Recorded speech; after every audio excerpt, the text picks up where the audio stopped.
Chapter 598. Xinyao. After the lifting of restrictions in Yangzhou, the marketplace quickly regained its former vibrancy, bustling with people and thrumming with the sound of traffic.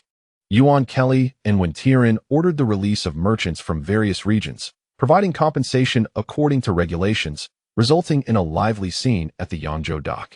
Thousands of workers, having been idle for a long time, scurried back and forth at the dock, joyfully assisting merchants in loading and unloading goods, their faces radiant with smiles. Under the auspices of the Great Ming Commercial Association, wages had more than doubled, accompanied by various guarantees, thus motivating the laborers to work with exceptional zeal. Old Wei frequently immersed himself in the grassroots, observing the lives of the common folk. Hearing their satisfied responses regarding the new policies, a benevolent smile graced his face. And he reflected inwardly, after the loss of so many lives, there is finally a semblance of reward. Meanwhile, others busied themselves alongside Gui Yunho in confiscating the assets of salt merchants led by Huang Boren, reveling in their endeavors. For the mobilization of the populace was intended to enrich the national treasury while simultaneously targeting corrupt officials and unscrupulous gentry. At this moment, Jiang Ning sat in the courtyard of the prefectural office, absently clutching the secret edict sent by Zhu Youjian. The candidate for the position of Yangzhou's prefect was en route. Yet Zhu Youjiao had unexpectedly requested him to make recommendations for both the prefect and the salt transport commissioner of the Lianghuai region. This predicament left Jiang Ning in a quandary, mentally lamenting. Is my frontline valor not enough? Must I also handle the aftermath? Truly, this unscrupulous employer is a negligent overseer. Beside him, Zhu Youjian, observing the edict in his hand, inquired with a smile, "Second brother, since the emperor has asked you to recommend candidates for the prefect and the salt transport commissioner of Yangzhou, whom do you intend to select?" Jiang Ning, exasperated, slammed the edict on the table and glared at Zhu Youjian, demanding, "Fifth brother, please clarify for me. Does the Great Ming dynasty belong to the Zhu family or to the Jiang family?" Zhu Youjian was taken aback, perplexed. Why does second brother say such a thing? Jiang Ning retorted in frustration. I lead the charge into battle, and now I must also recommend officials? Am I indebted to your Zhu family? Zhu Youjian's face turned crimson with embarrassment, wishing he could disappear into a crack in the ground. Despite the excesses of his elder brother, Zhu Youjiao, he could not voice his thoughts and could only force a smile. Second brother, shall I select a few from the Ming Guard for these two positions? Jiang Ning shook his head, a look of resignation upon his face. Fifth brother, these positions are of utmost importance and must be filled by capable individuals. Although the Ming Guard has relinquished their royal status, they still carry the blood of the founding emperor. If we were to appoint them, it would inevitably provide fodder for those with ulterior motives. Zhu Youjian nodded thoughtfully, yet his expression grew troubled. Though he wielded power in the capital, as a prince with military command, he intentionally maintained a distance from the civil officials and could not immediately think of suitable candidates. In the midst of their silence, Jiang Ning suddenly recalled the county magistrate Wang Zhiyong from Dingyuan County and Zheng Yuanbo from Qinghe County, whom he had met earlier in Fengyang.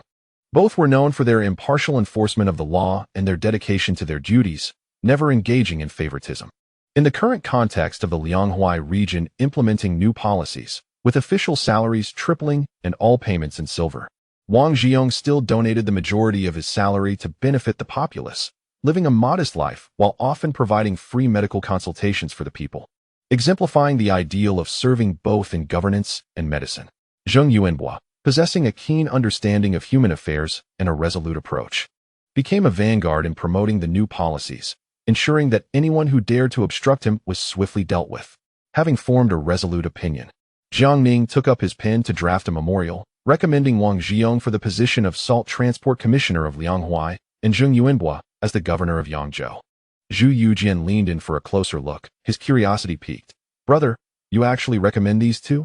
I recall that during your inspection of Lianghuai, Wang Zhiyong was far from cordial.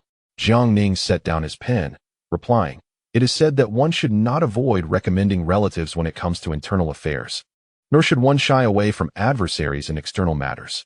Despite his cold demeanor towards me, he is a diligent official, wholeheartedly devoted to the welfare of the state and its people.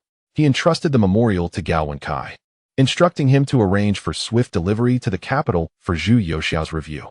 Subsequently, Jiang Ning and Zhu Youjian changed into casual attire and, under the protection of Gao Wenkai and his entourage, strolled through the vibrant streets of Yangzhou, observing the bustling activity, with merchants calling out their wares. Jiang Ning felt a deep sense of satisfaction. After all this turmoil and the loss of so many lives, we have finally purged Yangzhou of its troubles. Zhu Youjian, like a curious child, was eager to purchase everything that caught his eye, soon burdening the guards with an array of goods. Jiang Ning merely smiled, choosing to remain silent.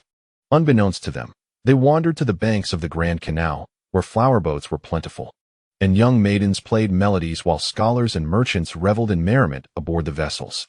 Jiang Ning decided to sit on the grass and enjoy the scene, but Zhu Youjian, blushing, tugged at his sleeve. "Brother, we should return. You have a family now and cannot linger in such frivolous places. Why the hurry?" "It is delightful to appreciate the scenery," Jiang Ning replied with a grin. "Though I am indeed a family man, does that mean you, without such ties, may indulge?" Zhu Youjian's face turned crimson. "Brother, I fear you may succumb to the temptations of beauty." Jiang Ning laughed heartily. "Fifth brother, have you also taken to the art of rhetoric?" Zhu Youjian chuckled awkwardly. "Isn't this all learned from you?" Jiang Ning paused, then with a solemn expression declared, "Fear not. Fifth brother, my political stance is steadfast, and I shall not err in principle. Moreover, I must tell you, aside from the court and the common people, I shall not yield to any other scrutiny." Zhu Youjian, momentarily speechless, eventually sat down beside Jiang Ning, both of them enjoying the splendid sights and sounds of the flower boats. After a while, a young girl of approximately 15 or 16 descended from one of the boats. Her delicate features flushed. Approaching the two, she said, "Esteemed gentlemen, my lady wishes to invite you aboard for a conversation." Zhu Youjian shook his head vigorously. "We are merely passing through, just taking a look, and have no money to spend, so we shall decline." The young girl giggled, her eyes crescent-shaped. "Do not worry, gentlemen, there is no charge. My lady simply wishes to converse with you." Upon hearing this, Jiang Ning rose. Standing straight with an air of authority, "Lead the way." Zhu Youjian, astonished, tugged at his sleeve. "Brother, what about your principles?" Jiang Ning gestured to the ground beneath them. Zhu Youjian, somewhat understanding yet perplexed, was pulled aboard the flower boat. Gao Wenkai and several guards followed closely behind, guided by the young girl. They ascended to the second floor. The cabin was adorned with elegant decor, featuring numerous pieces of calligraphy and paintings, devoid of any gaudy embellishments, showcasing the owner's scholarly flair. Shortly thereafter, a young woman entered, directed by the girl. She appeared to be around 18, dressed in a soft yellow gown, her complexion radiant as a peach blossom, her beauty akin to exquisite jade, her figure as graceful as a willow swaying in the breeze, holding a sandalwood fan, captivating both Jiang Ning and Zhu Youjian as if she were a celestial being descended from the heavens. With a graceful dismissal of her maidservant, the young woman faced Jiang Ning and Zhu Youjian, bowing deeply. "I am Xinyao, honored to meet you, my lord, and your highness." Upon hearing her directly unveil her identity, Gao Wenkai swiftly positioned himself protectively before the two, while several genie guards grew alert. Jiang Ning, however, smiled and inquired, "How does Miss Su recognize us?" A gentle smile graced Xinyao lips, her bright eyes and radiant teeth evoking the enchanting essence of a fleeting glance that captivates 100 hearts, rendering the beauty of the 6 palaces pale in comparison. She replied softly, "My lord is my savior. Previously at the prefectural office, I took note of your presence. I also caught a glimpse of Prince Xian standing beside you that day, which is how I recognized you." Jiang Ning nodded. "There is no need for such formalities. Miss Su, please rise and speak freely." Rising, Xinyao approached the tea table to prepare tea for them. Jiang Ning asked, "Are you the proprietor of this flower boat?" With a bittersweet smile, she nodded. "I am originally from Yangzhou prefecture. After my family's fortunes declined and my parents passed away, I found myself selling my services in a brothel, descending into the world of vice. Fortunately, I have some modest skills in music and the arts, allowing me to avoid the more unfortunate fates. Recently, upon your lordship's directive to thoroughly investigate the brothels of Yangzhou, many flower boats were seized. With some savings accumulated, I and a few familiar sisters pooled our resources to purchase this vessel. Now, it is filled with my fellow sisters, and apart from reciting poetry and singing, we have little else to offer. Upon seeing you and your highness by the riverside earlier, I wish to invite you both for a cup of tea as a token of gratitude." Jiang Ning nodded and inquired further, "How is business faring now?" A blush crept onto Xinyao cheeks as she shyly replied, "It is manageable. The regulations set forth by your lordship prohibit coercion in our trade. Thus, we merely entertain wealthy merchants and literati with poetry and music, and our lives are bearable." As she spoke, Xinyao cheerfully added, "Today is a rare encounter. Allow me to play a piece on the pipa for you both, and I would greatly appreciate your feedback." Jiang Ning nodded in agreement. Xinyao retrieved the pipa from its stand and sat by the window, beginning to play. Upon hearing the melody, Jiang Ning felt a stirring in his heart. Why does this sound so familiar? As Xinyao played and sang, her voice was like celestial music at the head of the Xinyang River, bidding farewell at night. The maple leaves and reeds rustle in the autumn breeze. Jiang Ning silently exclaimed, "Could this be the very song I once heard performed by Lu Ruoyan and Lu Qingyan in the capital's brothel?" Beside him, Zhu Youjian was utterly entranced. As the piece concluded, Xinyao face flushed, resembling a blooming peach flower as she asked, "What do you think, my lord?" "Miss Su, you are beautiful, your pipa skills are exquisite, and your singing is delightful," Jiang Ning replied with a smile, nodding in approval. Hearing such praise, Xinyao ears turned crimson. At this moment, Jiang Ning also stood, smiling as he said, "It is getting late. I must take my leave. Until we meet again." Zhu Youjian hastily rose as well. But Xinyao urgently called out, "My lord, please wait." Jiang Ning turned back. "Does Miss Su have further business?" With her brows slightly knitted, as though resolved, Xinyao knelt before him, pleading, "I beseech you, my lord, to show a path for my sisters and me." Jiang Ning looked perplexed. "Why do you say this? Miss Su, is your business not thriving? You merely need to accompany others in poetry and music. How could you lack a way forward?" Xinyao face darkened as she sighed.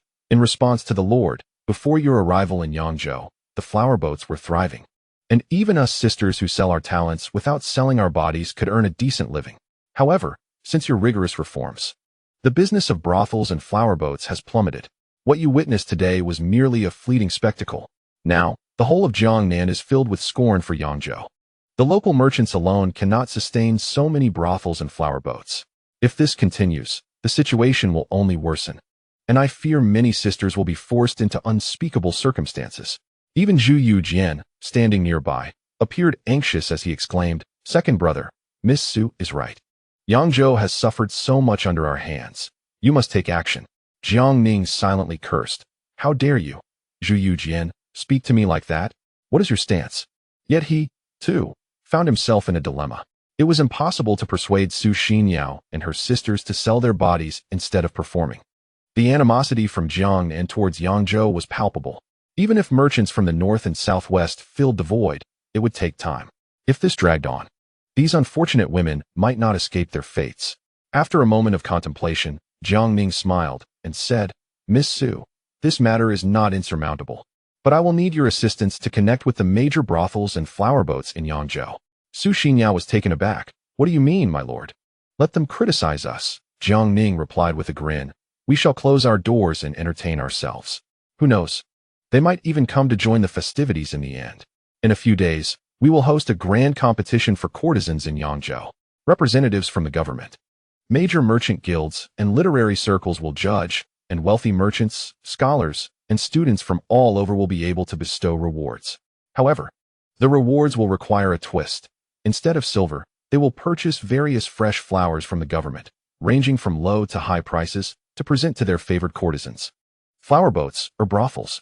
All brothels and flower boats in Yangzhou will participate in a knockout competition." Xinyao was left speechless, and even Zhu Youjian was momentarily stunned. Jiang Ning elaborated on the specific processes and rules, and Xinyao was astonished, realizing that the business of brothels could operate in such a manner. The method that scholars had employed through years of hard study could also be applied here. She hurriedly fetched paper and pen to record every detail, fearful of overlooking anything. As Jiang Ning became increasingly animated, he envisioned the grandeur of the event, his face alight with excitement as he proclaimed, "The courtesan competition will not solely judge beauty. It will also require skills in music, chess, calligraphy, and painting, held once every 3 years and organized by the government." After a long while, Jiang Ning concluded, and Xinyao paused to hand him her notes. Jiang Ning observed her delicate handwriting and nodded. acknowledging her talent. Miss Su, your notes are flawless. I will have someone spread the word. You must prepare well. Overwhelmed with excitement, Su Xinyao knelt in gratitude, already envisioning the bustling atmosphere the competition would bring. Even if the government took the lion's share, it would still be enough for them to prosper. Jiang Ning smiled, assisting her to her feet as he and Zhu Youjian took their leave. Su Xinyao followed them to the boat, and as they disembarked, Zhu Youjian, blushing, retrieved a silver note and handed it to her. Miss Su, this is for the tea earlier. Before she could respond, he pulled Jiang Ning away swiftly. Jiang Ning stood bewildered and, after they had distanced themselves, asked, Fifth brother, why did you give her money? I only had a sip of tea, and her song was one I had sung in the capital. Zhu Youjian blushed and remarked, Second brother, one mustn't speak in such a manner. Miss Su has her own burdens to bear. A father who indulges in gambling, a mother who has passed away, a shattered family, and an entire boat of sisters relying on her. If we can lend a hand, we surely should. Jiang Ning, upon hearing these words, fell momentarily silent, only to lead him back to the yamen. Upon their arrival at the entrance, they spotted Old Wei anxiously pacing, and upon seeing them, he hurried forward with an expression of urgency. My lord, you have finally returned. Jiang Ning, puzzled, inquired, What troubles you, Wei Gonggong? Old Wei stammered for a while, struggling to articulate his thoughts.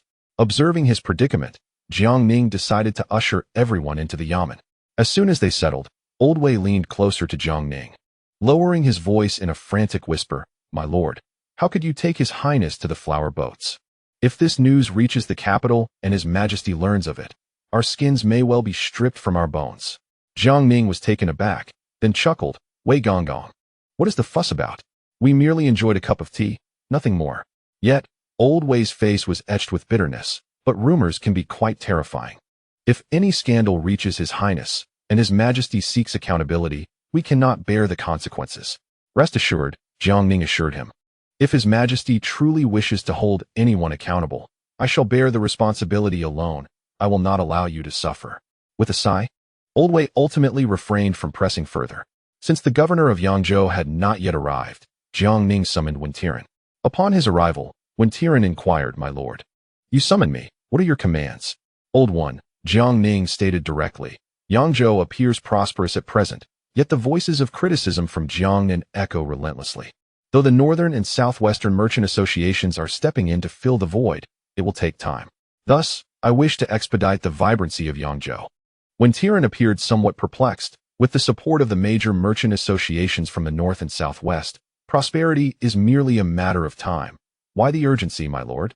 Jiang Ning found himself at a loss, unable to confess that his intentions revolved around the business of brothels and flower boats. The words were simply too difficult to utter. He cleared his throat awkwardly and explained, It is thus. I intend for the government to host a grand contest for courtesans in Yangzhou. I propose that the brothels and flower boats in the city send representatives to compete, inviting literati and gentlemen to serve as judges to assess their talents and grace, bestowing a title upon the victors. Wen Tiren was momentarily stunned, doubting his own hearing. Sensing his unease, Jiang Ning added quickly, Old one, do not fret. We shall only evaluate the appearances and skills in music, chess, poetry, and painting of these courtesans, nothing more. The most crucial aspect is that this endeavor will generate revenue. Finally, when Tiren regained his composure, a spark igniting in his eyes, My lord, what specific arrangements do you propose? Jiang Ning elucidated. The government will create 5 types of floral baskets for sale at varying prices, allowing nobles, wealthy merchants, scholars, and even common folk to purchase them as tokens to reward their favored contestants. Moreover, we shall have Qianjingxiu secure sponsorship from the major merchant associations, providing them with advertising space. In this manner, we shall not only stimulate the economy, but also attract crowds, an exquisite dual benefit. When Tiren closed his eyes in contemplation for a moment, then suddenly opened them wide, his face radiant with delight, My lord, this plan is truly brilliant. I have some ideas to contribute as well. I shall take full charge of this matter. Jiang Ning responded with a smile. When Tiren received the order and hurriedly sought out Qianjingxiu to discuss sponsorship, Jiang Ning also instructed Zhang Wenhe to extensively promote the event in the Tianqi Times. Within a few days, news of the courtesan competition in Yangzhou spread throughout the city. However, just 2 days later, Yuan Kelly and Guo Yunho came knocking at the door. Yuan Kelly, pointing at Jiang Ning, fumed. Jiang Ning, what am I to say about you? As a high-ranking official of the court, how could you conceive such an idea? And to have old one take the lead, won't that bring disgrace to the court? Guo Yunho, equally distressed, lamented, my lord, given our friendship, this task should rightly belong to me. Although old one has a good memory, when it comes to making money and handling accounts, he cannot compare to me. Jiang Ning calmly replied to Yuan Kelly, Old Yuan, please temper your anger. This competition only evaluates talent and grace, with no other implications. It preserves our dignity, generates revenue, and revitalizes Yangzhou. What is there to lament? After hearing Jiang Ning's reasoning, Yuan Kelly's expression softened. However, Guo Yunho continued to fidget anxiously. My lord, you must assign me some duties. Jiang Ning retorted with irritation. Old Guo, you can sell flower baskets and manage the cash flow. It suits your expertise perfectly. Guo Yunho's face lit up with joy. Ah, my lord truly understands me. With that, he hurried off to find Wentiren. Through the efforts of Wentiren and Xinyao, the Southern and Northern Merchant Associations, along with local Yangzhou businessmen, began to offer sponsorships. Coupled with the promotion from the Tianqi Times, news of the courtesan competition spread far and wide. Even the Jiangnan literati, who had previously criticized Yangzhou the most vehemently, quietly made their way there, eager not to miss the excitement. Jiang Ning chuckled to himself. This method of live broadcasting is just as effective in the Ming dynasty. A few days later, when Tianqi returned in a flurry, my lord, most matters are nearly settled. But none of the literary giants we invited are willing to serve as judges. They all find excuses to decline. Even the scholars from Fengyang and Suzhou refuse to come. Jiang Ning, upon hearing this, was furious, his face darkening as he slammed his palm on the table and shouted, Damn it! They are all so ungrateful. Old one, go convey the message again. They have 10 days to arrive in Yangzhou, or their entire family will be exiled to northern Myanmar. When Tianqi sighed, But sir, these people are quite obstinate. They would rather face exile than come to Yangzhou. Jiang Ning's expression hardened. A cold smile playing at the corners of his lips. Send another message. If they continue to be disrespectful, I shall declare Confucius the #1 rebel and have old Gui dig up Kong Lao Heir's grave. When Tianqi was left speechless, but he steeled his resolve. I shall handle it immediately. Soon, this proclamation reached the ears of the scholars across the land, causing an uproar. They had intended to hold their ground, but never anticipated Jiang Ning would dare to target Confucius. No one was willing to gamble on whether he was serious or not. After all, Jiang Ning had a fearsome reputation, and with Guo Yunho's notorious reputation for greed, if he were dispatched to Tsufu, the scholar's last shred of dignity would surely be lost. Consequently, various scholars hastily packed their belongings and set off for Yangzhou without delay. In no time, news of the courtesan competition spread throughout the realm. Students from Yingtian and Suzhou traveled in groups, claiming they would come to scrutinize the event with a critical eye. In the capital, Zhu Youjiao perused the memorials, his heart tinged with restlessness, lamenting the burdens of state affairs that prevented him from joining in the revelry. Within the city of Yangzhou, the prominent brothels and flower boats were brimming with anticipation, eager to secure victory in the upcoming competition. Thus, scholars, literati, and merchants from across the land hastened towards Yangzhou. Even the young lord of the Huayuan Marquisate in Nanjing, Chang Yanling, felt compelled to partake in the festivities, preparing his belongings for the journey. Among these individuals, the merchants sensed a lucrative opportunity, recognizing that the court was poised to bolster Yangzhou's economy, a perfect moment to engage. The literati aspired to establish their names, especially since the imperial examinations had been suspended in favor of a recommendation system. Gaining the favor of influential figures such as Jiang Ning could provide a significant advantage, akin to a shortcut to success, far swifter than a decade of arduous study. Naturally, there were also many eager to denounce Jiang Ning, as his actions during their southern march had effectively trampled the dignity of the literati of Jiangnan, and they were determined to showcase their talents and integrity to him. Simultaneously, the nobles in Nanjing frequently gathered at the residence of Duke Su Hongji.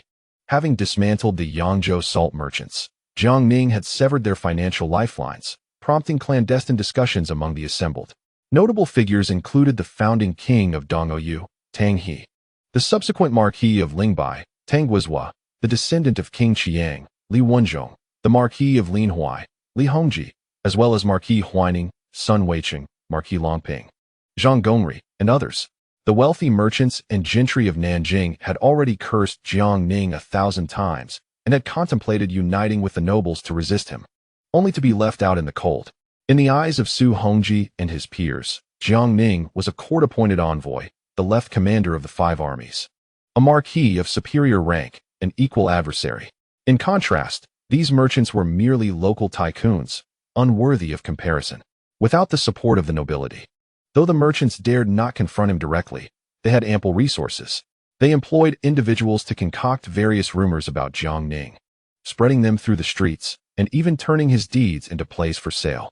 In no time, a storm was brewing in Nanjing, as everyone recognized that Jiang Ning, representing the court, would not halt at Yangzhou. His next destination would surely be Nanjing. Given his penchant for decisive action, the city braced itself for turmoil, with all factions mobilizing resources in preparation for a showdown. Meanwhile, stationed in Suzhou, Governor Wang Xiaohui had been instrumental in facilitating Jiang Ning's southern expedition. At present, the scholars of Suzhou were divided into 2 factions, one led by Zhang Pu and Zhang Kai, aligned with the Donglin school, and the other comprising the rising school of thought represented by Li Zhi's female disciple, Mei Danran, her disciple Wang Zimu, and representatives of the Yangming school, such as Yuan Zhongdao. Since Jiang Ning had marched south, the 2 factions had engaged in fervent debate over his actions. From his destruction of Confucius Tablet in Yangzhou to the bloodshed in Suzhou and the cleansing of Fengyang and the Huai River, the contention escalated from mere literary disputes to violent confrontations, with thousands of scholars clashing in and around Suzhou, creating chaos. Now, whenever representatives from both sides met, it was as if sworn enemies had encountered one another, and a fight was inevitable. Of course, Wang Xiaohui's instigation played no small part in this turmoil. In his view, the only way to stifle the resurgence of the Restoration Society, led by Zhang Pu and Zhang Kai, was to incite infighting among them, rendering them incapable of obstructing Jiang Ning. Otherwise, if they united, they would pose a significant challenge to Jiang Ning's ambitions. To this end, he deliberately invited the reclusive former Grand Scholar Zhu Youjian to rally support for Mei Danran and Yuan Zhongdao. In response, Zhang Pu and Zhang Kai sought their own allies, enlisting the last remaining stalwarts of the Donglin faction, including Hui Shiyang and Fang Kezhuang, along with their friend Jin Xingtan. Observing the escalating conflict, Wang Xiaohui decided to personally endorse Yuan Zhongdao and Mei Danran, even clandestinely dispatching 2,000 patrol soldiers to join the fray, leaving Zhang Pu and Zhang Kai battered and bruised. As a result of this altercation, Wang Xiaohui's reputation in Jiangnan was left in tatters. Yet he successfully diverted the energies of the Restoration Society. Meanwhile, Jiang Ning was seated in the Yangzhou magistrate's office, perusing various intelligence reports, laughing heartily over his desk.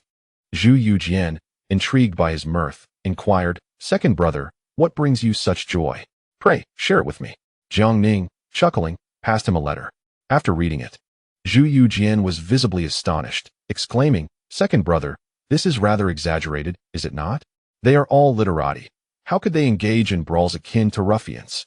They are prominent figures in Jiangnan, and yet it seems they've had their wits knocked out." "Ah, little brother, isn't that the nature of scholars?" Jiang Ning replied. "When words fail, fists often follow. How many times have they clashed in the court, and you remain unaware?" Zhu Youjian nodded, his eyes gleaming with excitement. "Second brother, shall I gather some men to support Wang Xiaohui? The more, the merrier." "No need for that," Jiang Ning interjected hastily. "Wang Xiaohui is a cunning fellow, and he has his own cadre from the emerging school to lead the charge. Best you do not stir the pot. In due time, when we reach Nanjing, you shall take the lead." Zhu Youjian reluctantly acquiesced.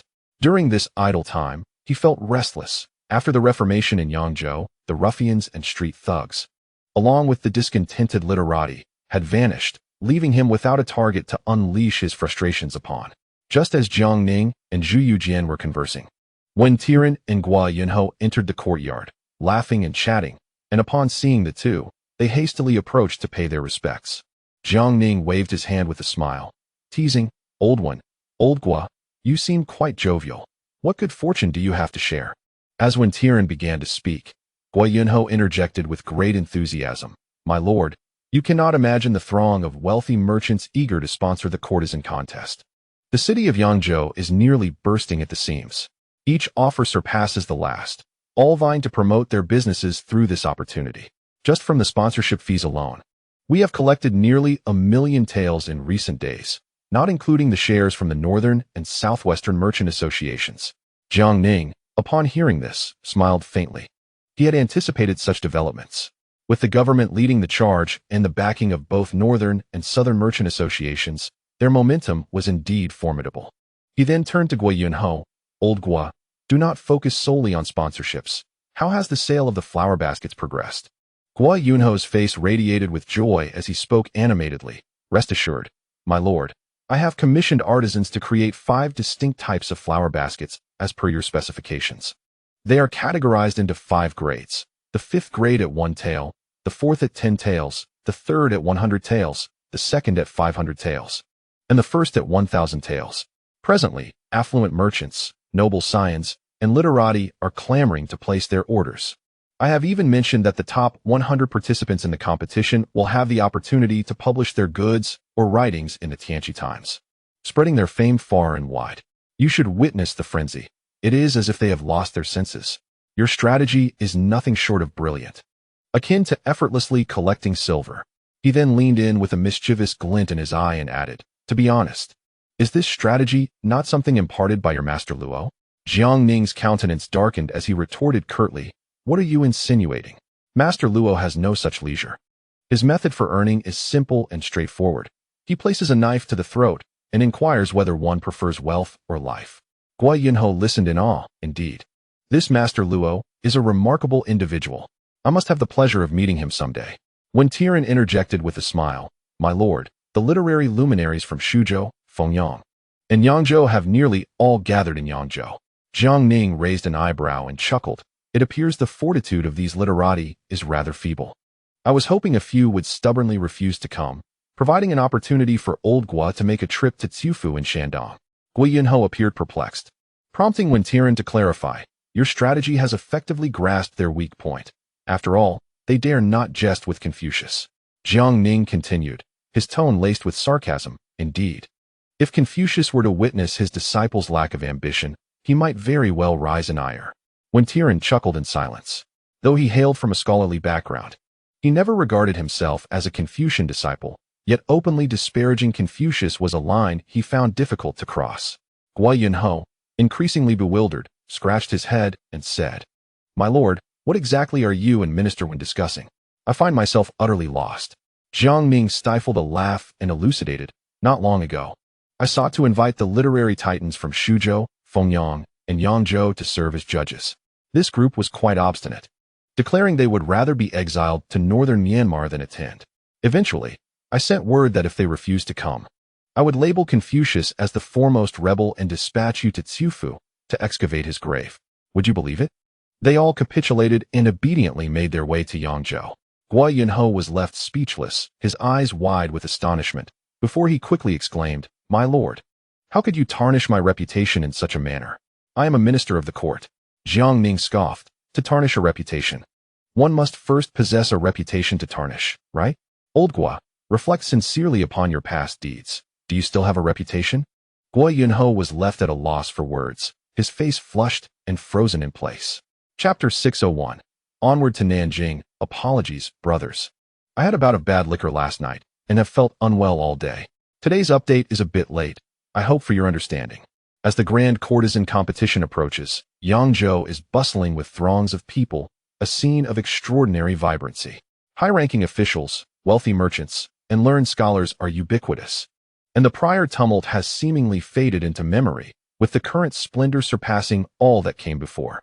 Meanwhile, Zhu Youjiao, in the capital, through the Ming Chamber of Commerce and the factory guards, compiled the quotas and pricing of official salt required by several provinces in the north and southwest. After numerous discussions with his ministers, the court ultimately proclaimed to the world a reformation of the salt regulations, transforming the 10 regulations established in the Hongwu era into 50, increasing the salt quota from 2 million to 10 million, abolishing small quotas, and adopting a unified large quota. Subsequently, led by the Prime Minister Sun Qingzong, along with Cabinet Minister Shui Guoguan and the left Vice Minister of Revenue Bai Zissou, The Ming Chamber of Commerce organized major commercial associations to bid for the rights to sell official salt in the northern and southwestern provinces, with prices uniformly set by the court, while the commercial associations conducted the sales under governmental supervision. Upon receiving the recommendations from Jiang Ning for Wang Xiong and Zheng Yuanbua, Zhu Youjiao intended to approve them directly, yet was halted by the influential ministers, including Sun Qingzhou. The positions of the governor of Yangzhou and the salt transport commissioner of the Tuhuai were of paramount importance, and the ministers feared that Jiang Ning might take a lackadaisical approach and appoint two obscure individuals. Helpless, Zhu Youjiao commanded Tian Urging and Fang Zhenghua to retrieve the resumes of the two candidates for the ministers' review. As a result, the esteemed ministers meticulously examined the records and discovered that both individuals were impeccable in their conduct and capabilities, truly exceptional talents. Consequently, the ministers unanimously agreed. Zhu Youjiao promptly issued an edict, commanding the Minister of Personnel, Yang He, to swiftly dispatch the appointment documents, urging the two to assume their posts immediately.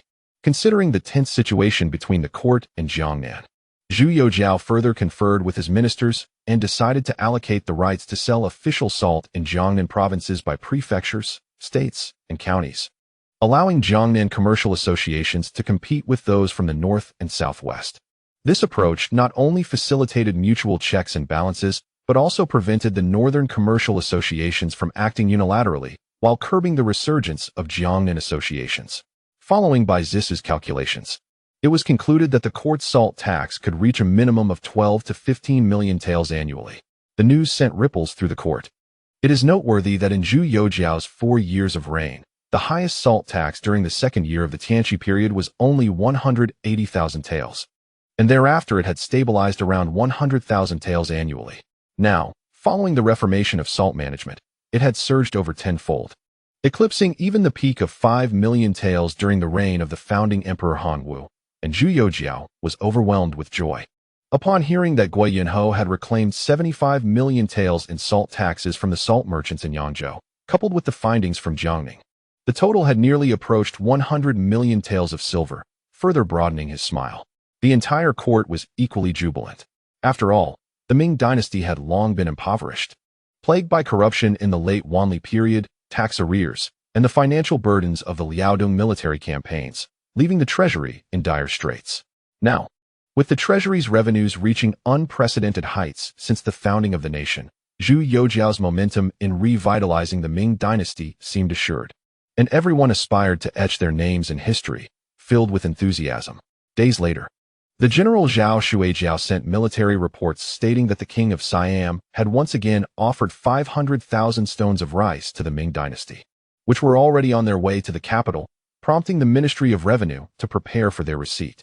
The court erupted in cheers, and Zhu Youjiao, exhilarated, gestured animatedly. Turning to Fang Zhenghua with a smile, "Fang Dabin, I did not expect Zhao Shuijiao to be so dependable. According to his military report, Siam may be pacified by the end of the year, and our Ming dynasty could gain another province." Fang Zhenghua promptly replied, "This is entirely due to your Majesty's wise and martial prowess. It is your Majesty's great fortune that our Ming dynasty has repeatedly expanded its territories." Zhu Youjiao laughed heartily, saying, "Let us dispense with such flattering words. I am merely fulfilling my duties as a sovereign. The true merit lies with Brother Jiang, Zhao Shuai, and the valiant soldiers. I shall bestow upon them due rewards shortly." At this moment, Fang Zhenghua's spirits were also elevated, for not long ago, Old Wei, while establishing a coal mine in Tianqi, had sent word through an intermediary, expressing his desire to recommend Fang Xiaozhong as the personal attendant to the Crown Prince Zhu Siren. Fang Xiaozhong, being his godson, had previously suffered an undeserved misfortune due to the poisoning incident involving Empress Zhang Yan, resulting in him being punished with 50 strokes and assigned to the laundry bureau. Given his status, he could have pleaded for leniency. However, Fang Zhenghua was acutely aware of the perilous power struggles within the palace, recognizing that such an act could ultimately endanger Fang Xiaozhong. To his surprise, Old Wei had taken the initiative to assist in this matter. Noticing the joy on Fang Zhenghua's face, Zhu Youjiao remarked, "By the way, Fang Banban, there is currently a vacancy for a personal attendant at Tai Dan's side. Wei Zhongxian has recommended Fang Xiaozhong. What are your thoughts?" Fang Zhenghua immediately knelt, exclaiming, "Everything rests upon your Majesty's decision. This old servant dares not presume to comment. Zhu Youjiao waved his hand dismissively, then let Fang Xiaozhong serve at Tai Dan's side. I am aware that the previous incident was not his fault. It is merely necessary to provide an explanation to both the court and the outside world. You shall personally visit the laundry bureau shortly. Fang Zhenghua's eyes brimmed with tears. This old servant thanks your majesty for your divine grace. Exiting the imperial study, Fang Zhenghua hurriedly made his way to the laundry bureau. At that moment, Fang Xiaozhong was eating leftover rice from a broken bowl. Ever since his assignment to the laundry bureau, his once restless heart had quieted. Preserving his life was already a tremendous blessing. He dared not wish for more. Although his godfather Fang Zhenghua's reputation made life bearable, the memories of his former glory as the chief steward in Great Ming Palace still brought a wry smile to his face.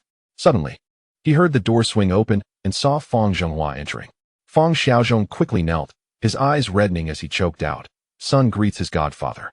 This was Fang Zhenghua's first visit to the laundry bureau to see him, and Fang Xiaozhong understood that his godfather was, in effect, providing protection.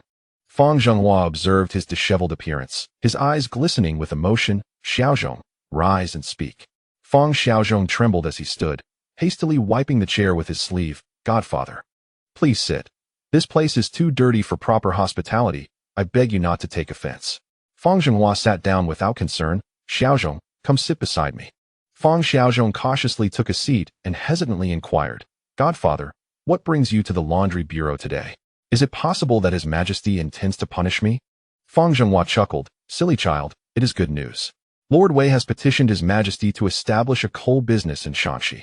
Consequently, Weiyan, who was to serve as the Crown Prince's personal attendant, has been reassigned to Tianqi. Therefore, Lord Wei has recommended you for the position, and His Majesty has already granted approval." Upon hearing this, Fang Xiaozhong felt as though struck by lightning, stunned in place. The position of personal attendant to the Crown Prince was something he had never dared to dream of, even during his time in Great Ming Palace. Under normal circumstances, it was highly likely that this role would be reserved for Old Wei's associates, yet it had unexpectedly fallen to him. Fang Zhenghua gently ruffled his hair, his eyes misty. "Xiaozhong, we servants are born as palace dwellers and die as palace spirits. There is but a single sky above us, and that is His Majesty's. Having made mistakes in the past, you must accept your punishment. Now that Lord Wei has recommended you and His Majesty has granted his favor, it is your fortune. However, the Godfather must make it clear that this task allows for no mistakes. Otherwise, not only you, but even the Godfather and Lord Wei cannot bear the consequences. And it could very well lead to losing one's head."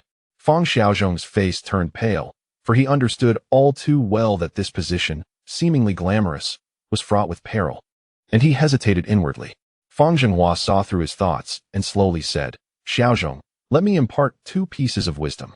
The first is a saying often spoken by civil officials. A good official must contemplate three things: danger, retreat, and change. To recognize danger is to avoid it. That is to contemplate danger.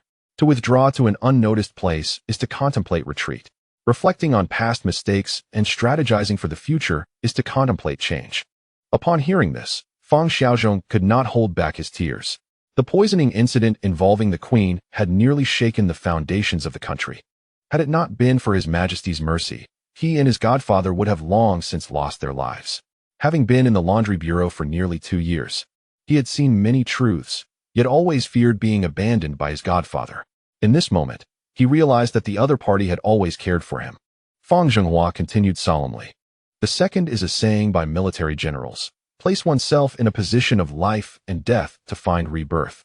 You have walked through the gates of hell and understand its taste better than anyone. The Crown Prince is His Majesty's legitimate firstborn, and according to the Great Ming's ancestral system, there is a distinction between the legitimate and the firstborn. The Crown Prince will undoubtedly inherit the throne. Currently, Lord Wei is at a critical juncture in Jiangnan with the gentry and powerful figures. And there must be no mishaps in the palace. With me by the Emperor's side, you must be there for the Crown Prince. Understand the weight of this responsibility." Fang Xiaozhong nodded vigorously, his gaze resolute. "I understand, Father. Rest assured, I will diligently serve and ensure that no one harms His Highness." Fang Zhenghua smiled and nodded. "Do your best. There is little more I can do for you. Perhaps in the future, we will rely on you." At this moment, Fang Xiaozhong was overcome with emotion, kneeling at Fang Zhenghua's feet. Fang Zhenghua looked at his godson, his eyes also moistening. He then took Fang Xiaozhong back to his residence, where he provided him with a hearty meal, a hot bath, and fresh clothes before sending him off to the crown prince's palace. Zhu Youjiao's decision to appoint Fang Xiaozhong was made with careful consideration. Reports sent from Jiang Ning had repeatedly warned him to be wary of hidden dangers in the palace. Having survived such a trial, Fang Xiaozhong was far more cautious than Wei Yan, the godson of old Wei, making him the most suitable choice. A few days later, Wang Zhiyong and Zheng Yuanbo from Huaiyan received urgent appointment documents delivered by swift horse from the Minister of Personnel, Yanghe. Upon seeing the appointment documents, both men were taken aback, for they knew the court had already purged the salt administration by bloodshed in Yangzhou. They had thought that the two key positions of Salt Transport Commissioner for Huaihai and Governor of Yangzhou would be filled by someone from the capital, yet unexpectedly, it had fallen upon their shoulders, two individuals with no connections, mere 7th-grade county magistrates. Although filled with confusion, both were known for their diligent and impartial work ethic. So they did not dwell on the underlying implications. They promptly packed their belongings and set off for Yangzhou under the cover of night to assume their posts. At this moment, the governor's office in Yangzhou was convening a meeting called by Jiang Ning. He looked at Yuan Kelly with a gentle smile. Elder Yuan, His Majesty has conveyed a secret decree. Shortly, the sale rights of official salt in the southern provinces will be auctioned jointly by the northern and southwestern merchant associations and the restructured local merchant associations of Jiangnan, with the aim of creating checks and balances to prevent any single entity from dominating. This matter requires your esteemed leadership. Yuan Kelly stroked his beard and smiled, assuring, "Rest easy, my lord. I am well aware of my responsibilities." Jiang Ning nodded. Yuan Kelly's abilities were evident, requiring no further elaboration. He then turned to Wen Tian, saying, "Old One, the grand competition for the courtesans will commence in 3 days. You are to represent the government and preside over the event, ensuring it is a grand spectacle." Wen Tian responded promptly, "Do not worry, my lord. Yangzhou is now several times more splendid than when we first arrived. Once the competition begins, it will surely reach new heights." Jiang Ning smiled, equally confident in Wen Tian's capabilities. At that moment, Wei Yunho could no longer contain his curiosity and asked, "My lord, what about me? What should I do next?" After a brief moment of contemplation, Jiang Ning replied, "Old Gua, you must accompany me." Wei Yunho looked puzzled. "Where to?" "Naturally to Nanjing." Jiang Ning raised an eyebrow. "Could it be anywhere else?" Wei Yunho, still confused, protested, "But the courtesan competition is about to begin. We should at least wait until it's over. A few days won't make a difference." Jiang Ning retorted, "Old Gua, have you forgotten why we traveled south? Do you wish to remain here to witness the competition? Or shall I assign you a position as a turtle manager, and you can abandon your post as Minister of Revenue?" Wei Yunho's face flushed crimson. Whether from excitement or embarrassment, it was unclear. Zhu Youjian chimed in supportively, "Second brother, Lord Gua has a point. Nanjing is nearby. There is no rush to leave in these few days. We can go after the competition." Jiang Ning was momentarily taken aback. Then his expression darkened. "Fifth brother, what do you mean by that? Are you solely preoccupied with the courtesan competition? What has become of your principles and stance?" Zhu Youjian muttered in dissatisfaction. "Why are Elder Yuan and Elder Wen allowed to stay in Yangzhou then?" Wei Yunho quickly echoed, "Your Highness is correct." Jiang Ning, infuriated, snapped, "What do you two understand? Elder Yuan is stationed in Yangzhou to coordinate the officials of Jiangnan and oversee the salt rights. Elder Wen remains to ensure the competition proceeds smoothly. Do you wish to linger simply for amusement? Do you possess the administrative experience of Elder Yuan or the scholarly prowess of Elder Wen? If the literati of Jiangnan were to seize the opportunity to provoke us, do you truly believe you could manage?" Zhu Youjian retorted, "Who would dare to provoke? I would simply strike them down." Jiang Ning's expression grew grimmer. The courtesan competition is a display of talent, beauty, and the arts, not a venue for violence. Zhu Youjian fell silent, and Wei Yunho lost his enthusiasm. Meanwhile, Old Wei sat to the side, pouring himself a drink, seemingly indifferent to the ongoing discussion. Standing nearby, Yang Lian rested his hand on the hilt of his embroidered spring knife, contemplating that had he not known Jiang Ning to be cautious, he would have already rushed into Nanjing to make a name for himself. After all, he had entered the Jinui mid-career, under the pressures of Tian urging, Su Xianshan, and Gao Wenkai. To advance, he needed tangible achievements. Subsequently, Jiang Ning announced the list of personnel heading to Nanjing. He, along with Old Wei, Zhu Youjian, Gui Yunho, Yang Lian, Zhang Wenhe, Gao Wenkai, Lu Xiangxing, Chao Bianjiao, and Deng Yunfei would lead 30,000 troops to Nanjing. The remaining 20,000 troops would be commanded by Yu Shihui, remaining stationed in Yangzhou. We shall take advantage of the courtesan competition to capture everyone's attention and make our move on Nanjing, catching the nobles and gentry off guard, Jiang Ning declared solemnly. The group acknowledged their orders and busied themselves accordingly. Not long after, Su Xianshun wandered outside the courtyard, his demeanor awkward. Jiang Ning, noticing this, chuckled and asked, "Old Su, why are you loitering outside?" Upon hearing the voice, Su Xianshun mustered his courage and stepped in, bowing respectfully, "My lord, I wish to remain in Yangzhou to ensure the safety of Elder Yuan and Elder One." Jiang Ning found this peculiar, while it was customary to guard high-ranking officials. Su's expression seemed overly unnatural. He inquired, "Old Su, are you unwell, or is there something else troubling you? You don't appear quite right." Su Xianshun quickly shook his head. "My lord, please rest assured, I am truly fine." Saying this, he retrieved a scroll from his bosom and presented it. "This is a list of covert assets I established during my tenure in Nanjing. You may utilize them upon your arrival there." Jiang Ning accepted the scroll, nodding appreciatively. "Thank you for your efforts." Su Xianshun clasped his hands in a bow and hurriedly departed. Observing his retreating figure, Jiang Ning felt an inkling that something was amiss. Yet since Su Xianshun was reluctant to disclose anything, he chose not to pursue the matter further. Instead, he carefully stored the scroll and turned to prepare for his journey to Nanjing. Chapter 602. How Shinran with a command from Jiang Ning, the group dispersed, each engrossed in their tasks. Only Zhu Youjian changed into casual attire, accompanied by several guards, to stroll leisurely by the canal. Lined along the bank were flower boats, accompanied by a continuous symphony of silk and bamboo instruments. Occasionally, the poetic recitations of literati could be heard, reveling in joyous banter. At this moment, each flower boat was fervently promoting itself, with many courtesans personally standing at the edge of their vessels to entice patrons. After wandering for a while, Zhu Youjian spotted Su Xinyao, whom he had seen days prior, dressed in a flowing white gown, devoid of makeup. Her long hair danced in the breeze as she sat by the boat, playing the qin, captivating the surrounding wealthy merchants, scholars, and young men. Zhu Youjian paused, gazing at her in admiration, reflecting, "This Miss Su is truly a paragon of beauty and talent." He turned to his attendant and instructed, "Go inquire how many patrons intend to reward Miss Su's flower boat."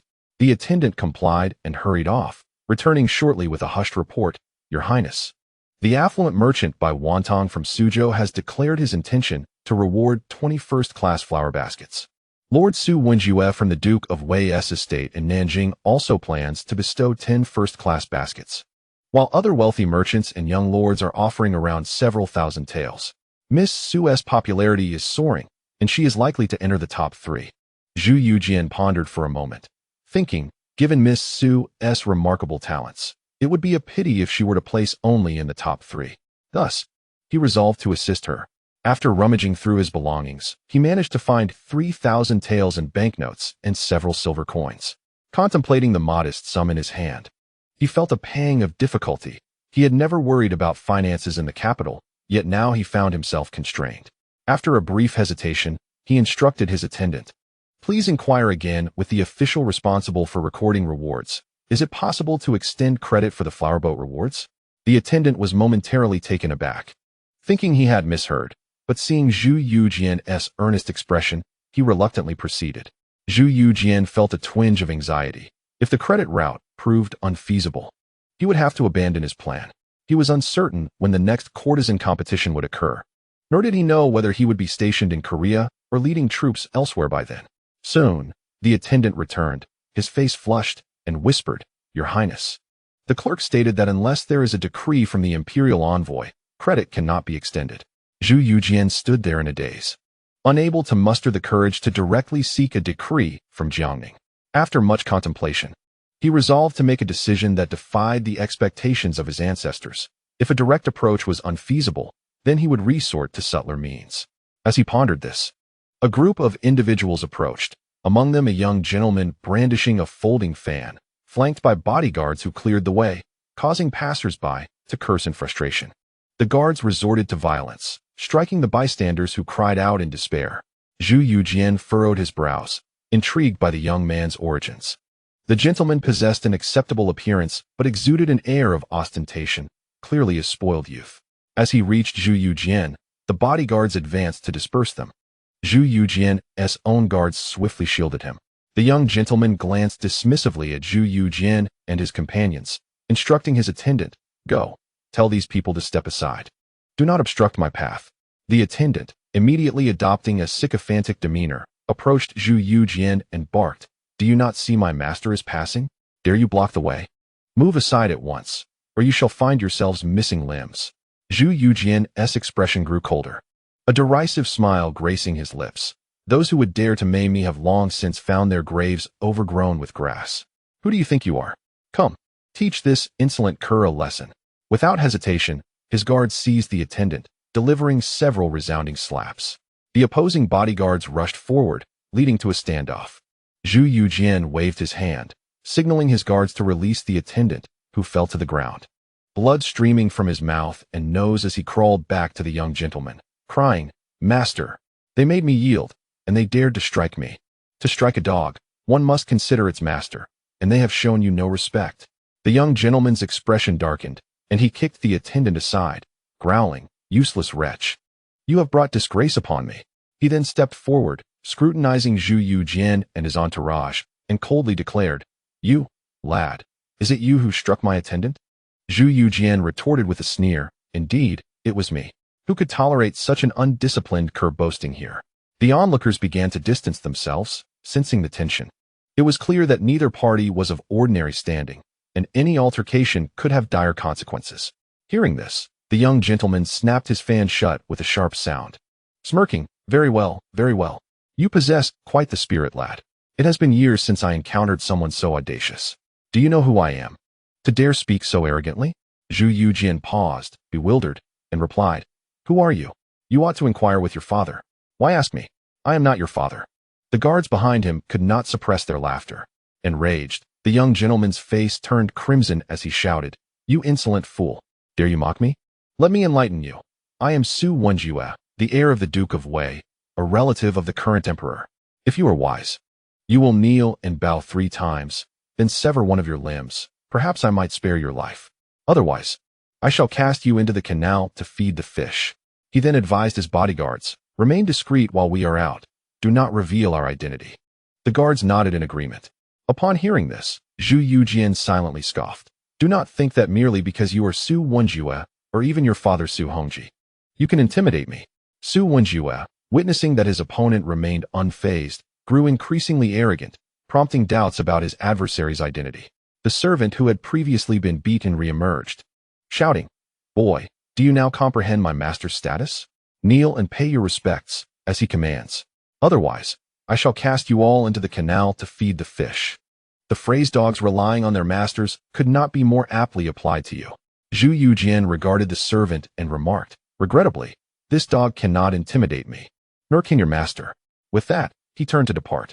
Zhu Youjiao, incensed by the lack of deference, shouted furiously, "You wretched creature, have you lost your hearing? Did you not hear my words? Dare you leave? Do you not believe that I will toss you into the canal to feed the fish right now?" Upon hearing this, Zhu Youjian's countenance darkened, his eyes icy, as he abruptly turned and charged forward. His guards followed closely, and before Zhu Youjiao could react, his own guard was subdued by Zhu Youjian's attendants, while Zhu Youjiao himself was seized by Zhu Youjian. "Repeat what you just said, and I shall cleave you in 2. Zhu Youjian said coldly.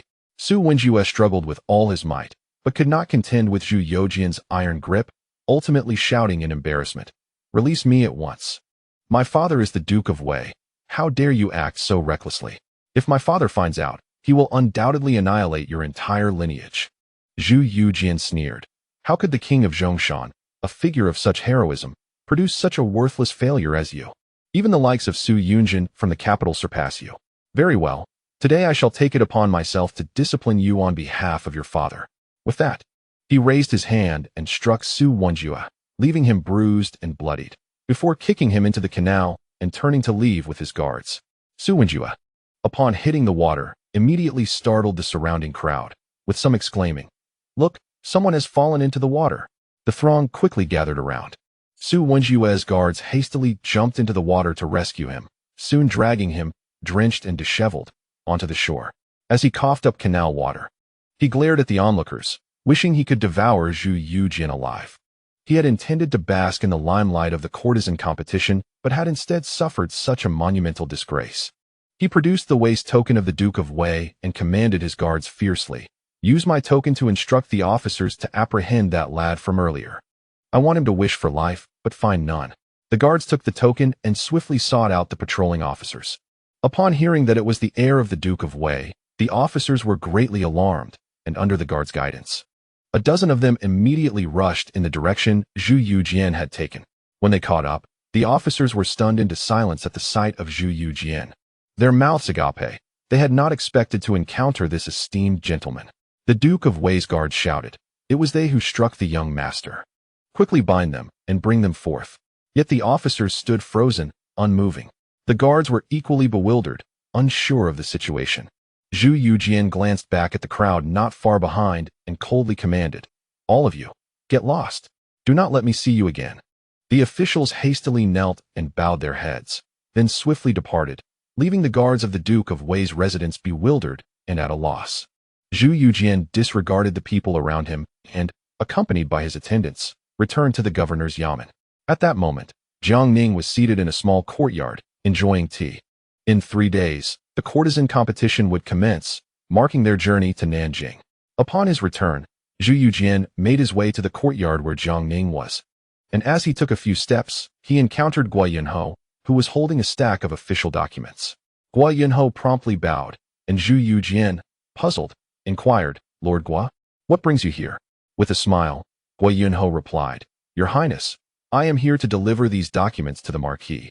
They require his personal signature and seal." Zhu Youjian immediately chuckled, "You have worked hard lately, Lord Guo. Allow me to assist you with this matter. I shall have someone return them shortly." Guo Yunho, slightly bemused, wondered if the prince was restless again. Before he could ponder further, Zhu Youjian moved forward, snatched the documents, and declared, "Lord Guo, I shall first pay a visit to my second brother. The documents will be returned soon." "Thank you, Your Highness." Guo Yunho expressed his gratitude hastily. Zhu Youjian retreated to a secluded corner, retrieved a blank piece of official paper to place at the bottom of the stack, and then entered Jiang Ning's courtyard. Noticing Jiang Ning sipping tea, he approached directly. "Fifth brother, what are you so busy with?" Jiang Ning asked with a smile. Zhu Youjian replied, "Nothing much. I just strolled by the canal, which was quite lively. On my way back, I ran into Zhu Youjiao from the Duke of Wei's residence. And that rascal spoke disrespectfully to me, so I tossed him into the canal." Jiang Ning chuckled, not probing further. He understood Zhu Youjian well. If it were not for someone provoking him, his younger brother would not stir up trouble unnecessarily. His gaze fell upon the documents in Zhu Youjian's hand, and he inquired, "What do you have there?" Zhu Youjian grinned. "I just met Lord Guo, who mentioned these documents need your signature and seal. He is quite busy, so he entrusted me with them." Jiang Ning thought little of it, took the documents, and began to sign and seal them. Zhu Youjian poured tea for him, occasionally exchanging a few words, while Jiang Ning responded intermittently. Soon, the table was strewn with documents. As Jiang Ning was about to sign the last one, Zhu Youjian's heart raced. At that moment, Gao Wenkai entered the courtyard and bowed, saying, "Your Excellency, various factions in Nanjing are gathering frequently to discuss countermeasures against us." "Expected." Jiang Ning nodded with a smile. "We have our knives at their throats." "Gao, tell me who they are." Gao Wenkai replied. "Duke Wei Su Hongji is convening a meeting with several nobles in private. It has come to light that the salt merchants in Yangzhou annually distribute a substantial sum to them, and now that we have dismantled the salt merchants, they are surely unwilling to sit idly by. Moreover, their connections with the gentry in Jiangnan are intricate. They will not tolerate our cleansing of the region." "These are mere trifles," Jiang Ning remarked with a nod. Meanwhile, Zhu Youjian had gathered the documents on the table and revealed a corner of the blank paper, saying, "Second brother, this one still lacks your signature and seal. Lord Guo is awaiting it." Jiang Ning, not giving it much thought, signed his name and affixed the seal. Zhu Youjian swiftly tucked the documents under his arm and exclaimed, "Second brother, I shall deliver these to Lord Guo now. You and Lord Gao may continue your conversation." "Go ahead," Jiang Ning replied with a smile. Zhu Youjian departed from the small courtyard and promptly entrusted an official document to a guard for delivery to Guoyunhou. He then sought a secluded spot where he took out a brush and inscribed the names of Hua Chuan and Su Xinyao onto a sheet of Xian paper, along with a note indicating the reward of 10 first-class flower baskets, signing it with the name Hao Xinren. He immediately instructed the guard to take the note to the clerk responsible for registering rewards. At that moment, Jiang Ning was still engrossed in discussions with Gao Wenkai about the developments in Nanjing, completely unaware of the unfolding events. Chapter 603. Arriving in Nanjing, the clerk responsible for registering the rewards was taken aback upon receiving the imperial order delivered by Zhu Youjian's guard. He had merely made a casual remark earlier, never anticipating that the other party would actually procure an imperial decree. This matter was of great significance, far beyond his authority to decide, so he hurriedly dashed off to report to Guoyunhou and Wentiren. That afternoon, Guoyunhou and Wentiren stared at the document bearing Jiang Ning's signature and official seal, exchanging puzzled glances. Having served alongside Jiang Ning for many years, they were intimately familiar with his handwriting and the official seal, rendering the document undoubtedly authentic. Guolayadaran, Wentiren hesitantly began. What do you suppose the Marquis is up to? Guoyunhou shook his head. If you ask me, who should I ask? The Marquis has never played by the usual rules, yet this time it has escalated to such absurdity. Moreover, the signature Hao Xinren suggests a benevolent intent. Wentiren, struggling to keep pace with the unfolding situation, pondered for a moment before sighing. It seems the Marquis is simply bored and whimsically decided to act. But if he is to allocate 10 first-class flower baskets, who will bear the cost? You or I? Guoyunhou rolled his eyes. This old man was so fixated on money that he failed to consider the potential ire of Jiang Howie. Wentiren, uninterested in further debate, chose to leave the matter with Guoyunhou. After all, it was unreasonable to expect him, old one, to foot the bill of 10,000 taels. Guoyunhou scrutinized the note for a while, suddenly breaking into a mischievous grin. Since the Marquis wishes to play, let us make it grand. With that, he added the number 5 before the 10. Unbeknownst to Jiang Ning, he was being unwittingly ensnared by Zhu Youjian and Guoyunhou. Burdened with an unwarranted debt of 50,000 taels, Guoyunhou promptly instructed the clerk to reward Su Xinyao with 50 first-class flower baskets in the name of Hao Xinren. With Jiang Ning's signature and seal on the note, he could later demand the funds from Jiang Ning without hesitation. The thought of further ensnaring Jiang Ning delighted Guoyunhou immensely. Meanwhile, the humiliated Su Wenjue returned to the inn, incensed as he listened to his subordinates' reports, unleashing a tirade of invectives before quickly regaining his composure. Though he was a dandy, he was not foolish. The other party spoke with a Beijing accent, displayed formidable martial skills, and had mentioned the heir of the Dingwa Duke. Su Yunjin, the lineage of the Zhongshan king, Su Da, had produced 2 dukes. The Wei Duke's faction was stationed in Nanjing, while the Dingwa Duke's branch had relocated to Shuntian with the founding emperor, Zhu Laozi. Though their interactions were few, they shared a common ancestry. Moreover, when the Wei Duke's token was displayed, officials would quail in fear, and throughout Yangzhou and even Jiangnan, only a few princes from the capital could rival the Wei Duke's authority. After much contemplation, it became evident that the only individual who matched in age, accent, and status was none other than the younger brother of the current emperor, Prince Xian, Zhu Youjian. The mere thought of Zhu Youjian sent Su Wenjue into a state of trepidation, rendering his limbs weak. Since embarking on his journey alongside Jiang Ning to pacify the southwest, this gentleman had accumulated a significant amount of bloodshed on his hands.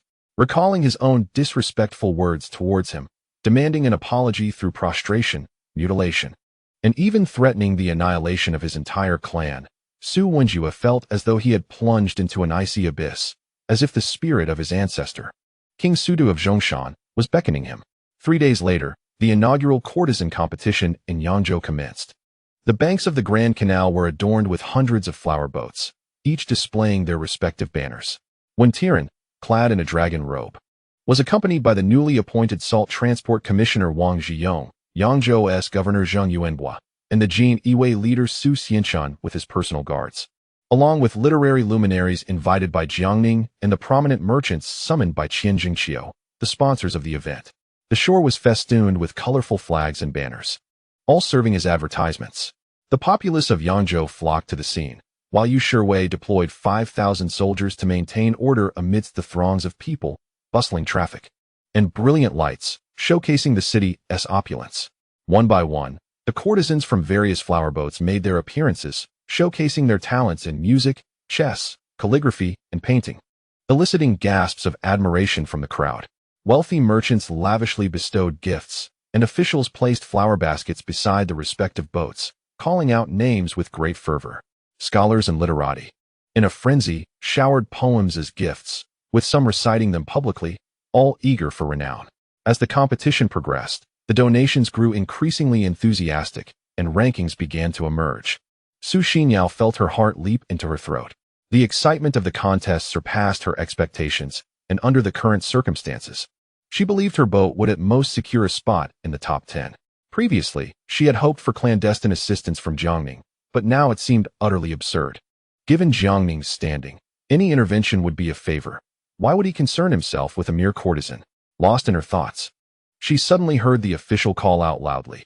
How Xinyao of Yangzhou prefecture has gifted 50 first-class flower baskets to Miss Xinyao. The announcement was repeated thrice, igniting a frenzy at the dock. While other wealthy patrons had gifted at most 10 first-class flower baskets, this unknown Hao Xinyao had astonishingly bestowed 50, amounting to an impressive sum of 50,000 taels of silver. The expression on Wen Tiran's face shifted dramatically, inwardly lamenting, "Old Gua, you truly value money over your life. Do you not fear the repercussions from the Marquis?" Yet, with events having unfolded, there was no choice but to proceed with the competition. Xinyao's jaw dropped in astonishment. Not only had she entered the top 10, but she had also catapulted into the top 3, and given the momentum, victory was within reach. Who was this Hao Xinyao? She had no knowledge of him. His name sounding like a homophone for a benevolent individual, and hailing from Xinyao prefecture, it was evidently a pseudonym. While others sought fame through this contest, this person deliberately concealed their identity, suggesting a reason for discretion. Instantly, her thoughts wandered to Jiang Ning upon recalling Xinyao prefecture, causing her cheeks to flush and her heart to race. She promptly resolved to perform another piece, the Pipa song, rumored to have been played by Lord Jiang for his 2 wives in days of yore. Meanwhile, Jiang Ning, indifferent to the courtesan competition, was already aboard a boat heading south towards Nanjing, accompanied by Lianghuai, Guiyunho, Zhu Youjian, and others. He stood at the bow of the ship, gazing at the verdant mountains and the setting sun, chuckling softly. The verdant mountains and the setting sun, the spring moon and autumn winds, indeed reflect how morning may resemble dark tresses while evening may turn to snow. The disputes and victories are but fleeting illusions. At present, all eyes were captivated by the grand contest of the courtesans in Yangzhou, while the 2 factions in Suzhou engaged in frenzied infighting. In his eyes, the noblemen of Nanjing were mere lambs awaiting slaughter, easily subdued with minimal effort. By the time Nanjing perceived the looming threat, Jiang Ning had already rendered them incapable of reaction. Within the residence of the Duke of Wei, Su Hongji had just received word that the imperial envoy was advancing southward with his troops. The teacup in his hand clattered to the ground, disbelief etched across his face.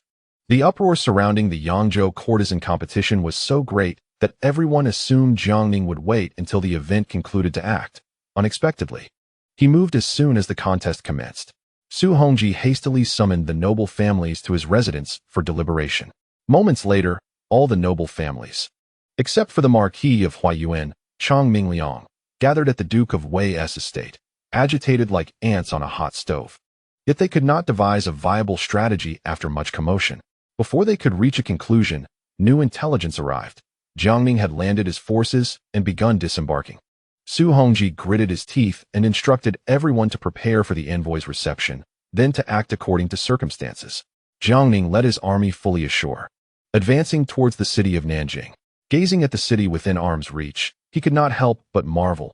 Truly, the sun rises over the purple gold and sets in the western gorge. This formidable terrain reveals the majesty of an emperor. Zhu Youjian observed the city, his heart filled with myriad emotions. This place had once been the stronghold of his ancestor, the Great Zhu, the founding capital of the Ming dynasty. Since the relocation of the capital to Shuntian by the 4th Zhu ancestor, nearly 2 centuries had passed without an emperor or royal family member gracing Nanjing. Jiang Ning turned to his companion, Guiyunho, and inquired, "Old Gua, enlighten me. Why have so many dynasties chosen Nanjing as their capital, yet apart from our Ming? All others have met with brevity? Guo Yunho paused momentarily, then responded with a smile. My lord, there are accounts in both official history and folklore. Which would you prefer? Jiang Ning raised an eyebrow, grinning. Naturally, I favor folklore. Who has the patience for official history? However, your tales must be sufficiently wild. Guo Yunho chuckled. Rest assured, my lord. 99% of it is rare lore. He continued, in ancient times, when Emperor Qin Shi Huang traversed the realm, he observed the strategic significance of Nanjing. After consulting wise men, he learned that royal energy was burgeoning here, and the dragon vein was becoming apparent. Enraged, he ordered the excavation of the Xinyao River to sever the dragon vein and commanded the creation of a golden effigy, burying it beneath the city to suppress the royal energy. Although this act seemed to defy the heavens, it indeed harmed Nanjing's dragon vein. Yet, destiny is unpredictable. The royal energy did not vanish, but it became increasingly difficult to sustain a long-lasting dynasty. Thus, those who established their capitals here throughout history often found themselves confined to a transient existence, ultimately meeting an untimely demise, as the dragon vein had been damaged, losing the imperial aura capable of conquering the world. Jiang Ning listened with rapt attention, while those around him remained enraptured by the tale. Guo Yunho continued, when our Ming dynasty was founded, the great ancestor established his base in Yingtian, vanquishing rivals and expelling the Mongols. After ascending the throne, he set the capital here.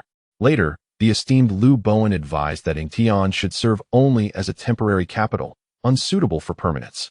Since the Six Dynasties, those who established their capitals here were often ephemeral, and the splendor of Jiang Ning easily lured individuals into complacency, eroding their resolve. Furthermore, throughout history, the threats to the Central Plains predominantly came from the northern tribes. It was essential for a unified dynasty to establish its capital in the north to effectively guard against these adversaries. Moreover, the city of Yingtian has undergone numerous changes, and as the land was excavated and filled, the vital energies of the earth have dissipated, making it difficult to consolidate imperial authority. He paused briefly before continuing. In the past, the founding emperor also contemplated relocating the capital and sent emissaries to survey Luoyang and Xi'an. The Prince of Yuan even personally visited Xi'an, but tragically, he fell ill and passed away upon his return. The founding emperor, being advanced in years, was unable to pursue the relocation and could only entrust this matter to future sovereigns. Fortunately, after the Jingnan campaign, the founding emperor moved the capital to Shuntian. Otherwise, the current situation of the Ming dynasty would be precarious indeed. Jiang Ning nodded in agreement, acknowledging that the foresight of the founding Emperor Zhu and the founding Emperor Zhu IV was indeed beyond the grasp of ordinary individuals. They perceived issues in a more holistic manner and considered the long-term implications. The founding emperor's decision to send the Prince of Yuan to investigate Xi'an was a crucial step towards relocating the capital. Yet the untimely death of the prince and the founding emperor's exhaustion forced the matter to be shelved. Had it not been for the decisive move of the founding emperor to relocate the capital later on, the very foundation of the Ming dynasty might have been jeopardized by a mere focus on the southern regions.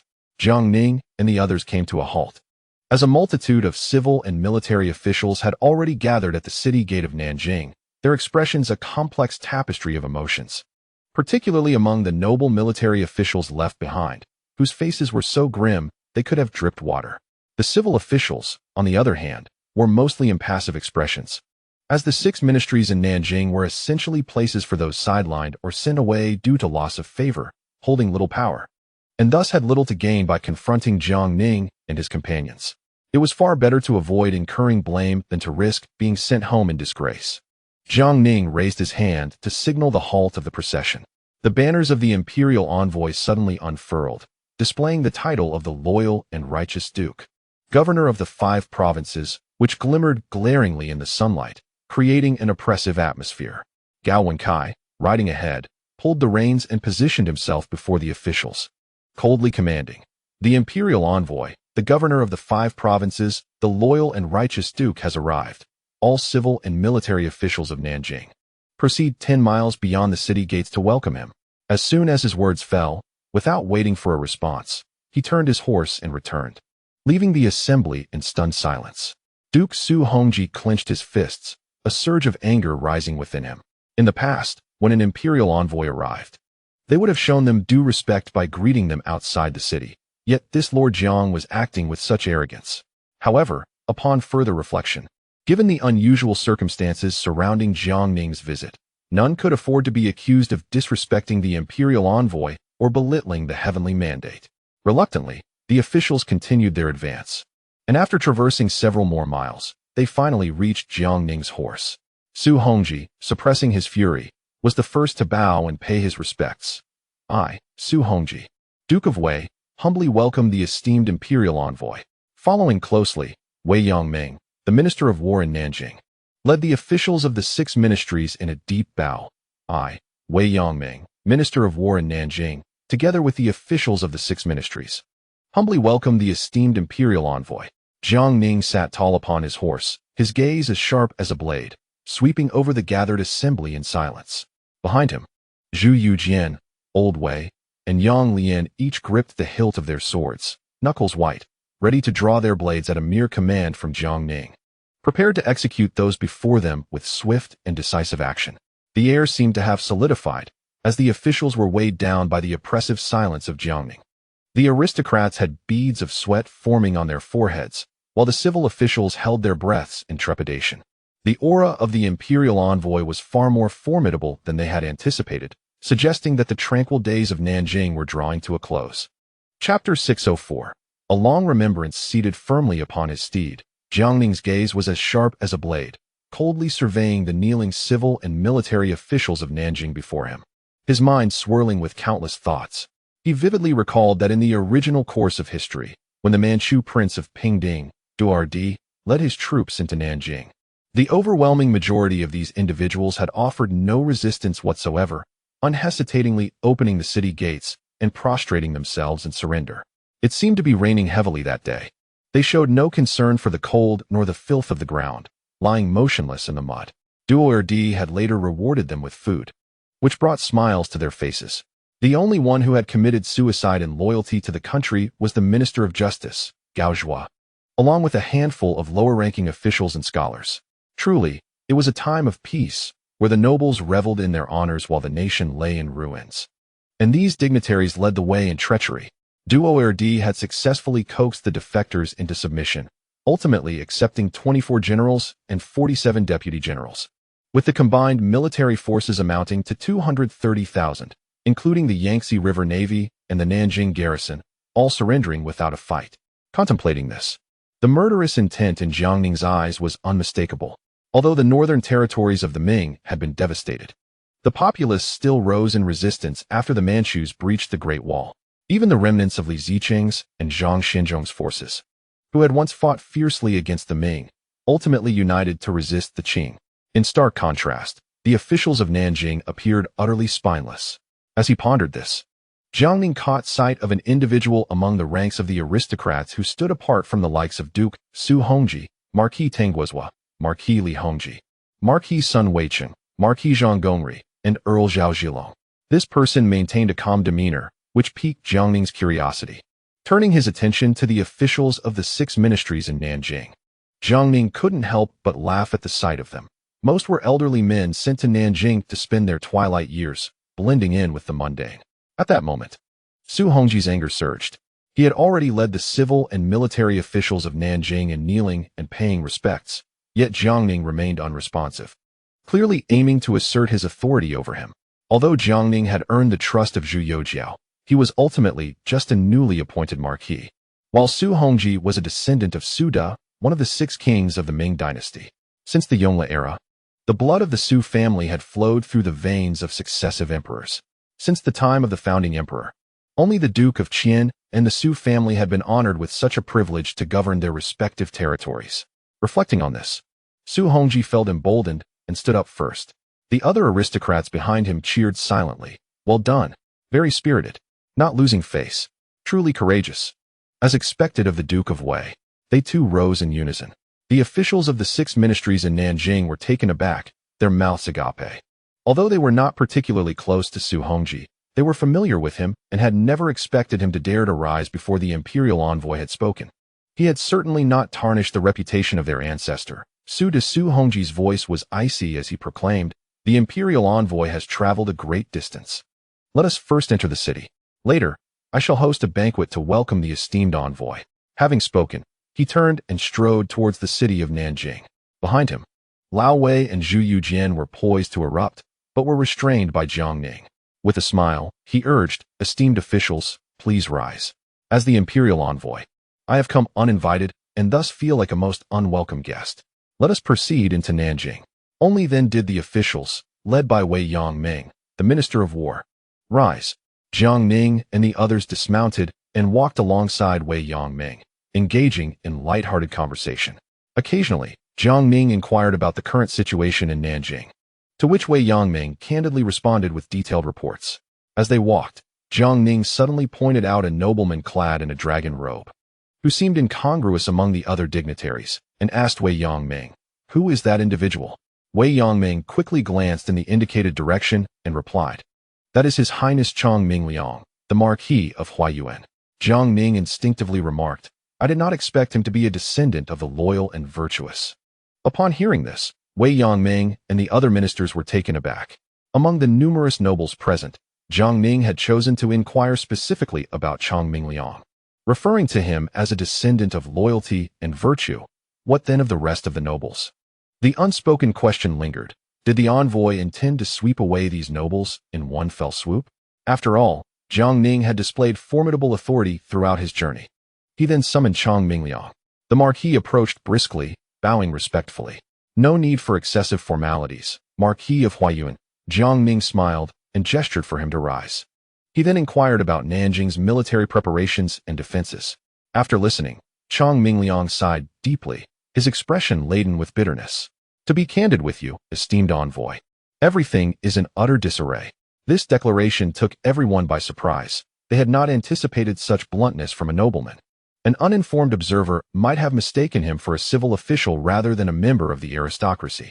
Jiang Ning was momentarily taken aback, but then laughed heartily. "Marquis Huang, like the Prince of Kaiping, speaks with unvarnished honesty and never resorts to deceit." Chang Mingliang sighed again. "Esteemed envoy, what is true cannot be feigned, and what is false cannot be real. There is no need for me to mince words. If one is a horse or a mule, let them be shown for what they are." Jiang Ning nodded in appreciation. He understood that, in the original history, the nobles of Nanjing had all capitulated to the Qing. But the Huaiyuan lineage, while having submitted, never accepted positions under the Manchu rule and instead chose to retreat into seclusion. The last Marquis of Huaiyuan, Chang Yinling, had repeatedly petitioned for the reformation of Nanjing's military during the Chongzhen era, but was ultimately hindered by other nobles, leading to no resolution. This indicated that the Chang lineage still wished to serve the country rather than merely subsist, making them potential allies to cultivate. As they chatted and laughed, they soon arrived at the entrance of the Jibomen, ready to enter the city, when they were halted by a contingent of city guards. The leading officer cupped his hands in salute and said, "By order of Duke Wei, the esteemed envoy may enter the city, but the troops are not permitted to enter. I hope you will understand." Jiang Ning's expression darkened. Yet Chang Mingliang could no longer contain himself and stepped forward, shouting, "Have you lost your senses? The esteemed envoy represents the Son of Heaven in inspecting the military and civil affairs of Jiangnan. By what right does Duke Wei prohibit the army from entering?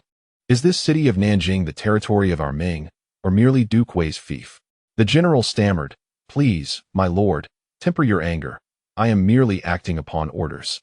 Chang Mingliang, incensed to the point of violence, was restrained by Jiang Ning.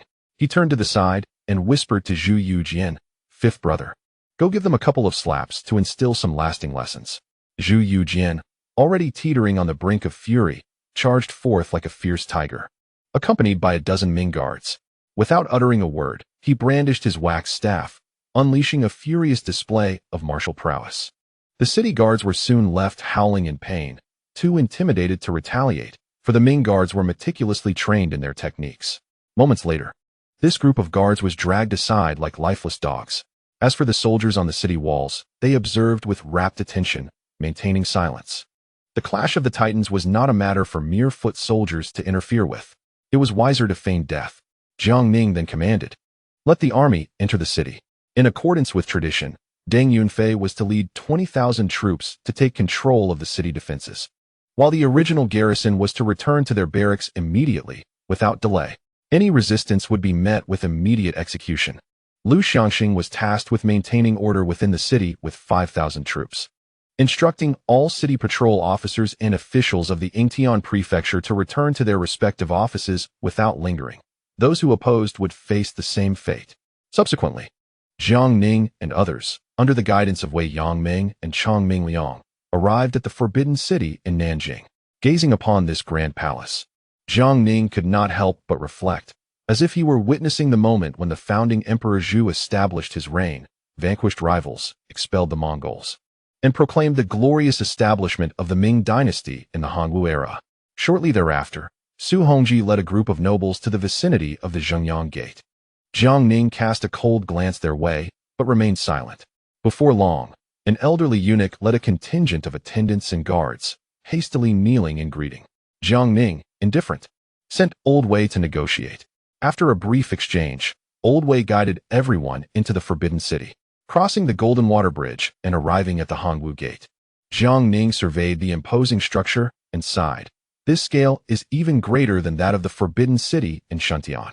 The group then proceeded to the Grand Ancestral Temple, where Jiang Ning and Zhu Youjian led the officials of Nanjing in honoring the emperors enshrined within. Following the rites, Su Hongji and the nobles departed without a backward glance. Jiang Ning, uninterested in this band of ineptitude, joined Zhu Youjian and Old Wei as they followed Wei Yangming to the Ministry of War in Nanjing. Upon entering the ministry, the Jinyui immediately took full control, sending the original staff back to their homes. Jiang Ning took his seat in the main hall of the ministry, while the officials of the 6 ministries of Nanjing stood to the side. Without preamble, he issued a direct order. Yang Shanghu shall lead troops to assist Minister Gua in auditing the accounts of the various departments and warehouses in Nanjing, ensuring thorough verification. Yang Lian and Gua Yunho accepted their orders and promptly departed. Jiang Ning then instructed the various officials to return to their offices and await summons for inquiries. After the officials hastily took their leave, Zhu Youjian erupted in anger, exclaiming, "That dog Su Hongji dares to be so arrogant. Is the realm of the Ming truly under the Zhu or the Su? Allowing the Wei Duke's lineage to guard Nanjing is not tantamount to bestowing the city upon him. Today, he has the audacity to act so brazenly. I fear his next step will be to raise an army in rebellion." Jiang Ning chuckled, "Fifth brother, you overestimate Su Hongji. Raise an army in rebellion?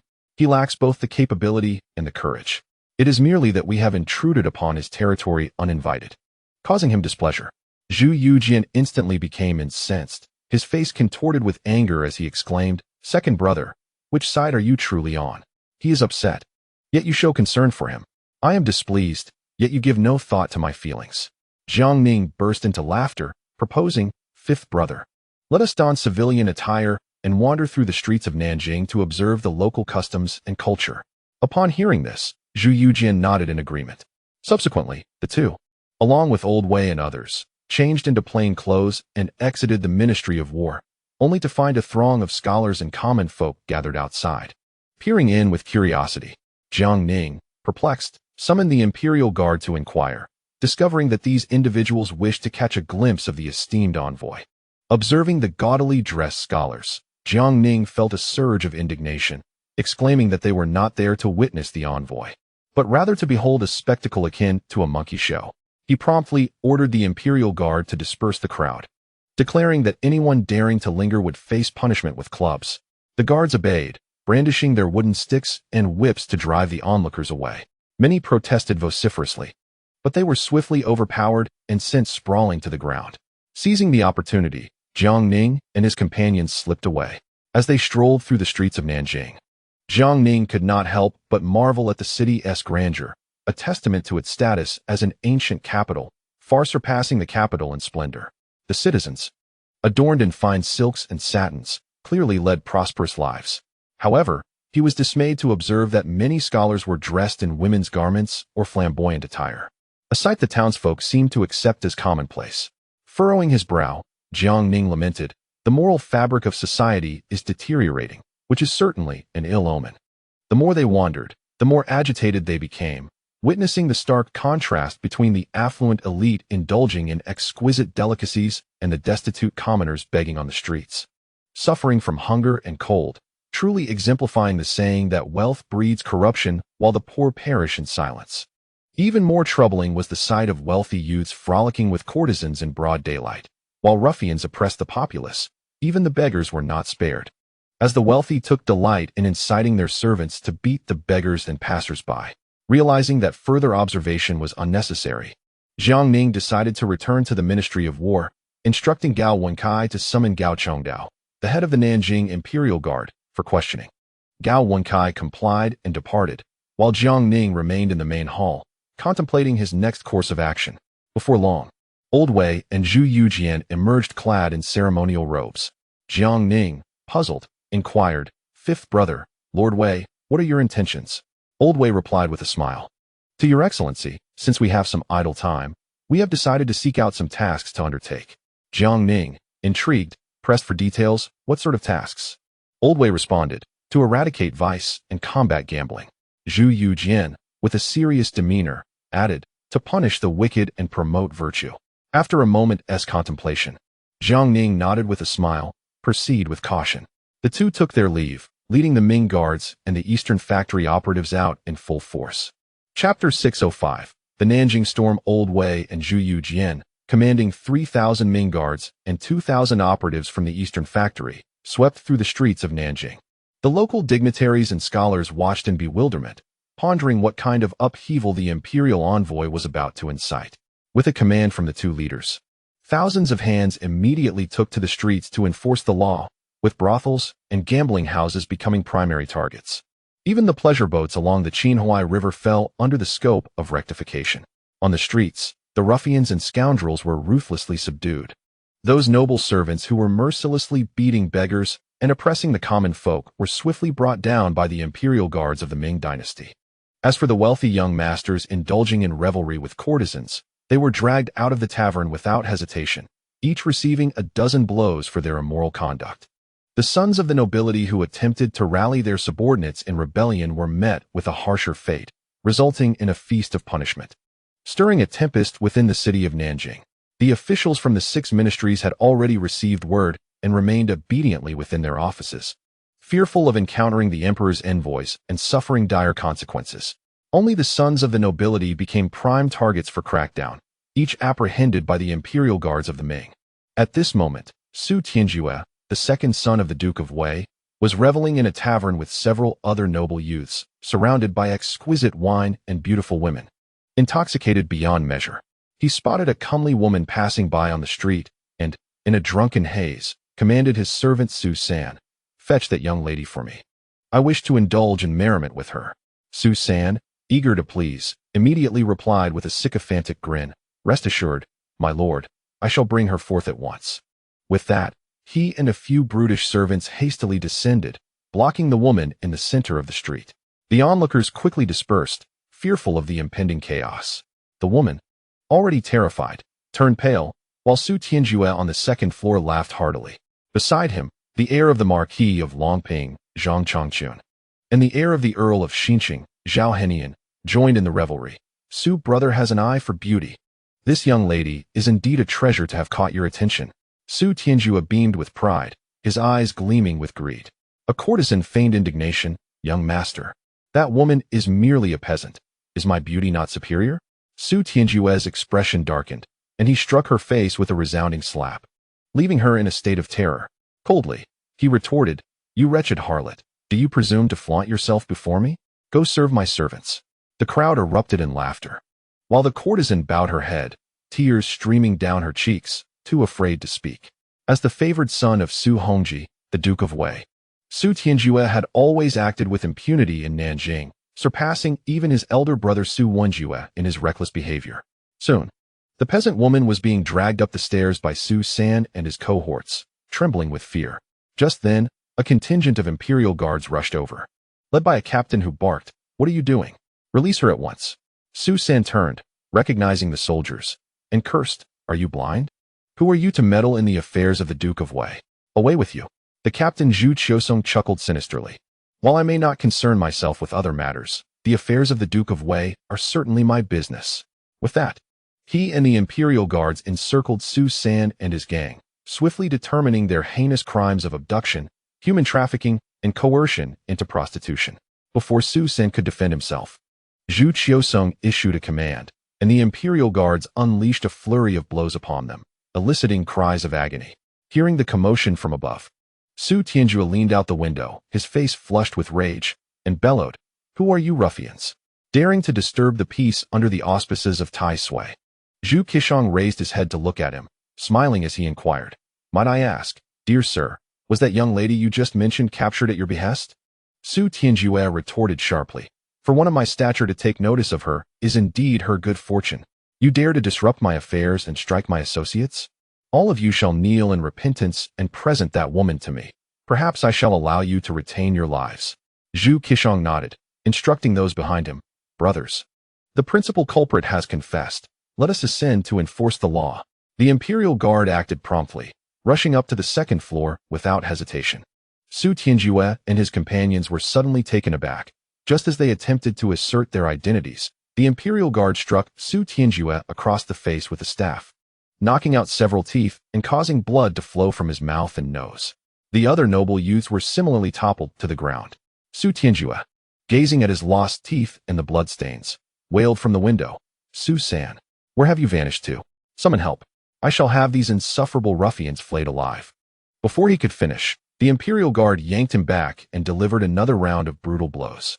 News swiftly reached the residence of the Duke of Wei. Upon learning of his son's beating, Su Hongji, incensed, immediately dispatched dozens of household retainers to follow Su San in rescuing Su Tianjue. His precious son must not fall victim to the whims of the imperial envoy. Meanwhile, Zhu Youjian and Old Wei also received word and were intrigued to witness the unfolding drama, hastening to the tavern to investigate. Upon arriving on the upper floor, they beheld several elegantly dressed young nobles sprawled on the ground like lifeless dogs, while the imperial guard stood nearby, sharing light-hearted banter. A few courtesans, already pale with fright, turned anxious at the sight of Zhu Youjian and Old Wei. The imperial guard promptly saluted upon their arrival. Zhu Youjian inquired briefly about the situation, a smile gracing his face as he seized a wax stick and began to strike Su Tianjue mercilessly. Earlier in Yangzhou, Su Wenju had boasted of severing one of his arms, demanding he bowed down in contrition and threatening to annihilate his entire clan. Little did he expect Su Tianjue to be even more audacious than his brother, daring to insult the imperial guard. Though the imperial guard had relinquished their royal status, they were, after all, descendants of the Zhu family, and even officials in the capital showed them deference. How could such insolence be tolerated? Just as the beating was underway, a commotion erupted from below. Zhu Youjian leaned out the window and saw a group of retainers surrounding the tavern. The leader gazed up at the second floor, freezing in place, having initially believed them to be subordinates of the imperial envoy. He was taken aback by the stature of those present. The elderly man beside him donned a python robe identical in style to that of his own duke, while the young noble wore a dragon robe of 4 clusters. Far more esteemed than the python robe, he dared not dwell further on the matter nor defy orders. So he instructed his companions to wait below while he ascended alone to the second floor. Upon reaching the second floor, the newcomer immediately knelt in reverence. "I am Su Qi from the Duke of Wei's household, here to greet His Highness, the Prince of Exine, and Duke Wei." Zhu Youjian, intrigued, remarked, "You know of my identity?" Su Qi forced a smile. "Your Highness, your name resonates far and wide. I have long admired your reputation. Today, my young master has inadvertently offended your people, and you have already admonished him. I humbly request that you exercise leniency, considering the Duke of Wei's standing, and allow me to escort my master back to report to my lord." Zhu Youjian pondered briefly, then smiled. "There is no issue on my part.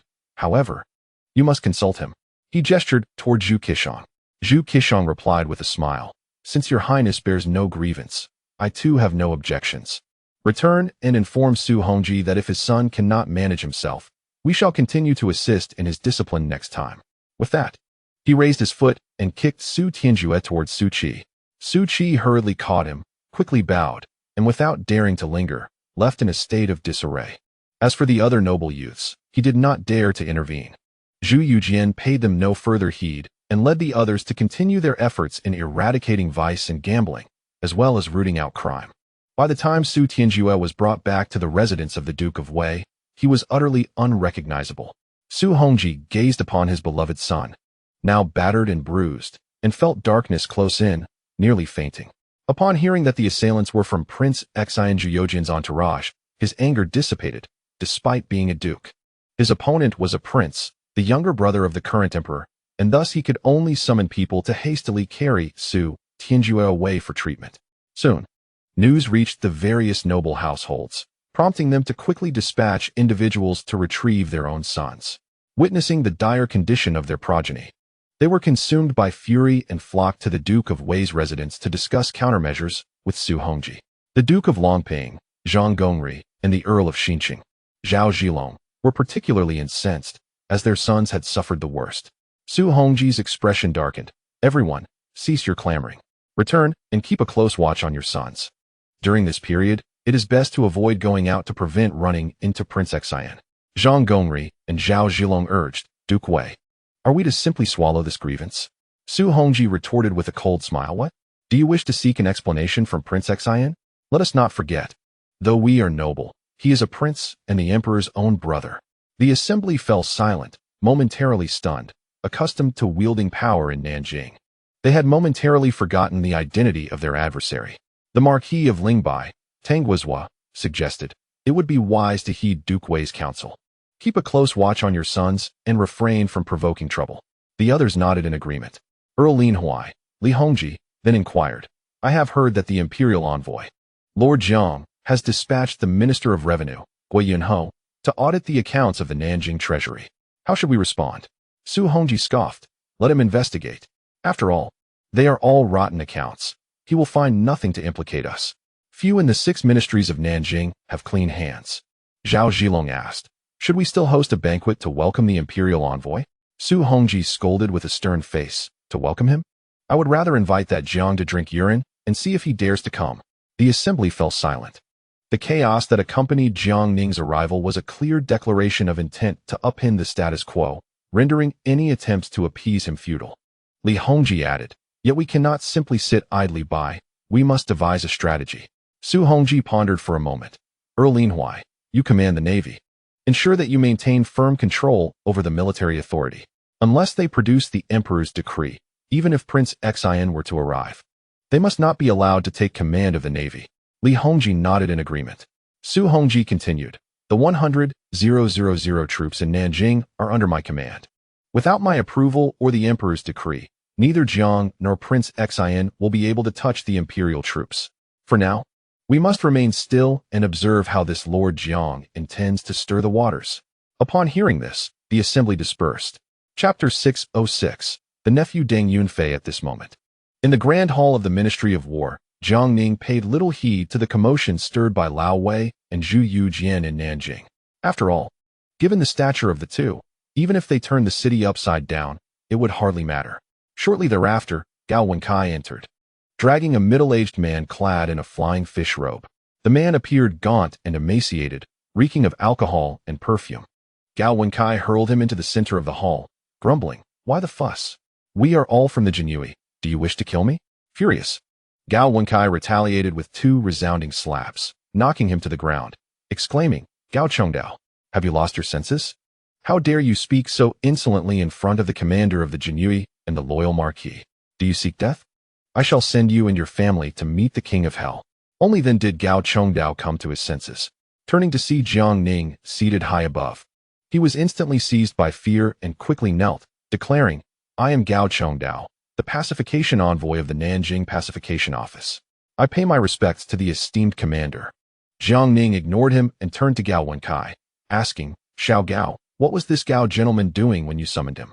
With a cold expression, Gao Wenkai replied, "Reporting to the Marquis, our esteemed Gao from the Jinyui Pacification Office is quite notorious in Nanjing, indulging in debauchery by day and gambling by night. Lost in a world of luxury and vice.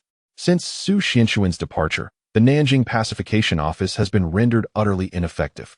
Jiang Ning nodded. This was within his expectations. Su Xinshuan was ruthless and could keep his subordinates in line. However, since his return to the capital, the lack of oversight had led to rapid corruption among these individuals. He cast a glance at the trembling Gao Chongdao and coldly instructed Gao Wenkai, "Xiao Gao, since you have uncovered his numerous transgressions, let us dispense justice according to the Jinyui's laws." Gao Wenkai bowed in acquiescence. Gao Chongdao, paralyzed by fear, realized all too well what the Jinyui's laws entailed. His actions might result in mere dismissal, but under the family laws, the penalties could be much more severe, even leading to execution. He immediately prostrated himself, knocking his head against the floor repeatedly. "Commander, spare my life. I possess crucial intelligence that can earn me redemption. I hold evidence of the crimes committed by the nobility and officials within Nanjing." Jiang Ning dismissed him with a wave of his hand. Several members of the Jinyui rushed into the hall and dragged Gao Chongdao out like a dead dog. Gao Wenkai followed closely behind, and soon after, anguished cries echoed from the courtyard. Yet the Jinyui remained expressionless, for this was merely Gao Wenkai executing justice. After a moment, Zhu Dingzi, a captain of the Ming Guard, hurried into the Ministry of War, cupping his fists in salute, reporting to the Marquis, "His Highness has sent me to inquire. We have apprehended numerous individuals. How shall we proceed with them?" Jiang Ning smiled and asked, "Captain Zhu, what crimes have these individuals committed?" Zhu Dingzi appeared awkward. "They are guilty of various offenses such as plotting against the court, slandering His Majesty, public gambling, lewd behaviors, abducting common women, and assaulting beggars, a veritable hodgepodge of misdeeds."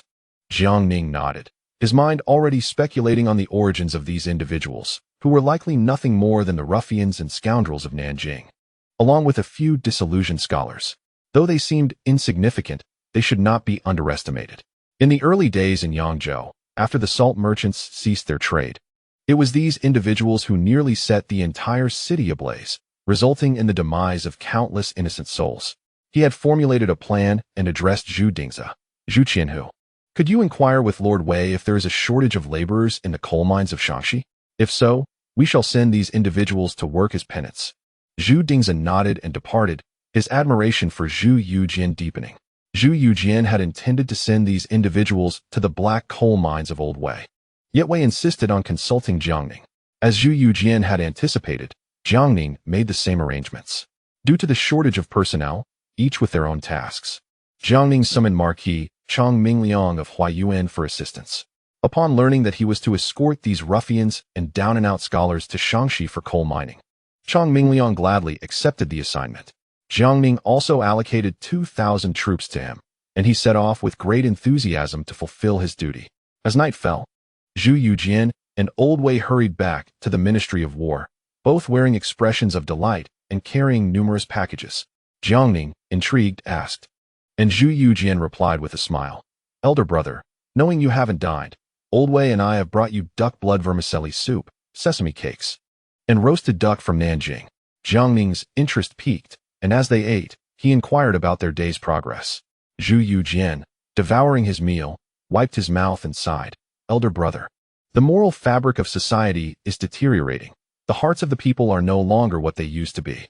The issues in Nanjing are grave and require significant reform. Otherwise, we are merely treating the symptoms, not the root cause." Old Wei interjected, "Indeed, my lord, the high officials and nobles are indulging in debauchery and revelry, while the common folk struggle to feed themselves, begging in the streets.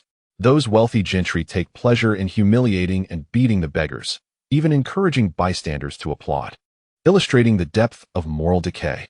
Jiang Ning nodded. "In light of this, I entrust the task of reforming the social climate to both of you." Zhu Youjian patted his chest in assurance. "Elder brother, rest assured, I will execute this assignment impeccably." Soon after, Gui Yunho and Yang Lian returned, their expressions dark. Jiang Ning inquired, "Old Gua, how was today? Any findings?" Gui Yunho, infuriated, struck his thigh, his face pale and speechless. Yang Lian, with eyes ablaze and a cold voice, reported, "My lord, there are hardly any clean officials within the 6 ministries of Nanjing. Today's audit of the treasury revealed discrepancies in every account. Even Old Guo was left befuddled. As for those officials, they are either completely ignorant or evasive in their answers, a mere collection of idlers." Jiang Ning nodded. Having anticipated such circumstances, the 6 ministries of Nanjing were indeed a haven for the complacent, with few genuinely committed to their duties. Especially considering the 2 centuries of mismanagement, how could such chaos be easily unraveled? He replied tersely, "No matter. We must continue our investigation, even if clarity eludes us. First, we must ascertain which treasuries are inconsistent to gauge the situation accurately, thereby avoiding collateral damage. Yang Lian nodded, recognizing that with Jiang Ning's mention of avoiding collateral damage, it was clear that few officials from the 6 ministries would emerge unscathed from this cleansing. At that moment, Chen Zilong burst into the hall, breathless. "My lord, calamity has struck. Something has gone awry." Jiang Ning replied, "Zilong, do not panic. Speak slowly. What has happened?" Chen Zilong's countenance darkened. After Lord Deng Xiao was tasked with overseeing the city's defenses, he ordered the station soldiers to return to their barracks and refrain from venturing outside. And the handover proceeded smoothly. However, this evening, several squads of soldiers, led by the heir of Lingbai, Tang Lingyun, unexpectedly arrived to take over the city as defenses. Deng Xiao vehemently opposed, leading to a standoff filled with tension, where an outbreak of violence seemed imminent. Jiang Ning scoffed, "I never anticipated that this old rogue, Tang Guozhua, would be so unruly. Instead of playing the fool at home, he seeks to trip us up. Zilong, go inform Yunfei to send all those troublemaking soldiers back to their barracks. Any who dare to defy this order shall not be spared." Chen Zilong took his leave, and the others fell silent, aware that the waters of Nanjing ran deep, and it was Jiang Ning who would decide their course. They were merely tasked with the grim duties of killing and capturing. Atop the city wall, Deng Yunfei gripped his sword, coldly regarding the opposing Nanjing garrison. The enemy, seemingly careless, was led by a captain who taunted, "What are you so arrogant about, Deng? You may be the heir of the Dingyuan Marquis, but I am the heir of Lingbai. You lead the capital garrison, and so do I. The defense of Nanjing rests with our garrison, unless you present the emperor's decree. We shall simply wait it out." Laughter erupted from the soldiers behind him. Deng Yunfei's face darkened as he glared at the insolent Tang Lingyun, wishing nothing more than to strike him down with a single blow, yet he held back, awaiting Jiang Ning's command. Soon, Chen Zilong hurried back, and upon receiving news, Deng Yunfei sneered, "Tang Lingyun, I advise you to leave now for the sake of harmony. Otherwise, what follows is beyond anyone's control. You may find yourselves trapped here today." Tang Lingyun laughed heartily. "Deng Xiao, save your breath. You and your men should just retreat to wherever you feel comfortable. The defense of Nanjing is secure with our garrison." Chen Zilong ascended the battlements and whispered a few words to Deng Yunfei. Nodding, Deng Yunfei addressed Tang Lingyun. "This is your final warning. If you do not depart, we shall show no mercy. Not a single one of you shall remain." As his words echoed, soldiers behind him drew their blades and gripped their pikes, while those armed with flintlocks aimed their weapons at Tang Lingyun and his entourage. Tang Lingyun was momentarily taken aback, but his soldiers remained unfazed, laughing. "What? Do you wish to fight?" Deng Yunfei sighed. "It is futile to reason with those courting death. Since you seek it, let it be granted. Brothers, attack." With his command, his forces surged forth like tigers unleashed, charging towards Tang Lingyun's garrison. The latter, unprepared for such ferocity, scrambled to resist, but their forces had long since decayed. They hardly trained, let alone engaged in combat over the past year, rendering them no match for Deng Yunfei's fierce troops. As the clash began, the garrison's weapons were either bent or severed, and before they could react, they were pierced by pikes or felled by blades. Tang Lingyun, paralyzed with fear, was whisked away by several of his guards, desperate to escape lest they meet a gruesome fate. Yet Deng Yunfei would not let them slip away. He commanded the musket troops to fire. In an instant, the guards assisting Tang Lingyun fell amidst a pool of blood, and Tang Lingyun himself was shot in the rear, collapsing to the ground in agony. The battle raged on within the city, as the citizens of Nanjing, hearing the cries of conflict, locked their doors in fear, uncertain of the chaos unfolding around them. After several rounds of assault, the soldiers of the Jing camp, overwhelmed by despair, discarded their armor and knelt in surrender, relinquishing all will to resist. Chen Zilong furrowed his brow. The combat capability of the Nanjing Jing camp was far beneath his expectations, besmirching the honor of the Ming soldiers. Not only did they pale in comparison to the Jing camp, but even the internal forces trained in several northern provinces surpassed them significantly. A soldier approached to inquire, "General, how shall we deal with these individuals?" Deng Yunfei replied coldly, "Leave not a single one alive."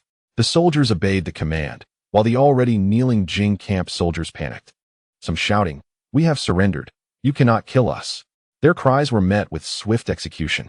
Deng Yunfei observed the scene impassively. After all, his uncle Jiang had decreed that none should be spared, and as his most dutiful nephew, he was bound to comply. No man, nor even a dog, would be permitted to escape. Soon, the surrendered soldiers of the Nanjing Jing camp lay lifeless in a pool of blood, yet Deng Yunfei did not order a halt. The slaughter continued unabated. It quickly devolved into a one-sided massacre, which Deng Yunfei watched with keen interest, while Chen Zilong shook his head in despair. Chapter 607. A visit of condolence. The news of the skirmish atop the city walls swiftly reached the Lianghuai Marquisate, and at that moment, Tang Guozhua felt a surge of delight. It had indeed been his suggestion to have Tang Lingyun take command of the city defenses, and he was eager to see if Jiang Ning could bear the blame for the internal strife within the Jing camp. Before long, a servant rushed in with alarming news. "My lord, grave news. The young marquis was just on the city walls confronting the young marquis of the Dingyuan Marquisate. But that Jiang fellow sent word that none should be spared, and the young marquis of Dingyuan has taken action. Our men are no match for them. It appears they are intent on bloodshed." Startled, Tang Guozhua dropped his teacup, shattering it upon the floor, and without a moment's hesitation, he commanded, "Quick, follow me to see." He hurriedly led his attendants toward the city tower, fearful that he might arrive too late to save his son. By the time he reached the tower, the battle had concluded, and Deng Yunfei was instructing his soldiers to clear away the bodies. Tang Guozhua, his eyes wide with fury, bellowed, "Lingyun, where are you? Father has arrived. Do not let anything happen to you." Deng Yunfei strolled to the edge of the city wall, gazing down at Tang Guozhua with a hint of confusion, and asked, "Who are you?" Tang Guozhua hastily replied, "I am Tang Guozhua, the Marquis of Lianghuai, responsible for the defense of Nanjing. Where is my son, Tang Lingyun? Hand him over immediately. If a single hair on his head is harmed, you shall all perish." Deng Yunfei frowned slightly and ordered the soldiers to bring forth the unconscious Tang Lingyun, pulling him by the collar to dangle over the edge. "Is this your son?" Upon seeing his son in such a state, Tang Guozhua assumed he had been killed and was instantly consumed by rage. "You vile wretch of the Dingyuan Marquisate! How dare you commit such heinous acts? I shall have my revenge." With that, he charged up the tower with dozens of attendants. Deng Yunfei commanded the entire army to stand at the ready. As Tang Guozhua and his attendants rushed forward, they were swiftly surrounded by soldiers. Deng Yunfei, holding Tang Lingyun as one might handle a dead dog, sneered, "Your son is nothing but a worthless wretch. Killing him would sully my blade. I had thought to simply toss him from the tower to meet his end, but feared no one would collect his remains, alarming the populace. Since you are here, you may as well take your son's body." Tang Guozhua's eyes blazed with fury. "You insolent wretch, dare you?" Deng Yunfei erupted in laughter, turning to Chen Zilong beside him and saying, "Zilong, this old fellow dares to question my courage. Pray, tell him, do I possess the audacity?" Chen Zilong replied coldly, "By the decree of the esteemed imperial envoy, anyone causing disturbance atop the city walls tonight shall be dealt with without mercy." No sooner had the words left his lips than Deng Yunfei seized Tang Lingyun by the collar and hurled him off the city wall. Tang Guozhua, crouched by the edge of the wall, cried out in anguish, "My son!" With a thud, Tang Lingyun struck the ground, blood gushing from his mouth. Tang Guozhua, driven to madness, drew his long knife from his waist, directing it at Deng Yunfei, exclaiming, "You wretched brat, I shall fight you to the death." He attempted to charge forward, but was held back firmly by his guards. One of them cautioned, "My lord, now is not the time for rashness. Let us first retrieve the young lord's body." With that, they escorted him down from the city wall, hastily departing with the lifeless Tang Lingyun. Observing their retreating figures, Deng Yunfei turned to Chen Zilong and chuckled, "Zilong, do you think if that old fellow had come at me, and I had dispatched him or thrown him down as well, would Uncle Jiang have held it against me?" Chen Zilong, astonished, replied, "Young lord, if you pose that question to me, whom should I ask? Perhaps you should inquire of the Marquis himself?" Deng Yunfei chuckled awkwardly. "On second thought, let us not trouble Uncle Jiang. He is rather busy, and I shall not add to his burdens." He then commanded, "Anyone who dares ascend the city walls without the imperial envoy's order shall be met with lethal consequences." Soon, the news of Tang Lingyun's tragic demise spread like wildfire through Nanjing, leaving the populace astounded at the mercilessness of the imperial envoy, who had cast the Marquis's son from the battlements.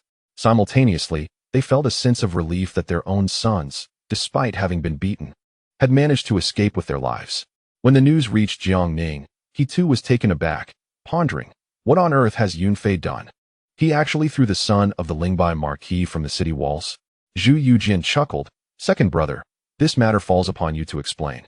You instructed Zilong to convey a message of no survivors. Knowing Yunfei as you do, he would certainly not spare even a dog. Jiang Ning was left utterly speechless, but chose to remain silent. Though the Lingbai Marquis was a descendant of Tianqi, a distinguished figure from the founding of the Ming dynasty, he lacked the valor of his ancestors, embroiled instead in a plethora of corrupt practices. If matters were to be handled impartially, not a single member of the Lingbai Marquis' household would be spared. The news of Tang Lingyun's death ignited a profound uproar within Nanjing the following day. The citizens rushed to share the news, engaging in fervent discussions. It was shocking that a scion of the royal family, a descendant of the founding hero, had been killed by another noble's progeny. The revelation was simply too explosive. Conversations filled the streets and alleys. The Lingbai Marquis' residence was already draped in mourning garments, with Tang Lingyun's body laid in the hall. Tangguozhua, a father bereaved of his son, sat numbly to the side, utterly unprepared for the loss that had followed his ill-fated test. Duke Wei, Su Hongji, the foremost noble of Nanjing, led a cohort of aristocrats to offer their condolences. As they observed the despondent Tangguozhua and the body of Tang Lingyun in the hall, they all felt a deep sense of sorrow, resonating with the sorrow of the rabbit when the fox perishes. Just days prior, the nobles had gathered for discussions, their offspring reveling in indulgence, unaware that Jiang Ning and his companions would arrive and precipitate the death of a marquis' son within just a day.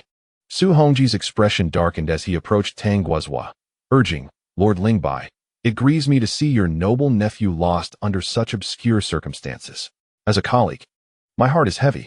Yet, you must gather your strength. Your whole family depends on you to uphold their spirits." Tangguozhua abruptly raised his head, gazing at Su Hongji with sorrowful eyes, his emotions boiling with indignation. Clenching his fists tightly, he bellowed, "Duke Wei, the Jiang family has gone too far.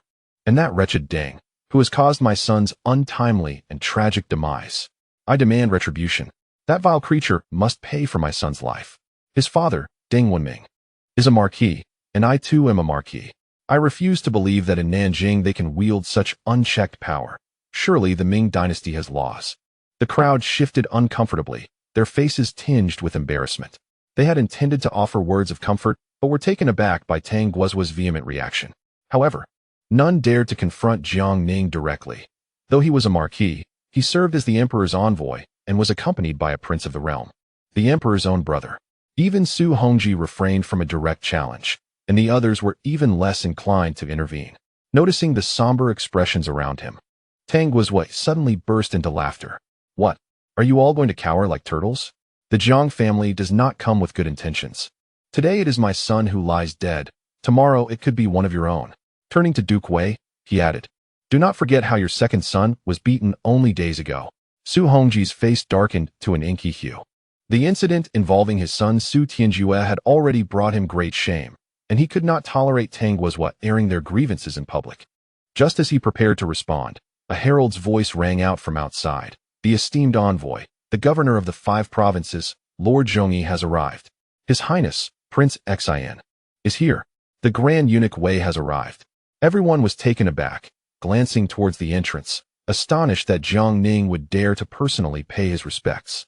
Jiang Ning entered the hall, flanked by Zhu Youjian and the ever-calm Wei, followed by Deng Yunfei and others. Jiang Ning spoke calmly, "Yunfei, go light incense for the heir of Lord Lingbai." Obeying, Deng Yunfei stepped forward, but as he reached for 3 sticks of incense, Tangguozhua shouted in fury, "Stop! You wretched creature! How dare you come to pay your respects? I demand you accompany my son to the grave." With that, he seized a teacup from the table and hurled it at Deng Yunfei. Deng Yunfei, already seething, had only come due to orders. Had it not been for his uncle Jiang, he would have preferred to avoid this mourning hall altogether. As the teacup flew toward him, he sidestepped, and the cup shattered against a pillar. The countenance of Jiang Ning and his companions darkened instantly. Su Hongji, witnessing this, quickly signaled to Zhao Zhilong and Zhang Gongri behind him. The two hastened forward, firmly restraining Tangguozhua. Su Hongji stepped forward, clasping his hands in a gesture of respect. "I implore you, esteemed envoy, His Highness, and Grand Eunuch Wei, to forgive this outburst. Lord Lingbai, in his old age, has lost his son. A white-haired man mourning a black-haired one. He has simply lost his composure. I offer my sincerest apologies on his behalf." Jiang Ning nodded impassively, Zhu Youjian scoffed softly, while Wei maintained his stoic demeanor. The noble attendees observed the unfolding scene, their expressions growing increasingly complex. Jiang Ning strolled before Tang Guozhua and spoke in a deep voice. Lord Lingbai, as an imperial envoy, I have today paid my respects alongside His Highness Prince Xinyao, Lord Wei, and the nephew of Duke Dingyuan, which is already a considerable honor bestowed upon you.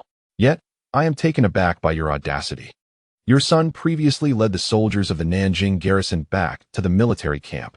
How is it that he appeared atop the city walls yesterday? Are you not aware of the implications? Tang Guozhua was momentarily taken aback, then his eyes widened in anger. The defense of Nanjing is under the jurisdiction of the garrison. I am responsible for safeguarding the city. What is wrong with assigning my son to oversee the defenses? Jiang Ning sneered coldly. Truly, you are oblivious to the gravity of your actions. It would be more accurate to say that your son was not merely slain by the son of Duke Dingyuan, but rather that you have brought about his demise. You, Jiang, have gone too far. Tang Guozhua seethed, struggling to lunge forward, but was firmly restrained by Zhang Gongri, Zhao Zhilong, and Li Hongji. Jiang Ning turned, his gaze sweeping over the gathered nobility, and coldly remarked, It appears that many of you harbor considerable animosity towards this imperial envoy. However, allow me to clarify, Nanjing is not a lawless land. It is the Nanjing of our Great Ming. Should anyone dare to incite chaos, regardless of their status as a noble or a commoner, they shall be met with severe punishment. He paused, addressing Old Wei. Lord Wei, present the imperial edict.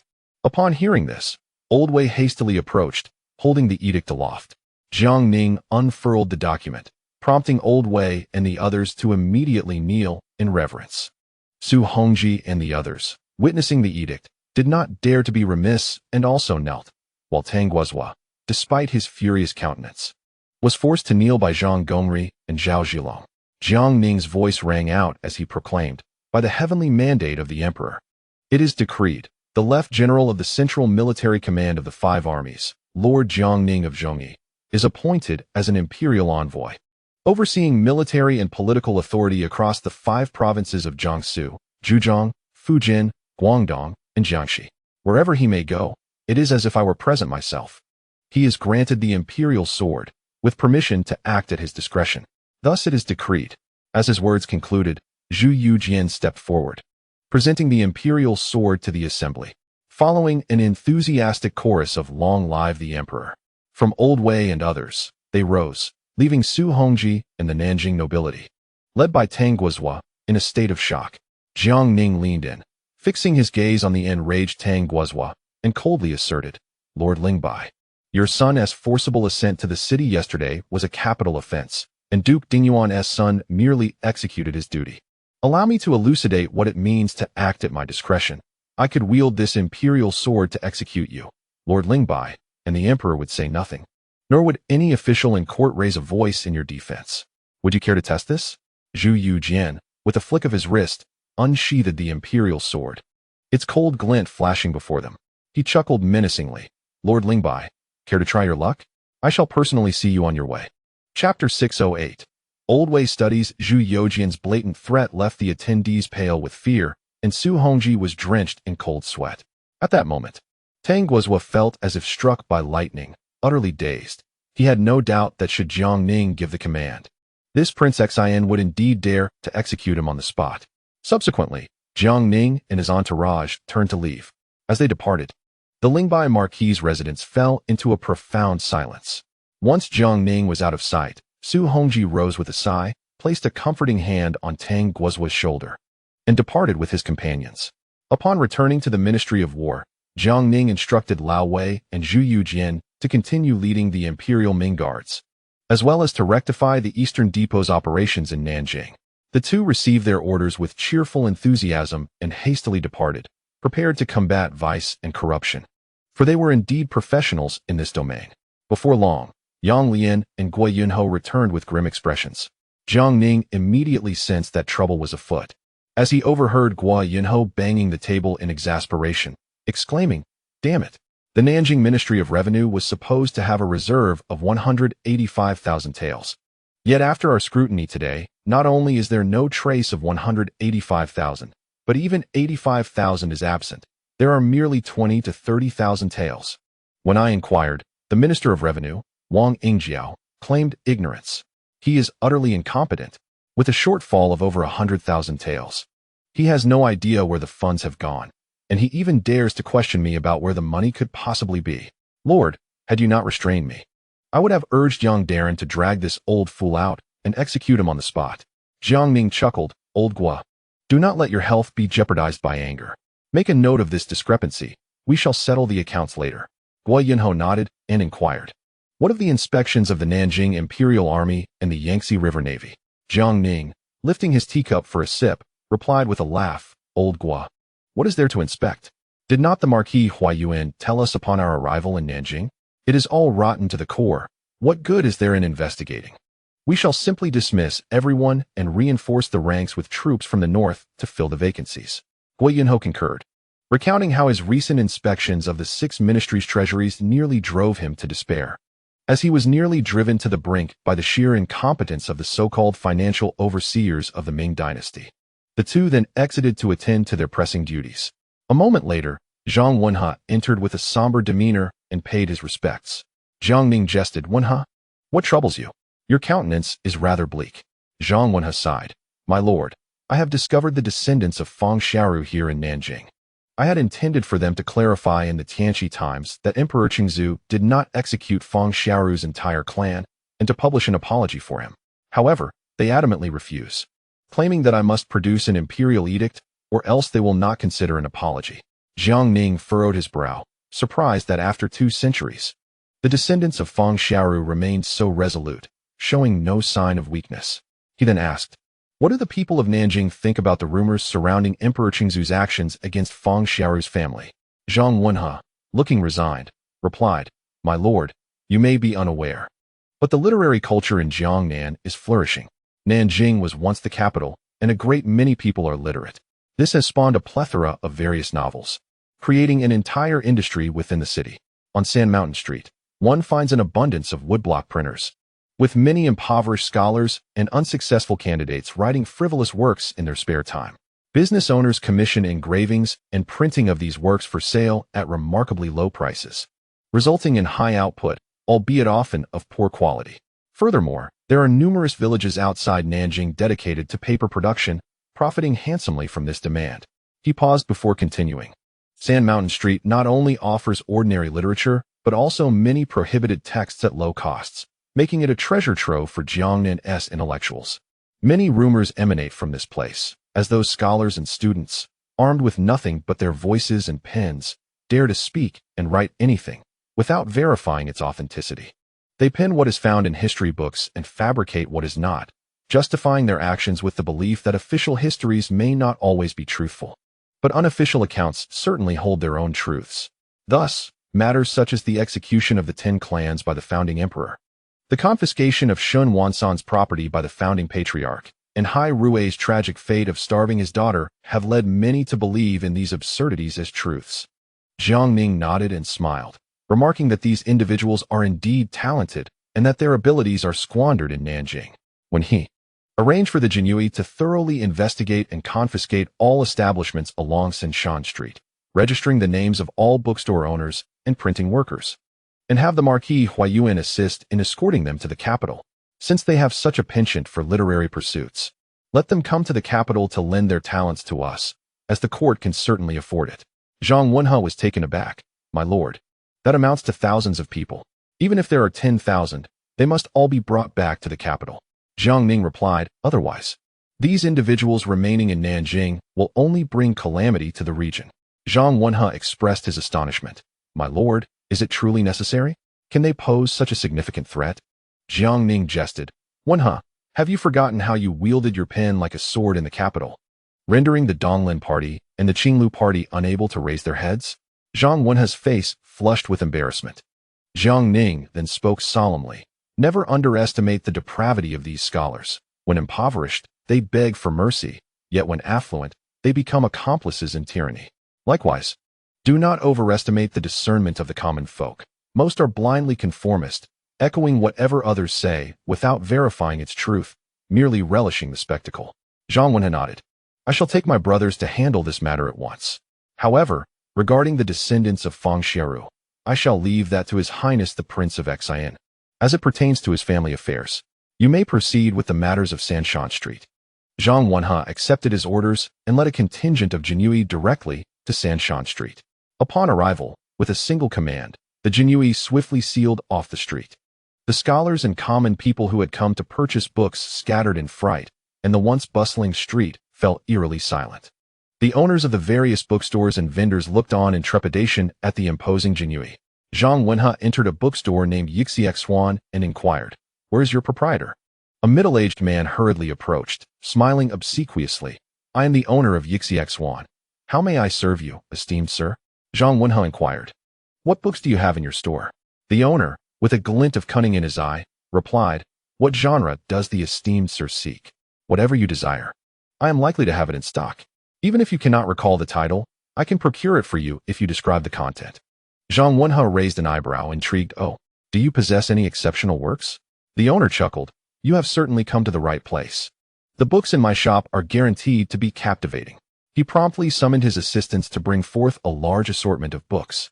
As Zhang Wenhe glanced over them, he inwardly exclaimed, "Goodness, there are quite a number of titles expressly forbidden by the court, with substantial content." The owner stood by, ingratiatingly. "Are you satisfied with these, esteemed sir? If not, I can fetch more." Zhang Wenhe casually flipped through a couple of volumes, his cheeks tinged with embarrassment. "Satisfactory, quite satisfactory. Might I inquire if the owner has any interest in relocating to the capital to work for the government?" The owner was taken aback. Confusion etched on his face. "What do you mean by that, esteemed sir?"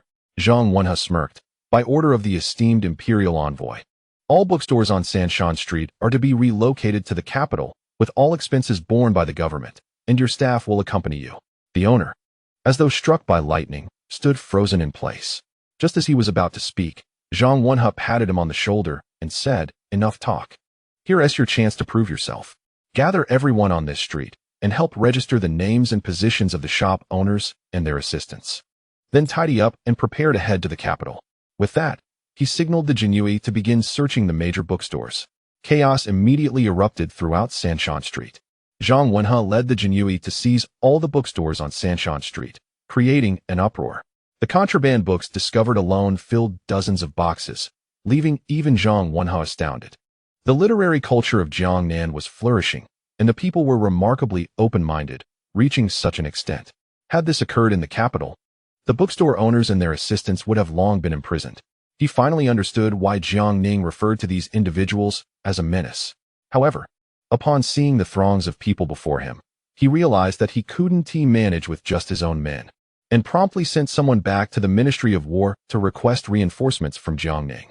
Upon receiving the news, Jiang Ning immediately ordered Liu Xiangxing to lead 3,000 troops to provide support, determined to uproot Sanshan Street entirely. That night, Jinyui officer Wu Mengming returned to the Ministry of War with dozens of boxes of contraband books. Gazing at the piles of book boxes before him, Jiang Ning couldn't help but reflect on the legacy of Tang poetry, Song lyrics, Yuan dramas, and Ming novels in later generations.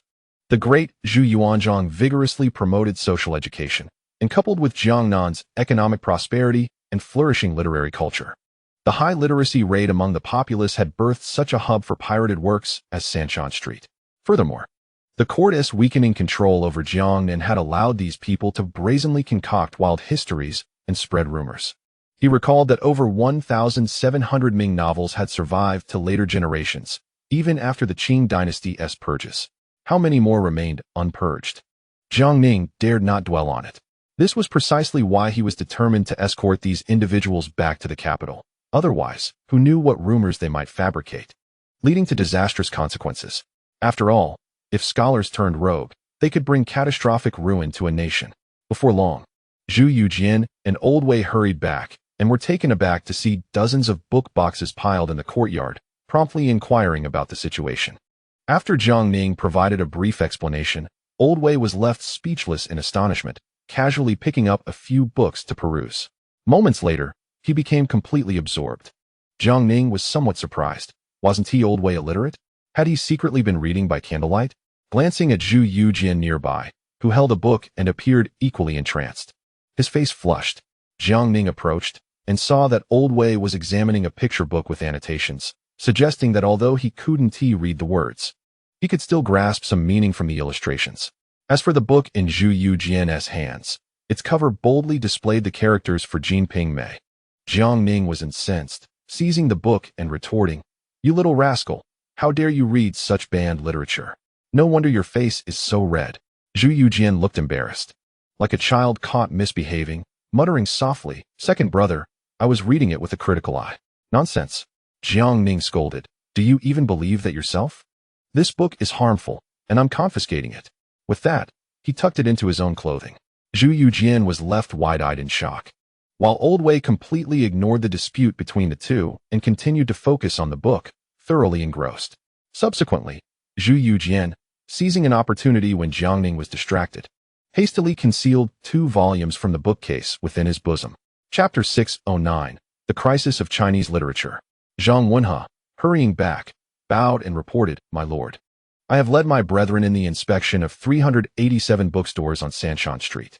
The quantity of books confiscated is overwhelming, and we have yet to complete the tally. All owners and staff, numbering 4,867, have been duly registered." Jiang Ning nodded approvingly. "Wenhe, you have performed splendidly. Instruct Marquis Huayuan to immediately transport these individuals to the capital and convey a message to Old Tian to prepare for their reception.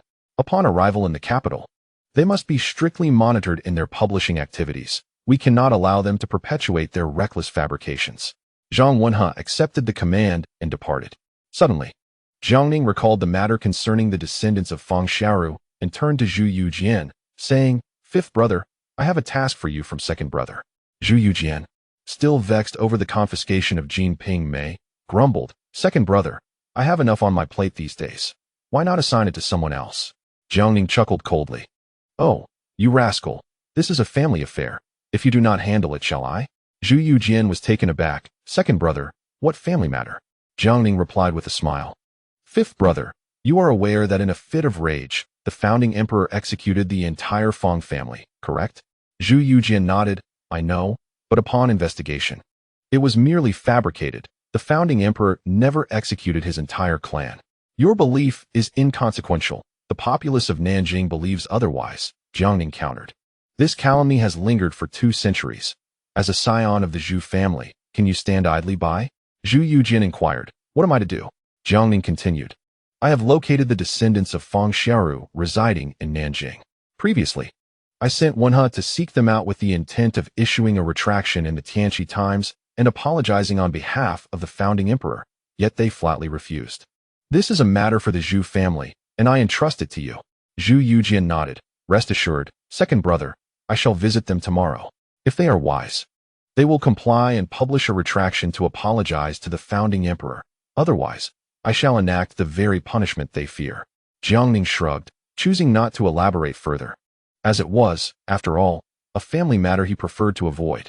The confiscation of all bookstores on Sanshan Street by Jiang Ning ignited a considerable uproar the following day within the city of Nanjing. Scholars were incensed, fervently condemning Jiang Ning for his tyrannical overreach. With brothels, gambling houses, and pleasure boats already shuttered, literature had been the sole remaining joy for the literati. Now, even their sacred sanctuary of Sanyuan Street was laid to waste, and they could no longer contain their outrage. Students, scholars, and those from the National University surged into the streets, openly protesting. The news reached the ears of various noble families, who privately applauded, eager to witness how Jiang Ning would respond to these educators asserting themselves. Soon, Jiang Ning learned that a throng of scholars was converging upon the Ministry of War, prompting him to summon Old Wei back. Old Wei was renowned for his moral integrity and civility, particularly in his interactions with scholars. Before long, the crowd swelled, a mighty tide pressing towards the entrance of the Ministry of War, completely blocking the thoroughfare. Students and scholars raised their voices in unison, demanding, "Return our bookstores on Sanyuan Street. Restore our Qinhuai River. How can a royal envoy act with such impunity? We demand justice for the learned." Some individuals publicly shaved their heads in protest, and soon others followed suit. In the eyes of the ancients, one's body and hair are gifts from one's parents, and they sought to compel Jiang Ning to yield through self-mutilation. However, after 2 hours of scolding, there was still no response from the Ministry of War. A group of scholars decided to sit on the ground collectively, preparing for a protracted standoff to see who could endure longer.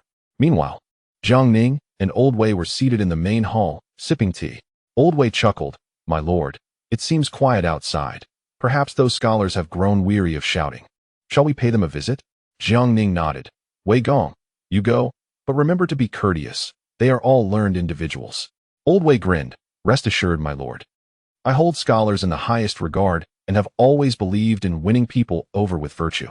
With that, he took up his whip and strode out, followed by a group of Eastern Depot guards, each brandishing a whip, exuding an intimidating presence. As Old Wei led the contingent of guards out of the Ministry of War, he was taken aback to see thousands of students sitting quietly, many with freshly shaved heads. His astonishment quickly transformed into a broad smile. Squinting, he inquired, "Why are you scholars not studying properly and causing a ruckus at the Ministry of War? What is the purpose of this commotion?" Upon recognizing the figure in the purple robe as the notorious Old Wei, some among the students exclaimed, "It's him, the infamous Wei Zhongxian, known as the Living Yama. He is an ally of the 9,000 years Jiang Ning." At this, the scholars stood in unison, stepping back with wary expressions. They were well aware of Old Wei's fearsome reputation, not to mention the notorious black coal mines he oversaw, which were akin to a hellish purgatory for scholars. Old Wei casually seated himself on the steps and said, "Do not be alarmed. I merely wish to inquire what you are protesting about." Several leading scholars exchanged glances, gritted their teeth, and stepped forward, clasping their fists in salute. "We dare to ask Wei Gong, why has the imperial envoy suddenly ordered the confiscation of all bookstores on Sanshan Street? It is well known that the books there are diverse and affordable, suitable for us impoverished scholars. Now that the entire street has been raided, how can we afford the high-priced books in the future?" Old Wei pondered for a moment, then nodded and smiled. "You make a valid point, young man. I shall take note. Is there anything else you wish to say?" Seeing Old Wei's courteous demeanor, the scholars found their courage and began to quote classics, passionately articulating their grievances. Old Wei took out a booklet from his pocket and began perusing it with great interest. The students believed he was consulting ancient texts, preparing for a literary debate, and thus spoke with increasing fervor. Meanwhile, within the Ministry of War, Zhu Youjian suddenly returned. Jiang Ning, seeing him, asked with confusion, "Fifth brother, why have you returned? Did I not send you to find the descendants of Feng Xiaoru to clarify matters for our ancestor?" Zhu Youjian chuckled, "Second brother, just as I stepped out, I heard that over 1,000 scholars have blocked the Ministry of War demanding answers. How could I miss such excitement? The front entrance was blocked, so I slipped in through the back." Jiang Ning sighed in exasperation. What is there to see in this commotion? Clarifying matters for our ancestor is the priority. Zhu Youjian, unconcerned, replied, "Second brother, our ancestor has borne this burden for over 200 years. What has half a day more? But the gathering of thousands of scholars is a rare spectacle. I must join in." Jiang Ning remarked, "You truly are the jester of the Zhu family." Zhu Youjian chuckled and inquired with excitement, "Second brother, do you intend for Wei Gonggong to apprehend all these scholars?" Jiang Ning nodded. Zhu Youjian's eyes sparkled even brighter. "Shall I lend a hand?" Jiang Ning, momentarily speechless, responded after a pause, "Fifth brother, it is best to let Wei Gonggong handle these literati. He is renowned for his moral influence and respect for scholars. If you were to intervene, I fear that no more than 30% of these thousands outside would survive." Zhu Youjian scratched his head awkwardly, but remained undeterred. "So you mean to send them all to the coal mines in Tianqi?" Jiang Ning replied earnestly. As Mencius stated, when heaven is about to confer a great responsibility on a person, it must first torment their mind and spirit, labor their sinews and bones, starve their bodies, and expose them to misfortune, so as to stimulate their resolve and enhance their capabilities. Letting them endure the rigors of the coal mines may very well yield a few talents. Zhu Youjian looked utterly astonished. "Second brother, are you jesting? With Wei Gonggong's methods, merely surviving in the coal mines would be a feat, let alone emerging as a talent." Jiang Ning sighed. "Then one could only say it is their fate. After all, there is no shortage of scholars in Jiangnan. We can afford to lose a few and send in replacements. I refuse to believe we cannot cultivate talent." Zhu Youjian laughed. "Second brother, at this rate, you will surely extinguish the scholars of Jiangnan. The literary atmosphere in Jiangnan flourishes. Countless great scholars and talented individuals have emerged from this region. With such turmoil, it risks crippling its vitality, and the very essence of Chinese literature may suffer greatly. Jiang Ning remained unfazed. Fifth brother. My sole aim concerning the scholars of Jiang Ning is encapsulated in 2 words, regulation. Do you grasp the meaning of regulation? Zhu Youjian shook his head. Jiang Ning elaborated. First regulate, then govern. Once they are sufficiently regulated, their bad habits will be corrected, sparing us from their incessant drivel and nonsensical scribblings. As long as regulation is adhered to, the objective is achieved. The literary vitality of Jiang Ning may be somewhat diminished, but that is of little consequence. As for a crisis in Chinese literature, such a notion is unfounded. If there were to be a crisis, it did occur at the founding of the Ming dynasty. Zhu Youjian frowned. Second brother, why was I unaware of this? What event transpired? Jiang Ning burst into laughter. Fifth brother. You have read Romance of the Three Kingdoms and Water Margin, have you not? Zhu Youjian nodded, still wearing a puzzled expression. Jiang Ning continued. In the past, when the founding emperor was stationed in Yangzhou, he faced off against Qin Yuliang and Zhang Shiqing. Among his ranks was a valiant general, the emperor's own maternal nephew, the king of Qiang, Liangzhou. Zhang Shiqing had 2 great strategists, Luo Guanzhong and Xinyao, who were relentlessly pursued by Li Wenzhong, barely escaping with their lives. Had Li Wenzhong exerted greater effort back then and captured or killed these 2, we might not have the privilege of reading Romance of the Three Kingdoms and Water Margin today. Zhu Youjian suddenly understood. Indeed, during the campaign against Zhang Shiqing, Li Wenzhong had clashed with both Xinyao and Luo Guanzhong, defeating them thoroughly. A fact he had heard of. Thanks to Jiang Ning's explanation, he connected the dots and nodded. Second brother, it truly was as you say. Had Li Wenzhong succeeded back then, we would indeed be deprived of these 2 literary masterpieces. That was undoubtedly a significant crisis in the history of Chinese literature. Jiang Ning smiled.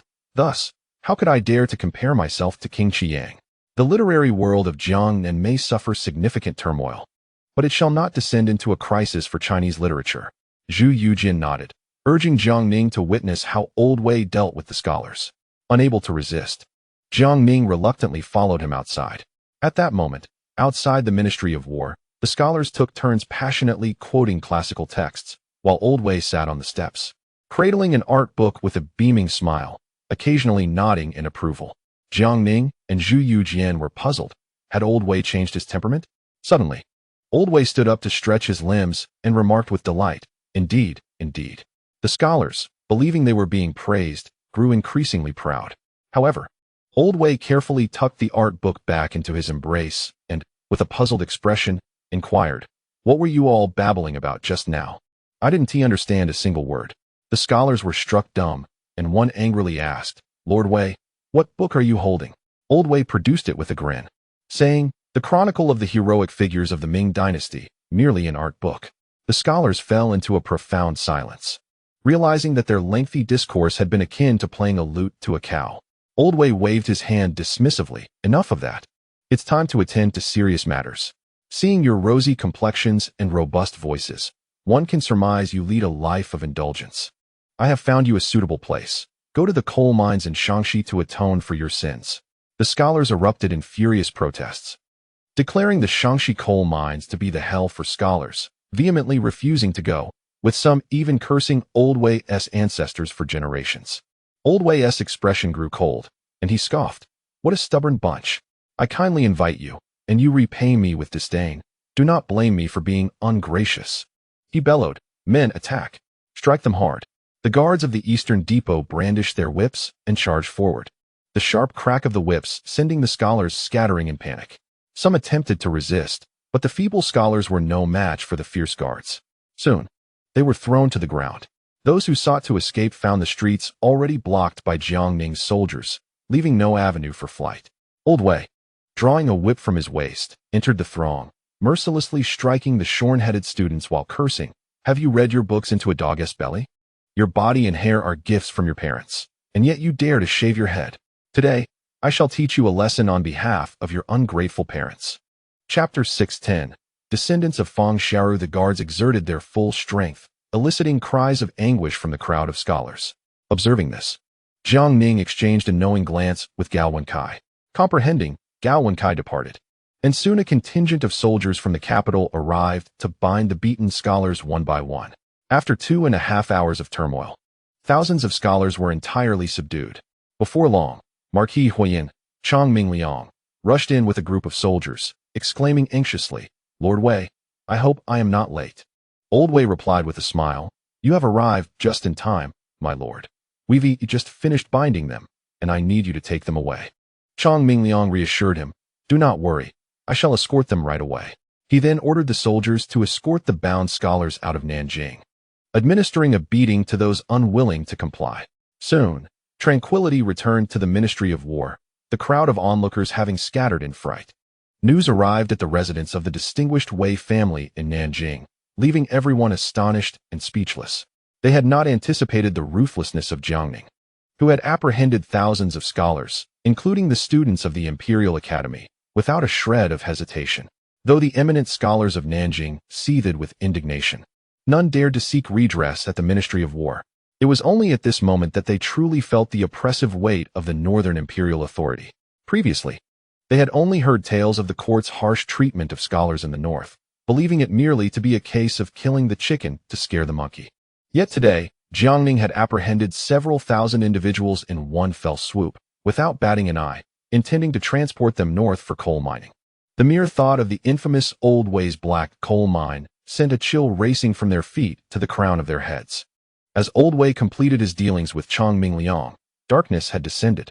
Jiang Ning had no choice but to defer further action until the following day, bearing the burden of the black mark that had plagued the Yongle Emperor for over 200 years. At the break of dawn the next day, Zhu Youjian rose early. Upon finding Jiang Ning seated alone in the grand hall, sipping tea, he approached swiftly, exclaiming, "Second brother, do we have business today?" Jiang Ning shook his head, "Nothing of importance." Zhu Youjian continued with a grin, "I plan to confront the descendants of Fang Xiaoru today. Would you care to join for some excitement?" Intrigued, Jiang Ning responded, "In that case, I shall accompany you." After changing into civilian attire, he set out with Zhu Youjian, accompanied by dozens of the Ming Imperial Guard and several skilled members of the Brocade Guards, led by Zhang Wenhe, as they departed the city of Nanjing. Not long after, they arrived at a residence marked prominently with the name Fang. Without hesitation, Zhu Youjian ordered the door to be smashed. Soon, angry shouts erupted from within, and a young servant appeared, stuttering in fear. "Why you? Who are you? What brings you here?" Zhang Wenhe laughed. "Please inform Mr. Fang that the descendants of the Zhu family have come to collect a debt." The servant, taken aback, swiftly retreated into the house. Before long, the main door swung open to reveal an elderly man with white hair, accompanied by several young individuals. The elder's face was flushed with anger as he glared at Zhang Wenhe, saying, "You again. I have already stated that issuing a retraction in the newspaper is absolutely impossible. If you dare, kill my entire family. My Fang family has been known for our scholarly lineage and shall not cower before the powerful." Zhang Wenhe chuckled, "Mr. Changjing, it is not I who seeks you, but rather His Highness the Prince of Xian has arrived." He then stepped forward to introduce Zhu Youjian and Jiang Ning, revealing that the elder's name was Fang Changjing, with his two grandsons, Fang Yuan and Fang Zhen, at his side. Jiang Ning nodded in acknowledgement, while Zhu Youjian approached with a smile, saying, "Mr. Changjing, you claim that your family is steeped in scholarship, yet today, this prince does not visit you as a royal, but as a descendant of the Zhu family. You do not invite us in. Is this how the Fang family treats its guests? Or is your so-called scholarly heritage merely a jest, populated by those lacking in etiquette?" Fang Changjing, taken aback and his face reddened, found himself unable to respond in kind due to his scholarly status. He could not resort to the vulgarity of a common brawler. He could only snort disdainfully and invite them into his home, leaving the Ming guards and Brocade guards outside. Jiang Ning, Zhu Youjian, Old Wei, Zhang Wenhe, and Gao Wenkai followed Fang Changjing into the residence and soon arrived in the grand hall, where Fang Changjing sat at the head of the table, his expression impassive. After the servant brought tea, Zhu Youjian spoke, "Mr. Changjing, the events of the Jingnan rebellion ultimately concern my family, the Zhu clan. Your ancestor, Fang Xiaoru, was loyal to Emperor Jiangwen, and while it is true that Emperor Qingzu executed Fang Xiaoru, he did not annihilate the entire Fang family, which is an undeniable fact. However, rumors have circulated throughout the Ming domain for 2 centuries that in a fit of rage, Emperor Qingzu exterminated the Fang clan. As a descendant of the Zhu family, I cannot stand by and allow Emperor Qingzu to be slandered. Therefore, I would like to request that you issue a public retraction and apology in the Tianqi Times to rectify this misconception. Fang Changjing scoffed. I stand by my words. If your highness wishes to impose his will upon me, you may proceed to execute me or imprison me. However, a retraction and apology shall never occur. My family has never bowed to authority, and 2 centuries later, we remain resolute. If you wish to kill me, then do so. Jiang Ning was momentarily taken aback. Finally understanding why the rumors surrounding Emperor Qingzu's execution of the Fang family persisted, it seemed that the Fang family's stubbornness was indeed inherited. He silently congratulated himself for accompanying Zhu Youjian, for with the prince's volatile temperament, it was entirely possible that the entire Fang clan could have been obliterated. Zhu Youjian's expression grew cold, and the elder Wei could no longer contain himself, slamming the table and rebuking. Fang Changjing, how dare you defy His Highness so brazenly? Today, His Highness has personally come without making excessive demands, merely hoping you would clarify this matter as a descendant of the Fang family and apologize to Emperor Qingzu. This is already a significant concession, yet you remain obstinate? Fang Changjing, his face flushed with rage, retorted, what of giving face and receiving none? Our family's teachings prohibit us from bowing to the powerful. If you have the audacity to slaughter my entire family today, understand that we will never apologize or clarify. While it is true that Emperor Qingzu did not execute my entire family, the fact remains that my ancestor was indeed killed by him. Elder Wei incensed. Prepared to strike. You old fossil, let us see how strong your bones truly are. But was halted by Jiang Ning. Jiang Ning interjected with a smile. Mr. Changjing, I am the loyal Duke Jiang Ning, dispatched by imperial decree. Before my departure, His Majesty specifically instructed me to clarify this matter with the descendants of the Fang family, as he intends to rectify the name of Fang Xiaoru. After all, both sides were merely loyal to their respective masters, and there is no absolute right or wrong. What say you, Mr. Changjing? Fang Changjing's eyes suddenly sparkled. The reason he had hesitated to agree with Zhang Wenhe and Zhu Youjian was that he was waiting for the court's leverage to vindicate his ancestor, Fang Xiaoru. He had not anticipated Jiang Ning's proactive offer and feigned deep contemplation. This matter is of great significance, and I must discuss it with my family. Jiang Ning nodded. Of course, I kindly request you provide a response at your earliest convenience. Fang Changjing rose to bow. Please excuse my temporary absence. He then led his 2 grandsons to the back hall for discussion. As they departed, Zhu Youjian inquired with confusion, Second brother, when did the emperor say he would vindicate Fang Xiaoru? I was unaware of this. Jiang Ning chuckled. I made it up. Zhu Youjian stood in stunned silence, while Elder Wei wore a mischievous grin. The Duke is indeed clever. This tactic is truly masterful. Jiang Ning smiled faintly, choosing not to elaborate. The prospect of vindicating Fang Xiaoru was utterly impossible. The court and the literati of Jiangnan were irreconcilable foes. Should Fang Xiaoru be exonerated, it would only serve to embolden the arrogance of these scholars. As long as Fang Changjing agreed to issue a retraction and apologize in the Tianqi Times, that would suffice. As for the matter of vindication, it could be postponed indefinitely, never to be fulfilled. He did not believe Fang Changjing would dare to further slander by claiming that the ancestor had executed the entire Fang clan, for if that were true, how could Fang Changjing exist at all? Meanwhile, in the inner hall, Fang Changjing asked solemnly, Zhener, Yuaner, what are your thoughts on the emperor's intention to exonerate our ancestor? Fang Zhen replied, Grandfather, that man surnamed Jiang is clearly trying to deceive us. If we clarify and retract, and the court fails to follow through, we will be powerless.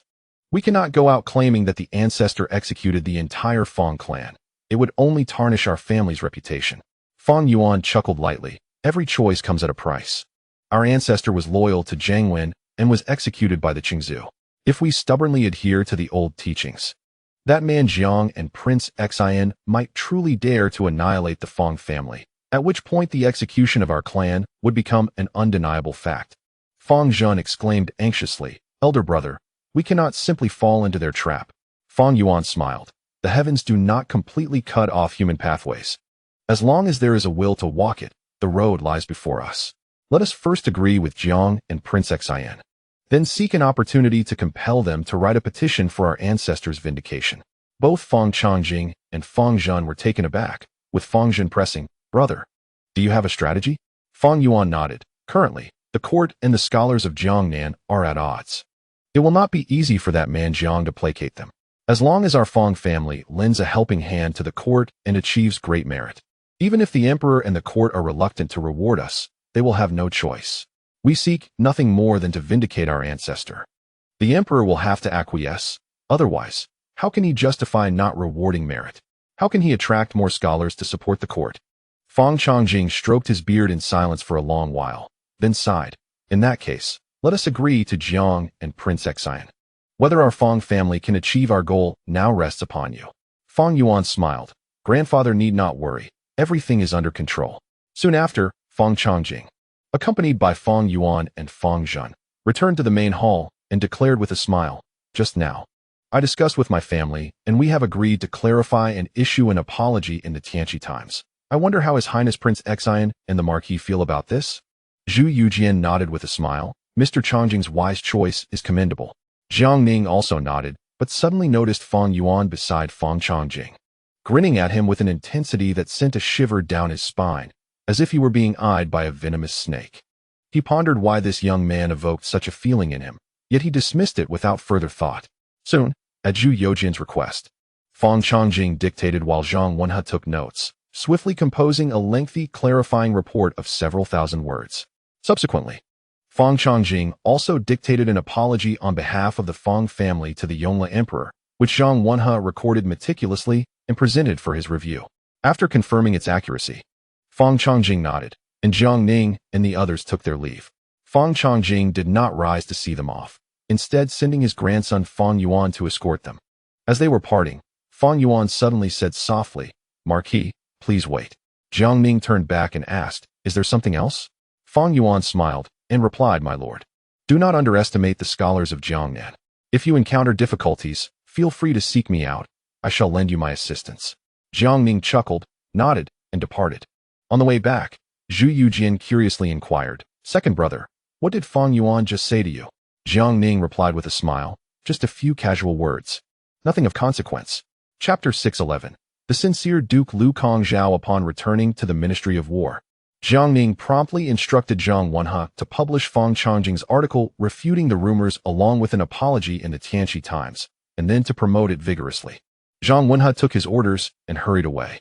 Zhu Youjian remarked, I initially thought the Fong family were resolute individuals, yet they were so easily deceived.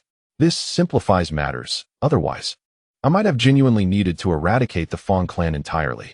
Jiang Ning did not respond, still pondering the deeper meaning behind Fong Yuan's words not to underestimate the scholars of Jiangnan. In the following days, the storm of reform in Nanjing continued to escalate, with numerous scholars openly criticizing the government and vehemently denouncing Jiang Ning and his associates. Upon hearing this, Jiang Ning immediately dispatched personnel to apprehend these scholars. Upon interrogation, it was revealed that most were students from the Nanjing Guozijian. Enraged, he ordered a raid on the Guozijian, arresting the headmaster Li Changjin along with all associated officials and throwing them into prison for questioning. Witnessing Jiang Ning's unyielding stance, even the officials of the Guozijian realized they could no longer confront him directly. Meanwhile, under Zhang Wenhe's direction, the Tianqi Times began circulation within Nanjing. The populace, upon seeing the headlines clarifying the matter regarding the Fong family's descendants and the apology issued, was struck with astonishment. A tale that had endured for centuries turned out to be mere rumor. The fourth son of the Yongle Emperor, Zhu, finally shed the blame he had carried for 200 years.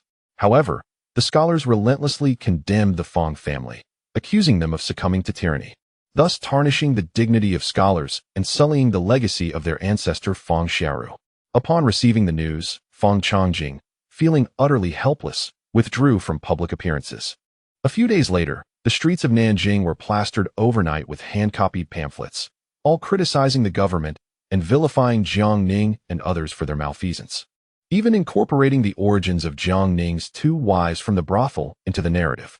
Absurdly, rumors began to circulate about Jiang Ning's alleged proclivities, spawning dozens of versions. Storytellers roamed the streets, vividly recounting these tales. Furious upon hearing this, Jiang Ning ordered Gao Wenkai to lead the imperial guards in a citywide manhunt, arresting anyone spreading rumors or distributing pamphlets. Soon, Gao Wenkai apprehended hundreds, yet the rumors persisted. as if the scholars of Nanjing were determined to confront Jiang Ning to the bitter end. The next day, even more pamphlets appeared on the streets, increasingly ludicrous, proclaiming the resurrection of the Jinling dragon vein, heralding Jiang Ning as a heavenly sovereign. It was said that when Jiang Ning entered Nanjing, a dragon surged in the Yangtze River, heralding auspicious omens. Most outrageous was the rumor that Jiang Ning intended to ascend to the throne in Nanjing, having even devised a new era name, Jintong. This caused a tremendous uproar throughout Nanjing. Jiang Ning received the news, his nose wrinkling with fury. What audacity! This group has dared to confront me directly, abandoning all pretense. It is important to note that the era name Jintong was once employed by the formidable General Huang Chao during the late Tang dynasty. Renowned for the phrase trampling the bones of ministers on the heavenly street, turning the treasury to ashes, and leaving no half of the red doors standing. Jiang Ning, seething with rage, ordered the entire city to be placed under martial law and activated the secret agents of the Jinyui left by Su Xianshan, determined to unearth the individuals behind this affront. Consequently, the atmosphere in Nanjing grew tense, akin to the ominous calm before a storm. In contrast, the nobility of Nanjing began to engage in clandestine gatherings, eagerly anticipating the unfolding drama. On this particular day, they convened once more at the residence of Duke Su Hongji, indulging in a lavish feast of delicacies and fine wines, while enjoying songs and dances, reveling in merriment. Amidst their intoxicated revelry, a figure gradually entered the hall. Su Hongji lifted his gaze, momentarily taken aback, while the other nobles were equally stunned. The newcomer, having surpassed 30 years of age, possessed a countenance as refined as jade, with 3 strands of long beard cascading to his chest, and held an elegant goosefeather fan, resembling a reincarnation of Zhuge Liang. Su Hongji hastily rose, exclaiming, "Lord Qingyi, I had not anticipated your esteemed presence." The visitor was none other than Lu Kongzhao, the 13th descendant of the eminent founding minister Lu Bowen, and the 6th generation of Qingyi. He gently waved his fan and replied with a smile, "Duke Wei, I have come uninvited. I hope you will forgive my intrusion." Su Hongji laughed heartily. "Having you grace us with your presence, Lord Qingyi, is an honor that elevates my humble abode. Please, take a seat." Nearby, several nobles displayed disdain, particularly Duke Longping Zhonggongri and Duke Xinqing Zhao Zhilong, who were unreserved in their contempt. Although Lu Kongzhao appeared handsome, they whispered that he was of questionable character, avaricious and lecherous, lacking the astute wisdom of his ancestor Lu Bowen, and was known for his grandiose claims and deceptive antics. He was not closely associated with the Nanjing aristocracy, neither part of their circle nor entirely outside it like Lord Huiyuan Chongming-Liang, but rather moved between the two. Yet, Lu Kongzhao seemed oblivious to their scorn, engaging in light-hearted banter with Su Hongji, discussing a variety of topics. Su Hongji marveled internally, recognizing that despite Lu Kongzhao's dubious character, his eloquence was indeed impressive, a testament to his lineage as a descendant of the strategist Lu Bowen. Given that most of the Nanjing nobles harbored little affection for Lu Kongzhao, they directed their toasts primarily towards Su Hongji, neglecting him. Lu Kongzhao remained unfazed, his smile unwavering. As the wine flowed and the performances concluded, the guests began to engage in casual conversations. Soon, Zhang Gongri and Zhao Zhilong shifted their discussion to Jiang Ning. Zhao Zhilong chuckled. "It seems the scholars of Nanjing have taken a stand against the Jiang family. I've heard that the Jiang has captured quite a few. But these scholars are elusive. I doubt the Jiang can maintain this for long." Laughter erupted among the guests, and Su Hongji wore a broad smile. At that moment, Lu Kongzhao surveyed the assembly, shaking his head and letting out a long sigh. Su Hongji, puzzled, asked, "Why do you sigh, Lord Qingyi?" The others turned their attention to him as well. Lu Kongzhao sighed again. "While you all engage in idle chatter here, do you truly believe that a mere handful of scholars can bring down the Jiang family? Do not forget, the Jiang has fought on the battlefield, commanded troops, and countless lives have fallen by his hand. He is reputed as the fiercest of the 5 ruthless figures in the capital." He journeyed southward, leaving a trail of chaos and bloodshed in his wake. Had Nanjing not once been the capital and now a secondary capital, it is likely that the man with the surname Jiang would have turned the land into a veritable graveyard. He paused and continued, "These scholars, who have recently emerged to challenge him, are merely delaying his advance. Should the Jiang surname eliminate all the scholars, who do you suppose would be the next target of his wrath? Upon hearing this, the crowd fell into a profound silence. This question required little contemplation. After dispatching the scholars, Jiang Ning would undoubtedly turn his ire towards the noble families. As for the gentry and landlords, they are merely a collection of local tycoons. And with the military power at his disposal, Jiang Ning could easily suppress them by force. Su Hongji's expression darkened as he inquired, "What is your perspective on this matter, Lord Qingyi?" Lu Kongzhao lightly waved his feather fan and replied with a smile, "I can confidently assert that this Lord Jiang harbors intentions directed at our esteemed Nanjing nobility." On the very second day of his arrival, he compelled the Marquis's son to his demise, subsequently capturing thousands of scholars, forcing the descendants of the Fang family to apologize for slander against the founding ancestor. He continues to apprehend scholars without even bothering to specify charges. His intentions are far from benevolent. While we engage in jovial conversation today, calamity may soon befall us. The Duke of Chenghua, Zhu Chunqing from the capital, was ousted in such a manner. His entire family was executed. The other marquises and earls are too numerous to count, with only a handful remaining, all of whom now bow to his will. If it were not for the contributions of the Earl Zhang Weixian, he too would find it difficult to remain unscathed. The Duke of Dingyuan is his staunch confidant, and the newly promoted nobility are all closely aligned with the Jiang surname. With the whereabouts of the Duke of Dinghua unknown, do you all believe we can continue to bask in wealth and privilege for much longer? At this moment, Zhang Gongri interjected with a cold smirk, "Lord Qingyi, do not forget that during this time, the Jiang surname has tasked the Minister of Revenue, Guo Yinho, with scrutinizing the 6 ministries of Nanjing, hunting down corrupt officials. The ones to suffer next will be the 6 ministries of Nanjing. It will not be our turn as nobles for the time being." Zhao Zhilong quickly echoed his sentiment. Lu Kongzhao chuckled softly. "Are you unaware of the numerous lives Jiang has claimed on his way south? Where do you think all these corrupt officials have come from? In essence, this is merely a power struggle between the court and the scholars of Jiangnan. Have you not noticed that he apprehends scholars without even defining their crimes, directly transporting them north? As for us nobles, he could easily fabricate charges at will and bring us down." The lessons of the past remain vivid. The crowd awoke from their stupor. In the midst of watching Jiang Ning triumph over the scholars, they had forgotten the blood and strife he had incited along his path. Zhang Gongri and Zhao Zhilong turned pale, while Su Hongji began to perspire. Though he was a duke, the Duke of Chenghua, Zhu Chunqing, held the same title, yet was ruthlessly dealt with by Jiang Ning. The Duke of Dinghua, Su Shi, who shared the same lineage, was now missing, and his household had long since fallen into decline, forgotten by all. Su Hongji gazed at Lu Kongzhao, who wore a smile as though he had found a lifeline, and hastily remarked, "Lord Qingyi speaks wisely. However, at this juncture, we cannot remain idle. Your ancestor was a renowned strategist who assisted the founding emperor in establishing the Ming dynasty, possessing talents that rival those of our revered ancestor, Mr. Qingtian. We beseech you to help us noble families find a path to survival." The others chimed in fervently. "We implore you, Lord Qingyi, to guide us towards a way out." Lu Kongzhao's smile deepened. "As fellow nobles, I assure you that my visit today will not be in vain. However, now there exist 3 strategies: the superior, the intermediate, and the inferior. Let us see how you all choose."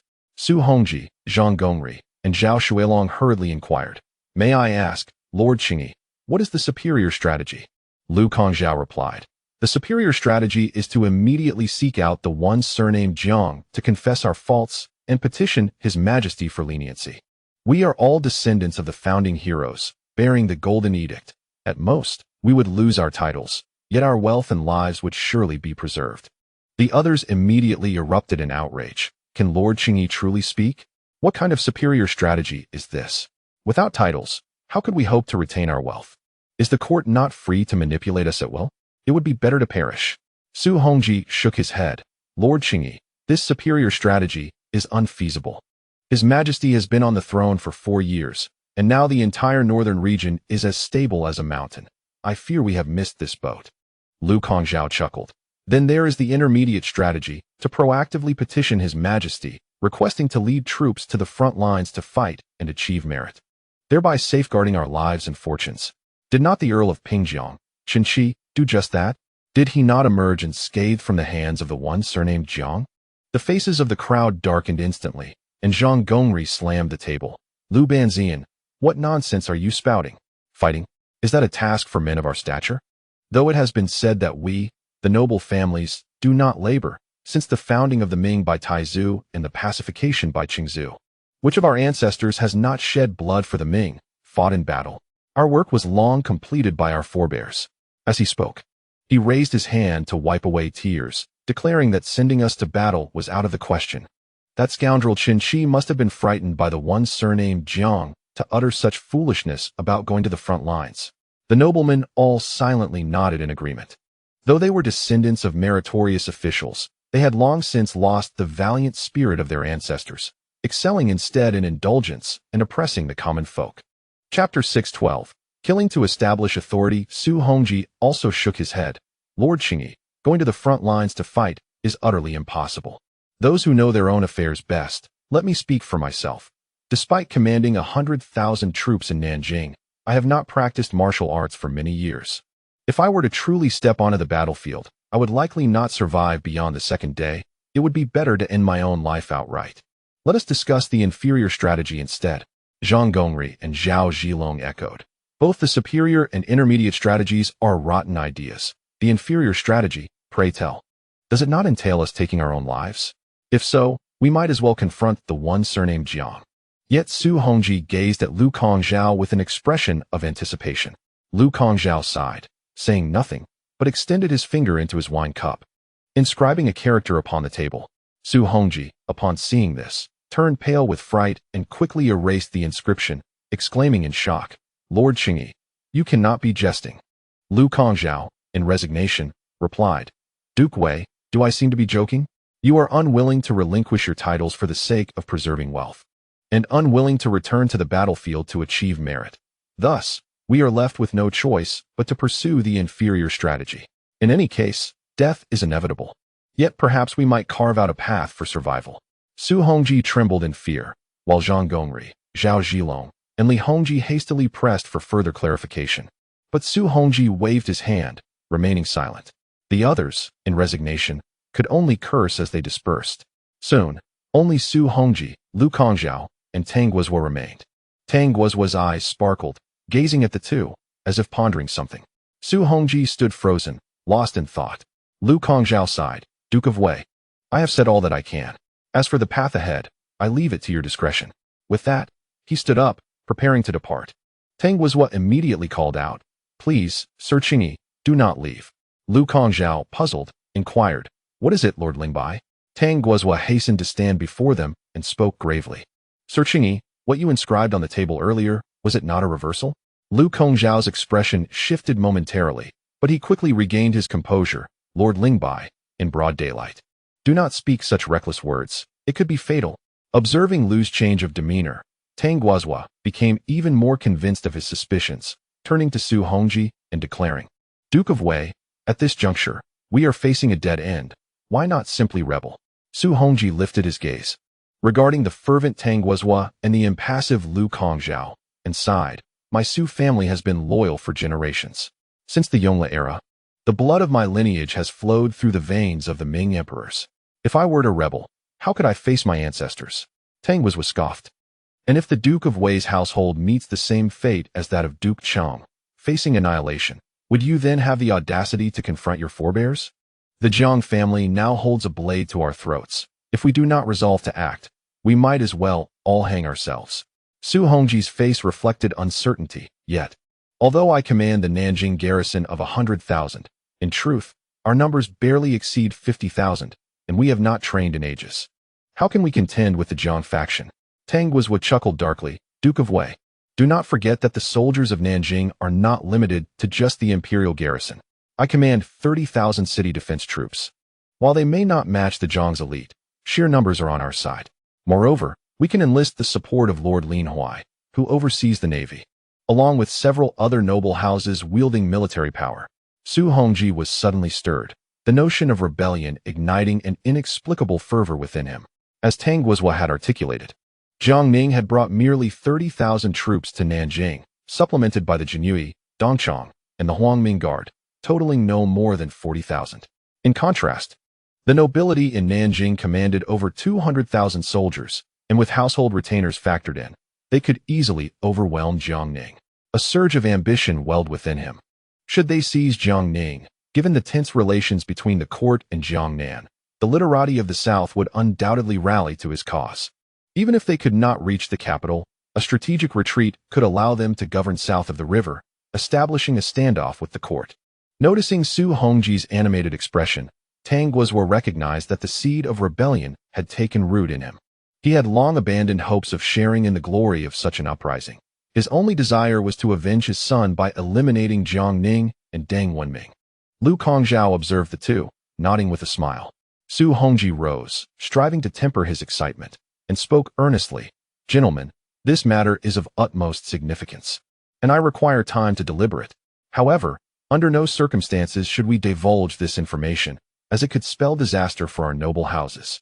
Tang Guozhou and Lu Kongzhao nodded in agreement. Subsequently, Su Hongji personally escorted the two out. In the following days, clandestine gatherings among Nanjing's nobility became increasingly frequent.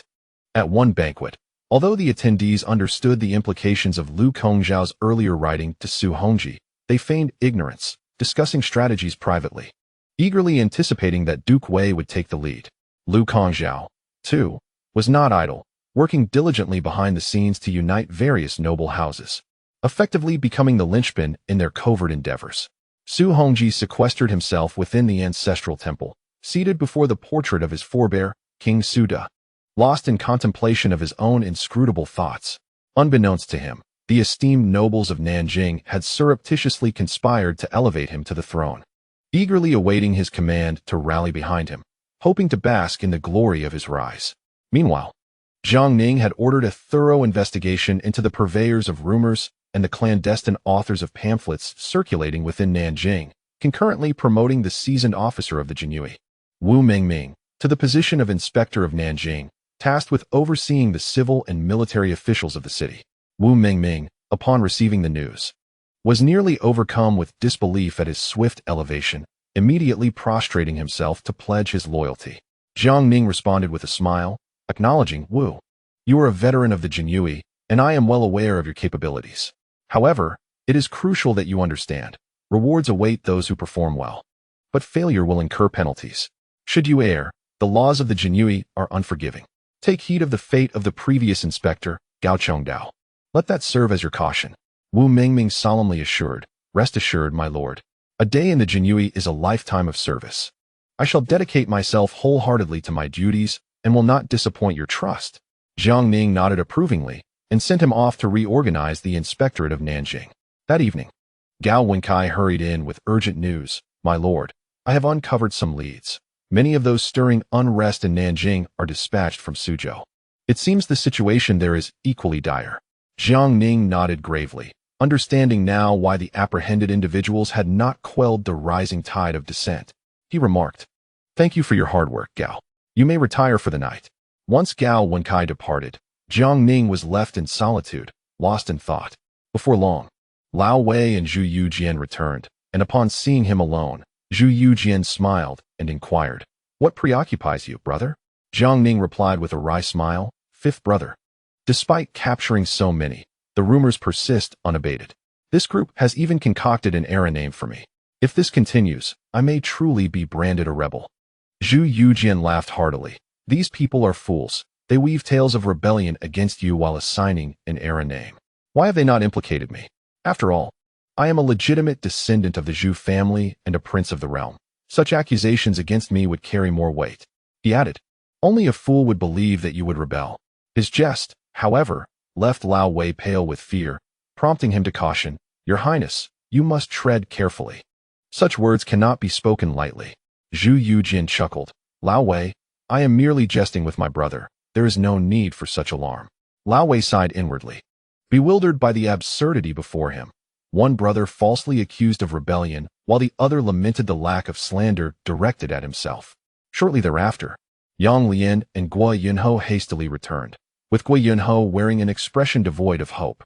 Jiang Ning gestured for them to sit, but before he could speak, Guo Yunho, in a daze, implored, My lord, please clarify. Should we execute the officials of the 6 ministries in Nanjing, or spare them?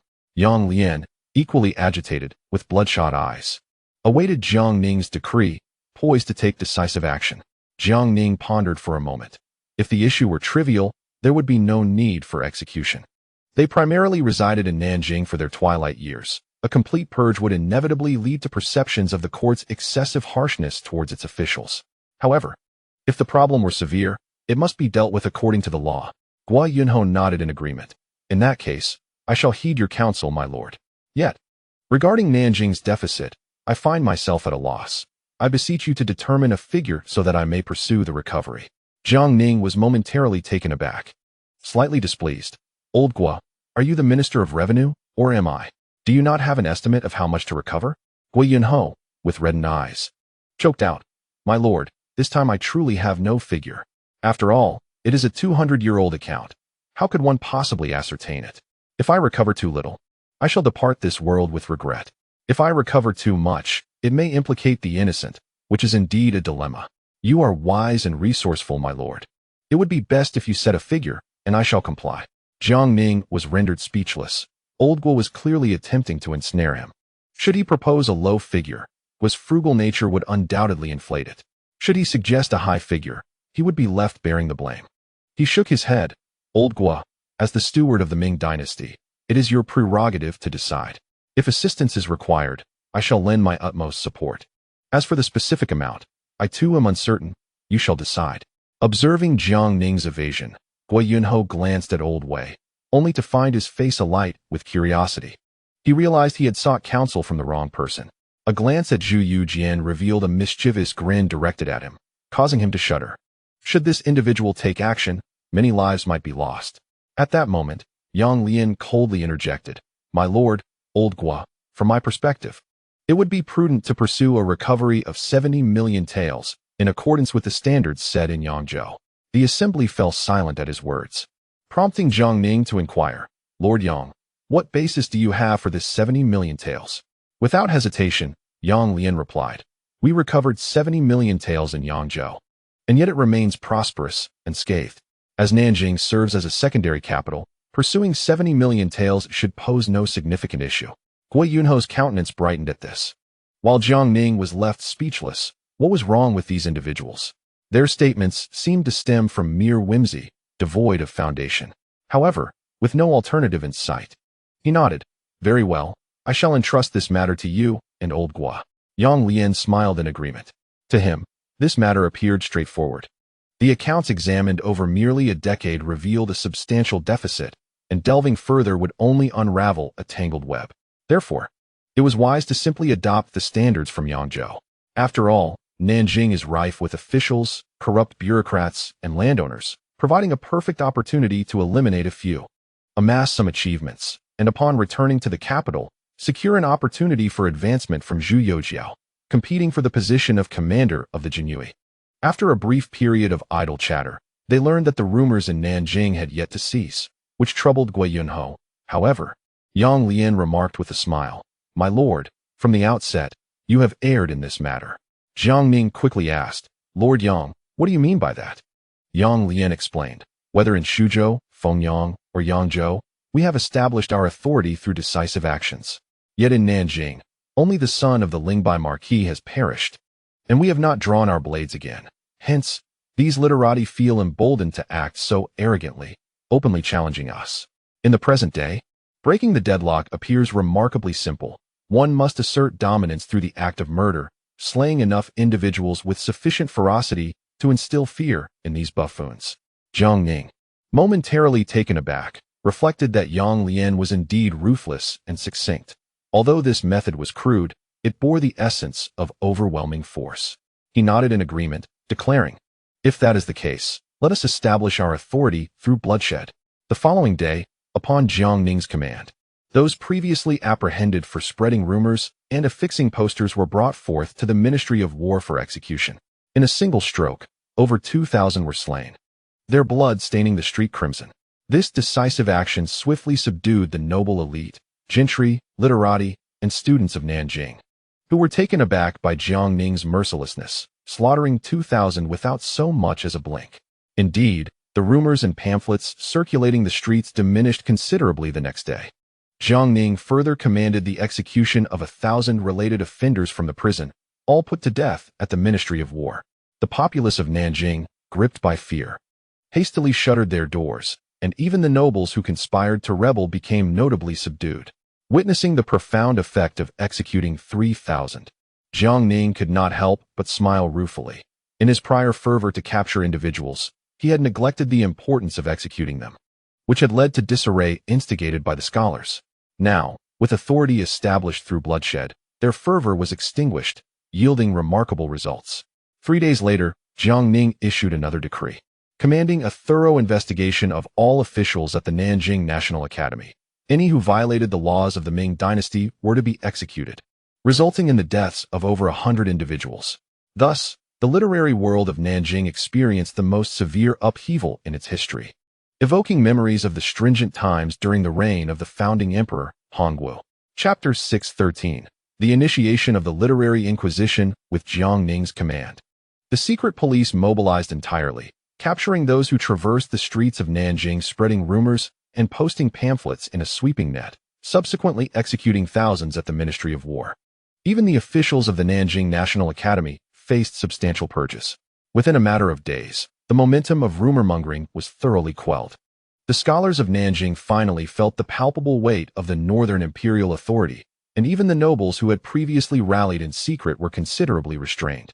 Fearful of drawing Jiang Ning's attention and incurring his indiscriminate wrath. However, Jiang Ning, having journeyed south and engaged in multiple confrontations with the scholars of Jiangnan, understood their nature all too well. A direct confrontation might not yield results. They were adept at employing underhanded tactics and creating obstacles behind the scenes. For now, they were merely subdued by iron-fisted measures, and he knew that should he relax his grip even slightly, they would undoubtedly resurface to incite chaos. Jiang Ning adhered to a philosophy of either undertaking a task with absolute resolve or not at all, ensuring that his actions were as forceful as they were decisive. He resolved to completely subjugate the scholars of Nanjing, otherwise, future troubles could arise unexpectedly. Thus, he summoned Zhu Youjian, Old Wei, Gui Yunho, Yang Lian, and others back to the Ministry of War for deliberation. Upon receiving the summons, they hurried back in a flurry, finding Jiang Ning seated in the hall, each of them with eager eyes and excited expressions, having relished the recent developments. Jiang Ning rose, addressing them with solemnity. "Gentlemen, I have gathered you here today to decisively resolve the current situation in Nanjing. Although we have captured and executed many, we have merely succeeded in temporarily intimidating these foolish clowns. If they were to let their guard down for even a moment, they would surely return with a vengeance, stirring up chaos." Upon hearing this, the crowd nodded in agreement. Jiang Ning's tone grew increasingly grave. "Thus, I have resolved to initiate a literary inquisition, thoroughly dealing with the scholars within Nanjing." The assembled individuals, upon hearing this proclamation, were instantly alight with fervor, their eyes gleaming with excitement. Jiang Ning was momentarily taken aback. He spoke of a literary inquisition, a phenomenon that had indeed occurred during the Ming dynasty, and was no trivial matter. Yang Lian immediately clasped his fists in salute, exuberantly declaring, "My lord, leave this matter to me." These scholars from Jiangnan had not hesitated to slander the court and spread rumors about His Majesty, and any pretext would suffice to escalate the case, ensnaring all the scholars in Nanjing. After a moment's contemplation, Jiang Ning nodded in agreement. Among those present, apart from Chun Zilong, Yang Lian was the sole scholar, making him the most suitable candidate to lead this endeavor. Though Yang Lian had a penchant for bloodshed, he would not involve the innocent. Under his leadership, the ramifications of the case could undoubtedly be contained within a reasonable scope. Beside him, Gui Yunho eagerly rubbed his hands together. "Master Yang, this battle will rely on you to take the lead. I shall support you from behind, responsible for the confiscation." Lao Wei and Zhu Youjian chuckled. "If Master Yang requires assistance, do not hesitate to ask." At that moment, Yang Lian was filled with exhilaration. After a prolonged journey southward, it was finally his turn to shoulder the responsibility. However, he was merely a Qianhu of the Jinyui, so to bolster his authority, Jiang Ning directly presented him with the imperial sword. Accepting the sword, Yang Lian stood tall and declared, "My lord, rest assured, I pledge to complete this task." Jiang Ning nodded with a smile. The following morning, the factory guards mobilized once more, leaving the prominent figures in Nanjing utterly astonished. Jiang Ning had apprehended several thousand individuals and executed just as many. After a brief respite, what was he planning now? With a command from Yang Lian, the Jinyui commenced their searches of the National Academy in Nanjing, various academies, bookstores, and the literary collections of esteemed scholars, meticulously verifying each item. This action left the elite of Nanjing in a state of shock, many having already surmised Jiang Ning's intentions, a literary inquisition. Although the Ming dynasty had seen literary inquisitions, they had only occurred during the reign of the Hongwu emperor, as a means for Zhu Youjian to deal with scholars. Little did they expect, after more than 2 centuries, to witness the court once again launch a literary inquisition. The scholars quivered in fear. Unlike other crimes, a literary inquisition could ensnare entire families with a single conviction. Even a mere passerby could be implicated, much like a creeping vine. In an instant, countless officials in Nanjing rushed to submit memorials to Zhu Youjiao in the capital, demanding the cessation of Jiang Ning's literary inquisition. Indifferent to these complaints, Jiang Ning paid them no heed. On the second day after the officials submitted their memorials, Yang Lian, accompanied by the factory guards, began visiting households according to a prepared list. Unsurprisingly, anyone he visited was swiftly apprehended, their entire household seized. In an instant, the atmosphere in Nanjing turned tense and fearful. Su Hongji of the Wei State Duke's residence received the news and was rendered speechless, never having imagined that Jiang Ning would dare to unilaterally initiate a literary inquisition, capturing so many people in Nanjing. However, he soon calmed down. Recalling what Lu Kongzhao had said at the banquet that day, Jiang Ning's next strike would surely fall upon the heads of the noblemen. At this moment, he truly believed those words. Given Jiang Ning's modus operandi and methods, he did not think he could survive under Jiang Ning's rule. Thus he resolved to raise an army and rebel, immediately sending for Lu Kongzhao to discuss matters in secret. Upon receiving the news, Lu Kongzhao hurried to the residence. He still held a goose feather fan in hand and wore a smile that made one feel as if basking in the spring breeze. Su Hongji, dismissing pleasantries, directly invited him into the private chamber and said solemnly, "Indeed, as you predicted, this Jiang is a madman, acting without any principle, employing ruthless tactics. Now he has the audacity to instigate a literary persecution in Nanjing. Once he finishes with these scholars, our noble class may only have a path to death." Lu Kongzhao maintained his smile and inquired, "Did Duke Wei summon me today with a firm resolution?" Su Hongji was taken aback by his bluntness, feeling somewhat awkward, considering he had recently declared with conviction that he would not rebel. Lu Kongzhao rose, gently waved his fan, and said seriously, "Duke Wei, are you aware of the rumors circulating in Nanjing recently about the resurgence of the dragon vein and the manifestation of royal aura?" Su Hongji paused, nodding in confusion. "I naturally know. Isn't it just the scholars of Jiang Ning spreading absurd tales about the surname Jiang?"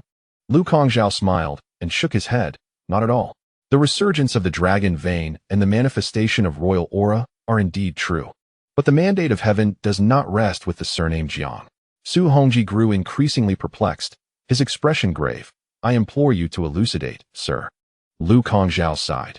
"In the past, the founding emperor rose from the heavens, pacified the southern and northern heroes, and expelled the Mongols. This was due to his grasp of the Nanjing dragon vein, which bestowed upon him the royal aura, thus establishing the Great Ming dynasty. However, shortly after the founding, my ancestor, Mr. Qingtian, advised the emperor to relocate the capital. Are you aware of this, Duke Wei?" Su Hongji nodded. There were countless tales passed down in the Duke Wei's residence regarding the founding emperor Zhu Youjian and Liu Bowen, so he was indeed familiar with it.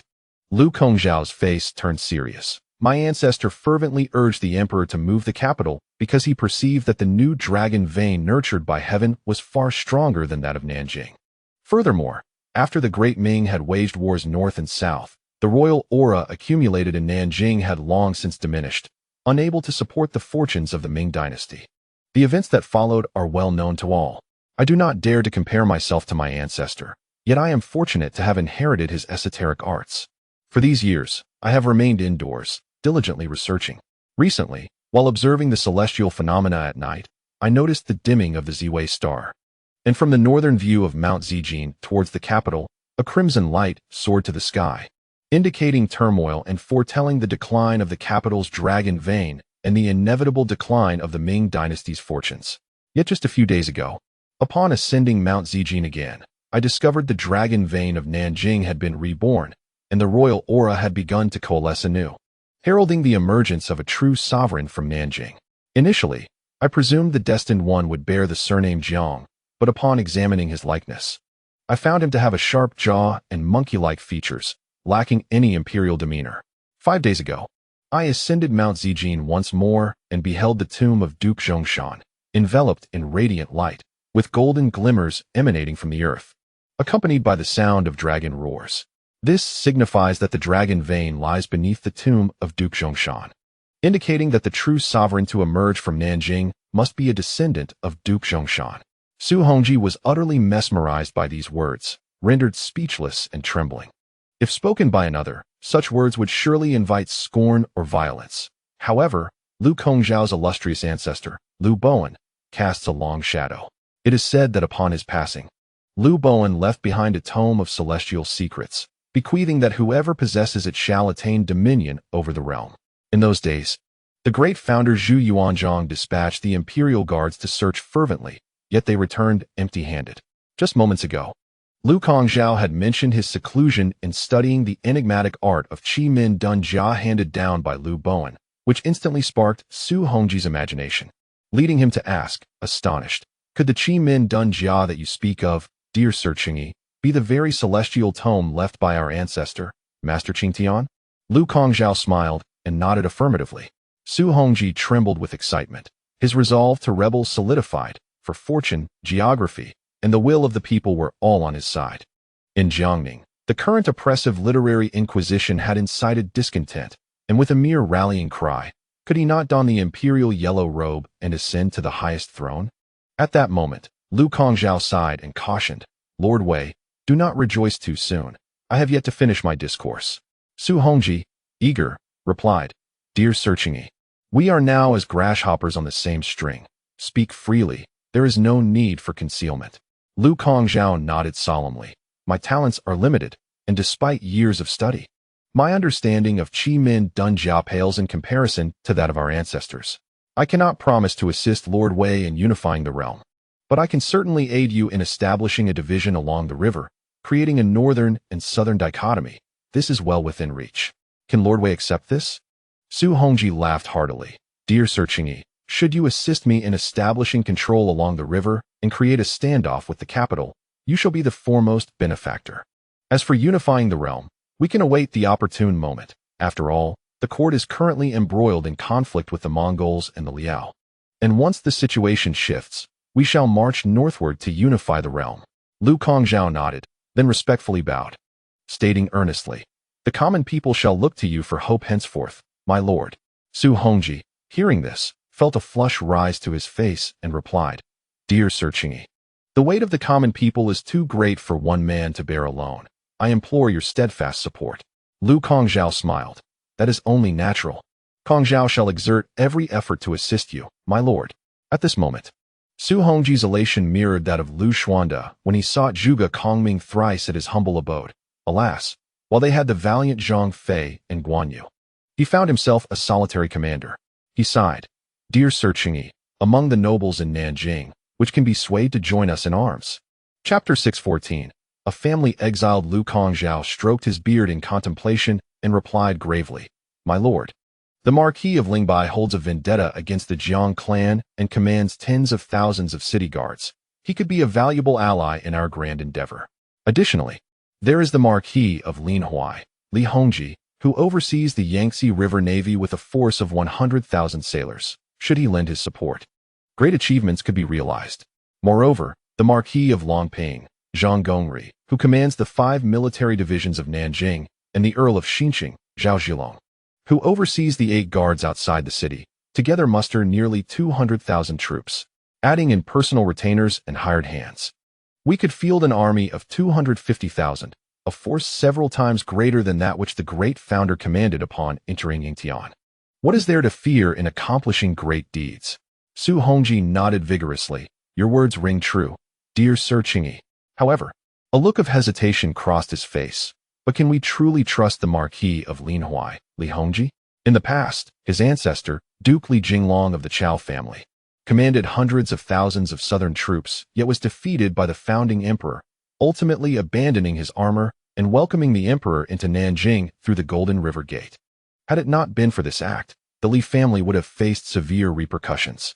If Li Hongji were to emulate his ancestor Li Jinglong at a crucial juncture, we would all be at the mercy of the Jiang clan. Lu Kongzhao chuckled, assuring, "My lord, there is no need for concern. The complexities of the Jingnan campaign are best left aside for now. Presently, our enmity with the Jiang clan is irreconcilable. As the Marquis of Lianghuai, a nobleman wielding command over 100,000 troops of the Yangtze River, he has accumulated countless instances of embezzlement and corruption throughout the years. If the Jiang clan were to uncover this, he would face total annihilation. Now, should he choose to abandon our alliance to side with the Jiang clan, he would likely find himself swiftly captured for sacrifice, especially given the Jiang clan's current reign of terror in Nanjing." Listening to Lu Kongzhao's analysis, Su Hongji nodded in agreement. "In that case, I would trouble Duke Qingyi to persuade the noble families on my behalf. If we can achieve our grand objective, I shall ensure that none of those who contribute to our cause are left wanting." Lu Kongzhao replied with a smile, "Rest assured, my lord. I have already privately contacted the noble families, and they are all willing to rally behind you." Su Hongji felt a surge of warmth in his heart. Indeed, Lu Kongzhao was his own Zhuge Liang, having already taken care of these matters. He grasped Lu Kongzhao's hand, tears welling in his eyes. Lu Kongzhao, too, was misty-eyed, choking out, "Having drifted aimlessly for half a lifetime, I have yet to meet a wise ruler. If you do not abandon me, I shall dedicate myself to your service." Su Hongji wiped his tears, his voice trembling. "With your assistance, it is as if I possessed the might of 100,000 soldiers. Your kindness, dear sir, shall forever remain etched in my memory.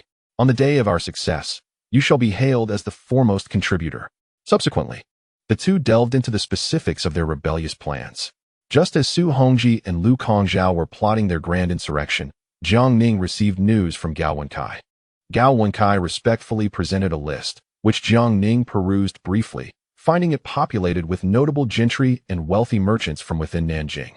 Gao Wenkai stated solemnly, "My lord, this list has been compiled through the diligent efforts of my subordinates and our undercover agents. These gentry and merchants are the behind-the-scenes supporters and accomplices of those who recently spread rumors, providing both shelter and financial backing to the disseminators of falsehoods." Jiang Ning slammed his palm upon the table, causing tea to splatter, and coldly declared, "Well done, Gao. Deliver this list immediately to Lord Wei, ensuring he personally visits each individual." Gao Wenkai complied and hurried away with the list. Watching Gao Wenkai's departing figure, Jiang Ning lifted his teacup, a cold smile creeping upon his lips as he mused, "Since you wish to play, I shall indulge in a grand game with you. I only hope you can keep up and not falter." No sooner had he spoken than he crushed the teacup in his grip. Upon receiving the list and Jiang Ning's orders, Old Wei realized that this was no mere list of criminals, but rather a ledger of merits bestowed upon him by Jiang Ning. He chuckled, "Rest assured, esteemed Gao, we will see to it that this task is executed flawlessly." With the list in hand, he excitedly sought out Gui Yunho, and the two set off to visit each name on the list. If Jiang Ning's earlier displays of power had cast a foreboding shadow over Nanjing, the ensuing literary purge now loomed like a torrential flood ready to engulf the city. In merely a few days, the notorious butcher Yang Lian's name had spread to the extent that it could silence even the cries of children. Even the compassionate Old Wei and the mercenary Old Gua found themselves momentarily basking in a similar notoriety. The three of them eclipsed even the city of Jiangning. Yang Lian, who was in charge of the execution of literary purges, led the Jinyui to arrest dozens of esteemed scholars and talented individuals within Nanjing. Many of these men attempted to defend themselves, forgetting that before Yang Lian joined the Jinyui, he was already a celebrated talent, a pillar of the Donglin party, with unparalleled literary prowess. When confronted with their justifications, Yang Lian effortlessly dismantled their arguments with eloquent references, rendering their defenses utterly feeble, and ultimately apprehended them all. However, he meticulously controlled the scale and scope of the purges to avoid harming innocent civilians. Historically, the Ming dynasty had been lenient toward scholars, and the literary culture in Jiangnan flourished within a relatively open atmosphere. Those encompassed by Yang Lian's purges were fundamentally guilty. They had, in varying degrees, criticized the court or even attacked the emperor within their poetry and prose.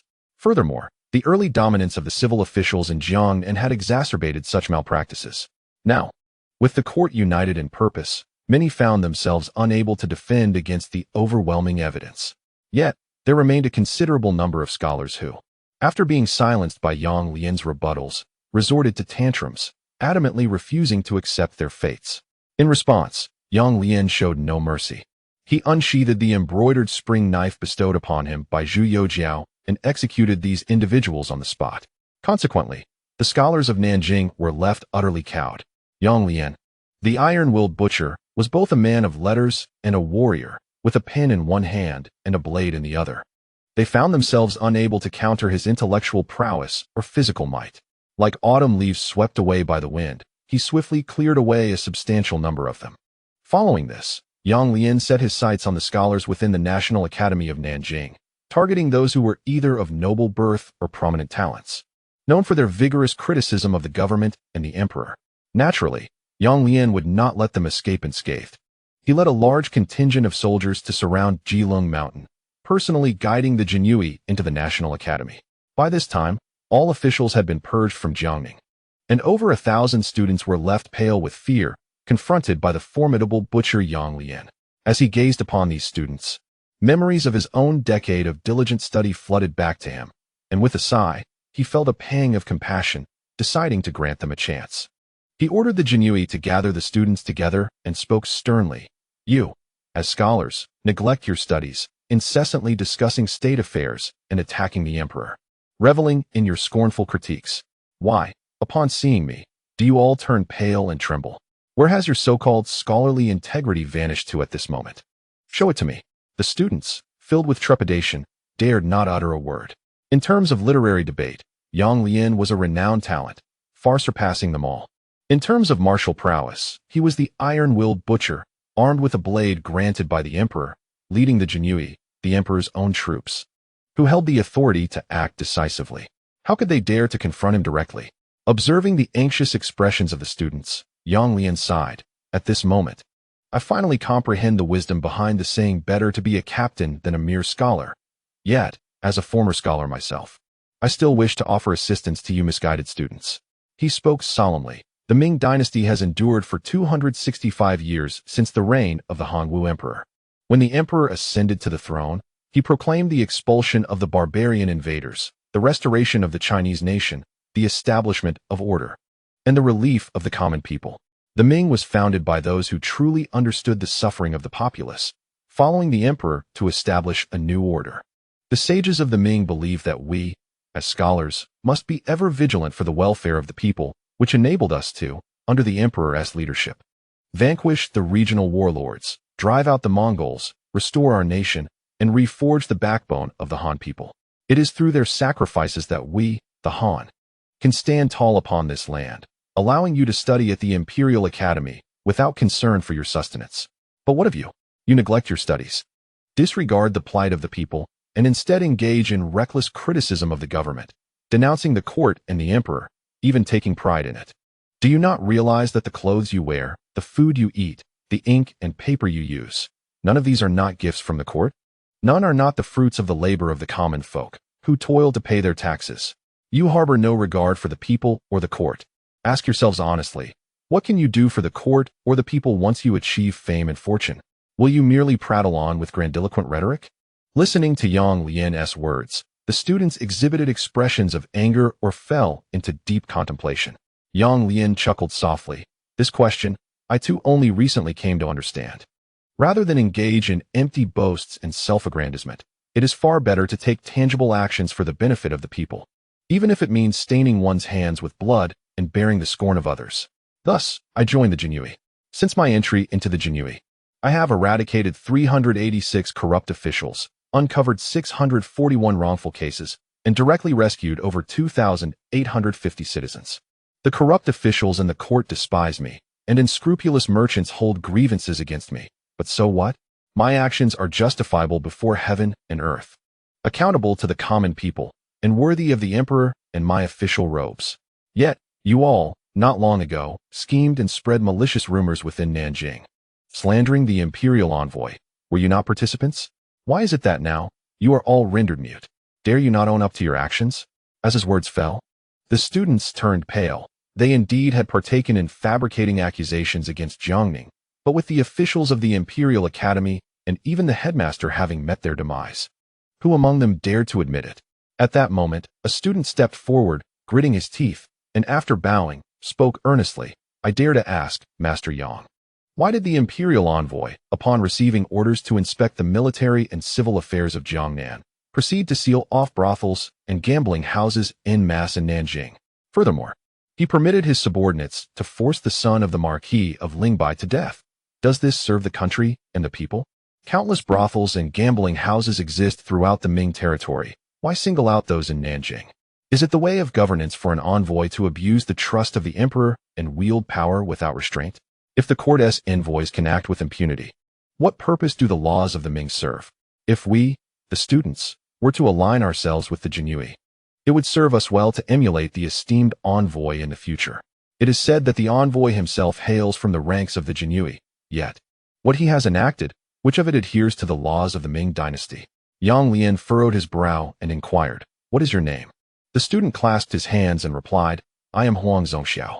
Yang Lian nodded, a cold smile gracing his lips. During my time in Yangzhou, I, alongside the envoy, conducted a thorough investigation of all the brothels and pleasure boats within the territory, rescuing thousands of innocent women who had been abducted and coerced, while countless others perished from torment, not to mention the innumerable cases of child trafficking and the abuse of life. You believe that engaging in poetic exchanges within these brothels is merely a romantic dalliance. Have you ever considered why those women have fallen into such despair? Do you think they willingly resort to selling their bodies for a fleeting smile? As for gambling houses, how many lives have been shattered due to the vice of gambling, leading to family breakups and the selling of sons and daughters? Unscrupulous gambling establishments entice gamblers into spiraling debts. Are you aware of all this? After all this discourse, is it merely the loss of a place for amusement that has displeased you? Regarding the envoy's actions, the court will render its judgment. It is not for you students to speak recklessly. Today, I extend an opportunity. All who have participated in denouncing the government, attacking the emperor, or fabricating slanders against the envoy, step forward, and I shall show leniency. Should you choose to remain silent, once verified, the consequences will be severe. The students felt the weight of his words, and in an instant, over 100 stood up. The others either glared in anger or hung their heads in silence, with some even cursing their confessing peers. After observing for a moment, Yang Lian sighed. To recognize one's faults and amend them is a virtue beyond measure. He then addressed the Jinyui beside him. Take these students away, record their names and origins, and confine them in the Nanjing prison to be dealt with by the esteemed envoy. Following orders, the Jinyui. Yang Lian's eyes turned icy as he regarded the remaining hundreds of students. Huang Zongxiao's heart raced, yet he defiantly asked, what does Lord Yang intend to do with us? Will you execute us all here? Yang Lian chuckled coldly. Among you, some are complicit in evil, while others have been misled. Their crimes do not warrant death. I shall not execute you all. The students sighed in relief, only to hear Yang Lian continue. While the death penalty may be evaded, the living punishment cannot be escaped. The envoy has specifically decreed that those who are obstinately unrepentant shall be exiled, their entire households dispatched to the provinces of Myanmar, where they will be responsible for educating the local populace to atone for their sins. The students were left aghast. The prospect of exile felt akin to a death sentence. Protests erupted, with Huang Zongxiao erupting in anger. This is intolerable. The court's governance is unclear, and its appointments misguided. We have merely spoken a few words, and now we face exile. Today, I, Huang Zongxiao, would rather die in the Imperial Academy. If you wish for exile, you shall not have it. Yang Lian's countenance darkened as he approached Huang Zongxiao, nodding. Since you desire death, I shall grant it. No sooner had the words left his lips than he swiftly drew his dagger, silencing him with a swift stroke to the throat. Huang Zongxiao's eyes widened as he clutched his neck, attempting to speak, but a torrent of blood erupted forth, and he collapsed, lifeless, to the ground. The other students, terrified, dared not utter another sound. With a command from Yang Lian, hundreds of students were apprehended and brought to justice. Chapter 615. The loyal and the righteous in contrast to the earnest and heartfelt endeavors of Yang Lian, who wielded both a pen and a sword. The tasks undertaken by Gui Yunho and Old Wei appeared considerably more manageable. After all, Old Wei was known for his civility, politeness, and his reputation for winning people over through virtue. Guo Yunho, on the other hand, was notoriously more interested in wealth than in life itself. The duo methodically visited each household on their list, and upon concluding their visits, every prominent merchant and gentry in Nanjing was apprehended without exception, their estates thoroughly confiscated. During this tumultuous period, the busiest individual was Marquis Chang Mingliang of Huayuan, who was responsible for escorting a large number of prisoners northward. Leaving him with little time to spare, he sought assistance from commander of the grain transport, Duke Pingjiang Qinshi, and governor of grain transport Yang Yiping. Upon receiving the news, they promptly dispatched 20,000 grain soldiers by boat to assist in the escort. As the literary inquisition initiated in Jiang Ning gained momentum, the intellectuals of Nanjing fell utterly silent. Regardless of whether they were esteemed scholars or emerging literary talents, anyone daring to criticize the government was swept into the purging wave. After several days of cleansing, the atmosphere in Nanjing underwent a profound transformation. Those once flamboyantly dressed scholars, adorned in red and green, and those who would often recite poetry along the banks of the Xinyao River, had vanished without a trace. The current scholars exhibited refined manners, devoid of the previous corrupt influences. Days later, Yang Lian, Old Wei, and Guo Yunho reported back to Jiang Ning, detailing the progress made during this period. Jiang Ning nodded in agreement, acknowledging that the literary inquisition was indeed the most effective means of dealing with the intellectuals. Following this campaign, more than half of Nanjing scholars had been apprehended, and the remainder had completely capitulated. The three men, Yang Lian, Guo Yunho, and Old Wei, grew increasingly awed by Jiang Ning, especially since previous purges had already cleared the streets of ruffians and scoundrels. The efforts of Old Wei and Zhu Youjian to eradicate vice and crime had also eliminated various malevolent elements, laying the groundwork for the current literary inquisition, which had been effectively controlled in scale and scope, sparing the common populace. Yang Lian then inquired earnestly, "My lord, we currently have several thousand scholars in custody. Should they, like the previous batches, be escorted north by Marquis Huayuan to the black coal mines established by Duke Wei in Shaanxi for labor as penance?" Before Jiang Ning could respond, Old Wei grew anxious, interjecting, "My lord, not long ago, representatives from the Shaanxi coal mines reported that they are already overwhelmed with tens of thousands of workers. There is simply no more room, not even at the Xishan coal mines in the capital." Observing Old Wei's distress, Jiang Ning chuckled softly. Beside him, Zhu Youjian appeared excited, suggesting, "Second brother, why not have them all executed? Their severed heads would serve as a deterrent to the scholars of Jiangnan. I have heard that there is quite a commotion in Suzhou, and even Wang Xiaohui is nearly unable to maintain control."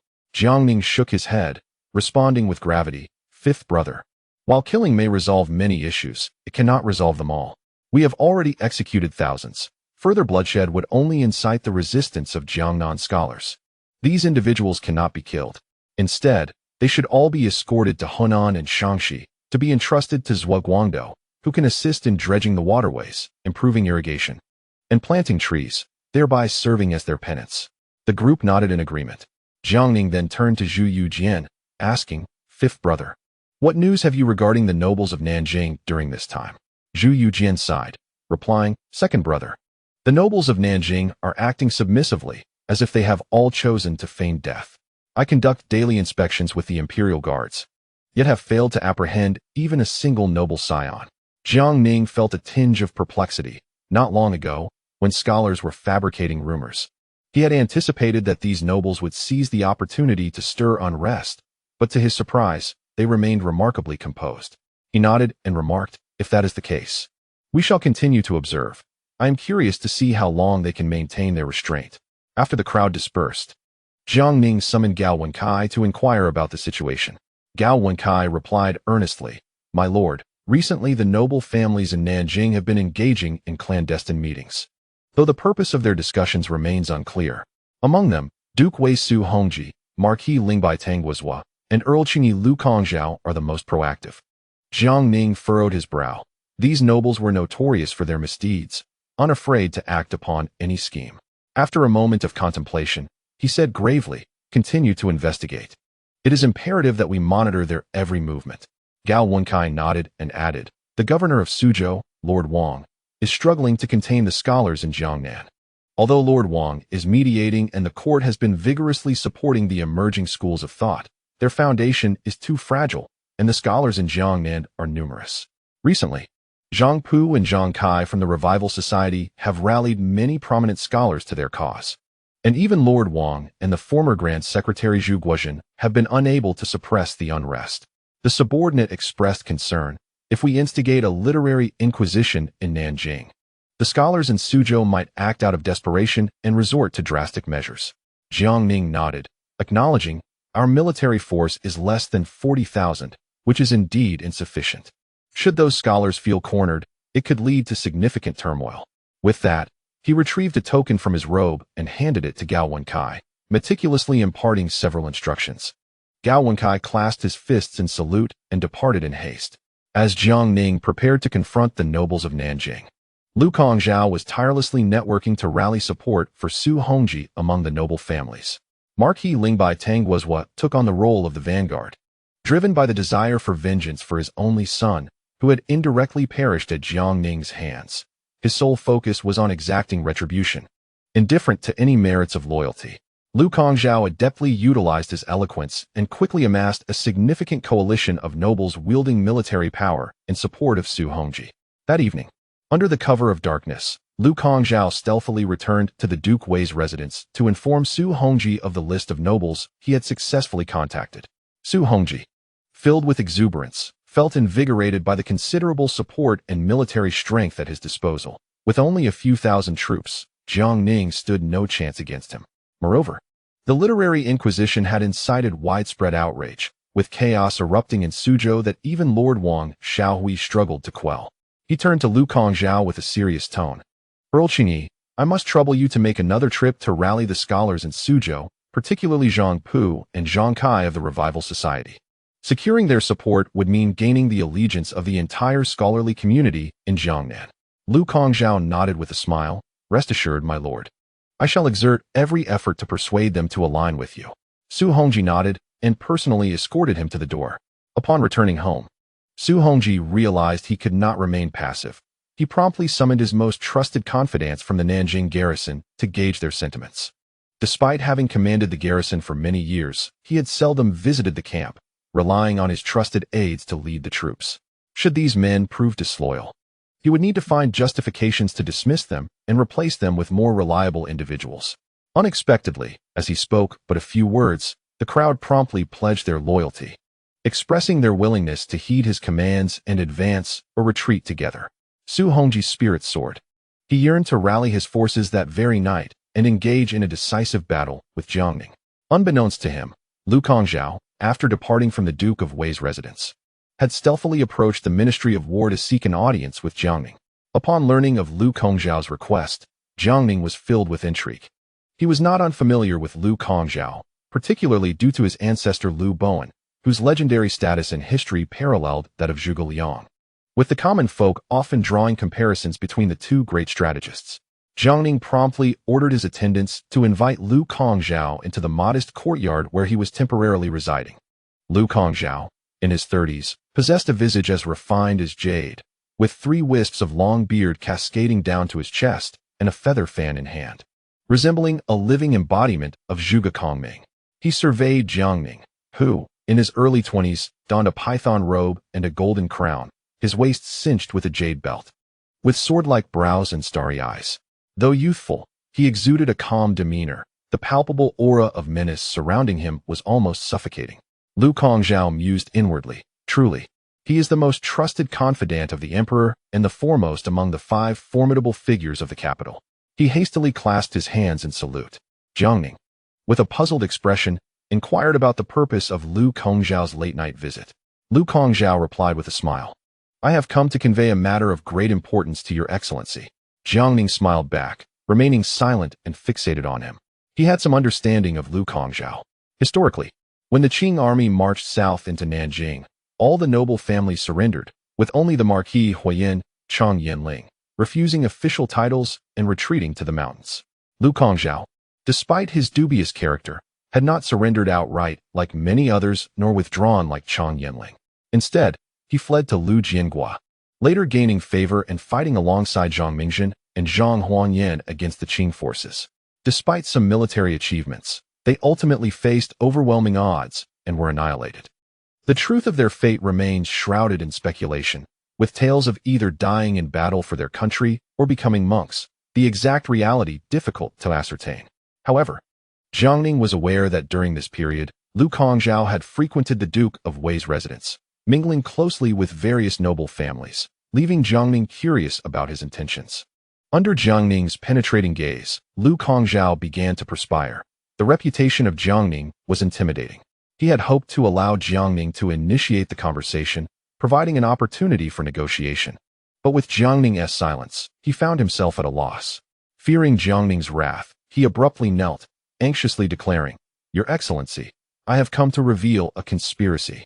Su Hongji is colluding with the noble families of Nanjing, plotting a rebellion." Jiang Ning was momentarily taken aback. Su Hongji intended to rebel? This revelation was utterly unexpected.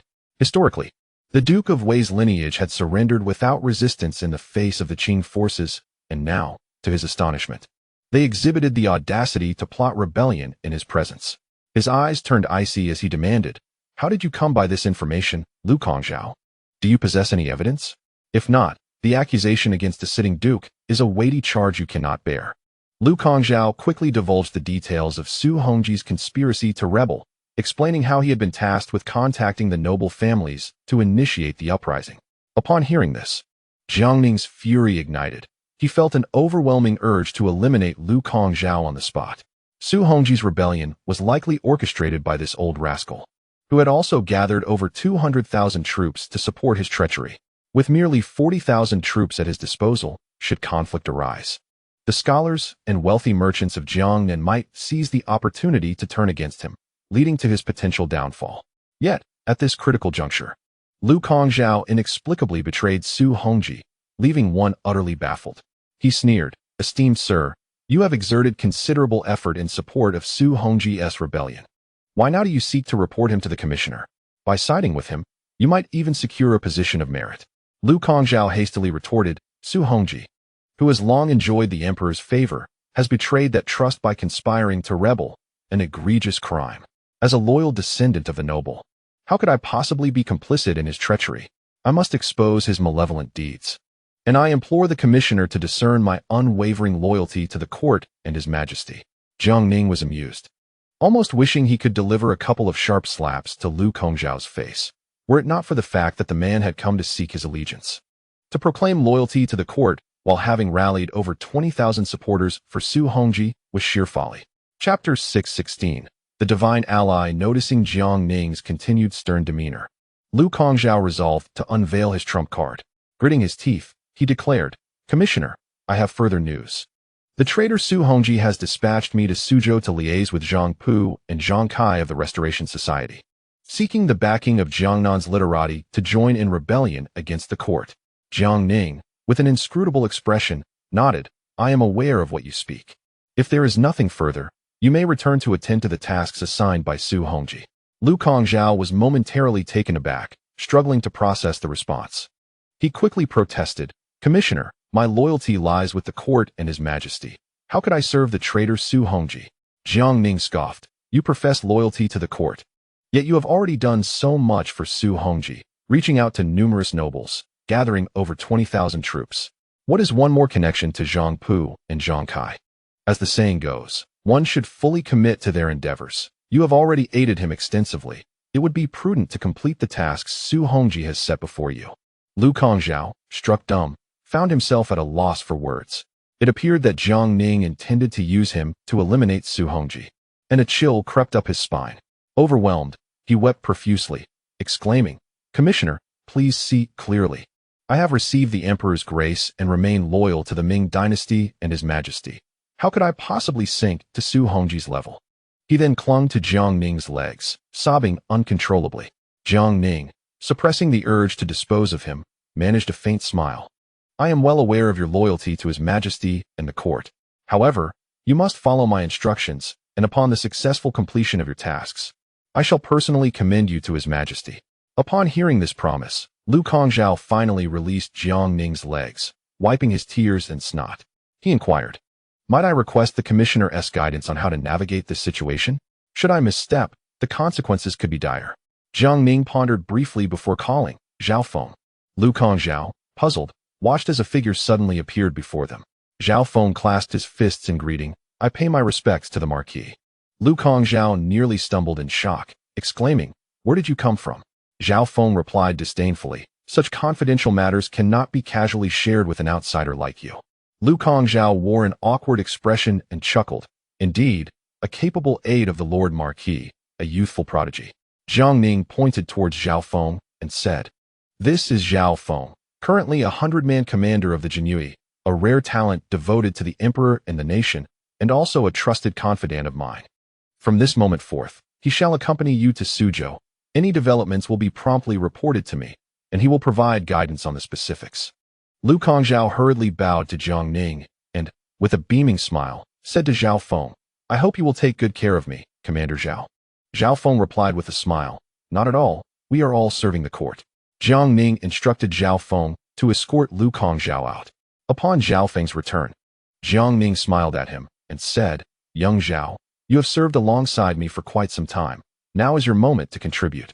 Do you know why I kept you hidden upon entering Nanjing? Without hesitation, Zhao Feng replied, Perhaps the Lord Marquis feared that I might receive a salary increase? Jiang Ning retorted, You speak nonsense. Zhao Feng, do not forget that your family is a prominent clan in Suzhou. If it were not for your diligent service, I would not have entrusted you with this task. Sending you with Lu Kongzhao to Suzhou is an opportunity to safeguard your family. Otherwise, I cannot guarantee the fate of the Zhao family. Zhao Feng's expression changed dramatically as he finally understood Jiang Ning's intentions for keeping him concealed upon entering Nanjing. He was unexpectedly moved by the thoughtfulness of his seemingly ruthless superior, and his eyes brimmed with tears. Jiang Ning smiled again and elaborated. There are 2 tasks for your journey to Suzhou. First, compile a complete list of those who have pledged allegiance to Lu Kongzhao and are willing to support Su Hongji. When the time comes, with a mere command from me, we shall capture this group of traitors in one fell swoop. Second, leverage the Zhao family's influence in Suzhou to assist Wang Xiaohui in stabilizing the situation temporarily. If possible, also help him recruit additional allies. Wang Xiaohui is a civil official with only 2,000 patrol soldiers at his disposal. Should the scholars and gentry of Suzhou rise against him, he may very well lose control of the situation. Zhao Feng nodded earnestly. Rest assured, my Lord Marquis, I shall fulfill the mission. With that, he vanished from Jiang Ning's sight in an instant. At that moment, Jiang Ning was left alone in the room, a cold smile crossing his lips as he mused. Su Hongji is indeed audacious. He once bowed to the Manchus in history, yet now he brandishes his claws against his own kind. If that is the case, I need not hold back.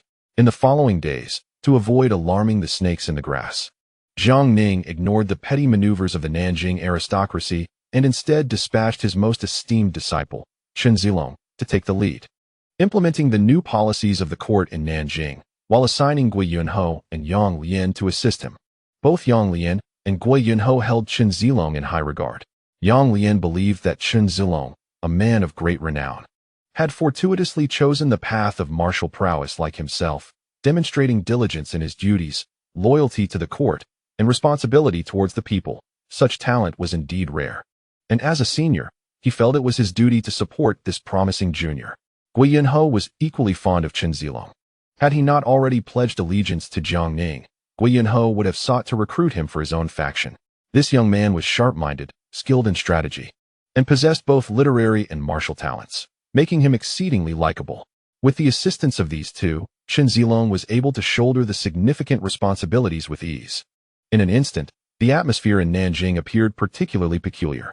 Jiang Ning, Zhu Youjian, and Old Wei spent their days confined within the Ministry of War, rarely stepping outside. Meanwhile, Chen Zilong, Yang Lian, and Gui Yunho busily endeavored to implement new policies. The nobility of Nanjing engaged in clandestine alliances, fervently supporting Su Hongji's rebellious ambitions, with the 3 factions distinctly defined and each remaining undisturbed by the others. By late autumn, influenced by the Little Ice Age, a chill permeated the city of Nanjing. On this day, Jiang Ning, Zhu Youjian, and Old Wei were seated together, sipping tea, when a member of the Jinyui hurried in to report, "My lord, the eunuch Zhou Tailai, guarding Nanjing, requests an audience." Jiang Ning turned to Old Wei, who looked bewildered.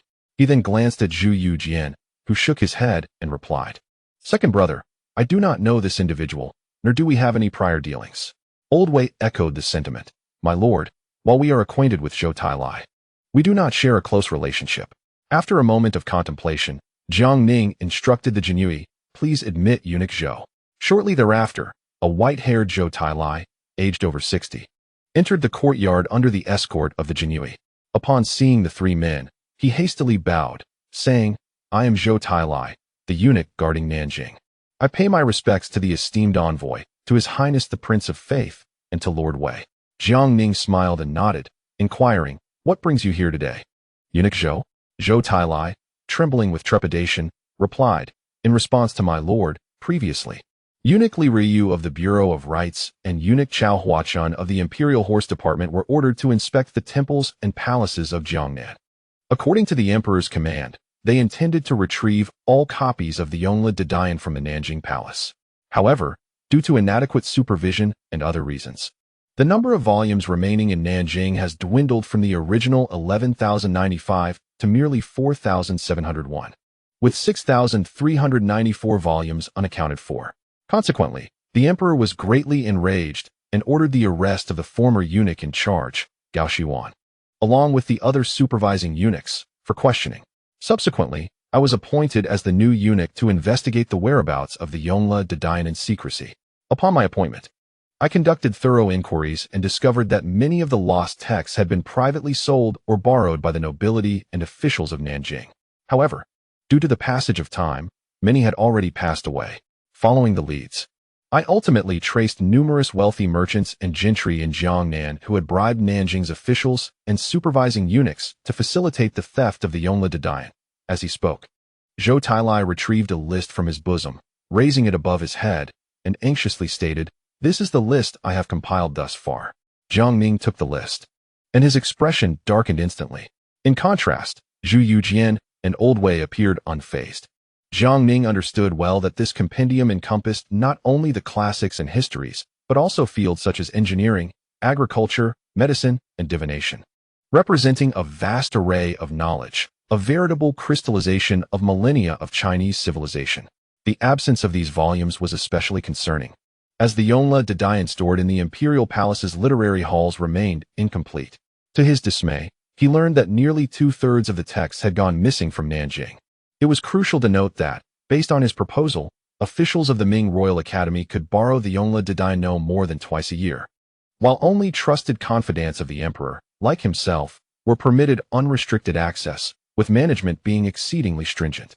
Even the docks in Tianjin, Danglai, and other regions, as well as institutions such as the Royal Academy of Sciences, the Military Armament Bureau, and the Firearms Bureau, required reference to this tome for their research and technical validation, underscoring its immense significance. He nodded solemnly and remarked, "Zhou Gonggong, your efforts are commendable. Once this esteemed envoy returns to the capital, I shall surely petition His Majesty for your commendation." Zhou Tailai hastily replied, "Your Excellency, you flatter me. I merely fulfilled my duties. Should any further clues emerge, I shall report them to you." Jiang Ning nodded and personally escorted Zhou Tailai out of the Ministry of War. Upon his return, Zhu Youjian nonchalantly remarked, "Second brother, is a mere volume of the Yongle Dadayan truly worth such extensive mobilization?" Old Wei chimed in with a laugh. "Indeed, my lord, was it not just a few losses? We can simply have it recompiled." Jiang Ning, with a grave demeanor, responded, "Fifth brother, Wei Gonggong, the Yongle Dadayan encompasses a wealth of knowledge. Its significance to the resurgence of the Ming dynasty cannot be overstated. This tome is a crystallization of millennia of wisdom from our civilization, documenting many arts and crafts that are now lost to time, all of which represent the invaluable experiences of our ancestors. With this information, the advancements in firearms, technology, agriculture, and commerce in the Ming could be greatly enhanced. Without it, we would be groping in the dark alongside the court officials, with no idea when success might come. What is more concerning is that if the Yongle Dadayan were to fall into the hands of ill-intentioned individuals and leak out of the Ming, it would pose a grave threat to our dynasty." Witnessing Jiang Ning's serious expression, the two quickly discarded their dismissive attitudes. Jiang Ning handed a list to Zhu Youjian and said earnestly, "Fifth brother, Apprehend those on this list and simultaneously issue a notice. Those who conceal the Yongle de Dian and refuse to surrender, it will face the full weight of the law. Whistleblowers shall receive leniency, and those providing leads will be rewarded by the court. Zhu Youjian accepted the list, nodding gravely, and then, accompanied by Old Wei and a contingent, set out to capture those named. This action sent Su Hongji of the Wei Guogong mansion into a state of panic. For the reputations of Zhu Youjian and Old Wei were formidable. Wherever they ventured, they left no trace behind. After some investigation, upon learning that their vigorous efforts were aimed at retrieving the Yongle de Dian, Su Hongji could not help but chuckle, saying, "It seems this Jiang fellow has truly lost his mind, still preoccupied with searching for the Yongle de Dian at such a time. Once I ascend to the throne, I shall have him executed as a sacrifice and burn some copies of the Yongle de Dian for good measure. That would be the height of benevolence." Chapter 617. The alliance formed as Zhu Youjian and Old Wei turned Nanjing upside down in their search for the Yongle de Dian. Jiang Ning's confidential reports had already reached the capital, presented to Zhu Youjiao. Upon reviewing these reports, Zhu Youjiao could not help but feel a sense of anxiety for Jiang Ning. During this period, a deluge of memorials from officials in Nanjing inundated the capital, accusing Jiang Ning of treachery and harboring rebellious intentions, claiming he sought to amass troops and usurp the throne, with some even going so far as to concoct a regnal title for him. Numerous individuals condemned him for abusing the trust of the emperor, wantonly slaughtering officials and civilians alike. Even the once dormant Qinglu faction in the capital, upon hearing of Jiang Ning's literary inquisition in Nanjing, hastily joined the chorus, denouncing his actions as the reckless deeds of a military man plotting insurrection. However, Zhu Youjiao understood that prior to initiating the literary inquisition, Jiang Ning had already conducted multiple purges in Nanjing, yet the outcomes were far from satisfactory. Now, resorting to such a drastic measure as the literary inquisition was a course of last resort. He understood that at this moment, Jiang Ning required his unwavering support more than ever, and he could not falter at such a critical juncture. Thus, Zhu Youjiao immediately issued a resolute command to the officials of the royalist faction, declaring that the 5th unrestricted martial arts tournament of the Ming dynasty would soon commence, a contest that would not only determine superiority, but also life and death. He instructed them to prepare their weapons, assuring them that he, as the emperor, would take responsibility for any mishaps. Upon receiving the order, the leaders of the royalist faction eagerly rubbed their hands in anticipation. On the following day during the morning court session, everyone was thoroughly prepared. However, to their astonishment, the officials of the reformist faction collectively feigned ignorance, with none daring to stand and impeach Jiang Ning. Observing this, Zhu Youjiao furrowed his brow. He had announced the commencement of the 5th unrestricted martial arts tournament that very day. Yet the reformist faction only dared to engage in covert rivalry. Was it possible that no spectacle would unfold today? He promptly exchanged a knowing glance with the Minister of Personnel. Yang, understanding the unspoken cue, boldly stepped forward to provoke the reformist officials. Although when Mengzhen and the other reformists gritted their teeth in restraint, they remained unmoved. Seeing that his provocation bore no fruit, Yang shifted his focus to Li Xian, the leading figure of the reformists, who had just returned to work after recuperating. Without hesitation, he unleashed a torrent of verbal attacks upon Li Xian. Nearby, the Minister of Rights, Gu Bingxian, the Minister of Taxation, Bai Zisu, and the left censor of the Inspection Institute, Zhu Dadian, along with the right censor, Xiong Mingyu, and various deputy ministers rallied in support. Even prominent figures from the military governor's office, such as Zhang Weixian, Chen Su, and Shen Yurong, alongside Shui Guoguan from the cabinet, applauded fervently. "Well done, Lord Yang. What vigor! You uphold our dignity." Faced with such provocation, Li Xian erupted in fury, engaging Yang in a physical confrontation without a word. Yang, having anticipated this, quickly brought Li Xian to the ground, unleashing a relentless barrage of punches and kicks. Observing this, other officials joined in. Gu Bingxian, Zhu Dadian, Xiong Mingyu, and Zhang Weixian surged forward to launch indiscriminate assaults on the dozens of reformist officials. Zhu Youjiao, seated upon the dragon throne, rested his chin on his hands, watching with great interest. Meanwhile, Duke Dingyuan, Deng Wenming, was exceedingly anxious, clutching onto the sunflower seed shells in his sleeve. Unwilling to join the fray for fear of scattering the shells across the hall, ultimately bearing the blame. In the end, even Qin Liangyu personally entered the fray. With the addition of numerous martial generals from the military governor's office, the reformist officials were swiftly routed, driven from the Fengtiang Hall out into the courtyard. Only then did Zhu Youjiao intervene, declaring the formal conclusion of the 5th unrestricted martial arts tournament of the Ming dynasty, announcing the defeat of the reformist faction. With all its officials receiving 30 strikes of the rod and a year's salary deduction as a deterrent against future transgressions. As for the royalist officials, he made no mention whatsoever. Following this encounter, the voices calling for Jiang Ning's impeachment within the court were quelled alongside the 5th unrestricted martial arts tournament. Furthermore, Zhu Youjiao refrained from reading or responding to the impeachment memorials from officials in Nanjing and Jiangnan, subsequently announcing the adjournment of court. The royalist officials emerged from the palace, invigorated and laughing. In stark contrast, the punished Li Xian and Wen Mengjin wept bitterly, with Li Xian's cries being the most anguished. Having navigated the treacherous waters of the political arena for years, he was acutely aware of its darkness, but had not anticipated such profound malevolence within the Ming court. The following day, Li Xian submitted a letter of resignation. Upon encountering the resignation memorial, Zhu Youjiao was momentarily taken aback.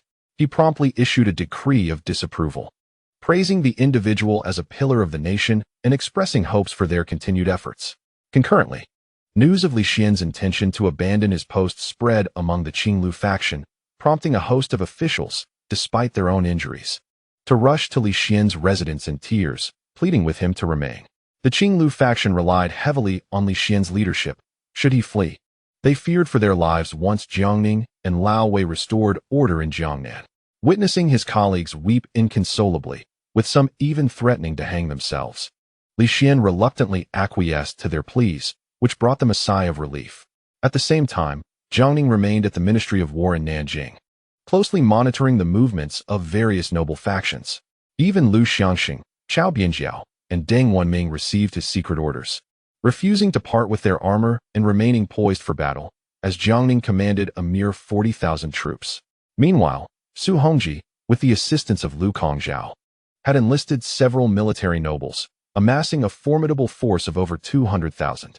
Should the opposition act impulsively, the consequences would be dire. Days later, Zhu Youjian and Lianghuai concluded their search for the Yongle Encyclopedia.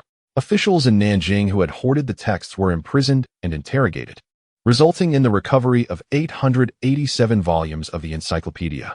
The remaining volumes, however, were scattered among the gentry in Suzhou, Hangzhou, and Zhujiang, and could only be set aside for the time being. During this period, with the support of Yang Lian and Gui Yunho, Chen Zilong successfully implemented new policies in Nanjing, as those daring to oppose had already been subdued by his mentor, Lord Jiang. Meanwhile, Wang Xiaohui, stationed in Suzhou, faced immense pressure. Zhang Pu Zhang and others from the Revival Society invited representatives of Jiangnan scholars to convene in Suzhou, opposing the emerging academic faction. These individuals represented the vast interests of Jiangnan, rendering the new school of thought utterly outmatched. Even Wang Xiaohui, despite his esteemed position as the governor of South Jili, could only manage to hold the fort. However, with Jiang Ning instigating literary purges in Nanjing and cleansing a significant portion of the intellectuals, while commanding the Jinyui to rigorously control poetry, literature, and the publication of texts, the scholars in Suzhou were incensed. They took to the streets in fervent protest, and even members of the emerging academic faction, such as Yuan Zhongdao, Mei Danran, and Wang Zimu, dared not confront the prevailing sentiment. After all, Jiang Ning's literary purges indiscriminately targeted intellectuals, and their compliance with Wang Xiaohui's directives was already commendable. Observing the unrest, Wang Xiaohui, with gritted teeth and a determined stomp, dispatched 2,000 provincial guards, preparing to suppress the dissent by force. To his astonishment, these scholars rallied their household and tenant farmers to resist the officials, displaying a readiness to revolt at the slightest provocation. Faced with this, Wang Xiaohui hesitated to advocate for suppression. Possessing only 2,000 troops, if he failed to maintain order, Suzhou would descend into chaos, potentially triggering upheaval throughout Jiangnan. With Jiang Ning ensnared in Nanjing and unable to extend his influence, Wang feared he would be condemned as a historical villain. Meanwhile, Lu Kongzhao had also arrived in Suzhou, accompanied by Zhao Feng. He promptly visited Zhang Pu and others, who were momentarily taken aback upon his arrival. They quickly surmised that Jiang Ning was wreaking havoc in Nanjing, undoubtedly causing considerable distress among the aristocrats, and presumed that he had come seeking assistance. Thus, they immediately summoned Lu Kongzhao to enter.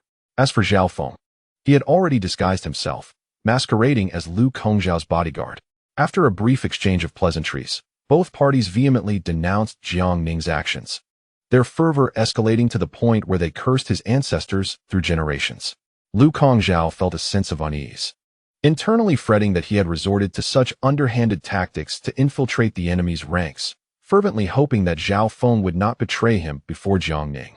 Once their tirade had subsided, Zhang Pu inquired about Lu Kongzhao's intentions, for they were all seasoned foxes, and there was no need for pretense. After several rounds of probing, Lu Kongzhao laid his cards on the table, stating earnestly, "Tianru, I have a long-standing acquaintance with your father. Let us speak plainly. The Jiang clan, accompanied by troops, is advancing southward, leaving rivers of blood in their wake, and has launched a literary inquisition in Nanjing to suppress scholars. Once they subdue the intellectuals of Nanjing, the next blow will surely fall upon us aristocrats. Once Nanjing is settled, Suzhou will be next. The Jiang clan, representing the court, is now at odds with us. We share a common objective and a mutual enemy. Hence, I propose an alliance to resist the Jiang clan together." Zhang Pu twirled his folding fan and replied with a smile, "Qingyi Bo, as mere scholars, we are not officials of the court. Our gathering in protest is merely a reaction to the rampant treachery and disorder in the court, as well as the collapse of propriety and music. Yet, as a prominent aristocrat, how do you propose we ally with you?" Although their goal of opposing the Jiang clan was shared, he was, after all, a court-appointed envoy, representing the entire court. Lu Kongzhao gently waved his fan and replied with a smile, "Brother Tianru, whether aristocrat or scholar, we all reside in Jiangnan. Do you believe the Jiang clan will spare us?" Zhang Pu fell silent. Given Jiang Ning's methods and demeanor, the answer was self-evident. He would not spare the scholars of Jiangnan. At that moment, Zhang Kai inquired earnestly, "May I ask, Qingyi Bo, even if we form an alliance, how shall we confront the Jiang clan? He is a confidant of the emperor, coming in the name of the court, bearing the mantle of righteousness. Are we to openly rebel?" Lu Kongzhao smiled, yet remained silent. Zhang Pu, drenched in cold sweat, realized that Lu Kongzhao, as a prominent figure in Nanjing, had come to propose an alliance, which could only mean that the aristocrats of Nanjing had been driven to desperation by Jiang Ning. While Jiang Ning was currently preoccupied with the literary inquisition and had no time to deal with them, once he was free, the aristocrats of Nanjing would either perish or suffer grievously. Surely, these individuals would not sit idly by. Rebellion was their only path forward. With this thought, Zhang Pu's hands began to tremble, yet it seemed to be the only avenue left for the scholars of Jiangnan. He spoke solemnly, "May I inquire, Qingyi Bo, who will spearhead this endeavor?" Lu Kongzhao shook his head and gently waved his fan. "That cannot be disclosed, it cannot be disclosed." Zhang Pu, suddenly furious, retorted, "Qingyi Bo, if we are to ally against the Jiang clan, we must stand united, supporting one another. If we conceal our intentions from each other, how can we work together with one heart? Even if one wishes for allegiance, it is only reasonable to discern to whom that allegiance is owed." Lu Kongzhao pondered briefly, dipped his finger in the tea, and inscribed the character Wei upon the table. Zhang Pu raised his eyes and was instantly taken aback. Lu Kongzhao quickly erased the mark and chuckled, "Tianru, now you comprehend, do you not?" Zhang Pu, still astonished, replied, "Qingyi Bo, how could someone of such high standing take the lead personally?" Lu Kongzhao sighed, "Tianru, which noble family within Nanjing does not boast a distinguished lineage? Yet that Jiang, he is nothing but a madman, acting without reason or restraint." On the very second day of his arrival in Nanjing, he permitted his subordinates to forcefully end the life of the son of Lingbai Marquis Tangguozhua.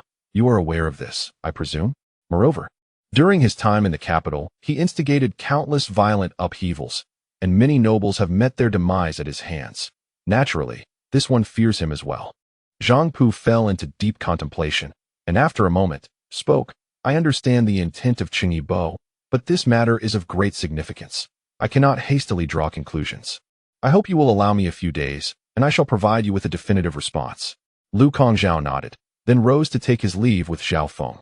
After their departure, Zhang Kai turned to Zhang Pu, his voice trembling. Tianru, is it truly the case that rebellion is our only recourse? Zhang Pu's expression darkened. Nangua. It is not our choice to pursue this path. It is that Jiang who has unequivocally forced us into a corner, either death or rebellion. Zhang Kai closed his eyes, his expression one of torment. As a scholar, the thought of becoming a traitor was more unbearable than death itself. Yet, at this moment, Jiang Ning was sharpening its blades in Nanjing, with the knife poised at the throats of the scholars of Jiangnan. Zhang Pu remained silent for a moment before continuing. The figure behind Qingyi Bo has also been driven to desperation, leading to this drastic measure. However, with the north of the Ming dynasty as stable as a mountain, relying solely on that figure may not yield success. We must prepare a contingency plan.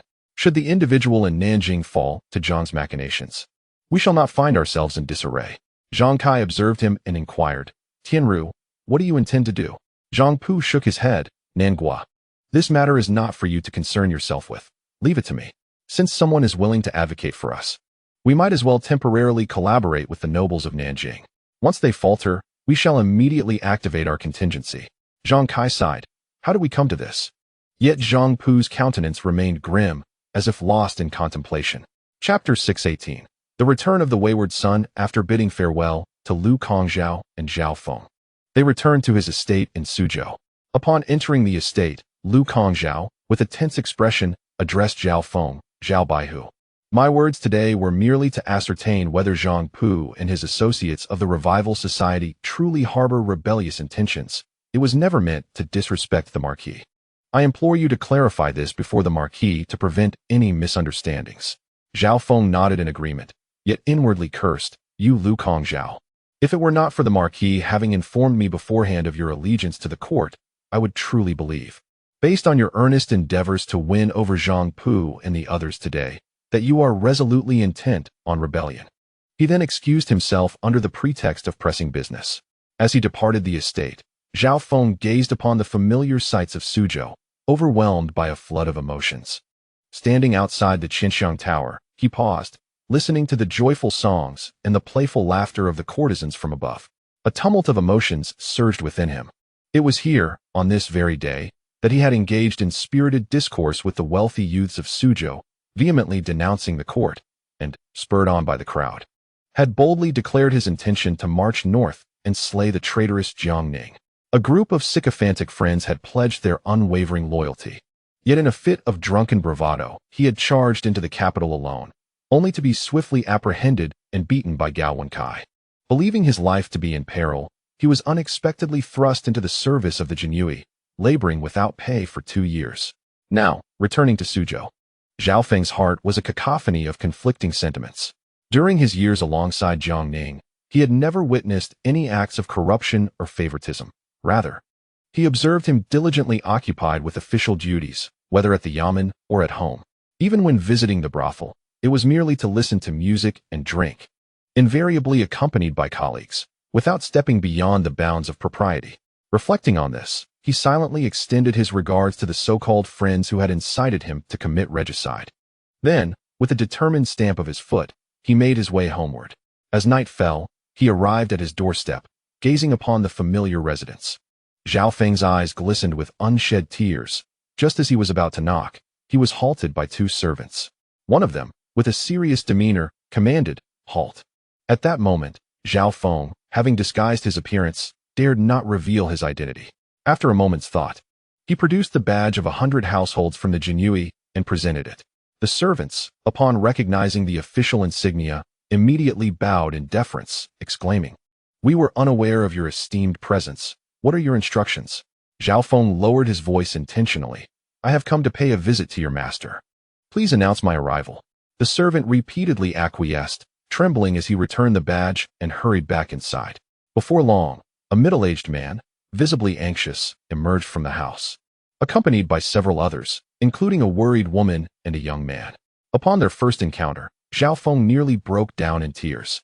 In just 2 years, his father, Zhao Chongqing, had grown gray at the temples, while his mother, Zhao Wangshi, appeared worn and haggard, and even his elder brother, Zhao Song, bore the marks of fatigue.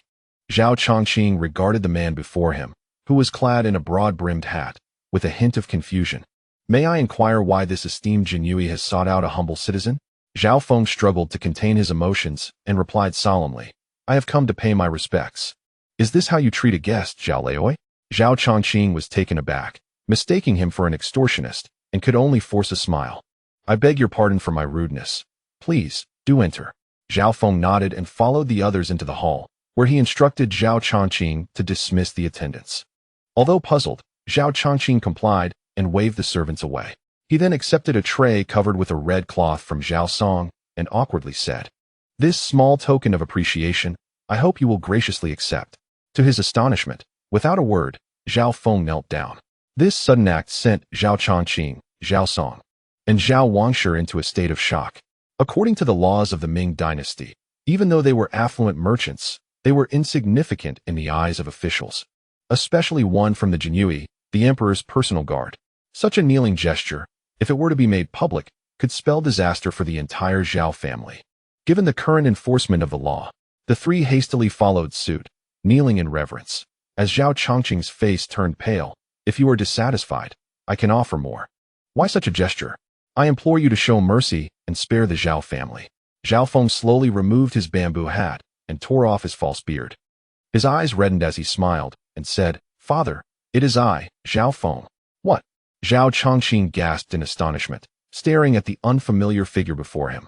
Momentarily at a loss for words, Zhao Song and Zhao Wang also wore expressions of disbelief. Zhao Feng, in a bold gesture, discarded all his disguises, revealing his true visage. Zhao Chongqing stepped forward, scrutinizing him for a moment, and upon confirming his identity, his face lit up with joy. Ah, it truly is my Feng. Upon hearing this affirmation, Zhao Song and Zhao Wang hastily approached, and the family embraced one another, weeping with joy. Zhao Chongqing, amidst his tears, scolded, You ungrateful child. You disappeared for 2 years after going off to indulge in debauchery. In search of you, I scoured all of Jiangnan, yet those so-called friends of yours claimed ignorance. I feared you had been abducted by human traffickers, but who would have thought? Zhao Wang quickly interjected, My lord, Fenger has just returned. Let us speak less harshly. His safe return is a momentous occasion. Zhao Chongqing snorted in displeasure, while Zhao Song eagerly inquired about his brother's experiences over the past 2 years. Zhao Feng hesitated, struggling to articulate his tale of being captured while attempting to assassinate a lord, and subsequently working for the Jinyui for 2 years without pay, a narrative difficult to share. As Zhao Song pondered, Zhao Chongqing solemnly asked, Fenger, the servants say you possess a Jinyui badge. Have you joined the Jinyui? Zhao Feng nodded, puffing out his chest. Father, you are correct. I am now 100 household of the Jinyui, a 6th-rank official of the court. Zhao Chongqing's face twisted in anger, his heart heavy. You ungrateful child. Since childhood, you showed no interest in scholarly pursuits, preferring the sword. I spent a fortune hiring masters to teach you martial arts, not expecting you to amount to much. I was content if one of you brothers succeeded. You could have lived comfortably at home. Our Zhao family has a grand legacy. When you were 8, I calculated that you 2 brothers could each spend 100,000 taels a year and still live until 80. Your elder brother has a talent for commerce, yet you, after 2 years of silence, return as a government dog. How can I hold my head high in Suzhou? Had I known this would be the outcome, it would have been better for you to perish outside. Zhao Feng, displeased, retorted earnestly, Father, you are mistaken. I am now a personal soldier of the emperor. 100 household of the Jinyui, a 6th-rank official, and I stand 3 ranks higher than the local magistrate of Suzhou, who must treat me with respect. Moreover, I serve beside the esteemed Lord Jiang, the most favored figure in the current court, and enjoy his trust. It is not as dire as you suggest. Upon hearing the name Jiang Ning, Zhao Chongqing, Zhao Song, and Zhao Wang were nearly left speechless. Jiang Ning was a name known throughout the Ming dynasty. Observing his family's reaction, Zhao Feng grew increasingly proud, pulling aside his outer garment to reveal the embroidered official attire beneath. Father, I joined the Jinyui 2 years ago and refrained from writing to you for fear of causing you worry. The Jinyui directly reports to the emperor, undertaking highly confidential missions, and I dared not expose my identity. Had it not been on the Lord's orders to come to Suzhou on official business, it might have been some time before I returned home. Upon hearing that he bore a mission, the 3 became tense. Zhao Chongqing grasped his hand, eyes filled with concern. Fenger, I do not wish for you to achieve greatness. I only ask for your safety. You must be cautious of the Jinyui's reputation. If it does not work out, then resign and return home to marry a wife and raise a few children. Living a life of idleness is perfectly acceptable. Zhao Feng felt a surge of indignation. His nose nearly crinkled in frustration, and he replied earnestly, "Father, your vision is far too narrow. What kind of father wishes for his son to lead a life of lethargy?" In his anger, Zhao Chongqing took off his shoe, ready to strike. But Zhao Feng stood tall, declaring, "Father, should you choose to hit me, do not hold back. I am no longer merely your son. I am now a sixth-rank official of the court.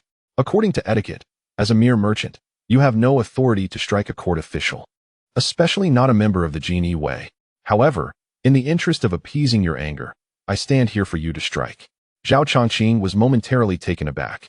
Though he had connections with Wang Xiaohui, the minister of southern Jili, and Suzhou, they were limited to local officials. His son, now a captain in the Jinyuai and associated with the esteemed Jiang Ning, rendered him hesitant to act on his impulse. Zhao Song hurriedly took the shoe from his father and urged, "Father, please calm down. Our second brother has just returned. Let us enjoy our family reunion without resorting to violence. What if you drive him away and he hides for years again?" Zhao Wangshe also offered words of comfort. And at last, the family settled down to inquire about Zhao Feng's experiences over the past 2 years. Upon hearing of his journey south with Jiang Ning, fraught with trials and tribulations, the trio broke into a cold sweat. Zhao Chongqing, in particular, was filled with astonishment. He had never imagined that his once inept son could now stir the winds alongside someone as prominent as Jiang Ning. After an extensive conversation, Zhao Chongqing inquired about Zhao Feng's purpose for visiting Suzhou. Zhao Feng replied with solemnity, "Father, the northern regions of the Ming dynasty are fortified under the new policies. The capital military alone boasts 200,000 troops, not counting the elite forces along the borders, the internal armies of several provinces in the northwest, and the tens of thousands of soldiers on the western expedition. Resources and manpower are abundant. The Howe has been dispatched by His Majesty to inspect the military and political affairs of Jiangnan. In the current situation of the Ming dynasty, it is the emperor and the court who hold the reins." He paused for emphasis.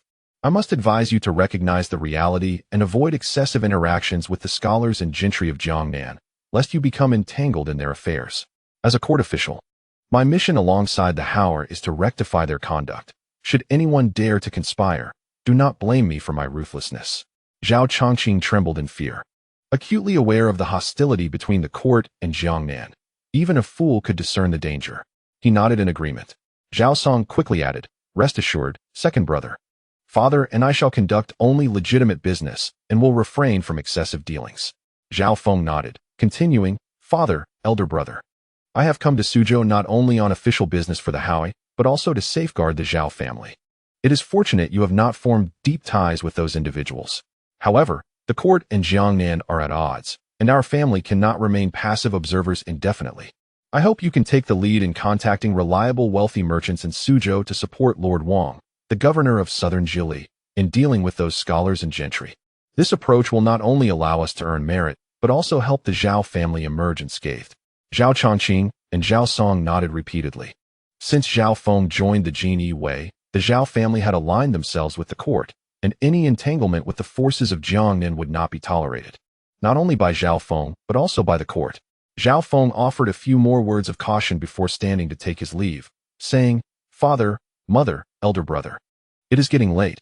I must take my leave. I shall return to visit you again in due time." Though the three were reluctant to part, they understood the weight of his responsibilities and did not dare to detain him. Zhao Chongqing grasped his hand, tears streaming down his face. "Fenger, engage with the court as you can. If it proves impossible, resign and return home. As long as you remain safe and sound, our family can weather any storm. Even if it means exhausting our fortune, I would be content." Zhao Feng offered a few words of comfort, donned his attire anew, and quietly departed under the cover of night. In the days that followed, Zhang Pu, leveraging the connections fostered through the Revival Society, frequently reached out to the prominent local gentry and wealthy merchants across Suzhou and the broader Jiangnan region. Initially, he held little confidence in persuading these individuals to support Su Hongji's rebellion. However, when he revealed that Su Hongji was resolute in his intentions and had dispatched Lu Kongzhao to Suzhou for alliances, a surprising number of gentry and merchants rallied in agreement. expressing their willingness to back Zhu Hongji's uprising. They pledged to furnish funds and supplies, recognizing that with Jiang Ning's brutal actions in Nanjing, once he entered Suzhou, his momentum would be unstoppable. Rather than passively await their fate, they deemed it wiser to take a gamble. Yet, a portion of the gentry and landlords remained hesitant. Observing this, Zhang Pu decided to lay all his cards on the table regarding his contingency plans. Upon hearing that Zhang Pu had prepared backup options, the assembly was galvanized into a firm resolution to support Zhu Hongji's insurrection. Should Zhu Hongji vanquish Jiang Ning and establish a division of power with the court, the gentry and merchants of Jiangnan, would ascend as significant contributors, thereby elevating their status and influence. Even in the event of Zhu Hongji's defeat at Jiangning, Zhang Pu's contingency would suffice to navigate the aftermath. With their minds made up, they promptly dispatched envoys to confer with Lu Kongzhao. Upon receiving Zhang Pu's clear affirmation, Lu Kongzhao was filled with excitement and presumes to demand a larger sum of money and provisions from the Jiangnan gentry and merchants on Zhu Hongji's behalf. Zhang Pu, no ordinary figure himself, engaged in a round of negotiations, and they ultimately agreed to initially provide Zhu Hongji with 2 million taels of silver and 200,000 pickles of grain, with further supplies to follow upon his conquest of Jiangning. When Lu Kongzhao realized that the other party would not increase their offer, he understood that this was the limit set by Zhang Pu and the Jiangnan gentry and merchants, and he reluctantly consented. Still inquiring about the specific individuals supporting the cause and their rationale, for once Zhu Hongji ascended, he would need to reward his loyal supporters lavishly. Faced with this demand, Zhang Pu silently scoffed, noting that the nobles of Nanjing must truly feel cornered by Jiangning, while Zhu Hongji, ambitious yet lacking in ability, was already contemplating his ascent to the highest throne, eager to bestow accolades. Nonetheless, considering their collaborative relationship, he nonchalantly disclosed the names of a few gentry and merchants. Lu Kongzhao, witnessing this, could only sigh, recognizing Zhang Pu's excessive caution, yet understanding that rebellion was no trifling matter. Success would yield boundless wealth and honor, while failure would lead to ruin. Subsequently, Lu Kongzhao and Zhang Pu meticulously deliberated the logistics of transporting and transferring the funds and provisions. That evening, Lu Kongzhao personally documented the events, the conspiratorial content, and the list of relevant individuals, entrusting it to Zhao Feng for swift delivery to Jiangning. Zhao Feng accepted the correspondence with a nod, promptly arranging for a swift steed to carry it to Nanjing. Meanwhile, within Suzhou, numerous gentry and merchants began to mobilize their resources, prompting Zhao Chongqing to sense something amiss. That night, Zhao Feng returned home in secrecy, and Zhao Chongqing proceeded to inform him of the recent activities among the gentry and wealthy merchants in Suzhou. Zhao Feng nodded in silence, yet Zhao Chongqing, a seasoned veteran in the business arena, had already sensed the underlying tension. After exchanging a glance with his eldest son, Zhao Song, he addressed Zhao Feng, "My dear son, to be candid, not long ago, both the Xiao and Wang families from Suzhou discreetly approached the Zhao family, subtly requesting us to provide some financial support and provisions. In accordance with your instructions, I deflected their advances." Zhao Feng furrowed his brow. Lu Kongzhao's recent gains had been limited, and if they were to use his father as bait, given the Zhao family's influence in Suzhou, they could certainly reel in significant prospects. However, he was acutely aware that his affiliation with the Jinyui could not remain concealed for much longer. Should Jiangning fail to act swiftly, these desperate individuals might resort to reckless measures, potentially endangering his family. Yet, recalling what Jiangning often said, that the greater the storm, the more valuable the fish, he resolutely made a decision that went against ancestral principles and stated earnestly, "Father, I implore you and elder brother to engage with the Xiao and Wang families and consider providing them with some financial aid. However, it is imperative to ascertain how many individuals are entangled with them." Zhao Chongqing bowed his head in contemplation, while Zhao Song, taken aback, abruptly sat up, his face a mask of astonishment. "Second brother, what do you mean by this? These individuals are no trifles. Given the current tense situation, they are bound to act irrationally. Previously, you advised us to avoid contact with them, yet now you suggest we involve ourselves? A single misstep could spell disaster for the Zhao family." Gritting his teeth, Zhao Feng replied solemnly, "Elder brother, are you familiar with the Royal Commerce Association of the Ming Dynasty?" Zhao Song nodded. "Of course, I am aware. The association emerged in the first year of the Tianqi reign, initially operating under the radar. Later, as the court cracked down on numerous corrupt officials, their enterprises were largely taken over by the Royal Commerce Association. Today, their business extends across the northern and southwestern provinces, wielding unparalleled influence in northern Jili and the capital. The president, Xinyao, is a prominent merchant from the north and serves as the president of the Ming Industrial and Commercial Association. Essentially a public figure endorsed by the court. Zhao Feng nodded, stating earnestly, "Elder brother, it was only with the support of the Marquis that President Qian attained his current stature. Moreover, the Royal Commerce Association is backed by His Majesty and the entire court. They are currently leading the Northern and Southwestern Commerce Associations southward alongside the Marquis. Wherever they go, the assets seized are distributed among the major trading associations. Once the Marquis has fully pacified Jiangnan, the power of the Royal Commerce Association, along with the Northern and Southwestern Commerce Associations, will undoubtedly soar to new heights. Therefore, I believe that, leveraging my relationship with the Marquis, if the Zhao family actively contributes, we may one day become the foremost trading association in Suzhou. Of course, if you and elder brother are unwilling to take this risk, simply disregard my words." Upon hearing this, Zhao Chongqing and Zhao Song exchanged glances, both recognizing excitement in each other's eyes. The nature of a merchant is to pursue profit. And now that the Zhao family was aligned with the court due to Zhao Feng, they could not continue to rely solely on his connections. To advance, one must achieve merit, and merit cannot be attained without risk. Zhao Song clenched his teeth. "Father, this matter ultimately rests in your hands. I am still young and inexperienced." Zhao Chongqing rose and began pacing the room, then turned to Zhao Feng. "Second son, you speak the truth. Although the current situation appears perilous, it is, in fact, an opportunity for the Zhao family to rise. However, I have a request. Would you be willing to comply?" Zhao Feng nodded. "Father, please speak. As long as it is within my capacity, I would not hesitate to face any peril." Zhao Chongqing spoke in a solemn tone. "Should there be any upheaval in Suzhou, this vast family fortune could be lost at any moment. However, the safety and unity of our family must remain paramount." Zhao Feng pondered for a moment before nodding in agreement. "Rest assured, Father, I will write to the Marquis shortly, urging him to make contact with Governor Wang of Nanzili. If the situation spirals out of control, you and elder brother should take the family directly to seek refuge with Governor Wang. Given the Marquis' standing, he will undoubtedly extend his protection to you." Satisfied with this response, Zhao Chongqing nodded. "Very well, then I shall have no further worries." He then turned to Zhao Song. "Eldest, tomorrow you shall reach out to the Xiao family. I will personally visit the Wang family, bringing along 10,000 stone of grain and 50,000 taels of silver to foster good relations, and see if we can extract any useful information." Zhao Song nodded in agreement. Zhao Feng offered a few more words of caution to his father and brother before quietly departing into the night. This time, the entire Zhao family was at stake. Should they succeed, they would soar to great heights, but should they fail, they would face ruin. He needed to swiftly send a message to Jiang Ning, ensuring Wang Xiaowei could prepare in advance to safeguard their family in critical times. Days later, in the courtyard of Nanjing, Jiang Ning sat idly, lost in thought. Beside him, the elderly Wei wore a worried expression. "My lord, during this period, the noble families of Nanjing have been increasingly frequent in their clandestine interactions.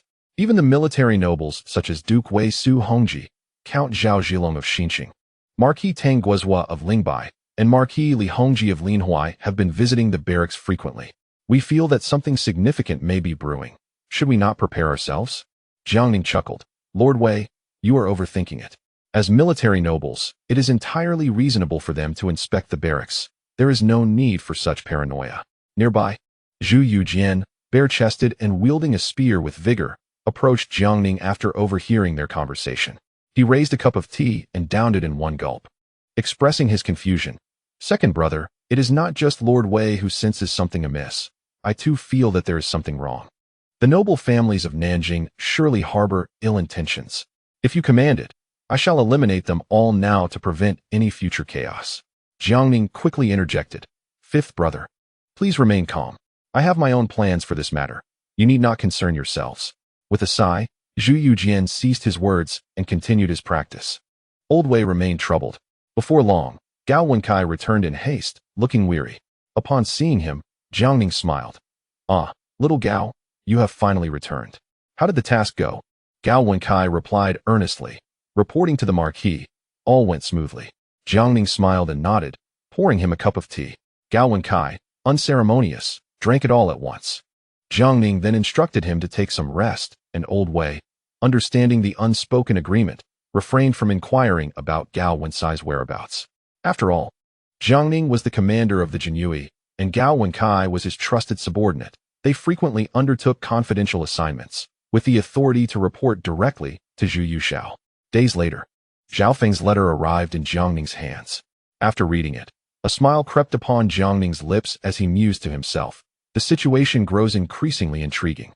I never anticipated that Su Hongji would take the lead, drawing so many into this web.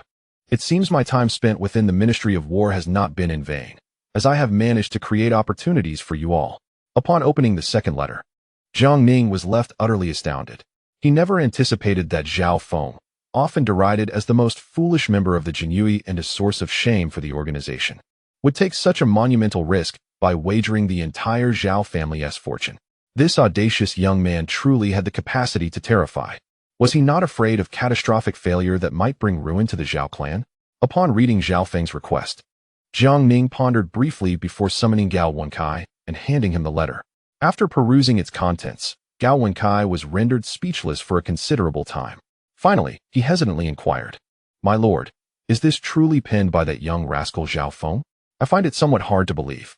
Jiang Ning offered a wry smile and nodded. "Little Gao, do not take my word for it. Even I am taken aback. Yet, this is indeed his own handwriting." Gao Wenkai expressed his concerns. "What course of action should we take now?" Jiang Ning replied with a smile. "It is commendable that the youth seeks advancement. We must lend him our support. Little Gao, immediately relay orders to Wang Xiaohui to keep a vigilant watch over the Zhao family. Should any chaos arise in Suzhou, we must ensure the safety of the Zhao clan at all costs." Gao Wenkai nodded in acknowledgement and hurried away. Meanwhile, Su Hongji had reached the pinnacle of his ambition. He had just received a letter from Lu Kongzhao, learning that the prominent gentry and wealthy merchants of Jiangnan, led by the Revival Society, were willing to support his military endeavors and provide supplies. At that moment, he began to envision himself reigning supreme, contemplating what era name he should adopt. After much deliberation, he found himself at a loss and self-deprecatingly mused. It seems this matter requires the intervention of Lu the Seer. Thus, Su Hongji composed a reply to Lu Kongzhao and dispatched a trusted confidant to deliver it discreetly. Subsequently, under the guise of celebrating his 50th birthday, he invited various noble families to the residence of Duke Wei, intending to finalize the timing of his rebellion. Jiang Ning observed all of Su Hongji's clandestine maneuvers. Yet he refrained from taking any action. He awaited further developments, hoping to ensnare more individuals in his net. After all, in orchestrating this grand scheme, his good brother Zhu Youjiao had even hosted the 5th unrestricted martial arts tournament in the capital. If he failed to capture a few significant figures, it would all be for naught. Chapter 620. The Merchants of Betrayal. After the banquet concluded, Su Hongji ushered the assembled nobles into a secret chamber. Suppressing his excitement, he revealed to them the news that Zhang Pu and Zhang Kai from the Revival Society, along with the backing of wealthy merchants and gentry from Jiangnan, were prepared to support his uprising. The nobles, upon hearing this, were filled with elation. With their support, a steady supply of provisions and military funds would be assured. Lingbai Marquis Tang Guozhua's eyes blazed crimson as he gritted his teeth, exclaiming, "Duke Wei, if this is the case, we ought to mobilize our forces without delay, lest prolonged uncertainty leads to complications. That fellow Jiang has already begun implementing new policies in Nanjing." The other nobles nodded in agreement, eager for Su Hongji to make a decisive choice. They were increasingly apprehensive about Jiang Ning and his associates, who had been causing considerable turmoil without any semblance of order. They feared that one day, Jiang Ning might act rashly and target the nobility. Observing their urgent expressions, Su Hongji found himself calming down. With the capability to command over 200,000 troops and backed by the support of the entire Jiangnan gentry and scholars, he was in a position of immense advantage. In contrast, Jiang Ning commanded merely 40,000 soldiers. With such a disparity, 250,000 to 40,000, the odds were decidedly in his favor. Gritting his teeth, he declared solemnly, "If that is the consensus, then we shall formally rise against tyranny in 10 days." Upon hearing the confirmed date for the uprising, A collective sigh of relief resonated among the assembled nobles. Lingbai Marquis Tang Guizhou still appeared quite agitated. Duke of Wei, 10 days is far too long. It would be more prudent to mobilize our forces 3 days hence. The others turned to him in unison, including Su Hongji, who stood momentarily stunned, his expression darkening. Internally cursing, he thought, what on earth is wrong with you, Tang Guizhou? Is your mind filled with nonsense? This is a rebellion. Should we fail, our entire clan would face annihilation. Do you think it's merely a matter of ordering a meal? 3 days is scarcely enough time for proper arrangements. Beside him, Marquis Longping Zhang Gongri and Baron Xian Cheng Zhao Zhilong hastily interjected. Lingbai Marquis, 3 days is excessively rushed. We are ill-prepared. It would be best to follow the Duke of Wei's counsel and mobilize 10 days hence. Reluctantly, Tang Guizhou nodded in agreement. Subsequently, Su Hongji began to assign tasks to those present. Marquis Lianhuai Li Hongji, you shall command the forces of the Yangtze River once we mobilize. Immediately secure the river to prevent reinforcements from Xuzhou and Fengyang from reaching Nanjing. Li Hongji bowed in acknowledgement, promising, rest assured, Duke of Wei, with me in command. No imperial reinforcements shall cross the river. Su Hongji nodded and turned to Zhao Zhilong. Baron Xian Cheng, you shall command the 8 divisions of troops outside Nanjing. 10 days hence, lead your forces into the city to seize control of the defenses. Without my express command, no one is permitted to enter or exit. Zhao Zhilong quickly assented. Next, he addressed Tang Guizhou. Lingbai Marquis, you have 30,000 city guards at your disposal. Your duty will be to assist our forces upon entry into the city. The garrison in Nanjing has been arranged. Once our troops enter, the momentum shall be ours. Tang Guizhou nodded eagerly. Rest assured, Duke of Wei, I will ensure our forces enter the city without impediment. Su Hongji then turned to Zhang Gongri with a smile. Marquis Longping, I am well aware of your literary prowess. You shall be responsible for drafting the proclamation for our uprising. Zhang Gongri promptly agreed. At this moment, the assembly envisioned the scene of Jiang Ning's defeat and Su Hongji donning the imperial robe. After a moment's contemplation, Su Hongji, still feeling uneasy, spoke solemnly. There are 40,000 troops under that surname Jiang within Nanjing. To ensure our success, we must discreetly relocate all family retainers from each estate into the city. This way, we will have a total of 50,000 troops available to sustain us until the reinforcements arrive. The others nodded vigorously. Having already begun gathering tenants and retainers at their estates, as previously advised by Lu Kongzhao. Suddenly, Li Hongji inquired, Duke of Wei, how shall we arrange the provisions and military funds supplied by Suzhou? Su Hongji pondered briefly. Currently, that old fellow Wang Xiaowei in Suzhou is embroiled in disputes with the scholars. Earlier, Qingyibo wrote to inform me that all provisions and military funds will be transported by waterway to Nanjing, and you, Marquis Lianhuai, shall be responsible for their reception. Li Hongji nodded in acknowledgement. Su Hongji then asked about the recent activities of Jiang Ning's officials. The nobleman chuckled. Duke of Wei, there is no need for concern. That fellow Jiang has been holed up in the Ministry of War, scarcely leaving his office. Meanwhile, Duke Wei and His Highness Prince Xian have been seen frequently on the streets, but with the sons of noble families remaining indoors, they have not caused any disturbances. Su Hongji nodded. This matter is of utmost importance. We cannot afford to be careless. We must keep a close watch on that surname Jiang. After receiving their orders, the assembly dispersed. Su Hongji, however, remained alone in the ancestral hall, gazing at the portrait of his forebear, Su De, lost in contemplation.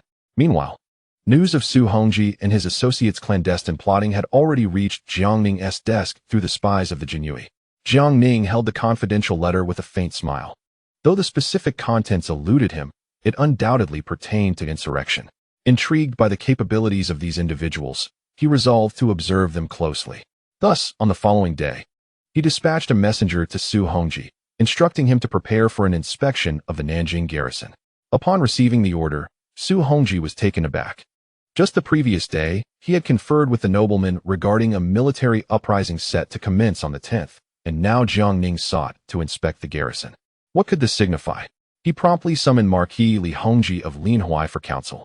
After a brief contemplation, Li Hongji chuckled, reassuringly stating, there is no need for the Duke of Wei to fret. It is likely that the man named Jiang is merely idle and wishes for an inspection.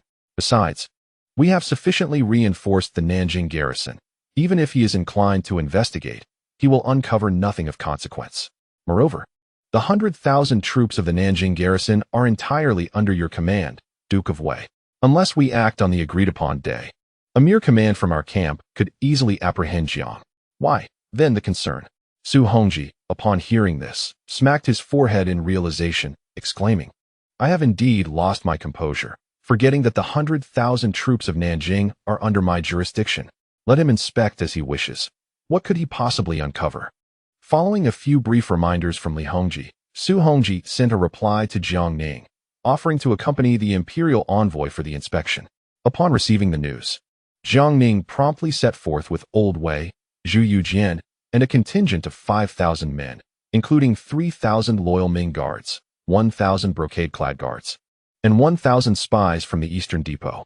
Throughout the journey, Old Wei wore a worried expression, saying, My lord, the noblemen of Nanjing have been conspiring in secret. They surely harbor ill intent. Why propose an inspection of the garrison now? Perhaps we should summon Generals Liu and Chao to bring additional troops, just in case. Jiang Ning waved his hand dismissively. There is no need for concern, Duke Wei. The noblemen of Nanjing are nothing but empty vessels. They cannot concoct anything of substance. Zhu Youjian added with a grin, Rest assured, Duke Wei. Even if they dare take action, with me present, I could dispatch them all with a single shot. Those 100,000 inept soldiers in the Nanjing garrison would be no match for my 3,000 loyal guards. Old Wei sighed, choosing to remain silent. Soon enough, they arrived before the gates of the garrison. Su Hongji, clad in armor and accompanied by 200 elite soldiers, awaited their arrival. Jiang Ning dismounted and approached Su Hongji warmly, engaging in friendly banter and inquiring about his well-being. Su Hongji, momentarily taken aback, quickly returned the courtesy, and the two exchanged pleasantries, lavishing compliments upon one another. This scene left Old Wei dumbfounded, as an outsider might mistake them for long-lost friends. Subsequently, Jiang Ning and Su Hongji entered the camp side by side, continuing their jovial conversation. Old Wei and Zhu Youjian trailed behind, with Old Wei filled with confusion, pondering, What is this performance my lord is putting on? I am increasingly at a loss. Zhu Youjian, indifferent, thought that should circumstances change, he would simply take down Su Hongji without hesitation. Upon reaching the main tent, Su Hongji clasped his fists, inquiring, Your Excellency, shall we now summon the troops? Jiang Ning replied with a smile, Duke Wei, this inspection is merely a routine formality. The 100,000 troops of Nanjing are under your command. You may arrange matters as you see fit. Su Hongji quickly waved his hands. How could I presume to take the lead in your esteemed presence? Today, I am merely accompanying you for the inspection.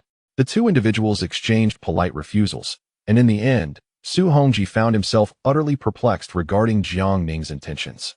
Even as he ascended to the throne, he merely reiterated his invitations thrice.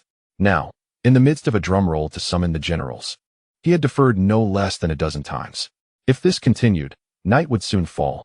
Thus, he conceded with a nod, In that case, I shall not stand on ceremony any longer. With that, he issued an order to beat the drums. Instantly, the camp was filled with the thunderous sound of drums, reverberating throughout the encampment, accompanied by the whinnying of war horses, the clanking of armor, and the clash of weapons.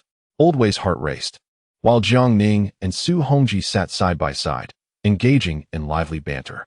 Shortly thereafter, dozens of military leaders surged into the main tent, with another group standing outside. A cursory glance from Jiang Ning revealed that there were no fewer than 100 individuals present. Su Hongji rose with a serious demeanor and declared, Today, I accompany the esteemed envoy for a routine inspection of the capital garrison. You all should promptly pay your respects to the esteemed envoy. In unison, the array of generals knelt upon one knee, bowing to Jiang Ning. A cold smile flickered in Jiang Ning's heart.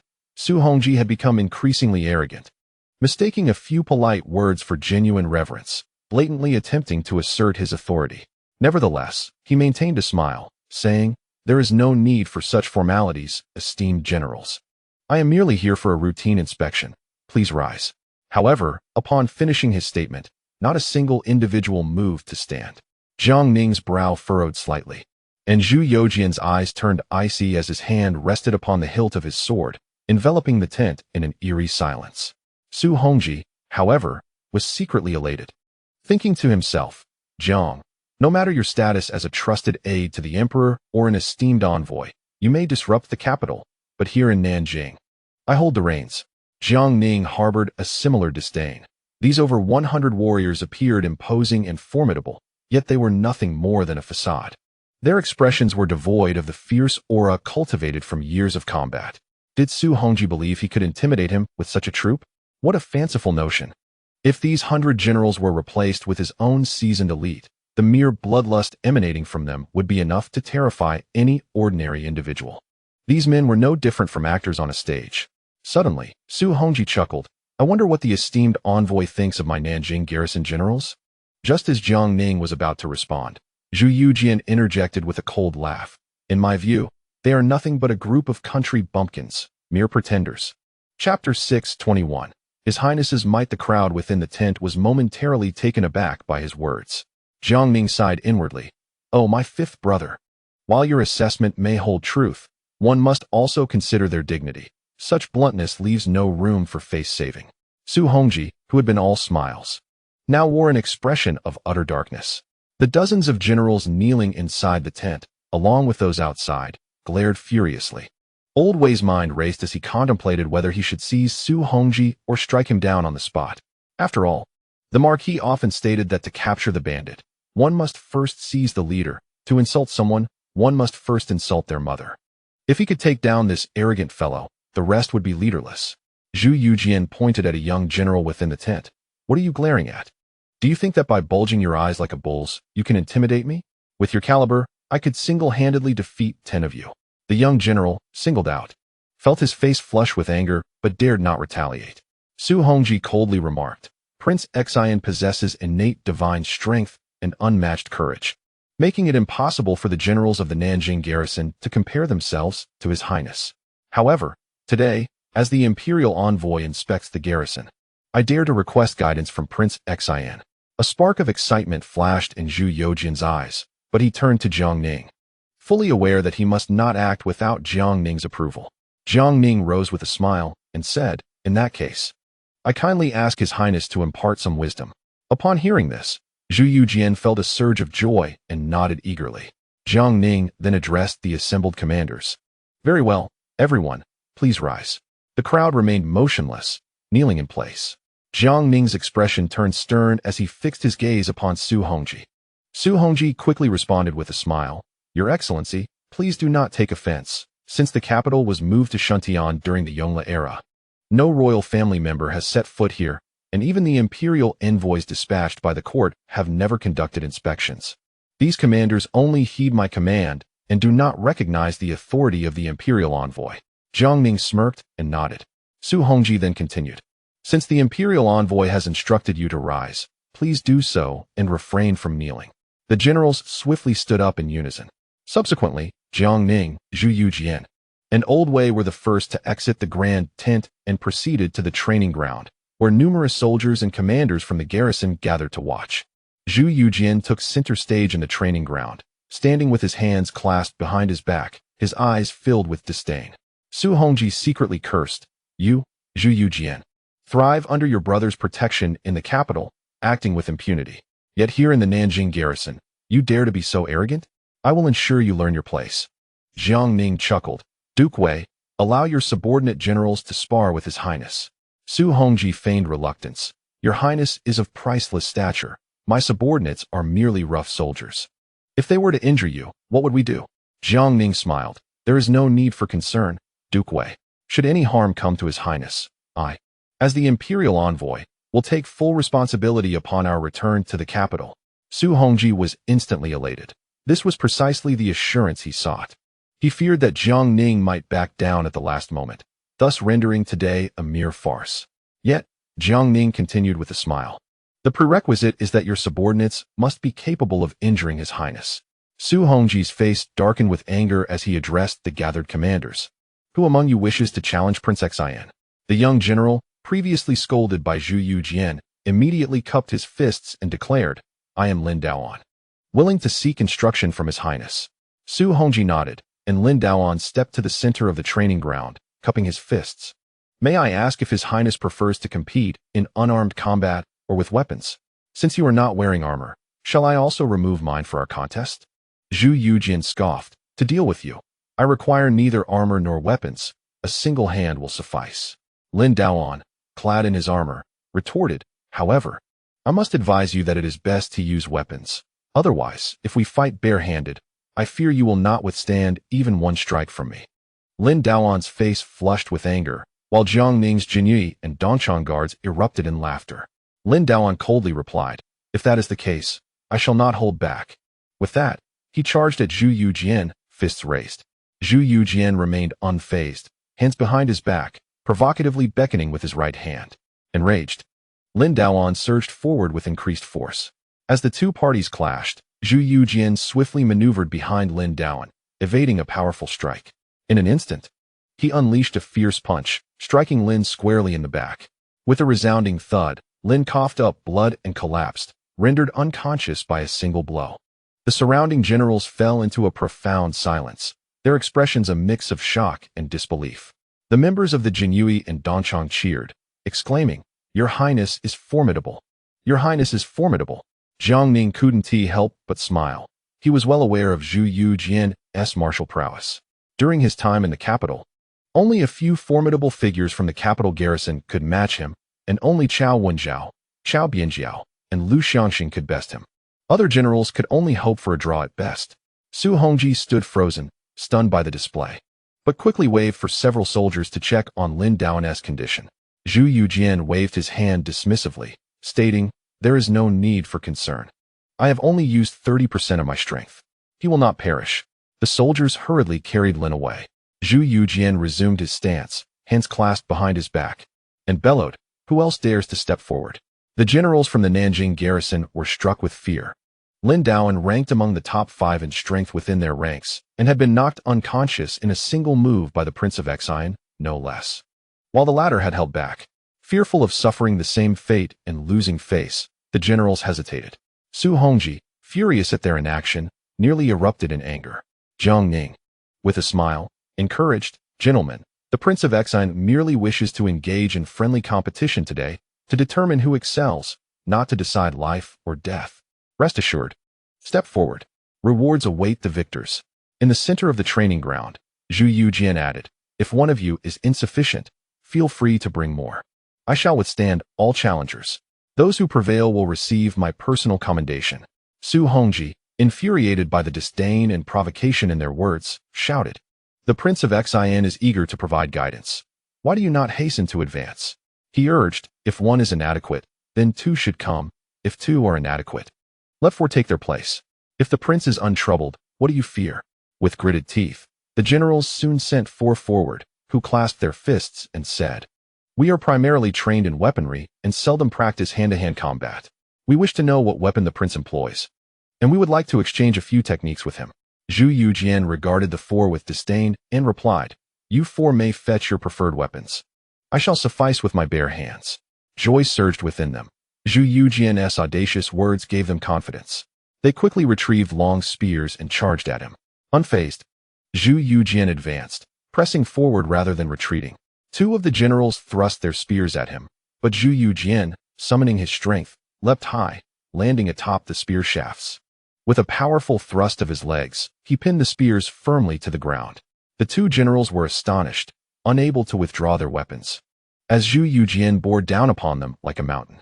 The other 2 generals, witnessing this, promptly raised their spears to attack. Zhu Youjian shouted, Come forth. Without flinching, he bent low, grasping the shafts of both spears with his hands. With a surge of strength, he lifted the 2 generals off the ground, then, with a swift flick of his arms, released the spears, delivering 2 resounding slaps that sent them crashing to the earth. With a swift motion, he lifted his foot and delivered a powerful kick, sending the 2nd general, who was pinned beneath the long spear, staggering backward. Without hesitation, he stepped forward and struck the general's chest with both hands. The impact deformed the protective armor, causing the general to spit blood and collapse to the ground, motionless. Jiang Ning immediately applauded, while Old Wei shouted excitedly, Your Highness is magnificent. Your Highness is magnificent. The crowd behind them erupted in cheers. However, Su Hongji's countenance darkened, wishing he could hide his head in shame. He had lost considerable face today. The soldiers hurriedly carried the 4 generals away for medical attention. Jiang Ning turned to Su Hongji with a smile and remarked, "Duke Wei, shall we continue the competition?" Su Hongji gritted his teeth and replied, "If your highness wishes to impart further teachings, I am more than willing." Hearing this, Zhu Youjian laughed. "Then let us proceed." Su Hongji quickly added, "Your highness, the generals in the army have long trained with weapons. If you fight barehanded, you may find yourself at a disadvantage. It would be wise to use a weapon as well." After a brief contemplation, Zhu Youjian nodded and had a staff brought to him. At Su Hongji's command, 8 generals armed with long spears charged forward. He thought to himself, "Now I shall see just how capable you are, Zhu Youjian." Mere fists and feet were impressive, but with a weapon, you may not maintain such bravado. At that moment, Su Hongji noticed that Jiang Ning and Old Wei had turned their heads away, and he curiously inquired, "Your Excellency, Duke Wei, what are you doing?" Before Jiang Ning could respond, Old Wei, covering his eyes, sighed, "Duke Wei, quickly turn away and do not look. Soon, we shall only witness the outcome. Otherwise, you may find yourself regretting your breakfast." Su Hongji, perplexed by Old Wei's words, observed the training ground where Zhu Youjian, wielding the staff, was now confronting the 8 generals. The 8 formed a military formation, attempting to coordinate their attack. Yet Zhu Youjian remained unperturbed, expertly wielding the seemingly unremarkable staff to neutralize their combined assault. After several exchanges, the faces of the 8 generals gradually paled. Zhu Youjian's strength was overwhelming. Their hands, gripping the spears, had grown numb, and some had even suffered injuries, blood trickling down the shafts. Below, Su Hongji failed to notice these details, shouting loudly, "Bring forth your best skills. Ensure that His Highness enjoys himself." The 8 generals, inwardly lamenting, could only grit their teeth and charge forward once more. Observing this, Zhu Youjian ceased holding back. He unleashed a forceful strike with the staff, resembling the might of a mountain, instantly shattering the spearheads of 3 generals. Following this, he swept the staff horizontally, sending the 3 generals flying like kites severed from their strings, crashing heavily to the ground. Zhu Youjian advanced with the staff in hand, exuding an unstoppable force akin to a tiger descending the mountain. The training ground was soon enveloped in dust. The sounds of clashing weapons intertwined with the anguished cries of the wounded. As the dust settled, Zhu Youjian was seen calmly adjusting his robes, while the remaining generals lay on the ground, their long spears shattered, each clutching their injured limbs, and groaning. And Zhu Youjian raised his voice once more, inquiring if anyone else wished to offer him their counsel. Su Hongji, with a grim expression, clasped his fists and bowed, suggesting, "Your Highness, your bravery surpasses that of all the troops. Let us conclude today's contest." Upon hearing this, Zhu Youjian's face fell, clearly displeased. Jiang Ning quickly interjected with a smile, "Your Highness, let us end today's competition here and resume our duel another day." Although Zhu Youjian was reluctant, he nodded and approached Jiang Ning and the others. Su Hongji finally breathed a sigh of relief. Had the contest continued, it was likely that the leaders of the Nanjing garrison would have perished at Zhu Youjian's hands long before the insurrection could commence 10 days hence. Subsequently, Jiang Ning and his companions rose and led their forces away from the Nanjing garrison, returning to the Ministry of War. Su Hongji, however, returned to the Duke of Wei's residence in silence, his face darkened. Chapter 622.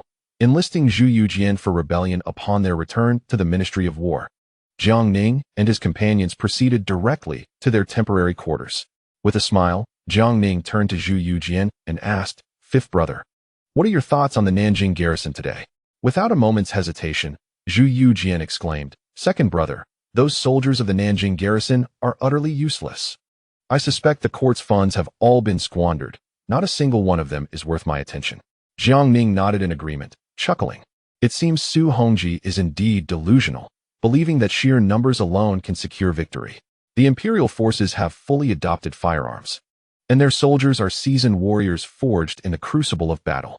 In comparison, the 10,000 troops of Nanjing are scarcely more than novices when measured against the 200,000 elite forces of the capital. Jiang Ning then instructed the others to take their leave and rest, before summoning Gao Wenkai to inquire about the movements of the noble families within Nanjing.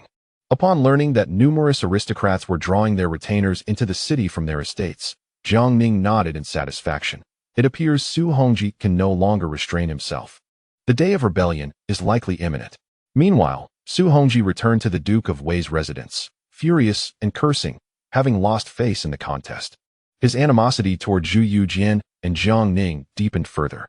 Before long, the aristocrats convened at the residence, inquiring about Jiang Ning and his companion's inspection of the garrison. Su Hongji recounted the events with a grim expression, leaving everyone astonished. Although Zhu Youjian had gained a formidable reputation over the past 2 years, many had assumed it was exaggerated by the court. They were taken aback to discover his genuine prowess.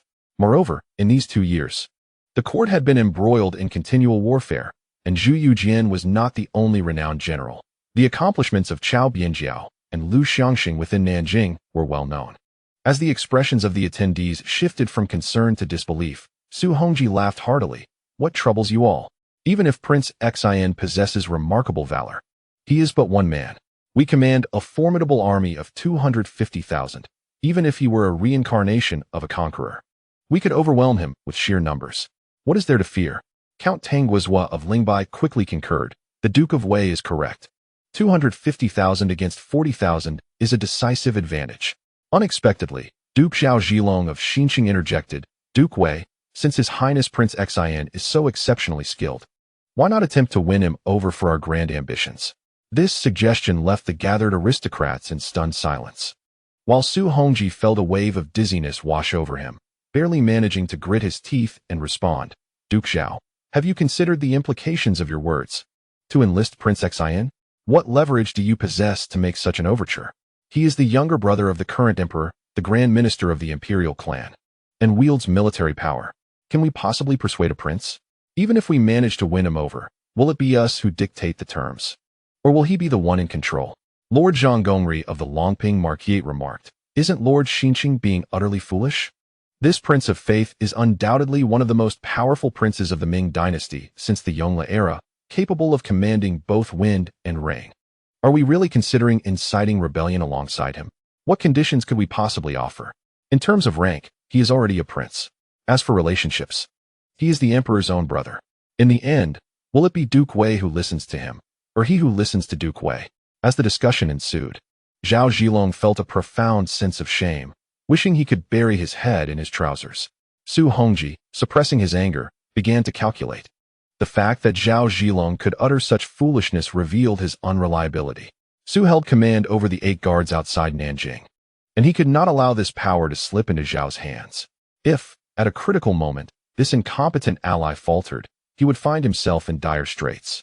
Resolutely, Su spoke. Gentlemen, it seems that Lord Xinqing has merely misspoken. There is no need to dwell on it.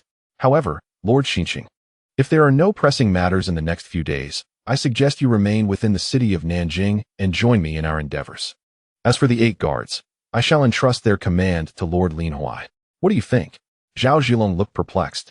Duke Wei, why is that? This was not the arrangement before. Su's face flushed with embarrassment, thinking to himself, I cannot openly admit my fears that you might be an incompetent ally, endangering us all at a crucial moment. He could only smile and respond. Lord Xinqing possesses both wisdom and courage. It is prudent for you to remain by my side to offer counsel. To command the troops outside would be an underutilization of your talents. The 8 guards will be temporarily entrusted to Lord Lianghuai. Lord Lianghuai, Li Hongji, quickly concurred, stating, indeed, it is best for Lord Xinqing to stay close to Duke Wei and assist him. The other nobles chimed in, eager to prevent this incompetent ally from causing trouble. Encouraged by their flattery, Zhao Zhilong puffed out his chest with pride. Since you all say so, I shall remain within the city to strategize for Duke Wei and collaborate on our grand plans. I will arrange for the 8 guards outside shortly. They will follow Lord Lianghuai's commands. With his agreement, the others breathed a sigh of relief. In the following days, the nobles were busily engaged, deploying troops and strategizing, oblivious to the fact that every action was under the vigilant watch of Jiang Ning, leaving no room for secrecy. It seemed they had forgotten that Jiang Ning's officials had risen through the ranks of the Jinyue, an organization well known for its surveillance and vigilance within the Ming court. Yet, the nobles of Nanjing appeared to have entirely overlooked this fact. Simultaneously, Wang Xiaoyi and Suzhou received a secret missive from Jiang Ning, instructing him to ensure the safety of the Zhao family at all costs during critical moments. As he read the handwritten note from Jiang Ning, he instantly understood that Zhao Chongqing was one of their own. He promptly organized personnel to closely monitor and safeguard the movements of the Zhao family, ready to protect them at the first sign of danger. Meanwhile, Zhao Chongqing and his son Zhao Song had invested significantly to infiltrate the enemy ranks, spending over 100,000 taels of silver and 50,000 measures of grain to gain the trust of the Shao and Wang families, thereby uncovering the identities of the clans and wealthy merchants involved in this matter in Suzhou. Merely recalling Zhao Feng's instructions to covertly recruit other gentry and wealthy merchants to support Wang, Xiaowei left Zhao Chongqing in a state of confusion. How had he become a double agent? This role was no easy task. Fortunately, Zhao Chongqing had a virtuous partner in Zhao Wangshi. Observing the entire family rallying together, she boldly took on the responsibility, inviting a few familiar wealthy merchants' wives to their residence under the guise of a flower appreciation event. Subtly, she endeavored to win their favor, secretly aiding Wang Xiaowei. Throughout this endeavor, the Zhao family remained discreet, their unexpected support leaving Wang Xiaowei momentarily bewildered. As the newly appointed governor of southern Jili, he had faced considerable challenges in the region, particularly outside Nanjing, and was astonished to discover that merchants and gentry in Suzhou were willing to offer their allegiance. After some contemplation, Wang Xiaowei surmised that it must be the handiwork of Jiang Ning, for he was well aware of his superior, Old Wei's limited capabilities. Only Jiang Ning could orchestrate such extensive connections covertly. With the backing of these individuals, Wang Xiaowei reignited the conflict, inciting the emerging academic faction to clash with the revived society, leading to an uproar among the literati of Jiangnan. This turmoil caught Zhang Pu and his associates off guard. Recently, Jiang Ning had unleashed chaos in Nanjing, provoking a unified resistance from the gentry and merchants of Jiangnan, nearly overwhelming Wang Xiaowei's control, causing the emerging faction to retreat. Now that they had resurfaced, Zhang Pu was compelled to hastily organize his forces, engaging in both literary and martial confrontations, resulting in Suzhou's commotion overshadowing that of Nanjing. In a secluded Suzhou estate, Lu Kongzhao, responsible for liaising with Zhang Pu and others, received a secret letter from Su Hongji, requesting assistance in selecting a state title and era name. Lu Kongzhao felt a surge of excitement. It appeared Su Hongji was preparing to take action. He handed the letter to Zhao Feng, who, after reading it, responded with an impassive expression, suggesting that it would be prudent for Qingyi Bo to assist Su Hongji, the traitor, in choosing a state title and era name. Lu Kongzhao was taken aback. Zhao Baihu, in broad daylight, do not speak such nonsense. I remain steadfastly loyal to the Ming dynasty and His Majesty. How could I assist a rebel in this manner? Zhao Feng chuckled. Qingyi Bo, the Marquis has said, one must love their craft and see it through to the end. If you do not assist Su Hongji, and he takes offense, he may withdraw his forces, rendering the Marquis's efforts in vain. Caught in a dilemma, Lu Kongzhao ultimately resigned himself, stating, in that case, I shall consider this as serving the court and the Marquis. Zhao Baihu, you must testify for me. Zhao Feng nodded, and Lu Kongzhao rummaged through ancient texts to select the state title Wei and the era name Nancheng, symbolizing the unification of Jiangnan and reliability. After penning the letter and having Zhao Feng review it, he dispatched it swiftly to Nanjing. At this moment, the atmosphere in Nanjing was unusually ominous. Jiang Ning, Old Wei, and Zhu Youjian remained ensconced in the Ministry of War, entirely detached from the outside world. Chen Zilong, Yang Lian, and Gui Yunho focused solely on implementing new policies, neglecting all other matters. Even Xiao Bianjiao, Lu Xiangxing, and the city defense chief, Deng Yunfei, remained conspicuously absent. In contrast, the nobles led by Su Hongji were tirelessly engaged. For rebellion was a skillful endeavor and a significant affair. They dared not falter in their resolve. Days later, Jiang Ning sat in a small courtyard, sipping tea and perusing military intelligence reports from various regions. Zhu Youjian and Old Wei approached one another, with Zhu Youjian expressing his confusion. Second brother, why do I sense something amiss in Nanjing lately? These noble families seem to be engaging in clandestine dealings, as if they are plotting a rebellion. Old Wei nodded nervously in agreement. Jiang Ning, setting down his teacup, smiled at Zhu Youjian and said, Fifth brother, have a little more confidence. Remove the word seems. Su Hongji and the others are indeed planning a revolt. Taken aback by Jiang Ning's earnestness, Zhu Youjian stood frozen, while Old Wei turned pale. His voice trembling, Your Highness, surely you jest? What shall we do? What shall we do? He anxiously began to pound his thigh. Jiang Ning chuckled. There is no need for concern, Old Wei. Everything is within my control. Upon hearing this, Old Wei finally exhaled, though still shaken. Zhu Youjian, with a stoic expression, asked, Second brother, what shall we do? Should I gather men to eliminate these nobles now? Jiang Ning shook his head. Fifth brother, the world is not merely about violence. It is about relationships and the subtleties of human affairs. In times of crisis, refrain from immediately resorting to force. One must employ intellect when dealing with such matters. Zhu Youjian shook his head, decisively favoring the latter. The convolutions of the court were beyond his comprehension. Second brother, just instruct me on whom to eliminate. I will handle the rest. As for those intricate plots and schemes, the golden dagger strategy, the two peaches killing 3 men, I cannot grasp them. Jiang Ning laughed heartily. Fifth brother, what you mention lacks sophistication. Today, let me impart a lesson.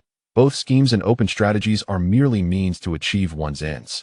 What is considered overt can also be covert. The greatest of open strategies, when employed wisely, can become covert, and vice versa. Throughout history, the most ruthless political maneuvers have often been simple and direct, encapsulated in 2 words, convene a meeting. A meeting? Old Wei looked utterly perplexed, while Zhu Youjian appeared to understand somewhat. Is it truly just the 2 words convene a meeting? That seems rather juvenile. Jiang Ning replied with a smile, Fifth brother, you have read many historical texts.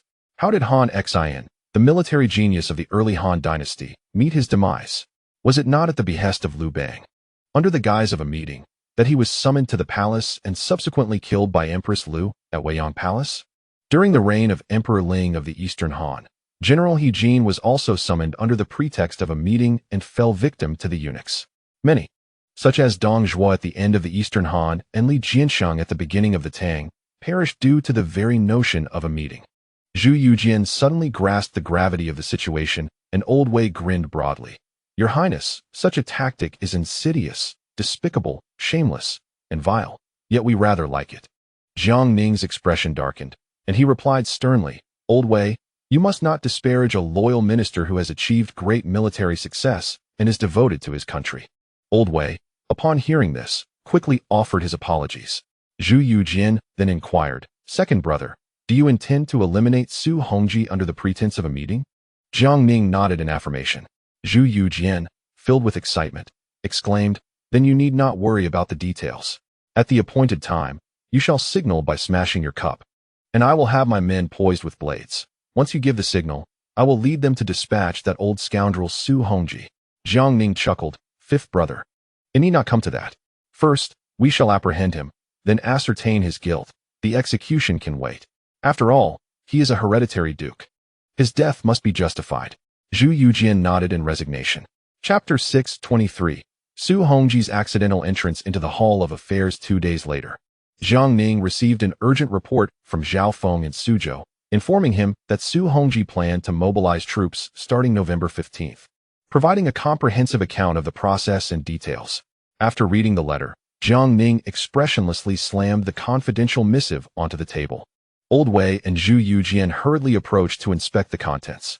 Although Old Wei could not read, he sensed Jiang Ning's grim demeanor and anxiously began to pace. Upon finishing the letter, Zhu Youjian slammed the table in frustration and exclaimed, Second brother, there are only 4 days left before that scoundrel Su Hongji initiates his rebellion. What are our next steps? Jiang Ning pondered briefly. I have already made arrangements. Now we merely need to find a pretext to summon him and those military nobles to the Ministry of War under the guise of a meeting, at which point we shall apprehend them directly. Zhu Youjian nodded, refraining from further inquiries. He would simply lay in wait for the opportunity to strike. Old Wei, however, was in a state of agitation, perspiration beading on his forehead. My lord, shouldn't you expedite the arrangements? If we delay, Su Hongji will truly raise his troops. These nobles command over 200,000 soldiers, while we have only 40,000. Should conflict arise, the consequences would be dire. Jiang Ning acquiesced. In that case, we cannot afford to wait any longer. He then instructed Gao Wenkai to summon Wei Yangmeng, the Minister of War, and Li Chang'ing, the Minister of Revenue, while also commanding the recall of Chen Zilong, Gui Yunho, and Yang Lian. Old Wei and Zhu Youjian observed Jiang Ning's flurry of actions, feeling bewildered and lost in a haze. Shortly thereafter, Wei Yangmeng and Li Chang'ing arrived at the Ministry of War and promptly paid their respects to Jiang Ning. Jiang Ning smiled and said, Minister Wei, Minister Li, if I recall correctly, the court has owed substantial military pay to the Jiangnan garrison, the Yangtze River Navy, and the 8 outer guards for quite some time, has it not? How much is owed in total? The two men exchanged puzzled glances. Despite having spent time at home, they had sensed an unusual atmosphere in Nanjing. They had not anticipated Jiang Ning's inquiry and quickly responded. Wei Yangming replied, in response to your esteemed inquiry, the court has owed military pay to the Jiangnan garrison, the Yangtze River Navy, the 8 outer guards, and tens of thousands of city defense troops for several years. Previously, Minister Li calculated that due to severe troop shortages, military pay was only allocated at half the amount, yet even so, the total still amounts to 2,800,000 taels of silver. Jiang Ning nodded, contemplating for a moment before stating, I shall depart shortly for Suzhou to conduct an inspection. Before I leave, I will ensure that the overdue military pay is settled in full on behalf of His Majesty, without the reduction, and shall provisionally consider it 5 million taels. Shortly, you two shall issue official documents to Duke Wei Su Hongji, Marquis Tangguozhua, Earl Zhao Zhilong, and Marquis Li Hongji, instructing them to bring the roster to the Ministry of War tomorrow, so that we may verify and disburse the military pay. Wei Yangming and Li Cheng stood in stunned silence, realizing the court and Jiangnan were at odds, and the Nanjing nobles were exhibiting unusual behavior. Jiang Ning's insistence on full pay, coupled with his impending journey to Suzhou, left them perplexed. Yet, adhering to the principle of working diligently and speaking little, they promptly agreed. That evening, Jiang Ning convened everyone to outline the arrangements. Meanwhile, Su Hongji of the Duke Wei's household received the official document, his brow furrowed in concern. With only days remaining before his mobilization, Jiang Ning was set to leave Nanjing for Suzhou and was even fully disbursing military pay. His mind was somewhat muddled, but regrettably, Zhuge Wuhou Lu Kongzhao was in Suzhou, so he had no choice but to summon his own little Zhuge, Li Hongji, for counsel. After listening, Li Hongji chuckled. Why does the Duke of Wei concern himself with so much? A fool indeed, if he does not seize the opportunity for profit. It is only natural for someone surnamed Jiang to leave Nanjing. The situation in Suzhou is currently tumultuous. After committing numerous murders in Nanjing, if he continues to stir the pot, both Nanjing and Suzhou will descend into chaos. Naturally, he must go to Suzhou to stabilize the situation. Our troops are already prepared. Tomorrow, we shall first secure the 500,000 taels of military funds from the Ministry of War. When he gathers his forces to depart Nanjing, we will strike and capture the one surnamed Jiang. Su Hongji nodded, finding Li Hongji's analysis both reasonable and the prospect of 500,000 taels quite enticing. At that moment, a servant reported, Lord Longping, Lord Xinxing, and Lord Lingbai request an audience. Su Hongji allowed them entry into the secret chamber, and Zhang Gongri laughed. Duke of Wei, the proclamation for raising the troops has already been composed on your behalf. Su Hongji nodded in gratitude. Zhao Zhilong inquired, have the national and era names been decided? Shall I take the liberty of assisting? Li Hongji replied with a smile, no need to trouble Lord Xinxing. Lord Qingyi has already provided the era name. He then handed Lu Kongzhao's confidential letter to the assembly. After they perused it, Li Hongji awkwardly remarked, the national name of Wei aligns with the legacy of the Duke of Wei, yet the era name Nanqing sounds rather unfortunate, as it suggests difficulty in achieving success. The others nodded in agreement. Zhao Zhilong, however, was unconvinced. The era name chosen by Lord Qingyi Lu Banzian is quite suitable. Nan signifies the unification of Jiangnan, and Qing implies trustworthiness. Was it not the case that the Ming dynasty's national name and Hongwu era name also involved his ancestor, Mr. Qingtian? Subsequently, the assembly engaged in a spirited debate regarding the era name.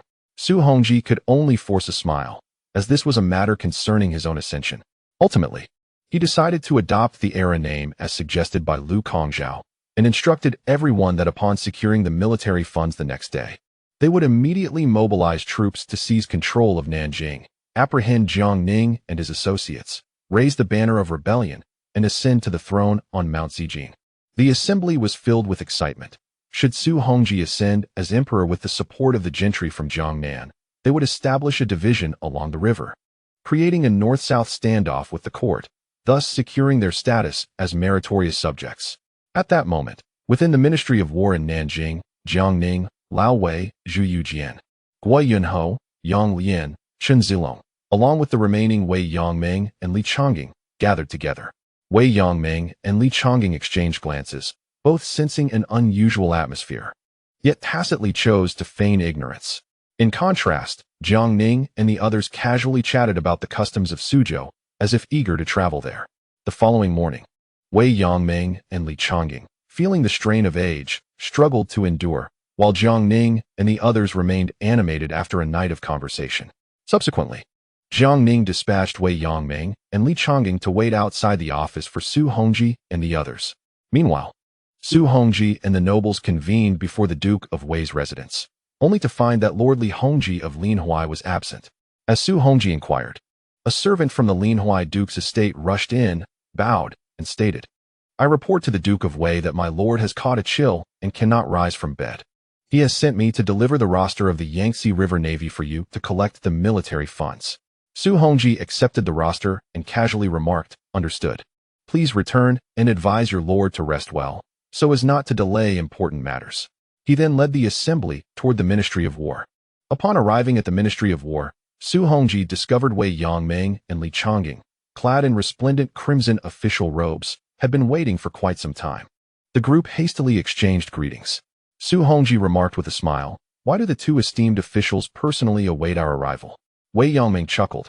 "The esteemed envoy is eager to proceed to Suzhou. Thus he dispatched us two old fellows to wait at the entrance." After glancing around at the group, he inquired, "Where is the Marquis of Lianghuai?"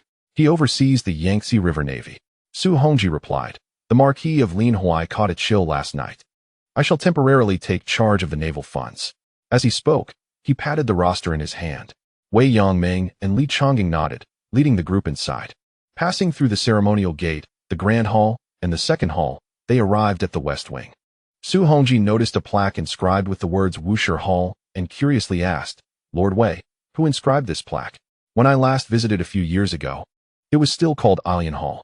Wei Yangming stroked his beard and laughed. The previous Minister of War had a lifelong affection for lotus flowers, hence the name Alien Hall. "I lack such refined sensibilities, and with ample leisure time, I renamed it Wushi Hall." Su Hongji nodded in agreement, recognizing that the 6 ministries in Nanjing were largely places of retirement, making the name quite fitting. They continued further inside, finding the courtyard to be elegantly appointed, with merely 2 guards from the Jinyui standing at the entrance. The guards hastily bowed upon seeing the group, and Su Hongji entered. Spotting Jiang Ning and Zhu Youjian seated above, with Gui Yunho, Old Wei, Chen Zilong, Yang Lian, and others seated below, engaged in lively conversation. A cold smile crossed Su Hongji's mind. "Jiang, these are your last 2 days of comfort. Once the military funds are secured, I shall promptly send you to meet the King of Hell, perhaps even in time for a taste of the fresh Ming soup at the Naiha Bridge." Behind him, Tang Guozuo's eyes were bloodshot, fixed intently on Jiang Ning. Zhao Zhilong, on the other hand, was filled with avarice, envisioning a share of the 500,000 taels of military funds. Su Hongji led the group forward to bow respectfully, smiling as he said, "I apologize for my tardiness.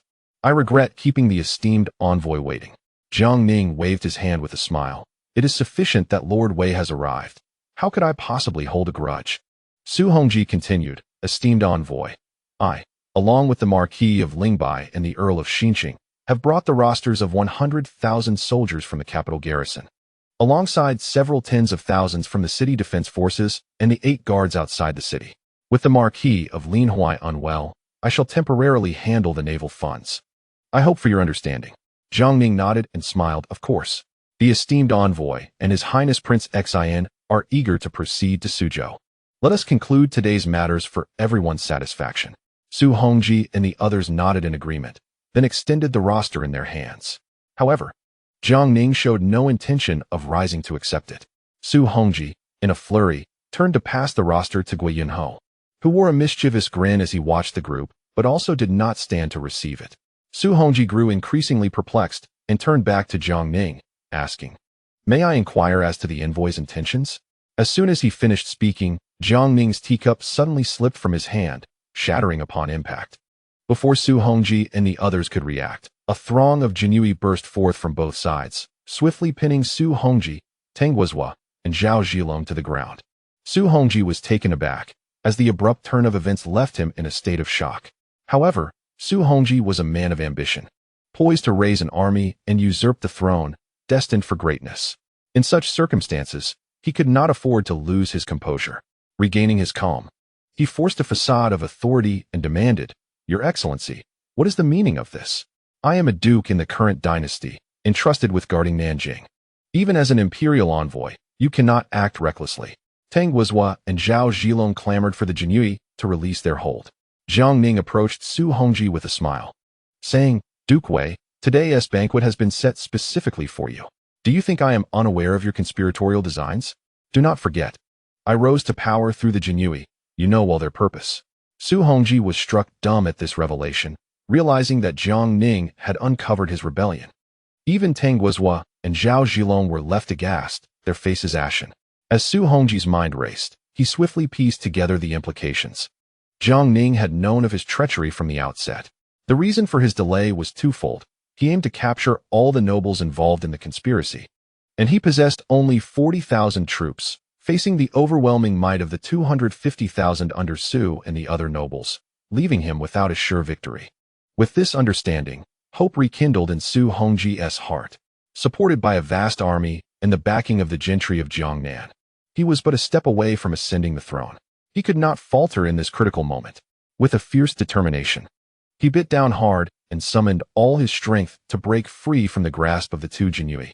Seizing their blade and striking at the guards restraining Tang Guozhua and Zhao Zhilong, the Jianqi scrambled to defend themselves, and in the blink of an eye, Su Hongji had liberated the two. Tang Guozhua and Zhao Zhilong, now pale with fear, were utterly at a loss. Su Hongji spoke solemnly, "Lord Lingbai, Earl of Xinqing, we still have a glimmer of hope. Once I capture this Jiang, we will break out and regroup with our allies outside. At that moment, I shall command the army to enter the city. Despite Jiang's cunning, any scheme will be futile against hundreds of thousands of troops." The two men, their spirits shattered, could only nod in agreement, placing all their hopes upon him. Su Hongji, with eyes ablaze, glared at Jiang Ning and sneered, "Do not rejoice too soon. Do you truly believe I am unprepared? I have gathered thousands of retainers from various noble families within the city. Prior to this encounter, I had arranged for them to attack the Ministry of War should we fail to escape within an hour, ensuring you have no place to hide." Jiang Ning furrowed his brow, taken aback by this unexpected contingency. In that brief moment of hesitation, Su Hongji shouted and lunged at Jiang Ning with his blade. He calculated that among those present, only Jiang Ning and Zhu Youjian held the highest status. If he could capture one, the others would hesitate to act. Thus, he aimed for Jiang Ning, having witnessed Zhu Youjian's formidable prowess firsthand, knowing he was no match. Although Jiang Ning was a military general, he had never been known for personally engaging in battle. He appeared more like a civil official, which should have made him an easier target. Just as the thought crossed his mind, Su Hongji's long blade was already less than a foot away from Jiang Ning. The expressions of those present, including Lao Wei and Zhu Youjian, remained impassive, as if they were indifferent to Jiang Ning's safety. Su Hongji felt a surge of joy, believing victory was within his grasp. But to his astonishment, at the moment the blade was about to strike, Jiang Ning suddenly extended his right hand and, with just 2 fingers, firmly pinched the blade's body. The long knife became immovable in an instant, and Su Hongji, taken aback, pushed with all his might, yet those 2 fingers held steadfast like iron clamps. With a cold smirk, Jiang Ning exerted strength, astonishingly breaking the long knife with just 2 fingers, and then struck Su Hongji's chest with a palm. Su Hongji was sent flying, blood spilling from his mouth, his face a mask of disbelief as he pointed at Jiang Ning and stammered, "Why, you actually possess martial skills?" Jiang Ning scoffed, and several Jin Yiwei immediately advanced, binding Su Hongji securely with ropes. Gao Wenkai also approached with a knife, positioning the blade against the necks of Tang Guozhua and Zhao Zhilong, causing them to kneel in fear and surrender, tightly bound by the Jin Yiwei. Observing the incredulous expression on Su Hongji's face, Jiang Ning sneered, "Su Hongji, who informed you that this imperial envoy lacks martial prowess?" Su Hongji, still unwilling to accept defeat, laughed heartily, "Your Excellency has hidden your skills well, deceiving the entire world. But do you truly believe victory is assured? Even if you capture me, you shall not win. Within an hour, tens of thousands of soldiers will assault the Ministry of War, while hundreds of thousands will besiege the city. You have but 40,000 troops. How can you contend against my 250,000? You serve the old Zhu family, having fought through countless battles, yet now you are merely a marquis. Release me, and when I ascend the throne, I shall grant you a dukedom, an endless supply of wealth and glory. How does that sound? Jiang Ning laughed heartily, his eyes filled with derision, as if regarding a fool. Su Hongji's gaze turned fierce. You, Jiang, truly intend to bring about mutual destruction? If I perish, you shall not survive either. Zhu Youjian rose with a cold laugh. Su Hongji, you underestimate us and overrate yourself. With your band of inept fools, you dare to rebel? It is nothing short of a daydream. Jiang Ning commanded that Su Hongji, Tang Guozhua, and Zhao Zhilong be closely monitored. Then retrieved the gold token bestowed by Zhu Youjiao from his bosom and solemnly handed it to Zhu Youjian, fifth brother. Take 3,000 Ming imperial guards out of the city to meet with Marquis Huiyin and Earl Pingjiang, and immediately seize control of the Nanjing capital garrison, the Yangtze River Navy, and the 8 garrisons outside the city. Exercise caution in your actions. Rest assured, with me here, chaos shall not reign outside the city. Be vigilant within the city as well. Once I secure the area outside, I will arrange for reinforcements to enter. Zhu Youjian accepted the gold token and departed. Since Su Hongji entered the Ministry of War, Lu Xiangxing, Chao Bianjiao, and Deng Yunfei had been ordered by Jiang Ning to seal all city gates in Nanjing, implementing martial law throughout the city, forbidding citizens from wandering the streets, with violators facing immediate execution. Lu Xiangxing was in charge of city defenses. Chao Bianjiao surrounded the Ministry of War with 5,000 troops, while Deng Yunfei led another 5,000 troops patrolling the city, strictly checking for those who ventured outside unlawfully. Zhu Youjian, brandishing the golden seal, led 3,000 elite Ming guards swiftly out of the city. Upon reaching the city gate, he revealed his identity, prompting Chao Bianjiao to immediately order their passage. He galloped onward toward the military camp on the outskirts of Nanjing. Meanwhile, at the dock outside the city, Marquis Huiyuan, Chong Mingliang, appeared pale and drenched in sweat, pacing anxiously. Beside him, the solemn Count Pingjiang, Qinqi, bore a grave expression. Chong Mingliang addressed Qinqi, saying, Count Pingjiang, my subordinates report that all gates of Nanjing have been sealed. Surely the Marquis has made his move. Should we not immediately mobilize our troops to seize control of the Nanjing military camp and the Yangtze River Navy along with the 8 guards outside the city? Qinqi replied in a low voice, Marquis Chong, do not rush. Marquis Jiang has instructed that someone will exit the city to meet us. We must not act impulsively. Otherwise, our 2 forces will not be sufficient to maintain order. If we inadvertently trigger a rebellion, we shall lose our achievements and bear the consequences. Chong Mingliang sighed in agreement, fully aware of the truth in Qinqi's words. Before long, a cavalryman rode up swiftly, dismounting to clasp his fists in salute. Marquis Count, His Highness Prince Xian has led 3,000 elite Ming guards out of the city and is heading toward the Nanjing military camp. Overjoyed, Chong Mingliang and Qinqi immediately commanded the entire army to mobilize and converge with Zhu Youjian.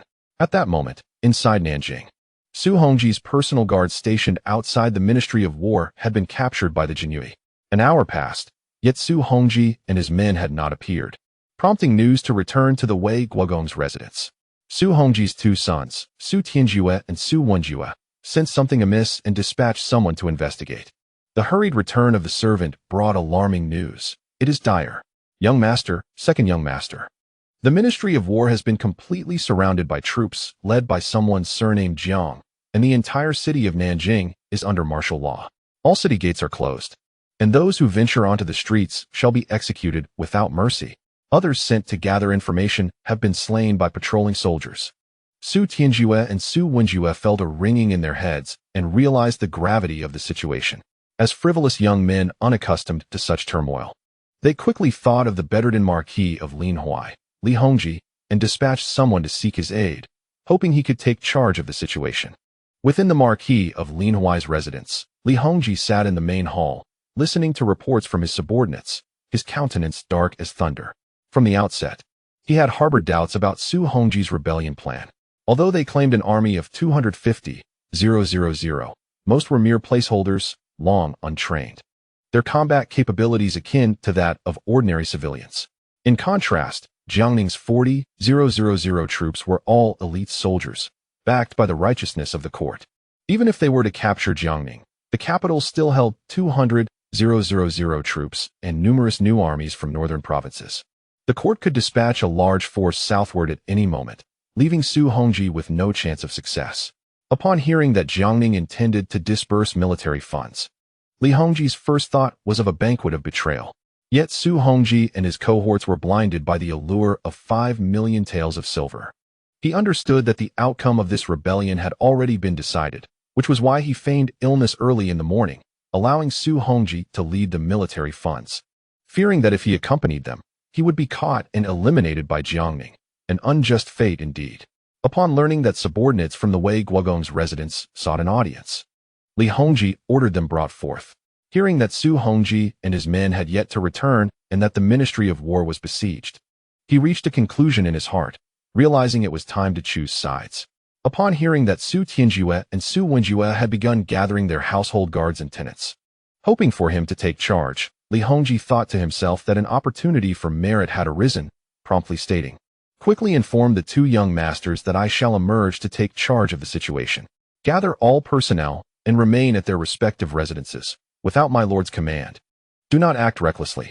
Meanwhile, outside the city, Zhu Youjian met with Chong Mingliang and Tianqi, and upon learning that the two had received a covert order from Jiang Ning to bring 50,000 troops, he felt a surge of joy and immediately led his army to the outskirts of the capital's camp.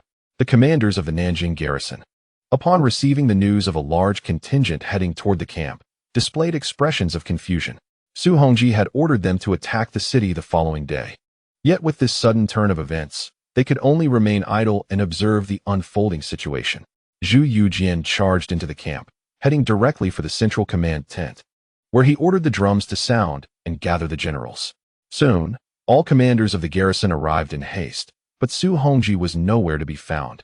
Instead, they were met by Zhu Youjian, leaving them all perplexed. Zhu Youjian declared solemnly, "I have been commanded by the imperial envoy to officially take command of the Nanjing garrison from this moment forth. Henceforth, without my order, no one is permitted to leave the camp. Those who defy this command shall face execution." One of Su Hongji's loyal subordinates stepped forward and coldly inquired, "Might His Highness possess a direct order from Duke Wei? If not, we cannot comply." Zhu Youjian scoffed, producing a golden seal from his robe. "What is this?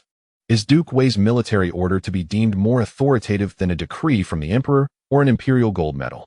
The commanders stared in astonishment at the golden seal, and some began to suspect that Su Hongji might be in grave trouble, leading them to contemplate their next moves. At that moment, a throng of soldiers surrounded the central command tent, and one general questioned, "What does His Highness intend?" Zhu Youjian retorted with a chilling smile, "I act for your benefit. Do not bite the hand that feeds you. Su Hongji has conspired to rebel and has already been captured by the imperial envoy. If you wish to share his fate, step forward, and I shall send you to meet the King of Hell." The crowd gasped at his words. Although suspicions had lingered, hearing it confirmed was still unfathomable. However, Su Hongji had commanded the garrison for decades, and his loyalists immediately drew their blades in defiance, attempting to break through the encirclement and march to the city to rescue their leader. Observing their obstinacy, Zhu Youjian showed no mercy, advancing with his weapon and slaying dozens. The remaining commanders, terrified, fell to their knees, surrendering their swords, expressing their willingness to heed the court's summons. Zhu Youjian left Chong Mingliang to guard the garrison while he and Tianqi, with 20,000 troops, hastened to the location of the Yangtze River fleet, which boasted 100,000 soldiers. Any turmoil there posed a threat equal to that of the garrison. Upon reaching the Yangtze River fleet's base, they were met by a cadre of commanders who had already awaited their arrival. Before Zhu Youjian could speak, the assembled men knelt in homage, one of whom clasped his fists and stated, "We have awaited your highness for some time." Zhu Youjian, puzzled, inquired of the leader, "What is your name?" The man replied, "Your highness, I am Li Zhuxuan, the brother of the Marquis of Lianghuai." Li Zhuxuan further elaborated, "The lineage of the Marquis of Lianghuai has received the benevolence of the Ming Emperor and swears unwavering loyalty to your majesty, harboring no rebellious intentions. I beseech your highness to discern this truth." Zhu Youjian nodded, originally intending to leave Tianqi to guard the Yangtze River fleet while he dealt with the 8 guards troops.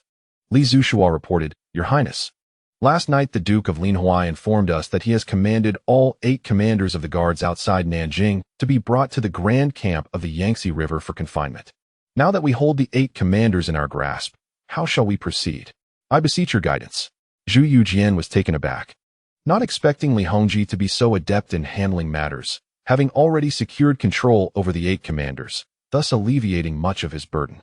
Yet, he remained uneasy and resolved to personally oversee the Yangtze River fleet, instructing Tianqi to lead 20,000 troops into the city of Nanjing to assist in quelling the rebellion. Tianqi accepted the command and hastily entered the city with his forces. At this juncture, Su Tianjue and Su Wenjue of the Wei State Duke's residence were anxiously pacing, hoping for someone to take the lead and rescue them, relying on the Duke of Lianghuai, Li Hongji, to step forward. In contrast, the 30,000 city defense troops under Tang Guozhua quickly sensed something amiss. The deputy commander, Tang Guoxing, upon hearing the commotion within the city, surmised that Su Hongji, Tang Guozhua, and Zhao Zhilong had encountered trouble. He promptly summoned the city defense troops to rush to the Ministry of War to rescue the captives and simultaneously dispatched word to Li Hongji to act in concert. Upon receiving the news, Li Hongji realized the gravity of the situation, having overlooked the presence of the tens of thousands of city defense troops under Tang Guozhua. He immediately led the gathered forces from his residence towards the Ministry of War, fearing he might be too late and find himself listed among the rebels. Soon, Jiang Ning received word of the turmoil among the city defense troops and urgently commanded Deng Yunfei to suppress the uprising.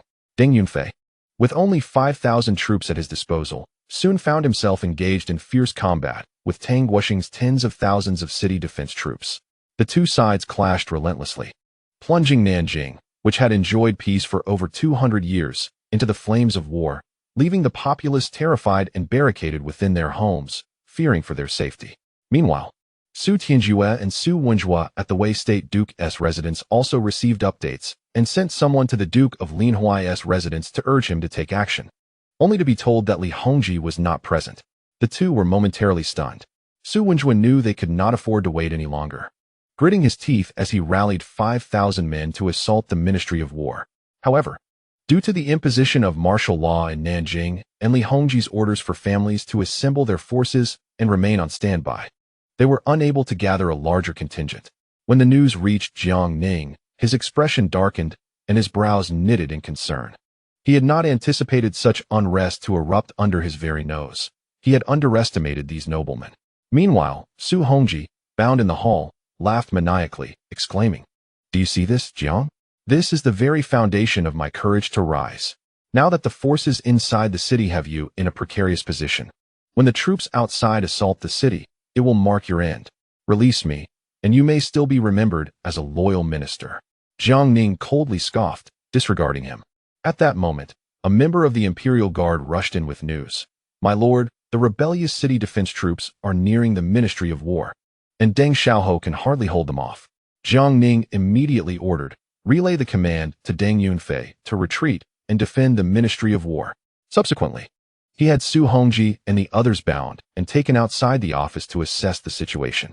Before long, Deng Yunfei, covered in blood, rushed in and upon seeing Jiang Ning, cried out, "Uncle Jiang, it is not my lack of effort. The city defense troops excel in urban combat, while my brothers are skilled in mountainous warfare. We are unable to leverage our strength.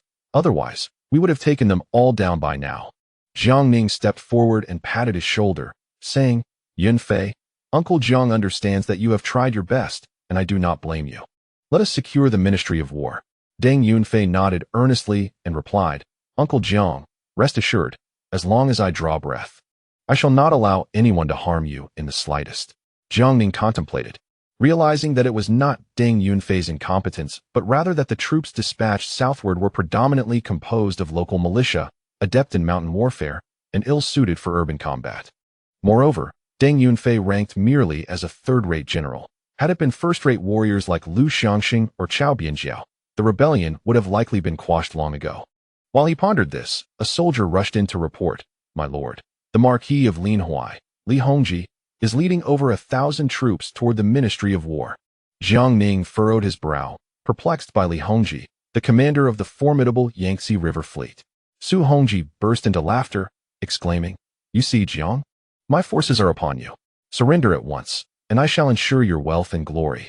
Enraged, Jiang Ning delivered several sharp slaps to Zhu Hongji and turned to Zhao Bianjiao, instructing, "Zhao, lead your troops to suppress the rebellious city defense forces." Zhao Bianjiao obeyed and departed. Moments later, another soldier arrived, announcing, "My lord, the Marquis of Lianghuai wishes to see you and has ordered his men to lay down their weapons." Jiang Ning was taken aback, and Zhu Hongji was momentarily stunned, having assumed that Li Hongji was coming to rescue him, only to find that the man was surrendering, his face flushed with anger. After a brief contemplation, Jiang Ning commanded, "Let Li Hongji come alone." Before long, Li Hongji came rushing in, his face flushed and sweat glistening on his forehead. Upon seeing Jiang Ning, he knelt and declared, "I am Li Hongji, Marquis of Lianghuai, here to pay my respects to the imperial envoy." Jiang Ning gestured for him to rise, and Li Hongji stood, panting heavily. Zhu Hongji, with bloodshot eyes, demanded, "Marquis of Lianghuai, what is the meaning of this? What of the 250,000 troops outside? Where are they?" Ignoring him entirely, Li Hongji hastily addressed Jiang Ning, "Your Excellency, Duke Wei Zhu Hongji has conspired with Marquis Tang Guozhua of Lingbai, Marquis Zhang Gongri of Longping, Earl Zhao Zhilong, and Earl Lu Kongzhao, among others, to plot a rebellion. Upon learning this, I feigned compliance and have ordered the 100,000 troops of the Yangtze River to remain on standby outside, ready to assist the imperial forces if necessary. Furthermore, I have deceived the commander of the 8 city guards under the pretext of discussing military matters and have detained him at the Yangtze River camp." Jiang Ning nodded with a smile, realizing that Li Hongji had never truly aligned with Zhu Hongji but had merely hedged his bets, choosing to side with the court at a critical juncture. "The Marquis of Lianghuai is loyal to the nation. I shall faithfully report your merits to His Majesty," Jiang Ning assured him. Li Hongji, relieved, exhaled deeply, fearing that Jiang Ning might execute him in a fit of rage, but now felt he had safely navigated the storm. Meanwhile, Zhu Hongji, Tang Guozhua, and Zhao Zhilong erupted in furious curses. Zhu Hongji bellowed, "Li Hongji, you scoundrel! You are just like your ancestor, Li Jinglong. Back then, he betrayed Emperor Jiangwen, and now you have sold out the entire nobility of Nanjing.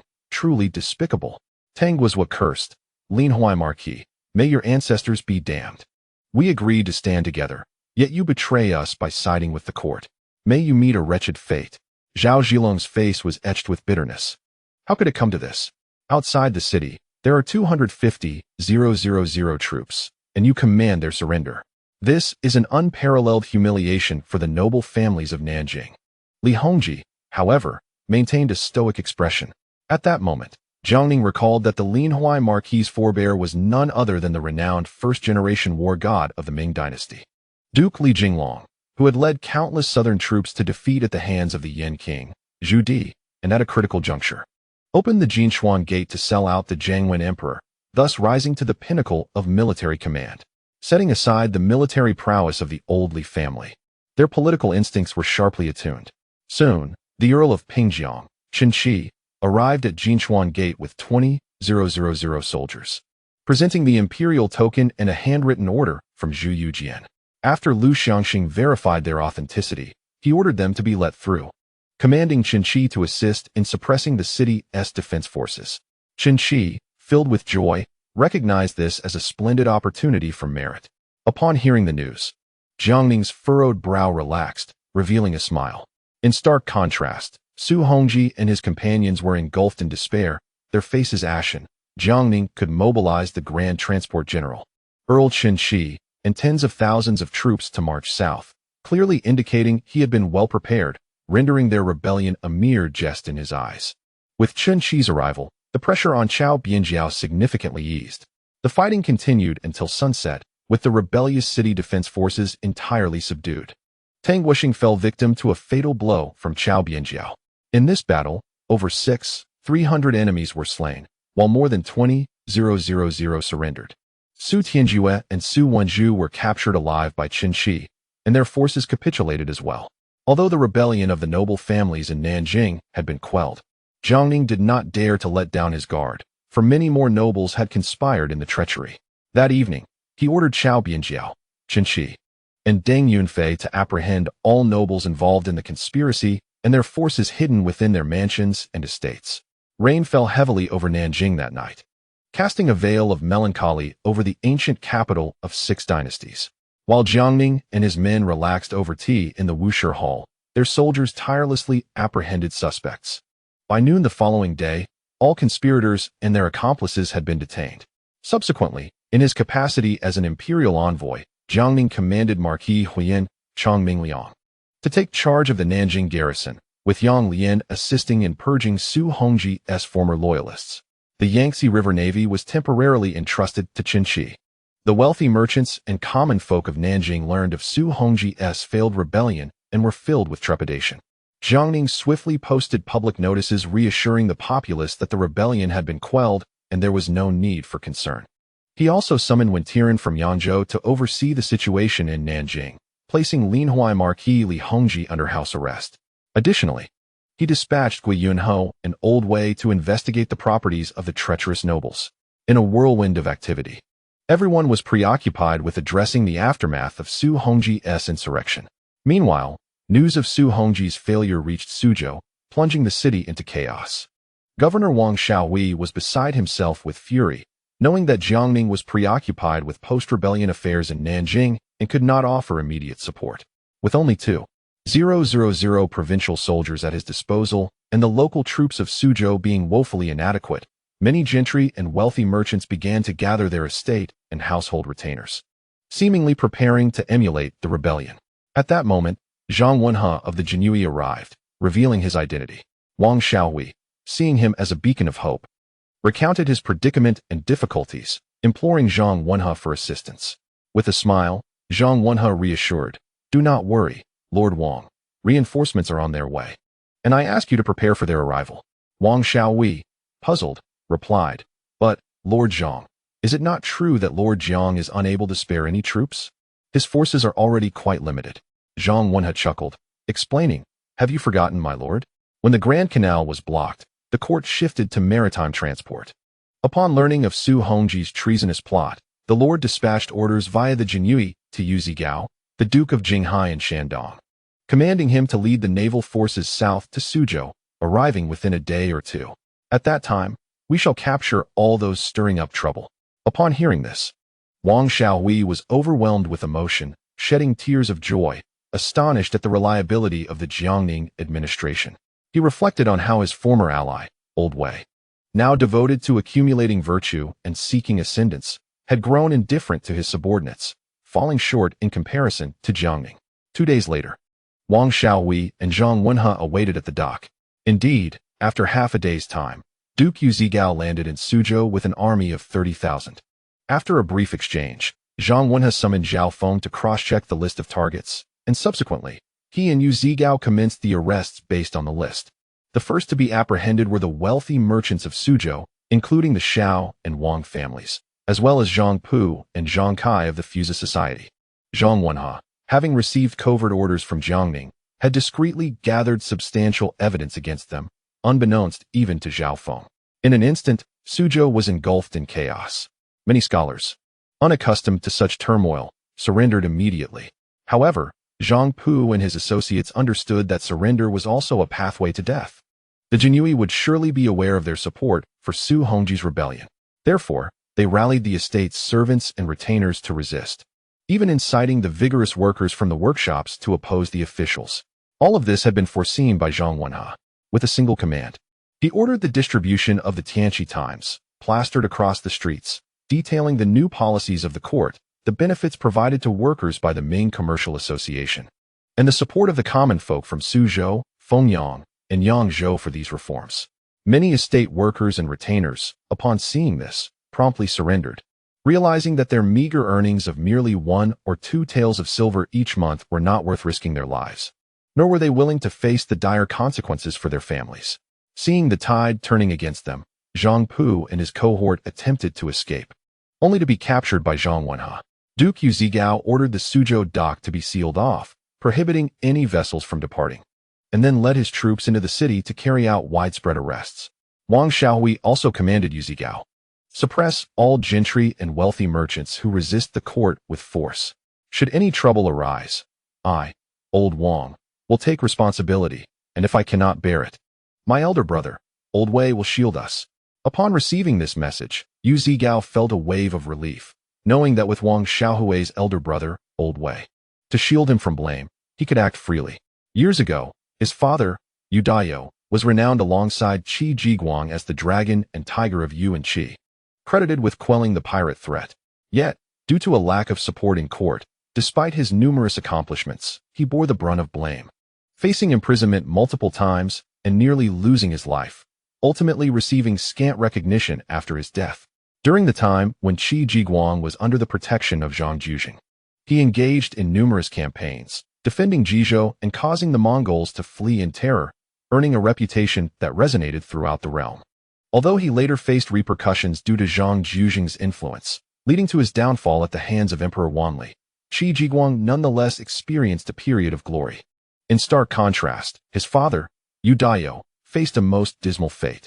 Although Yu Zhihao was promoted by Jiang Ning, he never had the opportunity to meet him in person, leaving them devoid of any camaraderie. He existed in a precarious position within the court, conducting himself with utmost caution to avoid following the unfortunate path of his father, Yu Dao. With the assurance of Wang Xiaohui, he felt liberated to unleash a wave of violence within the city of Suzhou, ruthlessly suppressing any who dared to resist. In an instant, Jiang Ning was thrown into turmoil. The failed rebellion led by Duke Su Hongji of Nanjing resulted in a purge of the Nanjing nobility by the court. The naval forces of Deng Lai launched a surprise assault on Suzhou, indiscriminately capturing individuals. The entire Jiangnan region descended into chaos. Chapter 626. The arrival of ancestors. The bloody winds of turmoil within Nanjing began to calm as the nobles involved in the rebellion were apprehended. Su Hongji and his fellow nobles were imprisoned by Jiang Ning, awaiting their fate. Given that the conspirators were dukes and earls, their cases needed to be reported to the capital for Emperor Zhu Youjiao's decree. Jiang Ning understood that, given Zhu Youjiao's temperament, he would not be lenient upon discovering that these individuals dared to rebel in the ancestral lands of the Zhu family. Meanwhile, Guo Yunho, with the assistance of the Old Wei, was overwhelmed with the task at hand. The sheer number of nobles involved in the conspiracy was staggering. They had defended Nanjing for over 200 years, amassing vast fortunes that were difficult to quantify. The confiscation efforts would take considerable time.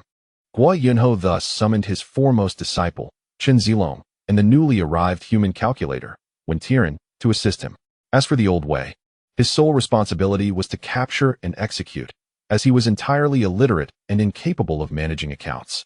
That evening, Jiang Ning sat in the idle hall of the Ministry of War, contemplating the subsequent arrangements for Nanjing. The Ming dynasty implemented a dual capital system, with Nanjing serving as the secondary capital, housing 6 ministries. In the event of upheaval in the north, it could swiftly function as an alternative capital. Even after the Yongle Emperor relocated the capital to Shuntian, Nanjing retained its 6 ministries, the Imperial Academy, and the capital garrison, with military forces amounting to a staggering 250,000, ensuring a contingency for the throne's resurgence. However, a review of history reveals that dynasties that established Nanjing as their capital often faced brief fortunes.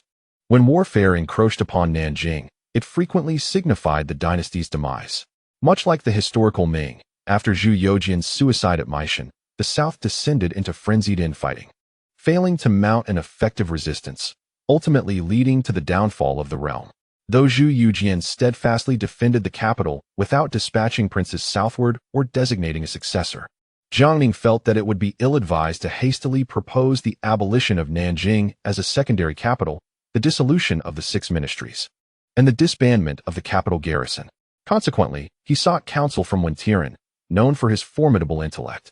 Upon learning of Jiang Ning's intentions to dismantle the 6 ministries and the capital garrison, Wen Tian was taken aback, exclaiming, "My lord, this is absolutely out of the question.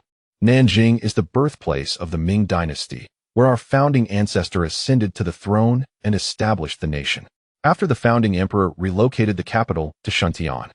Although Nanjing remained a secondary capital, it retained the 6 ministries, the Imperial Army, and the Yangtze River Navy, all to ensure that the Ming dynasty could rise again in Nanjing should any upheaval occur in the north. If the 6 ministries were to be abolished and reduced to a mere provincial government, the court's southward migration after a century of turmoil would find it utterly incapable of functioning normally in a short span of time. Historically, Threats to the Central Plains dynasties often emanated from the northern nomadic tribes. Should a crisis arise in the north, the emperor's relocation to Nanjing, bolstered by the prestige of the founding emperor, would unite the people in hope of restoration. I implore you to consider this carefully, my lord. After a moment of contemplation, Jiang Ning nodded in agreement. Historically, there have been myriad theories regarding why Chongzhen did not migrate south. Some say it was due to his pride, while others suggest he felt overshadowed by his officials or that the gentry of Jiangnan would coalesce, rendering Chongzhen a mere figurehead if he were to descend south. Although he had intervened to avert such issues, who could predict the events of a century hence? Thus, he dismissed the notion of abolishing Nanjing as a secondary capital and retired early for the night, for the recent days had been exceedingly exhausting. In the midst of slumber, Jiang Ning found himself wandering into the imperial palace, where he soon realized that it differed slightly from the palace in the capital. Without further pondering, he strode directly into the Hall of Supreme Harmony, where he found a throng of civil and military officials gathered. Before he could take a closer look, an urgent cry pierced the air, "Brother Jiang, save me." Jiang Ning turned towards the sound and beheld Zhu Youjiao, clad in a dragon robe, appearing as pitiful as a child, cowering by the hall's entrance. Confounded, he asked, "Your Majesty, what troubles you? How did you end up here?" Zhu Youjiao, shrinking back, pointed upwards. Jiang Ning was momentarily taken aback. Had the 6th unrestricted martial arts tournament of the Ming dynasty commenced anew? Did his friend Zhu, now serving as judge, find himself on the receiving end of a beating? A surge of anger swelled within him as he rolled up his sleeves and bellowed, "Your Majesty, who struck you? Point them out, and I shall make them pay dearly." Zhu Youjiao, pale with fright, whispered, "Brother Jiang, please, do not say such things." Just as he pondered the strange turn of events, a heavy voice resonated within the hall, sounding like thunder on a clear day. It was we who struck him. "What of it? Do you intend to kill us?" The tone was filled with authority, sending shivers down spines. The officials on either side immediately knelt, and Jiang Ning, upon looking up, was struck dumb with astonishment. Seated upon the dragon throne was a middle-aged man clad in a dragon robe, with a robust figure and an imposing presence. His eyes sharp as blades, filled with an inquisitive smile directed at him. Beside him stood a dozen individuals also dressed in dragon robes, of various ages, all submissively positioned before him. Jiang Ning was overwhelmed by the man's commanding aura, which radiated the majesty of a sovereign, akin to a towering peak amidst tumultuous waves, leaving him feeling like a mere leaf adrift upon the currents. His complexion turned pale, trembling involuntarily, as he recognized that this man was undoubtedly a formidable character, one who had emerged from a sea of bloodshed. Zhu Youjiao had already prostrated himself on the ground.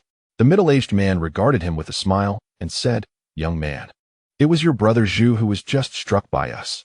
Did you not proclaim you would kill us?" Jiang Ning forced a smile. "Esteemed sir, I was merely jesting. Please do not take it to heart. However, I must admit, you seem somewhat familiar, yet I cannot fathom how you came to be seated upon the dragon throne. This seat is reserved for the Son of Heaven. You should descend at once. I advise Brother Zhu to be lenient, lest you incur the wrath that could lead to the annihilation of your entire clan." The middle-aged man laughed heartily, his voice resonating with authority and confidence, prompting a chorus of laughter from the dozen or so individuals clad in dragon robes beside him. Observing this, Jiang Ning felt a surge of indignation. "What are you laughing at? I am merely offering a sincere warning. Should the Son of Heaven become enraged and call for your clan's destruction, you shall be the ones lamenting." The officials below discreetly turned their heads to regard this audacious youth.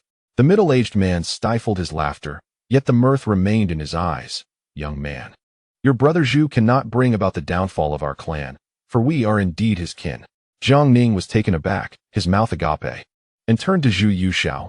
"Brother Zhu, where do you find so many relatives? I have never encountered any of them before. However, these individuals do appear somewhat familiar." Zhu Youjiao was rendered speechless, trembling uncontrollably. The man upon the dragon throne chuckled. "Youngster, we are indeed your brother Zhu's relatives, or rather, his ancestors. We share the surname Zhu, hailing from Fengyang. Originally farmers, we faced a drought and sought refuge in a temple as acolytes. When disaster struck the temple as well, we wandered to seek alms and ultimately joined the military." Jiang Ning's mind raced, and he felt a chill run down his spine. Cautiously, he inquired, "May I ask your esteemed name, sir?" The man replied with a grin, You are a clever lad. Why not take a guess? Jiang Ning, with a face full of grievance, nearly burst into tears. Please do not tell me your name is Zhu Chongba. Courtesy name Yuanzhong, style Guruwei, and your era name Hongwu. A middle-aged man in a four-dragon robe sternly reprimanded. Insolent. Jiang Ning trembled in fear and fell to his knees.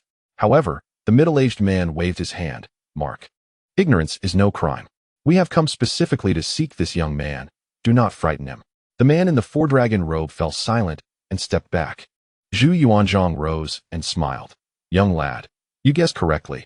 I am indeed the ancestor of your brother Zhu, the founding emperor of the Ming dynasty, Zhu Yujiao. Jiang Ning, overwhelmed with fear, felt tears welling up and hid behind Zhu Youjiao. Ancestor, have you come today to visit, or are you here to see your descendants?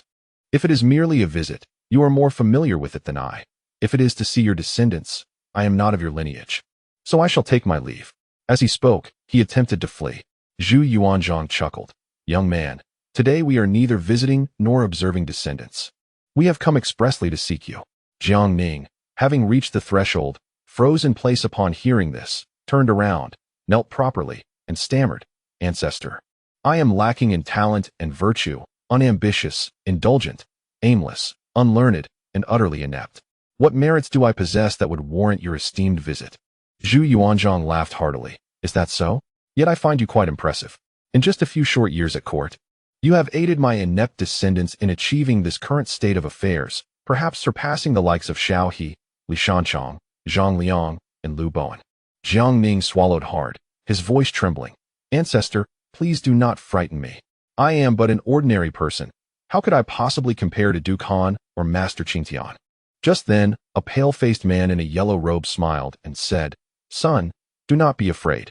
Today, your godfather has come with the ancestor and the revered ancestors to find you, and he means no harm. Jiang Ning looked at him, choking back tears. Godfather? When did I ever recognize you? Why don't I recall having such a godfather? The pallid-faced man chuckled. My dear son, you are quite young. How can your memory be so poor? Just last time at the Grand Ancestral Temple, you were offering incense and bowing to me. Jiang Ning deduced that it was the illustrious Zhu Chongluo and forced a smile. Father, it is the unfilial son who has caused you worry. If you seek me through our ancestors, and should you lack funds, simply convey a dream to Brother Zhu, and I shall arrange for someone to deliver assistance. If there are matters to relay to Brother Zhu, that suffices. I am timid by nature, so please do not frighten me. Zhu Chongluo gazed at Jiang Ning, his smile unwavering. At that moment, Zhu Yuanzhong erupted in laughter. Young man, the weight of the 2 capitals and 13 provinces of the Ming dynasty rests upon your shoulders. Our unfilial descendants are hiding behind you. If we do not seek you, who else shall we turn to? Nearby, a burly man of imposing demeanor spoke in a deep voice. Youngster, our entire family has come to seek you. Why do you act so coy? You have led armies, fought on battlefields, and witnessed bloodshed. Why do you behave like a timid maiden? Jiang Ning felt an even greater sense of panic and stammered, Esteemed ancestor, my experience in warfare was merely a superficial affair. I have barely spent a few years in court, and I have neither taken a life nor even slaughtered a chicken. The middle-aged man immediately erupted in fury. You son of a? Zhu Yuanzhong raised his hand to interrupt, chuckling. Fourth brother, can you not temper that foul temper of yours? I am still here. Who appointed you to issue commands? Go and stand aside. The man shrank his head and retreated. Jiang Ning surmised that this middle-aged man must be the Yongle Emperor, Zhu Di, and hurriedly said, Grand Ancestor, please do not be angry. I am naturally timid and was overwhelmed with excitement and fear upon seeing our ancestors. Zhu Di, upon hearing the title Grand Ancestor, immediately fumed. You insolent brat, repeat that. He unfastened his jade belt and began to unleash a flurry of blows upon a nearby elderly man. Adorned in a dragon robe, and possessing a delicate appearance with 3 strands of long whiskers. He scolded as he struck, Damn it. I told you to change my temple title. How dare you alter it from Taizong to Qingzhou? I have toiled my whole life to earn the title of Taizong, and you dare change it to Qingzhou. Today, I shall not let you off easily. Jiang Ning watched in disbelief as Zhu Di's wrath was directed towards the Shizong Emperor. Zhu Hozong, and silently marveled. At that moment, Zhu Yuanzhong could no longer bear it and solemnly said, Fourth brother, take your aggression elsewhere. Do not frighten the child. Zhu Di complied. dragging the Shizong emperor aside to continue his assault. Jiang Ning felt a tingling sensation spread across his scalp, leaving him numb. Zhu Youjian descended from the dragon throne and squatted before him, saying with a smile, "Young man, you are indeed remarkable, though a tad late by over 2 centuries. Had you been born in my era, I would assuredly have appointed you to office." Jiang Ning, chilled to the core, shook his head. "Grand Ancestor, you overestimate me. Compared to the renowned generals and strategists under your command, I am but a mere speck, unworthy of your favor." Zhu Youjian smiled. "What is there to fear? We have many talented individuals at our disposal to teach you. Should you wish to be a civil official, I will have you apprentice under Li Shanshang and study alongside Hu Weiyong. If you aspire to be a military commander, I will have Lan Yu instruct you in the art of warfare." Jiang Ning, overwhelmed and choked with emotion, lamented, "Great Ancestor, I am a person of little talent and virtue, and I fear death. I truly cannot bear your profound affection." Zhu Youjian chuckled. "So? It turns out you are simply afraid of death? That is quite simple. I shall grant you a golden edict of exemption from death. Is that not generous?" Upon hearing this, Jiang Ning was so frightened that tears streamed down his face, yet he secretly rejoiced, thankful that he had arrived 2 centuries late. Had he been in the Hongwu era, such words from the old Zhu would have been a death warrant, truly leaving no escape, no refuge, and death looming from all directions. Seeing Jiang Ning's terror, Zhu Youjian patted his shoulder. "My boy, though you hail from the common folk, your strategies in governance and military affairs are commendable. Most importantly, your mind is sharp. I am quite curious to see how it operates." Jiang Ning, terrified, clung to Zhu Youjian's leg, weeping, "Great Ancestor, I am but an ordinary person, unworthy of your esteemed attention. My mind is akin to that of a pig. What use would it be to dissect it?" Zhu Youjian laughed heartily. "Fear not, my boy, I jest. The fortunes of the Ming dynasty were waning, on the brink of ruin in just a few years. Little did I expect that my unworthy descendants would stumble upon such a talent as yourself. Once you enter the court as an official, you will quell factional strife, cleanse the bureaucracy, reform the military, reduce agricultural taxes, shift to commercial taxation, promote trade, nurture talent, and enact new policies. Only then will the Ming dynasty transform its peril into safety. Today, when you contemplated the abolition of Nanjing as the secondary capital, I descended from Zijin Mountain to have a look and called upon my descendants from Shuntian to meet you. But remember this, I, Zhu Chongba, have never sought assistance in my life. Today, I ask you to wholeheartedly support my inept descendants." Upon hearing this, Jiang Ning hastily bowed in loyalty. "Great Ancestor, rest assured. In this lifetime, I shall serve the Ming dynasty tirelessly, and I shall not dare to slacken." Zhu Youjian nodded in satisfaction. "Furthermore, Nanjing must not be abolished. Many of the national policies we established back then are no longer applicable, but we inherited a mess when we took over. The Ming was founded upon the ruins left by the Yuan dynasty, and many matters were beyond our control, though you have broken several of our conventions. The status of Nanjing as a secondary capital must remain intact. Remember this, or when you arrive in the underworld, I shall have your skin flayed." Jiang Ning, terrified, nodded repeatedly. "Great Ancestor, rest assured, Nanjing shall not be abolished." Zhu Youjian patted his shoulder. "Then I can rest easy. Good child. The Ming dynasty will rely upon you brothers going forward. I will ensure you have my blessings from the heavens." With that, he stepped out of the grand hall. Jiang Ning turned to look, but the hall was silent and empty. The middle-aged man clad in a robe adorned with 4 dragons approached him. Smiling as he patted his shoulder, "My boy, you possess great talent. Do your best." He then called out, "Father, wait for me," as he hurried off, fearing a reprimand from his mother for returning late. Jiang Ning deduced that this was Prince Yuan, Zhu Biao. Subsequently, a young man in a yellow robe, looking quite aggrieved, chased after them, shouting, "Grandfather, father, wait for me." Jiang Ning speculated that this was the Jiangwen emperor, Zhu Yunwen.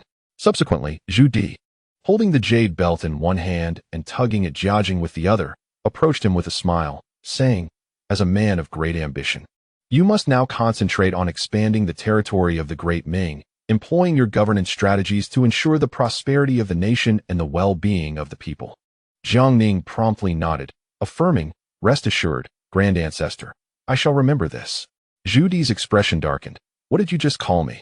Jiang Ning, startled, quickly corrected himself. "Rest assured, Grand Ancestor, I shall remember this." Satisfied, Zhu Di turned to Zhu Youjiao, saying, "Remember to revert our temple title back to Taizong. Do not refer to me as Zuzu again. While we may have seized the throne from Yun 1, the Great Ming flourished under our reign. I never dismounted from my horse.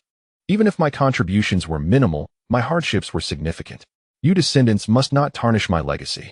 Zhu Youjiao nodded fervently. "Rest assured, Grand Ancestor. I shall make the change soon." Zhu Di nodded in satisfaction and led Jiang out.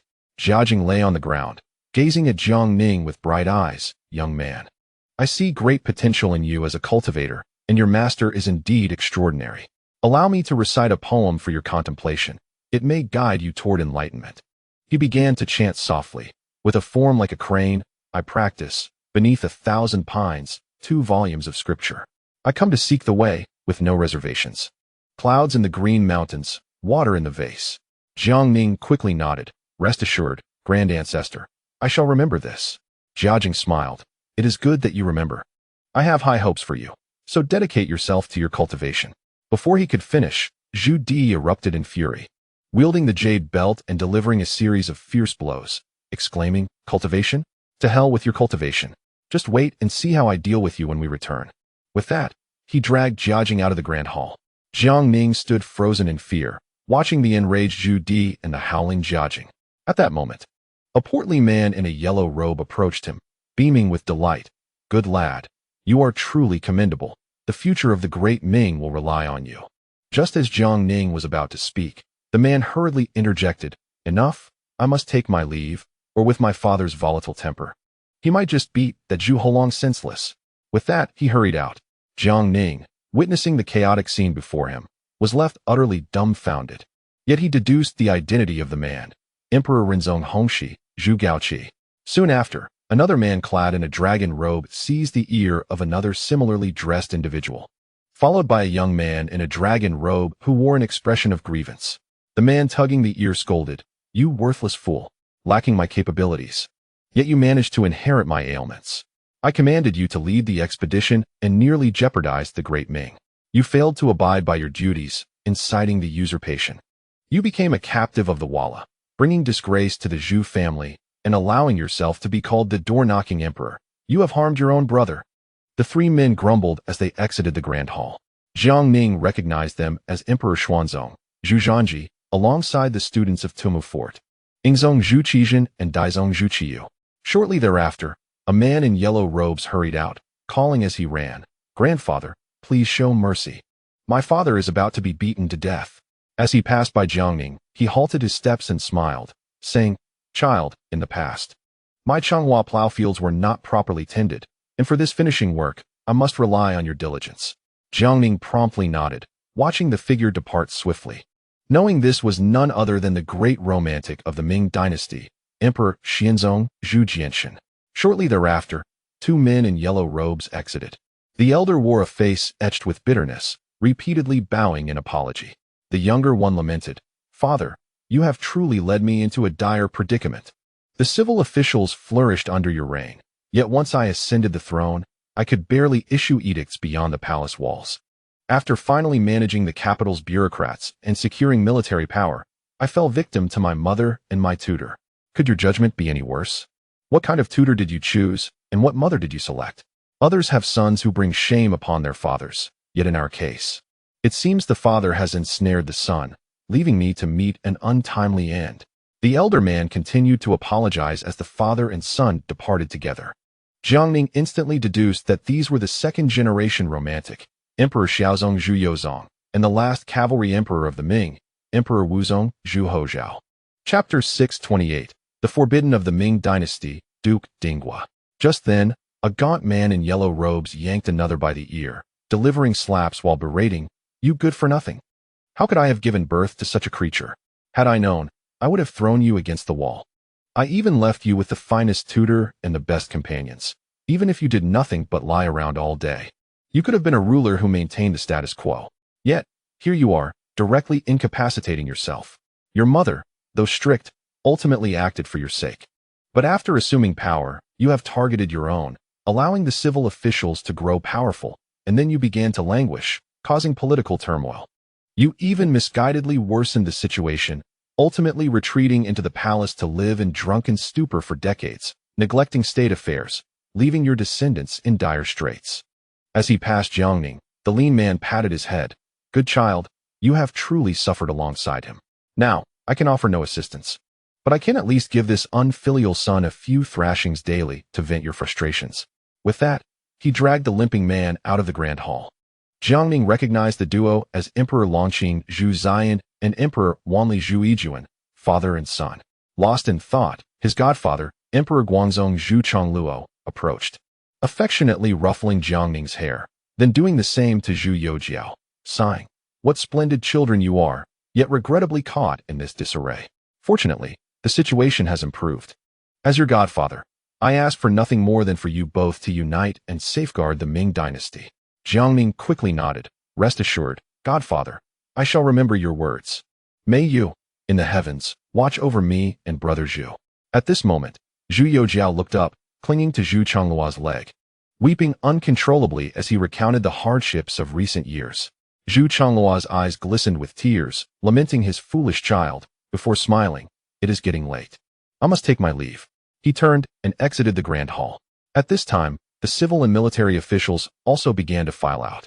Jiang Ning glanced up to see the officials, their faces devoid of expression, yet radiating an air of superiority. The military men, brimming with a fierce aura, were evidently seasoned warriors forged from battles amidst mountains of corpses and seas of blood. Suddenly, a middle-aged man clad in armor, exuding an air of authority, halted before Jiang Ning and sighed. "My Su family has been loyal and virtuous for generations, yet I never anticipated that my descendants would dare to rebel. Although the authorities have chosen not to pursue this matter, it ultimately remains a sin committed by my lineage. Su Hongji's treachery deserves the harshest punishment. He should be executed without mercy. However, the Duke of Dinggua's lineage is also of Su blood, and I implore you, young man, to look after them, lest my family be left without heirs." Jiang Ning, puzzled, inquired, "May I ask if you are General Suda of Zhongshan?" Suda nodded with a smile. Jiang Ning then assured him, "Rest assured, Duke Wei, I guarantee that Su Hongji's capture will not implicate the innocent." Suda nodded in satisfaction. But after taking a few steps, he turned back to scrutinize Jiang Ning. "Young man, did you comprehend my earlier words? Remember to protect the Duke of Dinggua's lineage, for they are also of the Su bloodline." Jiang Ning, still in a daze, replied, "Duke Wei, I have never heard of this Duke of Dinggua. Is there such a person in the capital?" Suda was taken aback, staring at Jiang Ning's genuine confusion, and in a fit of anger, he cursed and stomped his foot. "You fool! Go back and thoroughly investigate the lineage of the Duke of Dinggua. Do not let my family be extinguished, otherwise I shall haunt you as a ghost." With that, he stormed off in indignation.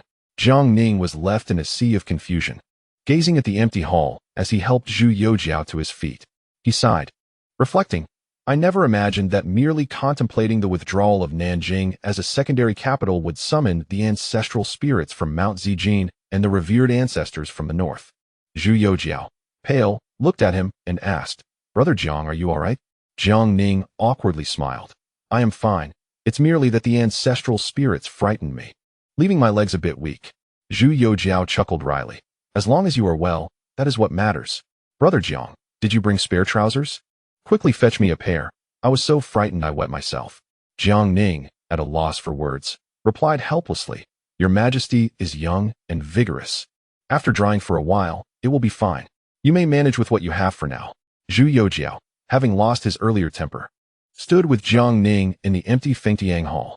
Jiang Ning pondered the words of the emperor's past, reciting softly, "In the high temple sit 14 emperors, their dominions stretching countless miles. The grasslands rise to drive away the barbarian hordes, while the sovereign wields his sword to guard the realm."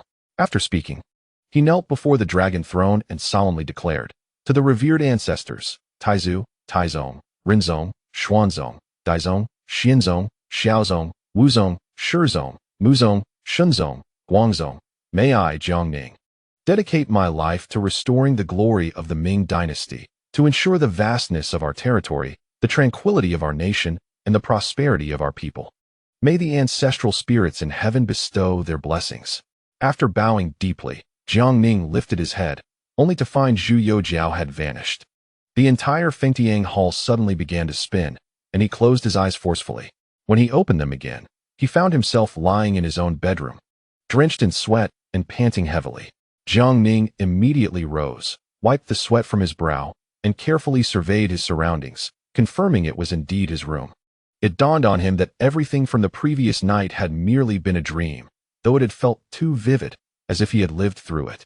He then proceeded to dress and brewed himself a pot of hot tea. A cup of hot tea warms my soul, sharpening my mind.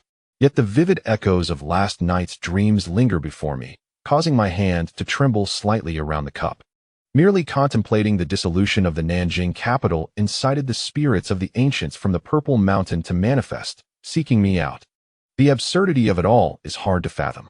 Nevertheless, the dream was so strikingly realistic that it demanded my attention, leading me to abandon the thought of dismantling Nanjing as the capital entirely. However, the dream left me with a perplexing instruction from Su De to safeguard the lineage of the Duke of Dinghua, lest the Su family fade into oblivion. This left Jiang Ning in a quandary, for he had never heard of such a person. Determined to uncover the truth, he sought out Zhu Youjian, who was currently training with Old Wei. Upon his arrival, the two paused their training and greeted him with smiles. Old Wei, noticing Jiang Ning's pallor, inquired with concern, "My lord, you appear unwell today. Are you ill?" Jiang Ning shook his head, reassuring him, "Thank you for your concern, I am quite fine." Meanwhile, the sweating Zhu Youjian raised his eyebrows in jest. "Second brother, where did you find your amusement last night? You truly ought to have included me." Jiang Ning rolled his eyes, dismissing the banter, and got straight to the point. "Fifth brother, Old Wei, have either of you ever heard of the Duke of Dinghua?" Old Wei paused, pondering briefly before shaking his head. "We have not." Jiang Ning turned to Zhu Youjian, who scratched his head in contemplation, also expressing his confusion. "Second brother, I have not heard of him either."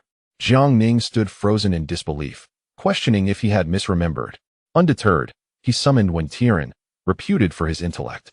Upon meeting, Wen Tian attempted to bow, but Jiang Ning swiftly supported him, smiling as he said, "Old one, I wish to ask you something today." Wen Tian replied cheerfully, "My lord, please speak freely. I shall share all that I know."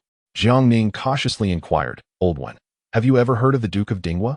Upon hearing the name, Wen Tian's eyes rolled back as he fell into deep thought. Jiang Ning felt a flicker of hope, assuming his young companion was accessing the cloud of knowledge. Yet, moments later, Wen Tian fainted, collapsing to the ground. Startled, Jiang Ning rushed to shake him, exclaiming, "Old one, what is the matter? Do not frighten me." Old Wei, alarmed, quickly intervened, "My lord, release him. You are grasping the throat of Elder One. If you squeeze any harder, he may perish." Jiang Ning immediately let go, feeling a wave of embarrassment wash over him. Old Wei examined Wen Tian and sighed with relief. "He is fine. It is likely just fatigue causing him to faint." Resigned, Jiang Ning ordered for Wen Tian to be carried away to rest. Shortly thereafter, Guo Yunho, sporting dark circles under his eyes and a weary visage, entered the hall. Jiang Ning's hope reignited as he grasped Guo's hand, asking, "Old Guo, may I inquire if you know of the Duke of Dinghua?" Guo Yunho furrowed his brow, pacing thoughtfully. Just as Jiang Ning's anticipation peaked, Guo suddenly closed his eyes and collapsed onto the floor. Jiang Ning gasped in shock, while Zhu Youjian and Old Wei hurried to his side. A chill coursed through Jiang Ning, and he cried out, "Old Guo, please do not scare me." Old Wei sighed with relief after taking the pulse. "My lord, Minister Guo is unharmed. He has merely overexerted himself and overthought." Jiang Ning had no choice but to instruct the attendants to carry Guo Yunho away to rest. Upon witnessing Wen Tian and Guo Yunho continuously fainting, both Old Wei and Zhu Youjian gazed at Jiang Ning in shock, their eyes brimming with fear. Jiang Ning, at a loss for how to explain, felt an uncanny aura surrounding the situation. The memory of Su Da's predatory gaze from his dream sent a shiver down his spine. What if this prince of Zhongshan were to descend from Mount Zijin to seek him out? Just as he pondered this, Yang Lian entered the room. Jiang Ning quickly approached with a smile, saying, "Minister Yang, you have arrived just in time. I have a matter to consult you about." Yang Lian, puzzled, nodded in acknowledgement. However, Old Wei and Zhu Youjian hurriedly grasped Jiang Ning's arm, their expressions a mix of fear and urgency. Sensing their apprehension, Yang Lian became even more intrigued. "If the Lord has something to say, please feel free to speak. I shall share whatever I know." With determination, Jiang Ning steeled himself and asked, Minister Yang, have you heard of the figure known as Duke Dinghua? Upon hearing this, Yang Lian lowered his head in contemplation. Under the tense scrutiny of the three, Yang Lian suddenly collapsed without warning. Jiang Ning, Old Wei, and Zhu Youjian stood in stunned silence. Jiang Ning thought to himself, could it be that Duke Dinghua is a taboo in the Ming dynasty? In such a short span, 3 individuals had succumbed. Old Wei hastily approached to take Yang Lian's pulse, and after a moment, he exhaled with relief. Fear not, Minister Yang is fine. He has merely overexerted himself, and his life is not in danger. Subsequently, Jiang Ning promptly ordered that Yang Lian be carried away for treatment. At that moment, Zhu Youjian's voice trembled as he said, Brother, this is no jest. If this continues, we shall lose everyone around us. Jiang Ning, his expression grim, nodded in agreement. Resolving to pass this troubling matter on to Zhu Youjiao, who was far away in the capital, he immediately began to write a memorial. Seeking Zhu Youjiao's assistance in locating the lineage of Duke Dinghua following Suda to prevent them from being implicated in Su Hongji's treason. He also inquired about opinions regarding the reforms in Nanjing. After finishing, he entrusted the document to the Jianqi, dispatching it swiftly to the capital. Chapter 629. Lianghuai Meichun recalling old Zhu's words and Su Da's insatiable gaze. Jiang Ning felt an unsettling anxiety within him, prompting him to prepare offerings of pigs, cattle, sheep, as well as gold ingots, candles, and paper money. Both Zhu Youjian and Old Wei were taken aback, unsure of Jiang Ning's intentions. Old Wei stammered, My lord, you are not invoking anything sinister, are you? Jiang Ning quickly covered his mouth, gesturing for silence, and whispered, Wei Gonggong, do not speak recklessly, it could cost lives. Inwardly, he silently apologized to old Zhu on Mount Zijin, hoping that the founding emperor would not hold their transgressions against these young heirs. Shortly, he would go to Shaoling to pay his respects, burning ample offerings of gold ingots and incense. Should there be any directives from him, he could convey them through Zhu Xiong, who was stationed in the capital. If the journey seemed too far, he could also reach out to fifth brother Zhu Youjian, who was closer. Ultimately, he fervently hoped not to be sought out by the esteemed ancestors, for after all, he was not of their lineage and felt a profound fear. Thereafter, Jiang Ning informed the two that he would be visiting Shaoling to honor the late Emperor Zhu, according to the established customs of the court. Upon their arrival in Nanjing, they were expected to first pay homage to the revered Taizu, the founder Zhu Yuanzhang. However, due to the procrastination of the local nobility, this solemn duty had been delayed until now. Finally, they found the opportunity to honor the great Zhu, which was long overdue. Old Wei promptly summoned the supervising eunuch Zhou Tai, who remained in Nanjing, to make the necessary arrangements. Accompanied by the elite guards of the Jianqi and the Ming Imperial Guards, a grand procession of thousands made their way toward the majestic Purple Mountain.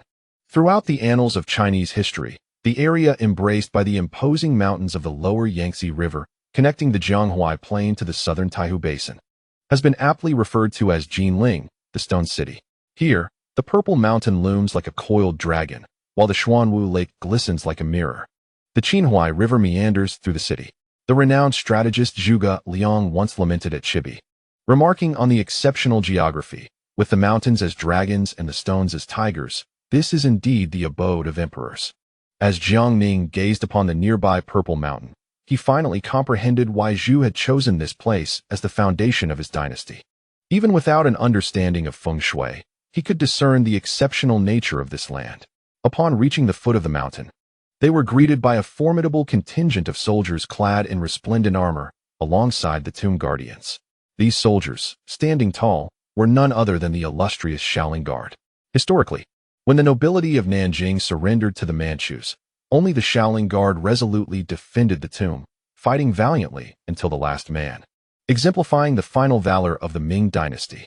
At that moment, a middle-aged man clad in armor approached, his sharp brows and bright eyes exuding an innate authority. With 3 wisps of long beard cascading over his chest, he embodied the essence of a cultured general. He hastily bowed, introducing himself. I am Mei Chun, the commander of the Shaoling Guard, honored to meet your excellency, Prince Xinyao, Lord Wei, and Lord Zhou. His demeanor was neither submissive nor arrogant, radiating an air of dignity. Jiang Ning returned the greeting with a smile. Commander Mei, there is no need for such formalities. Today, this envoy, along with Prince Xinyao and Lord Wei, has come to pay respects to Taizu. Please, lead the way. Mei Chun nodded respectfully. As you wish, Your Excellency. With that, he guided the group toward the Shaoling tomb. Jiang Ning had some knowledge of Mei Chun, understanding that he hailed from a distinguished lineage. His ancestor, Mei Yin, was a prominent minister during the Hanwu reign. Though he was the son-in-law of Zhu, Mei Yin did not rely solely on familial connections. He was a man of true merit, skilled in both civil and military affairs, capable of governing troops and ensuring the welfare of the people.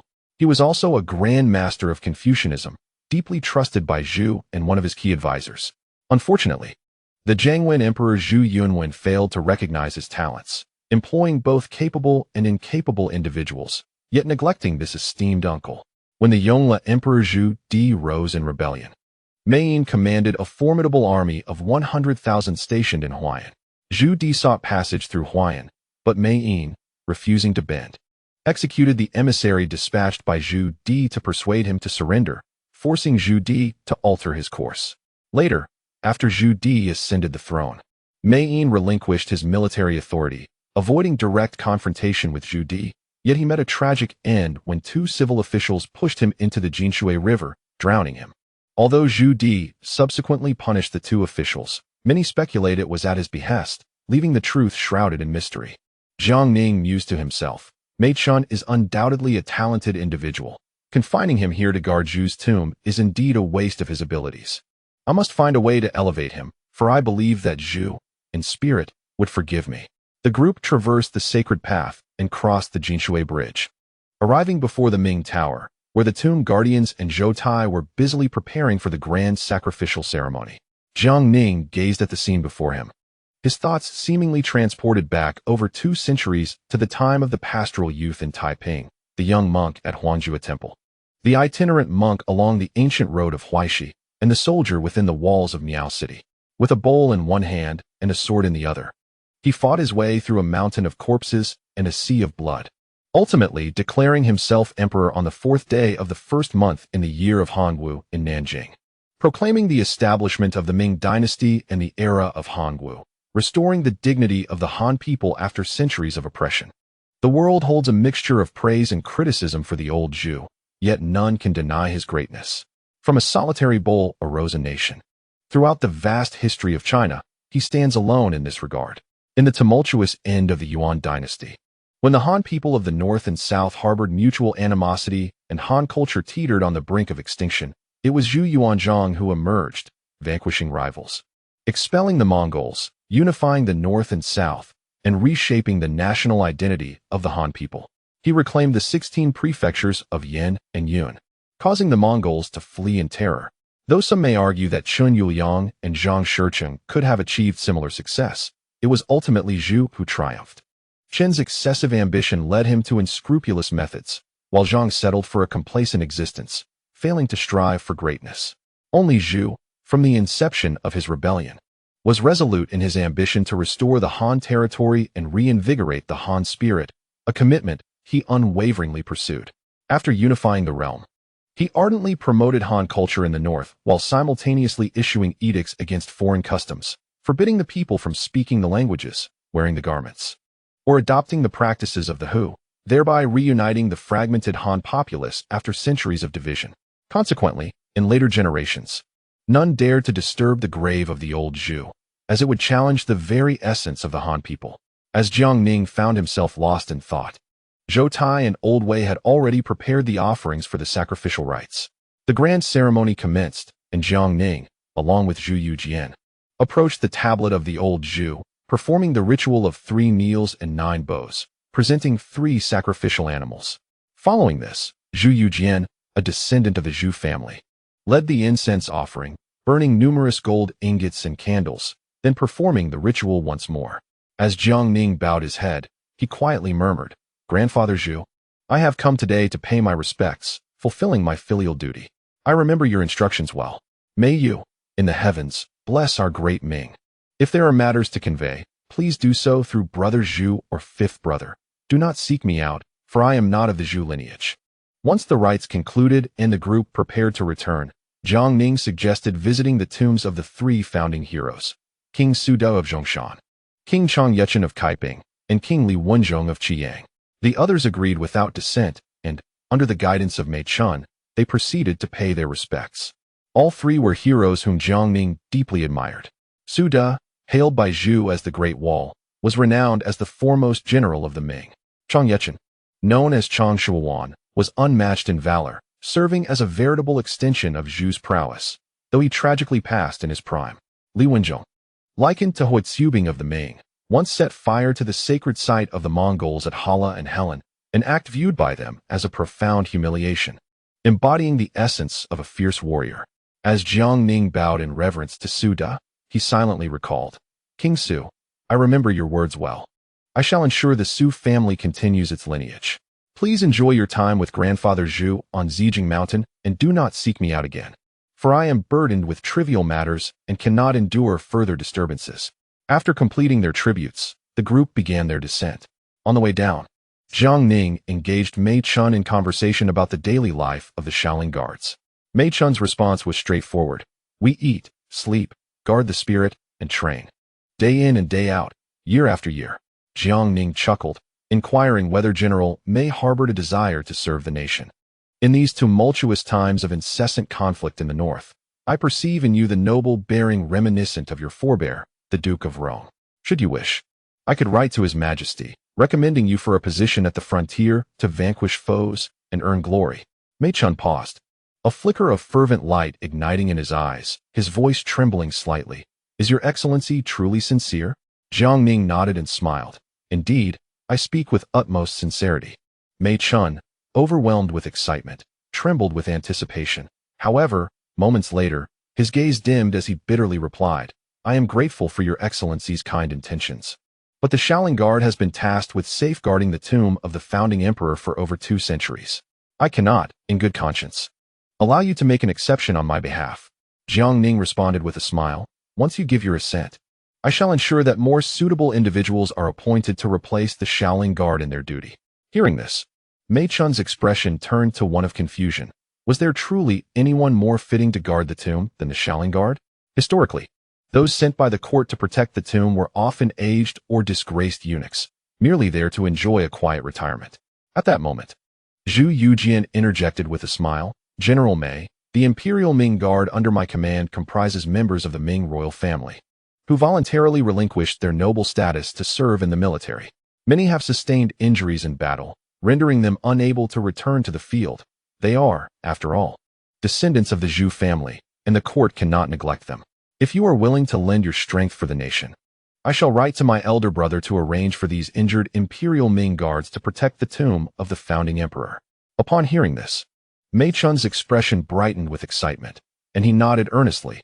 "I shall defer to your Excellency and Prince Xinyao." Jiang Ning and Zhu Youjian exchanged satisfied glances, convinced that the matter was settled.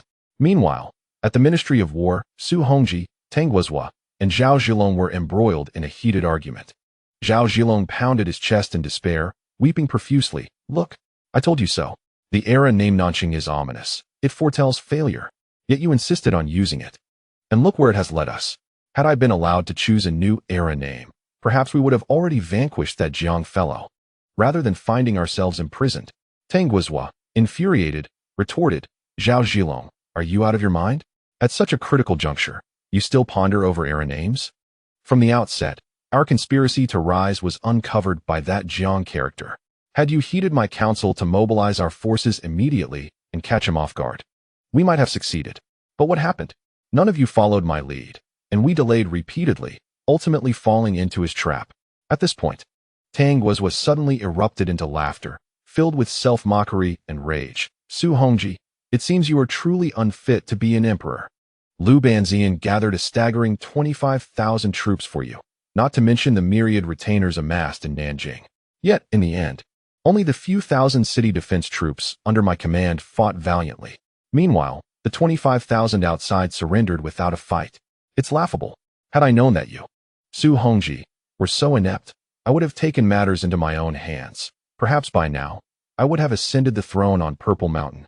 Su Hongji's face turned ashen, murmuring to himself, "A formidable army of 250,000, and yet that scoundrel Li Hongji, whom I trusted so implicitly, surrendered without so much as a skirmish, just like his ancestor Li Jinglong. Had I known, I should have dealt with the likes of Li Hongji long ago." At this moment, Tang Guozhua, with an unusually clear mind, scoffed. Su Hongji, are you still dwelling on such matters? You should have compelled that old rascal Li Hongji to relinquish command of the Yangtze River fleet to me entirely. Yet you foolishly entrusted the command of Zhao Zhilong's 8 guards to Li Hongji, revealing that you too are blind to the obvious. Su Hongji glared in anger. But Tang Guozhua remained unfazed, defiantly retorting, what are you glaring at? Here I am, risking my neck to rebel alongside you. And what do you have beneath you? 250,000 troops who did not lift a finger, surrendering en masse. This will surely be the source of mockery for generations to come. What will the historians write about us? And I cannot even voice a final complaint before my end.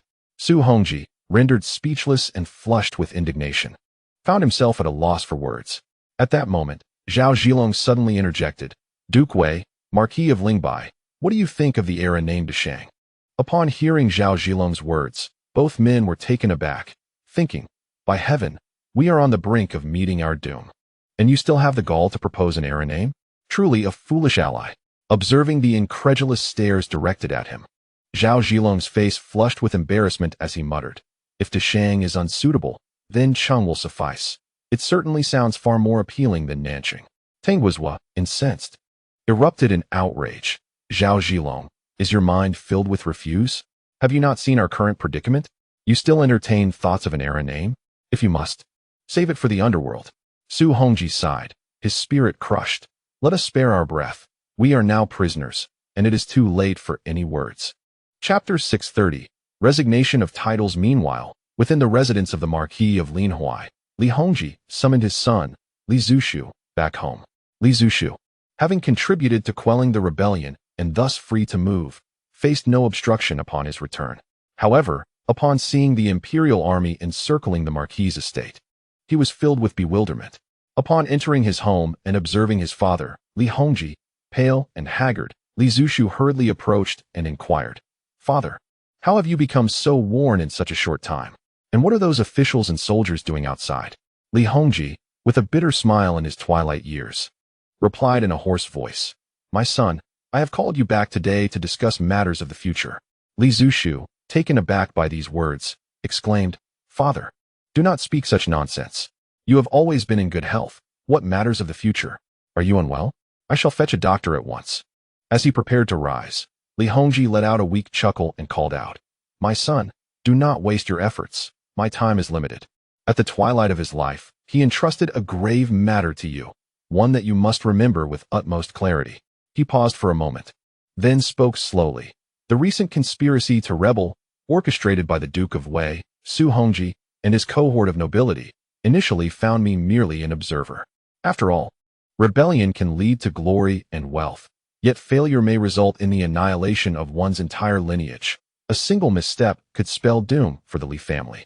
However, while I appeared to endure humiliation for the sake of aiding the court in restraining Su Hongji's formidable force of 250,000 troops, the truth is that I had temporarily altered my allegiance, placing my life and fortune entirely in the hands of the court.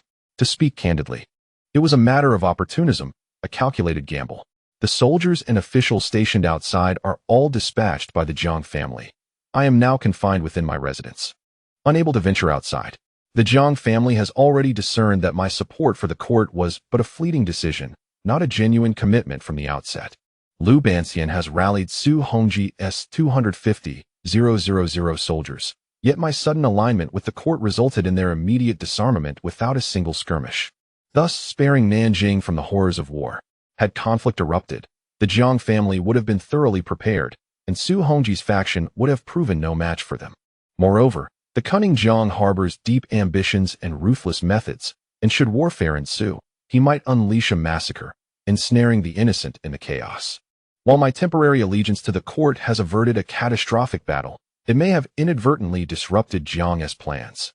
At this juncture, Li Hongji was seized by a violent cough. Li Zishuan rushed forward to assist, only to witness his father cough up blood. Wiping the crimson from his lips with a handkerchief, Li Hongji continued, My son, throughout history, those who waver in times of crisis are seldom respected. Take our ancestor, Duke Li Jinglong, for instance. During the reign of the Zhengwen Emperor, he commanded an army of hundreds of thousands to quash the Yongle Emperor, only to suffer a humiliating defeat. When the Yongle Emperor approached Nanjing, he opened the Golden River Gate to welcome him. And although he was later honored as the highest military officer, mere years later, he was stripped of his title and confined at home, nearly leading to the downfall of our family. It was only during the Jiang era, when the Emperor Shizong sought to win the hearts of the people, that our lineage was granted the title of Marquis of Lianghuai. Now, with Su Hongji's conspiracy unfolding, I find myself again shifting allegiances to the court. Regardless of how the court perceives this, the Jiang family will not easily forgive us. At this juncture, the only means to safeguard your future is to offer my life. For you have not entangled yourself in this affair. Listening to his father's words, Li Zuxuan was overcome with tears, rushing to embrace his father, stammering, "Father, it cannot be as dire as you say. Please, do not frighten me." Li Hongji offered a faint smile. "My son, I have but a day or two left, and I must leave matters in your hands. After my passing, you must seek out the Jiang family. Whether it means relinquishing your title or striving to redeem yourself, you must align yourself with them. Otherwise, the Li family may face annihilation. Only by securing their favor can we hope for a resurgence." As Li Hongji coughed violently, he mustered the strength to address Li Zuxiao, saying, "My son, you must remember what I have told you. It concerns the fate of the Li family and must not be taken lightly." Overcome with emotion, Li Zuxiao could barely speak, choking out, "Father, I will remember everything. I promise." Hearing this, Li Hongji nodded solemnly and continued, "My son, you must remain loyal and dutiful, devoted to the affairs of the state. Our family has already produced 2 generations of traitors. We can afford no more. Whether you bring glory to our ancestors or meet your end on the battlefield depends entirely on your own destiny." Li Zuxiao fell to his knees, bowing deeply 3 times, and replied, "Father, I will remember all that you have said." Li Hongji nodded once more, gazing out the door as he muttered to himself, "Throughout history, traitors have never met with a good end. Now, I shall end my own life, sparing the Jiang family the task. I only hope they will show mercy for my sake and grant you a chance to survive." With that, he succumbed to another fit of coughing, spitting blood, his breath growing weaker. On the night that Jiang Ning and his companions returned to Nanjing, they received word of Li Hongji's passing due to illness. Jiang Ning was taken aback by the news, and after the Jinyui confirmed the details, he felt a wave of reflection wash over him. He had initially intended to place Li Hongji on his list for elimination. Jiang Ning understood that the old man had not aligned with the court from the outset. He had likely sensed Jiang Ning's actions and switched allegiance at the last moment. Jiang Ning was not one to show leniency towards such duplicitous characters. Little did he expect that before he could act, Li Hongji would already be dead. A complex smile curled at the corner of Jiang Ning's mouth as he mused. "Fate is indeed unpredictable. Li Hongji, your timing is impeccable." Yet, considering that he had averted a great conflict, Jiang Ning resolved to spare a path for the estate of the late Marquis of Lianghuai. Subsequently, Jiang Ning summoned Lianghuai and Zhu Youjian to join him for tea. Shortly after their arrival, a Jinyui hastily approached the entrance of the Wushi Hall, reporting, "My lord, the heir of Marquis Lianghuai, Li Zuxiao, is seeking an audience outside." Jiang Ning smiled and nodded, instructing, "Please let the heir in." The Jinyui departed to carry out the command. At this moment, Zhu Youjian, seated nearby, wore a puzzled expression and inquired, "Elder brother, didn't Marquis Li Hongji just pass away? Why is Li Zuxiao here at such a late hour instead of attending to his father's funeral? What could he possibly want?" Jiang Ning chuckled softly, replying, "You will soon find out, fifth brother." Zhu Youjian sighed in resignation, while Lianghuai, with a beaming smile, remarked, "Your Highness, do not be anxious.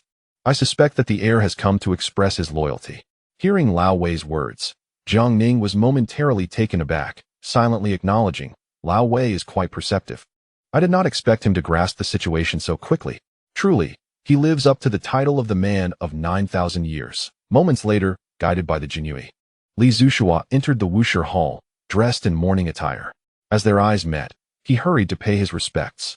Jiang Ning stepped forward to assist him, his expression filled with sorrow, and asked, "Young Marquis, why are you here at this late hour instead of attending to the affairs of your late father? Have you encountered difficulties? If so, do not hesitate to speak. The Marquis of Lianghuai has made significant contributions to the nation, and I, as an imperial envoy, will do my utmost to assist." Upon hearing this, Li Zuxiao immediately felt a sense of relief and hurriedly produced a memorial from his bosom. Choking back tears as he said, "Your Excellency, this is my father's posthumous memorial. Please convey it to His Majesty." Jiang Ning accepted the memorial and opened it for a closer examination. To his astonishment, he discovered that although the Marquis of Lianghuai, Li Hongji, had been a man of duplicity, he possessed remarkable resolve. Intending to resign from his marquisate and hoping that the descendants of the Li family would return to the battlefield to further serve the Ming dynasty. At this juncture, Jiang Ning furrowed his brow. Meanwhile, Li Zuxiao's heart raced. If Jiang Ning were to agree, the Li family's predicament would be surmounted. Conversely, should Jiang Ning decline, the family would likely face dire consequences when the court sought retribution later on. With this thought in mind, Li Zuxiao gritted his teeth and knelt before Jiang Ning, beseeching, "I implore you, my lord, to fulfill my father's last wish." My father, before his passing, expressed that the Li family, having received imperial grace for generations, has accomplished nothing worthy of continuing to receive court salaries while remaining idle. Thus, he hoped the court would reclaim the marquisate. And I am willing to take up arms once more to serve the Ming dynasty and repay the emperor's kindness. As he spoke, he bowed 3 times. Jiang Ning closed the memorial and quickly signaled to Old Wei. Old Wei stepped forward to assist Li Zuxiao to his feet, smiling, "Young Marquis, the Marquis of Lianghuai has just passed. As for other matters, the imperial envoy and the court will have their own judgment, so there is no need for such distress." Having said that, Old Wei turned to Jiang Ning, who was met with Li Zuxiao's hopeful gaze. Jiang Ning, wearing a face of profound sorrow, remarked, logically, "The Marquis of Lianghuai aided the court in quelling the rebellion of Su Hongji and others, making him a paramount contributor. I had intended to petition the court for his reward, but alas, he has succumbed to illness. Just earlier, I was in discussion with His Highness the Prince of Xinyao and Lord Wei about seeking a reward on your behalf. Yet it appears the Marquis left a posthumous directive requesting the court to reclaim the marquisate. This is something I cannot agree to, otherwise the world will perceive the court as ungrateful and harsh towards its meritorious subjects." At this, Jiang Ning paused. Li Zuxiao's face turned pale, realizing, "It is as my father feared. This Jiang fellow will not spare the Li family." He felt a wave of weakness wash over him, and Old Wei, noticing his distress, quickly steadied him and covertly signaled to Jiang Ning, as if to say, "My lord, enough jesting. Look at how frightened the boy is."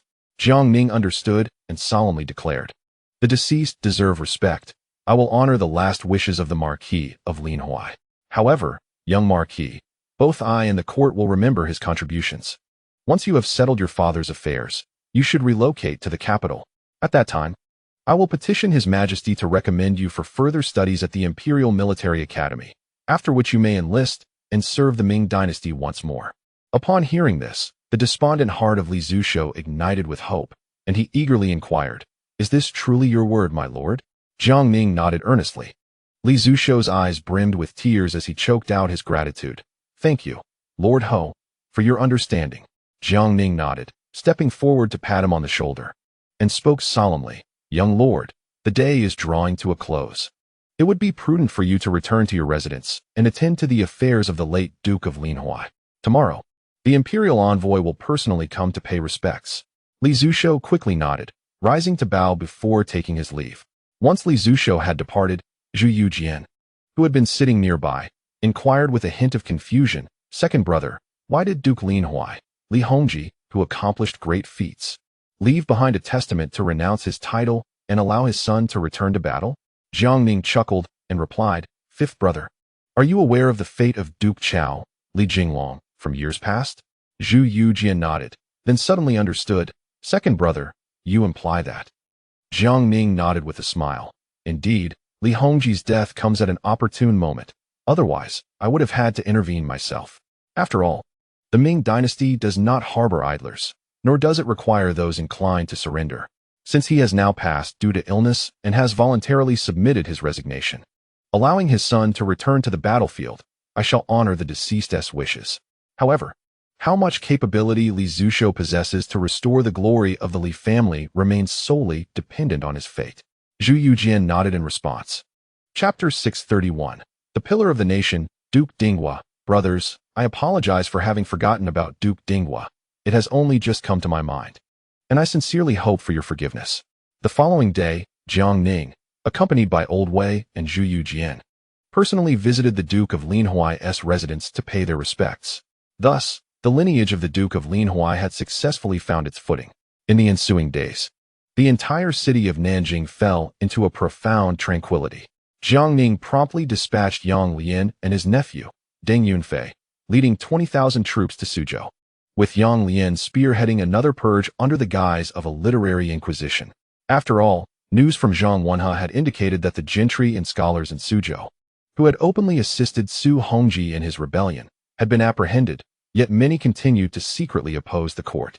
Therefore, Jiang Ning intended to reinforce Suzhou with additional personnel.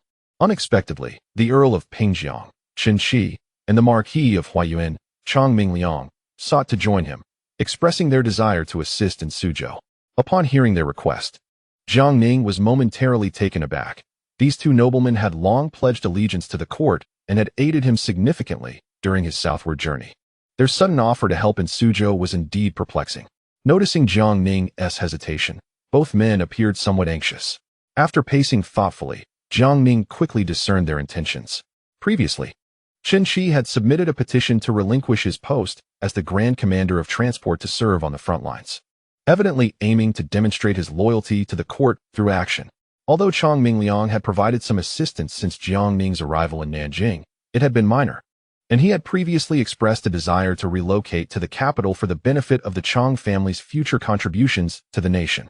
Having understood their motives, Jiang Ning recognized that both were eager to affirm their loyalty to the court, especially as they planned to move to the capital, free from obligations in Jiangnan, allowing them to act without reservations. Consequently, he nodded in agreement, assigning both to accompany Yang Lian and the others to Suzhou to commence their operations. Following their orders, the men swiftly set off for Suzhou, while Jiang Ning and his companions remained in Nanjing, awaiting the imperial edict from Zhu Youjiao in the capital. After all, there remained a considerable amount of aftermath to address, and he dared not leave hastily, fearing that the old Zhu from Mount Zijin might seek him out again during the night. Meanwhile, Zhu Youjiao, located in the capital, received an urgent report from Jiang Ning. Upon learning that the nobles involved in the conspiracy had been apprehended and the rebellion quelled, Zhu Youjiao exhaled in relief. As Nanjing served as the secondary capital, any significant turmoil instigated by Su Hongji and his ilk would tarnish the court's reputation. He promptly convened a meeting with the esteemed members of the cabinet, the 8 ministries, and the 5 military governors. The dignitaries, upon receiving the imperial edict, hastily made their way to the palace. Upon their arrival at the imperial study, Zhu Youjiao instructed that the memorial sent from Jiang Ning be circulated among them. The civil officials, led by the Grand Secretary Sun Qingzong, and the military leaders, headed by Duke Zhang Weixian, fell into silence after perusing the document, finding it difficult to voice their thoughts on such a delicate matter. Noticing the silence, Zhu Youjiao took the initiative to speak. Esteemed ministers, the court has been quite generous to them. Since the relocation of the capital to Shuntian during the Yongle reign, Nanjing has been relegated to a secondary capital, yet the nobles guarding Nanjing have not been deprived of their wealth and prestige. The Wei Guogong lineage holds a firm grip over Nanjing, and only the previous Duke of Yunnan can be deemed a worthy counterpart. Moreover, given that Nanjing is our secondary capital, it is utterly disgraceful that Su Hongji, this treacherous wretch, conspired with other nobles to stage a rebellion. Had it not been for the timely intervention of the loyal and righteous Marquis, the repercussions could have been catastrophic, and the dignity of our Ming dynasty would have been irreparably damaged. He paused, his voice lowering. Thus, I decree that all nobles involved in this rebellion shall be executed, their families exterminated, and their properties confiscated. What are your thoughts on this matter, esteemed ministers? Sun Qingzong and the others exchanged glances, inwardly murmuring, well, the decision has been made. Can we even oppose it now? They promptly expressed their agreement. After all, the Ming dynasty was striving for revitalization, and the entire court was preoccupied. Su Hongji and his fellow nobles were a source of unrest. Leniency would only bring disgrace upon the court and themselves. At that moment, Duke Zhang Weixian pondered deeply, feeling as though he had overlooked something significant. Suddenly, Zhu Youjiao interjected. Esteemed ministers, in another memorial sent by the loyal and righteous Marquis, there is a matter I wish to consult you about. Have any of you heard of a figure named the Duke of Dinghua? The loyal and righteous Marquis claimed he was a descendant of the Wang of Zhongshan, and hoped that the court would not entangle him in the Zhu Hongji case. The distinguished attendees exchanged puzzled glances, looking from one to another. After a moment, Sun Qingzong shook his head. "Your Majesty, we have not heard of this individual." Zhu Youjiao turned to the military leaders, Chen Su and Xinyao, who also shook their heads. The Marquis of Dingyuan, Deng Wenming, and the Marquis of Jinyuan, Qin Liangyu, similarly expressed their ignorance. Zhu Youjiao furrowed his brow. Could it be that Brother Jiang is merely jesting with me? That seems unlikely. Just then, Duke Zhang Weixian, deep in thought, suddenly recalled the Duke of Dinghua, and a chill surged through him from his feet to the crown of his head. Years prior, when Jiang Ning was tasked with reorganizing the imperial camps, he and Duke Su Shi had fled to Shanhaiguan to avoid the storm. After the reorganization was completed, he was reassigned to the capital as the left commander of the front army, while Su Shi was appointed as the commander of Shanhaiguan, tasked with guarding the area. Subsequently, Su Shi sporadically submitted petitions to the Wujuan Dudu Fu, expressing his desire to be recalled to the capital. Zhang Weixian, considering that they were all noble families and could lend a hand, decided to withhold Su Shi's documents. After all, the positions in the capital had long been allocated. Each role filled, and Su Shi's return would merely place him on a cold bench. Given Su Shi's youth, it would be more prudent for him to endure a decade or two at Shanhaiguan, waiting for a suitable position to become available before being recalled. Little did he anticipate that his moment of kindness could have nearly brought ruin upon Su Shi's entire family. Who could have foreseen that Duke Wei Hongji of Nanjing would dare to rebel? If the punishment extended to 3 generations, Duke Su Shi would undoubtedly be ensnared in the intrigue. Realizing the gravity of the situation, Zhang Weixian understood that he could no longer remain silent and promptly spoke. "Your Majesty, I am well acquainted with the significance of Duke Su." Upon hearing this, Zhu Youjiao and the others turned their attention towards him. Zhang Weixian hastily detailed the life of Duke Su, specifically mentioning that he currently served as the commander at Shanhaiguan, diligently guarding the area with unwavering dedication for several years. Zhu Youjiao, visibly perplexed, inquired, "Duke King, why do I not recall such a figure? Is this Duke Su you speak of a descendant of the king of Zhongshan?" The prominent figures present also regarded Zhang Weixian with expressions of confusion. In a state of agitation, Zhang Weixian replied, "Your Majesty, Duke Su has lived a reclusive life in the capital, seldom engaging with others, which rendered him less conspicuous.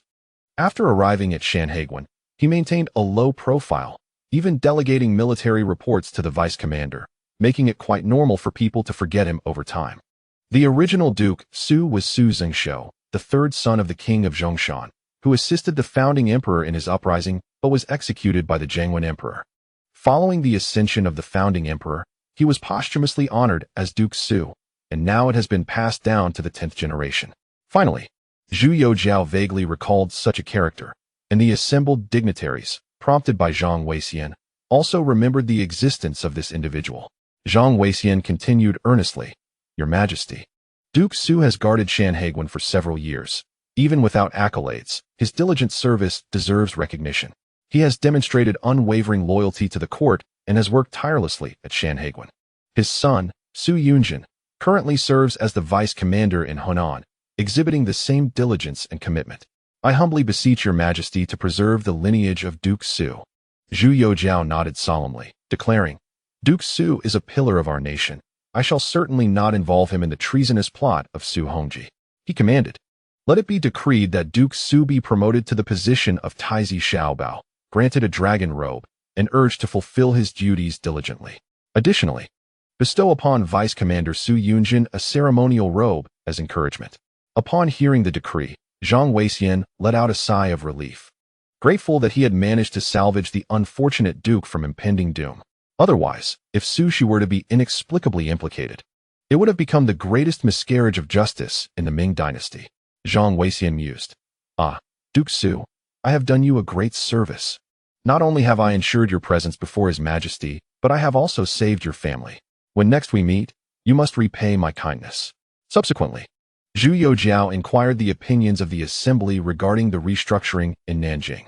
As the assembly fell into contemplation, the Duke of Dingyuan, Deng Wenming, was the first to rise.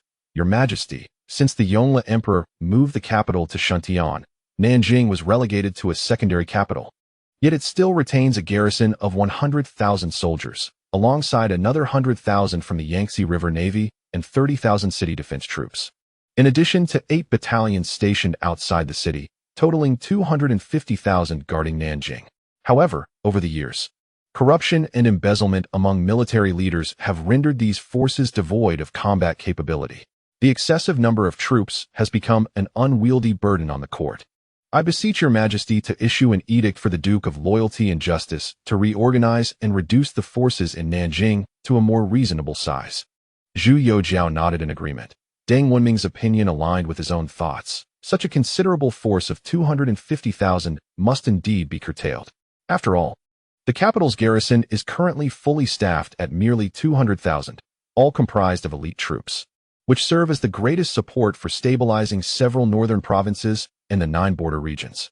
In contrast, the 250,000 in Nanjing are predominantly unfit for service, mere wastrels or the infirm, and the expenditures on their upkeep could be better utilized to reform and train a new elite force. At that moment, Sun Qingzong spoke up. Your Majesty, the current situation in Nanjing is known to us only in part. However, with Elder Yuan stationed in Yangzhou and Elder when having proceeded to Nanjing, it may be prudent to have them confer with the Duke of Loyalty and Justice and others to draft a protocol, which can then be submitted to the capital for your decision. Such an approach would be more judicious. Zhu Youjiao pondered briefly before nodding in agreement. Indeed, as the court had already begun to clash with the gentry of Jiangnan, it would be wise to let Jiang Ning, Yuan Kali, Tianqi, and others formulate a plan based on the actual circumstances before he made a final decision, lest his micromanagement hinder their efforts. Chapter 632. The Great Relocation of the Ancestral Temple. The day after Zhu Youjiao issued orders regarding the punishment of Su Hongji and other conspiratorial nobles, he received an urgent report from Jiang Ning. Initially taken aback, Zhu Youjiao feared there might be further troubles in Jiang Ning. He quickly opened the report for a meticulous review. Upon finishing, his face paled in shock, and beads of cold sweat formed on his brow. It turned out that the report mentioned Jiang Ning had recently dreamed of the founding emperor, the Yongle Emperor, and the ancestors, who all visited him in Nanjing, nearly causing him to lose control of his bowels. More importantly, the Yongle Emperor expressed his discontent with the temple named Qingzhou and desired a return to the original temple named Taizong. Concerned that Zhu Youjiao might doubt his sincerity, Jiang Ning swore personally that he spoke no falsehood and implored Zhu Youjiao to seriously consider the wishes of the late emperor. He candidly noted that if Zhu Youjiao remained skeptical, there was little he could do, but warned that the Yongle Emperor might wish to have a more direct conversation with him, suggesting that Zhu Youjiao prepare himself mentally. After thoroughly examining the report, Zhu Youjiao's hands trembled. The reason lay in the fact that he had experienced an identical dream not long ago, wherein he encountered the founding emperor, the Yongle Emperor, and even faced a stern reprimand from the founding emperor himself. As this realization dawned upon him, a chill coursed from his toes to the crown of his head. He abruptly stood up and began to pace back and forth within the grand hall, his thoughts a tempest of turmoil. At the founding of the Ming dynasty, the system of ancestral temples was established based on the Zhou rites. Initially comprising 7 temples for the emperor, later expanded to 9, strictly adhering to the principle of ancestral succession. However, since the Yongle Emperor's ascension to power through the Jingnan Rebellion, the Zhengwen Emperor had been completely erased from memory, devoid of both posthumous and temple names. Later, Emperor Yangzhou Zhu Youjian instigated the incident of the door, deposing Emperor Jingtai and bestowing upon him the posthumous title of Li. It was only during the reign of Emperor Xinyao Zhu Jianshan that Emperor Zhu Qiyu was restored to the imperial title and honored with a posthumous name. Yet he was never granted a temple name. Aside from these few instances, the remaining emperors adhered to the established protocols without deviation. However, during the reign of Emperor Shizong Jiajing, the situation spiraled into chaos. To assert the legitimacy of his throne, Emperor Shizong engaged in a protracted struggle with the court officials for several years, first granting his biological father, Prince Xingxian Zhu Youjian, both an imperial title and a temple name, which the officials begrudgingly accepted. Subsequently, he sought to enshrine his father in the ancestral temple, igniting a fierce conflict among the courtiers. Ultimately, Emperor Shizong outmaneuvered them by renaming Emperor Taizong Yongle's temple title to Qingzhou, establishing it as an everlasting designation. He also relocated the revered Emperor Renzong, Hongxi Zhu Gaoqi, who had been honored in the ancestral temple for over a century, to a different shrine. This maneuver allowed him to finally enshrine his father, Emperor Ruizong Zhu Youjian, within the ancestral temple, thus restoring the temple to its full capacity. Yet, this audacious act by Jiang undoubtedly inflicted great harm upon the legacy of Emperor Yongle, who had ascended to power during the Jiang Ning campaign. Serving with utmost diligence throughout his life and ultimately perishing on horseback during a northern expedition, all in a bid to validate his imperial legitimacy. He even extended his father's life by 4 years, only to posthumously attain the temple title of Taizong. Emperor Shizong's alteration to Qingzhou, while seemingly an act of reverence, effectively undermined the legitimacy of his throne, as ancestral titles are typically reserved for founders or initiators of dynasties. Emperor Yongle's intention was to inherit the rightful legacy of his forebear, yet he found himself ensnared by the machinations of future descendants. Contemplating this, Zhu Youjiao furrowed his brow. Jiang Ning's letter to him clearly indicated a significant level of trepidation. Having experienced a similar dream, it appeared that Qingzhou Zhu Yongle was indeed displeased. As a descendant, it was only natural to honor the sentiments of their ancestors. In previous times, such a matter might not have been feasible, but now, it was merely a trivial undertaking for him. With over 200,000 troops in the capital at his command and a court filled with loyalists, with ample resources and personnel at his disposal, a mere sneeze within the Forbidden City could cause the entire Ming dynasty to tremble. As he pondered, Zhu Youjiao suddenly felt a surge of excitement. It was only fitting to attend to the affairs of the esteemed Qingzhou, yet he prided himself on his impartiality. Why not seize the opportunity to garner some benefits for himself? Surely, the spirit of the venerable Qingzhou would not oppose his pursuit of gain. After all, when he ascended the throne, he inherited a thoroughly chaotic situation, rampant factional strife, corruption within the ranks, dilapidated military preparedness, the Jurchen's insurrection in Liangzhou, and the gentry in Jiang Ning banding together, leaving the national treasury in dire straits. Yet, within a few short years, the treasury had swelled, the military was well equipped, and the capital's forces boasted 200,000 elite troops, with the court officials dutifully acquiescing. Under the guidance of Jiang Ning and others, factional conflicts had subsided. Tax collection was proceeding smoothly, and new policies were being implemented without hindrance. First, the southwestern tribal uprisings were quelled, followed by the addition of 2 new provinces and the reclamation of the long-lost Hitao region. Now, Jiang Ning was meticulously addressing the gentry in Jiangnan, and once that was settled, he could turn his attention to eradicating the Jurchens in Liaodong, while also tackling the remnants of Mongolian forces, all in preparation for the comprehensive implementation of new policies, heralding the imminent dawn of a prosperous era under the Tianqi reign. Future generations must certainly establish an ancestral title for themselves, for it is a merit earned through one's own capabilities. The throne they occupy is a legitimate inheritance, not an unlawful usurpation. More importantly, both they and Jiang Ning are still in their youth. As long as they avoid foolish decisions and do not falter, prosperity is within reach. Thus, while attending to the affairs of the Qingzhou, one must also arrange for their own posthumous matters. The ancestral temple has 9 designated positions, all currently occupied, suggesting that one must be relocated. After much contemplation, Zhu Youjiao has set his sights on the late Emperor Ruizong, Zhu Youjian, father of the illustrious Emperor Jiajing. After all, he was merely a prince during his lifetime, lacking in notable achievements, and his inclusion in the ancestral temple was solely due to the manipulations of the Emperor Sejong. However, upon further reflection, merely relocating Ruizong would appear rather unseemly. As the son of heaven, one must act with dignity and ensure that all actions are above reproach. In this moment, he recalls Emperor Renzong, Zhu Gaoji, and a plan begins to form. Surely, the venerable Qingzhou cannot solely focus on himself without concern for his son. By reinstating Renzong to the ancestral temple, he can demonstrate his selflessness while silencing any murmurs of dissent. Amused by his own cleverness, Zhu Youjiao chuckles, only to be struck by the realization that welcoming Renzong back would again fill the ancestral temple, leaving him with no space for future honors. This would render his efforts fruitless. Thus, he resolves to invite another figure to step aside. After a moment's thought, he sets his sights on the Emperor Yangzhou, Zhu Youjian, whose legacy is hardly commendable in the eyes of posterity. With firm determination, Zhu Youjiao decides to first relocate Ruizong and Yangzhou to the secondary temple, restore the temple title of Qingzhou to Taizong, and subsequently welcome Renzong back to the ancestral temple, ensuring a harmonious resolution. While pondering this, he recalls the challenges he faced upon ascending the throne when he sought to honor the Jiangwen and Jingtai emperors with temple titles, only to be thwarted by the Donglin faction. In a moment of impulsiveness, he had issued an edict granting a temple title to the Jingtai emperor, only to be met with outright denial from the court, resulting in considerable embarrassment. Yet, in hindsight, this seems trivial.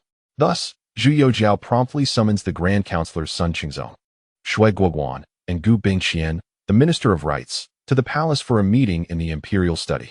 The three, upon receiving the summons, hasten to the palace and upon entering the study, are taken aback to find only Zhu Youjiao and Fang Zhenghua present. Not only have the prominent figures from the five armies' commandery not attended, but even other ministers are conspicuously absent. The three exchange puzzled glances, uncertain of the situation. Although the Ming dynasty advocates for a separation of civil and military powers, collaboration is typically the norm. Today, only the three of them have been summoned, leaving them bewildered about Zhu Youjiao's intentions. Observing their confusion, Zhu Youjiao smiles and gestures for Fang Zhenghua to serve tea, before handing over Jiang Ning's urgent report. Upon reading it, the three are rendered speechless by astonishment. The esteemed Lord Jiang, far from Nanjing, has dreamt that the founder of the dynasty, Qingzhou, and all the ancestors have visited him, with Qingzhou demanding the restoration of the temple title to Taizong. Given their understanding of Jiang Ning, this dream must surely be genuine, not a fabrication. Otherwise, due to Jiang Ning's nature, he would never undertake such matters unless prompted by Zhu Youjiao. Yet the contents of the letter clearly convey that Jiang Ning is deeply unsettled. Although the matter is peculiar, it involves our ancestors, making it difficult for them to question it openly. Observing the expressions of the three men, Zhu Youjiao smiled briefly before adopting a serious demeanor. Esteemed ministers, it is not only Jiang who has dreamt of our forebears. A few days ago, I too had a similar dream. Our ancestors expressed their approval of the current revitalization of the Ming dynasty and encouraged us, the sovereign and his ministers, to persevere. In particular, the late Emperor Cheng specifically instructed that his temple name be reverted to Taizong, while the names of the Yangzhou and Ruizong be removed from the ancestral temple, allowing for the readmittance of Emperor Renzong. Additionally, he urged me to confer temple names upon Emperor Jiangwen and Emperor Jingtai. Hence, I summoned you three to discuss this matter. The three men were momentarily taken aback, setting aside the request regarding the temple names. The idea of removing Yangzhou and Ruizong from the ancestral temple to welcome Renzong back seemed to be an overt attempt by the current sovereign to pave the way for his own eventual enshrinement. However, upon further reflection, considering Zhu Youjiao's current achievements, as long as he refrained from making foolish decisions and remained diligent, his future induction into the ancestral temple appeared justifiable, especially given the certain resurgence of the Ming dynasty. With this thought in mind, Sun Qingzong immediately exchanged glances with Gu Bingqian. Gu Bingqian, a man of keen intellect, quickly grasped the situation and promptly responded, "Your Majesty, since the late Emperor Cheng has conveyed this dream, requesting the temple name be changed to Taizong, it is incumbent upon you, as a descendant, to comply. At tomorrow's court assembly, I shall present this matter for discussion with my fellow ministers, and I believe they will be in agreement." Sun Qingzong and Shui Guoguan nodded in affirmation. Seeing this, Zhu Youjiao, beaming with delight, nodded in approval. "If that is the case, I would trouble you, Minister Gu, to bring it up at tomorrow's court assembly so that we may deliberate thoroughly." After the three took their leave, Zhu Youjiao felt a surge of joy and immediately summoned Fu Guan. Upon receiving the summons, Fu Guan rushed to the imperial study, bowing and inquiring, "May I ask, Your Majesty, what is your command?" Zhu Youjiao smiled and said, "Minister Fu, I am aware of your remarkable talents and profound knowledge, so I wish to pose a question to you." Taken aback, Fu Guan quickly replied, "Your Majesty, please proceed." With a slight blush on his cheeks, Zhu Youjiao inquired, "Minister Fu, which temple names have been conferred upon the sovereigns of past dynasties? Should the Ming dynasty flourish, would it be possible for me, after a century, to have a temple name of my ancestor?" Fu Guan was struck dumb, his face a portrait of shock and fear. "Your Majesty, why do you suddenly inquire about this? Is there any discomfort with the dragon body?" Zhu Youjiao hastily waved his hand, chuckling, "I am in excellent health. There is nothing amiss. I merely recalled this matter and sought your counsel. Given the assured prosperity of the Ming dynasty, I wish to know, after a century, Can I have a temple name of my ancestor, and what name would it be? Fu Guan felt utterly bewildered, internally exclaiming, Your Majesty, do you truly wish to contemplate such matters at your tender age of not yet 20? It seems rather absurd. Moreover, traditionally, emperors do not deliberate on their own temple names while alive. Such discussions are reserved for after one's passing, to be conducted by the new emperor and his courtiers. Yet, he dared not voice these thoughts. After a moment's reflection, he cautiously suggested, Your Majesty, at this flourishing age, with your robust health, is it not somewhat premature to discuss temple names? Zhu Youjiao immediately expressed his displeasure, saying earnestly, Minister Fu, one cannot articulate it in such a manner. I am currently 19 in actual years, 20 in nominal years, approaching 21, and soon to be 22. I feel as though I am nearing 30 and already perceive myself as aging. For the sake of the Ming dynasty, I have endured restless nights, handling state affairs in a state of confusion, dedicating myself to this extent. What is inappropriate about discussing the temple title in advance? Fu Guan was momentarily at a loss for words, as if he could fit an egg in his mouth, and after a moment of contemplation, with a troubled expression, he replied, Your Majesty, may I be permitted to consult ancient texts and respond thereafter? Zhu Youjiao smiled and nodded. If that is the case, I shall entrust this matter to you, but it must be done swiftly. I do not wish to wait too long. Fu Guan nodded in agreement and left the imperial study in a daze. Chapter 633. The Duke of the State is truly ambitious after Sun Qingzong, Shuiguguan. And Gu Bingxian exited the palace. Gu Bingxian promptly conveyed Zhu Youjiao's intentions to the loyalist officials. Upon receiving the news, everyone was filled with exhilaration. They believed that restoring the temple title of Qingzhou, relocating Yangzhou and Ruizong, and welcoming Renzong, as well as granting temple titles to Jiangwen and Jingtai emperors, were mere trifles. The critical matter was the addition of a position in the ancestral temple. Given Zhu Youjiao's current achievements, his future entry into the ancestral temple was a foregone conclusion. These officials would also secure their names in history, akin to the illustrious figures under Emperor Taizong of Tang, such as Feng Xianling and Wei Zheng, creating timeless tales. Thus, the loyalist officials, invigorated as if on an adrenaline high, began to make ample preparations. During the morning court assembly the next day, the ministers reported state affairs to Zhu Youjiao as usual, who deliberated and replied to each matter. Just as the officials of the Clear Stream faction believed the court was about to disperse, Minister of Rights Gu Bingxian stepped forward. May it please your majesty, I have a memorial to present. Zhu Youjiao, seated upon the dragon throne, immediately perked up, smiling. You may proceed. Gu Bingxian commenced his recitation, recounting Zhu Youjiao's accomplishments since ascending to the throne, to the point that Zhu Youjiao felt a flush of embarrassment. The officials of the Clear Stream faction were bewildered. Zhu Youjiao had previously shown disdain for such empty flattery. Yet, as a prominent figure of the loyalist faction, Gu Bingxian ought not to have committed such a blunder. He then proclaimed loudly, I beseech your majesty to adhere to the rights and restore Qingzhou's temple title to Taizong, welcoming Emperor Renzong into the ancestral temple to uphold the proprieties. The moment he finished speaking, the Clear Stream officials were struck as if by lightning. After all this, was the aim to restore Qingzhou's temple title? However, upon further contemplation, they sensed something amiss. Welcoming Renzong into the ancestral temple implied that someone would have to vacate a position, given that the temple was already at capacity. Years ago, Emperor Shizong Jiajing had engaged in fierce conflict with the Clear Stream faction to secure his father's place in the ancestral temple. And now Zhu Youjiao was employing a similar strategy. Was this not a blatant affront to the Clear Stream faction? Li Xian was about to step forward to retort, but was abruptly restrained by Wen Mengzhen beside him. In a hushed tone, Wen Mengzhen advised, Lordly, please remain calm. Let us not involve ourselves in this matter. Li Xian, taken aback, turned to observe the other Clear Stream officials, who maintained their composure. Wen Mengzhen continued softly, restoring Qingzhou's temple title and welcoming Renzong into the ancestral temple is a matter of great significance. To put it bluntly, it is a domestic affair of His Majesty. We ought not to meddle, lest we find ourselves inexplicably subjected to punishment. Li Xian pondered briefly before choosing to compromise. The methods employed by Zhu Youjiao were well known for their ruthlessness, as the Qinglu faction had experienced countless instances of his cruelty. Moreover, the officials of the Royalist Party maintained calm expressions, indicating that they were already privy to the news. Should he choose to speak out at this moment, he would likely become the target of a collective backlash. It could very well lead to a reenactment of the 6th unlimited combat tournament of the Ming dynasty. And with Zhu Youjiao acting as the referee, it was certain that he would be the one to suffer.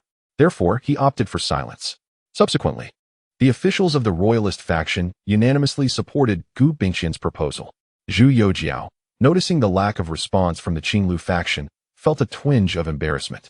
He had always adhered to 3 principles in his actions: fairness, fairness, and once again, fairness. He had intended for the Qinglu faction to voice opposition so that members of the Royalist Party could engage in a rebuttal, thereby demonstrating his impartiality. However, seeing them retreat like turtles, he realized he had to take matters into his own hands. Zhu Youjiao rose and spoke in a solemn tone. The proposal put forth by Minister Gu is both reasonable and just. Not long ago, I had a dream in which I encountered our founding emperor, the Emperor Qingzu, and our esteemed ancestors. They expressed their approval of the current revitalization of the Ming dynasty and advised me to unite with all of you to create a prosperous era. Before departing, the esteemed Emperor Qingzu expressed his discontent with his temple name and requested a return to that of Emperor Taizong, to which I agreed. As descendants, it is our duty to honor such requests both publicly and privately. Furthermore, the Emperor Qingzu instructed me to relocate the Emperor Yangzhou and Emperor Ruizong from the ancestral temple and welcome Emperor Renzong into it, while also conferring new posthumous titles and temple names upon the Jiangwen Emperor and the Jingtai Emperor. Upon hearing these words, everyone quickly knelt on the ground, exclaiming, "Your Majesty is blessed with immense fortune. Our ancestors in heaven are surely watching, and the Ming dynasty's fortune will surely flourish, with revitalization not far off. We congratulate Your Majesty on behalf of the Ming." Zhu Youjiao beamed with delight and immediately decreed the change of the temple name of Emperor Qingzu to Taizong, relocating Emperor Yangzhou Zhu Youjian and Emperor Ruizong Zhu Youjian to the ancestral temple, directing the court officials to discuss posthumous titles and temple names for the Jiangwen Emperor and the Jingtai Emperor. The officials promptly showcased their talents, ultimately bestowing the temple name Huizong and posthumous title Sixingshang, Daosi Yinyuan Guangwen Yingwu Karen Du Xiaorong Huangdi upon the Jiangwen Emperor, and the temple name Daizong along with the posthumous title Futian, Jiandao Gongren, Kongding, Longwen Bua Xianda, Chongshao Jing Huangdi upon the Jingtai Emperor. With this, the entire court rejoiced, and the matter reached a temporary conclusion. Zhu Youjiao, in high spirits, thought to himself, "Next, it is time to contemplate my own temple name." After the court session, Zhu Youjiao returned to his study, growing increasingly excited as he picked up his pen to write to Jiang Ning. "Brother Jiang, I have fulfilled your request by restoring the temple name of Emperor Qingzu to Taizong, additionally welcoming Emperor Renzong back to the ancestral temple, relocating Emperor Yangzhou and Emperor Ruizong, and bestowing temple names and posthumous titles upon the Jiangwen Emperor and the Jingtai Emperor. Of course, these matters are of little importance. The crucial point is that a position has now opened up in the ancestral temple, and I have my sights set on it. I have instructed Fu Guan to assist me in researching a temple name. Given my current accomplishments, as long as I work diligently, I should be able to secure a temple name as an ancestor, becoming a ruler whose legacy endures through the ages. However, I will require your assistance in this endeavor. Whether I succeed hinges entirely on your support. Should I fail, you would become a historical sinner. You must exert yourself in Jiangnan and not falter. I shall always be your staunchest ally in the capital. I understand you cannot return home for the new year this year. Rest assured, I will take good care of your family and shower them with rewards. Your red envelope has been sent by me, along with my portion and that of Tai Dan. Do not forget it. By the way, there is news. After Lin Danhan's defeat at Hatao, he turned to clash with Nurhasai of Liaodong, even calling upon the chieftain of Ma Bei for assistance. However, this chieftain is of the same ilk as Lin Danhan, coercing his people to convert to the Red religion, which has caused internal strife among his followers, thus granting Nurhasai an opportunity. Currently, Nurhasai has annexed Korchin, and Oba Khan has completely pledged allegiance to him, leading to a fierce struggle in Zungar. In my view, both Lin Danhan and the chieftain may not survive the year. You must urgently contemplate the situation in Liaodong to prevent Nurhasai from growing more formidable. I am aware that your endeavors in Jiangnan are arduous. I had intended to bestow a reward upon you, but the court officials advised against it, claiming you have yet to complete your tasks, and that offering a reward prematurely would be inappropriate. After much deliberation, I have opted for a discreet reward of your favorite osmanthus cake. Upon your return to the capital, I shall grant you a significant reward, for you are indeed my good brother." Having penned this, Zhu Youjiao felt a surge of joy and immediately dispatched a swift horse to Nanjing. Meanwhile, Su Shi, the Duke of Dinghua, stationed at Shanhaiguan, had long subdued the restlessness of his heart over the years of silence, content to guard the pass. One day, as was his custom, he inspected the fortifications with his generals while enjoying the scenery when a soldier approached with a report. "Your Grace, a special envoy from the court has arrived." Su Shi was taken aback. It had been several years since the court had shown any interest in Shanhaiguan. Why would they send an envoy now? He quickly inquired. Who is the envoy seeking? Turning to the generals behind him, he saw their faces filled with confusion. The soldier replied, "The envoy bears a decree for you. Please prepare to receive him swiftly." Su Shi was momentarily stunned, and the others were equally perplexed. Moments later, with tears streaming down his face, he choked out, "Heavens, earth, ancestors, the court has finally remembered me." Saying this, he hurriedly led his men to greet the envoy. Once Su Shi and the generals had prepared the incense table, he knelt to receive the decree. The one reading it was a young eunuch, who unfurled the edict and, in a high-pitched voice, proclaimed, "By the mandate of heaven, the emperor decrees, Duke Su Shi of Dinghua, for your diligent service and loyalty to the state, safeguarding Shanhaiguan with great merit, I am deeply gratified. Therefore, I raise you to the position of protector of the crown prince and bestow upon you a ceremonial robe for encouragement. Thus it is decreed." Upon finishing, the young eunuch observed Su Shi still kneeling in a daze and gently reminded him, "Duke, you should acknowledge the decree." Su Shi then regained his composure and hurriedly bowed, saying, "I, Su Shi, humbly accept the decree and express my gratitude." He rose to receive the decree and the ceremonial robe from the tray, subsequently producing a pouch of silver coins, exclaiming, "Your Excellency, you have worked hard on this journey. Please accept this small token of my appreciation." The young eunuch repeatedly waved his hands, saying, "Duke, this is far too generous. I am merely running errands. Such a grand gift is unwarranted." Su Shi insisted, placing the pouch into his arms, and then quietly asked, "I wonder, how did the court suddenly recall me?" The young eunuch, having received a gift, did not withhold information, recounting in detail the conspiracy of Duke Wei Su Hongji and other nobles in Nanjing to rebel. Upon hearing this, Su Shi's complexion turned pale. He had never anticipated that this distant relative would dare to rebel and ultimately fall into the hands of Jiang Ning. He trembled instantly, hurriedly producing a pouch of silver coins and offering it. "Thank you for your guidance. Please accept this token of gratitude."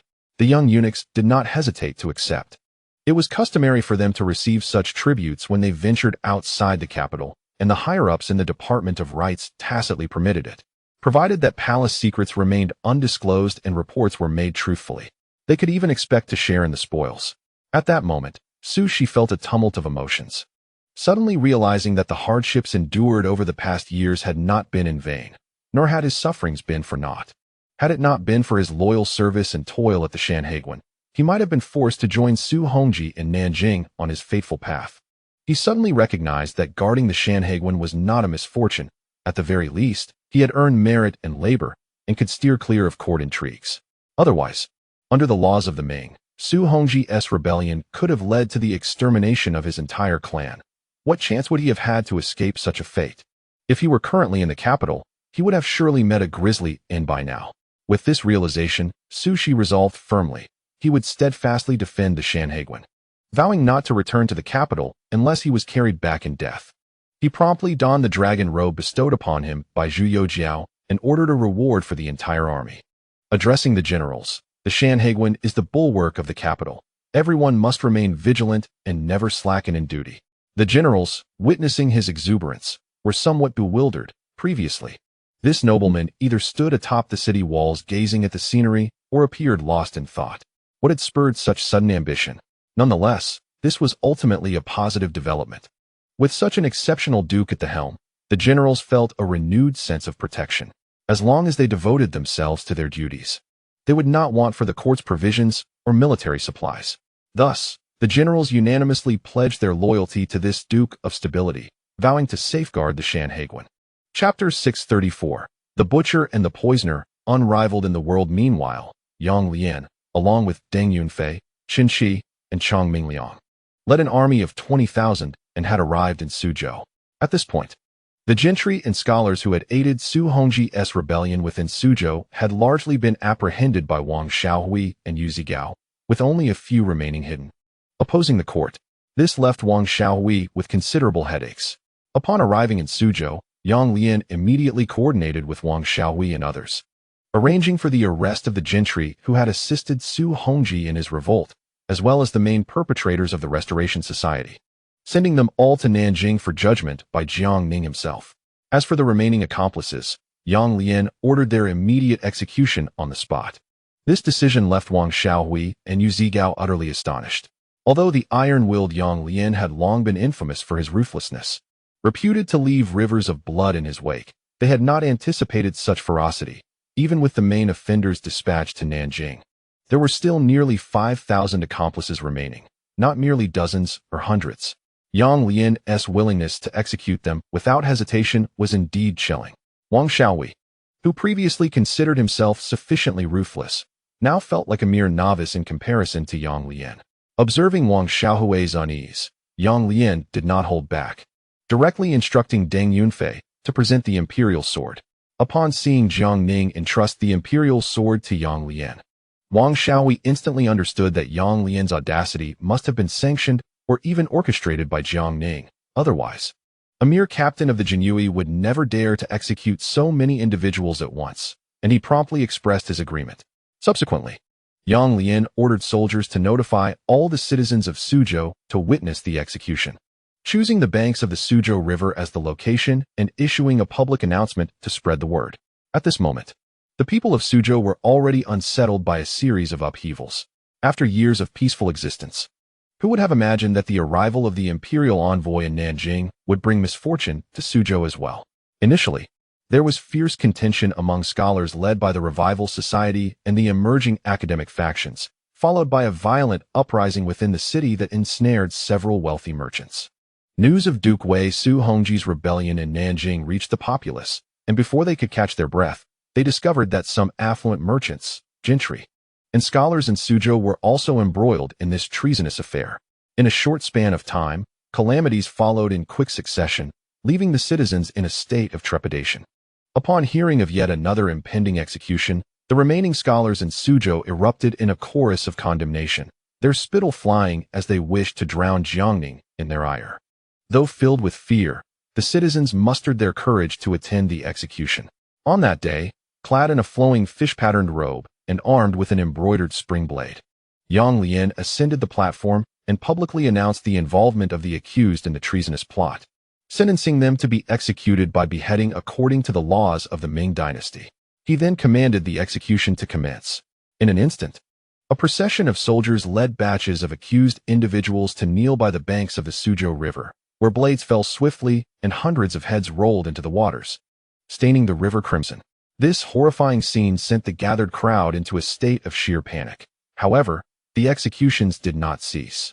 After one batch was executed, another was brought forth, repeating this grim cycle for several hours until a total of 5,000 individuals had met their fate. The Suzhou River was now a ghastly red, casting an eerie terror under the glow of the setting sun. In stark contrast, Yang Lian and his associates remained expressionless, returning home immediately after the grim affair.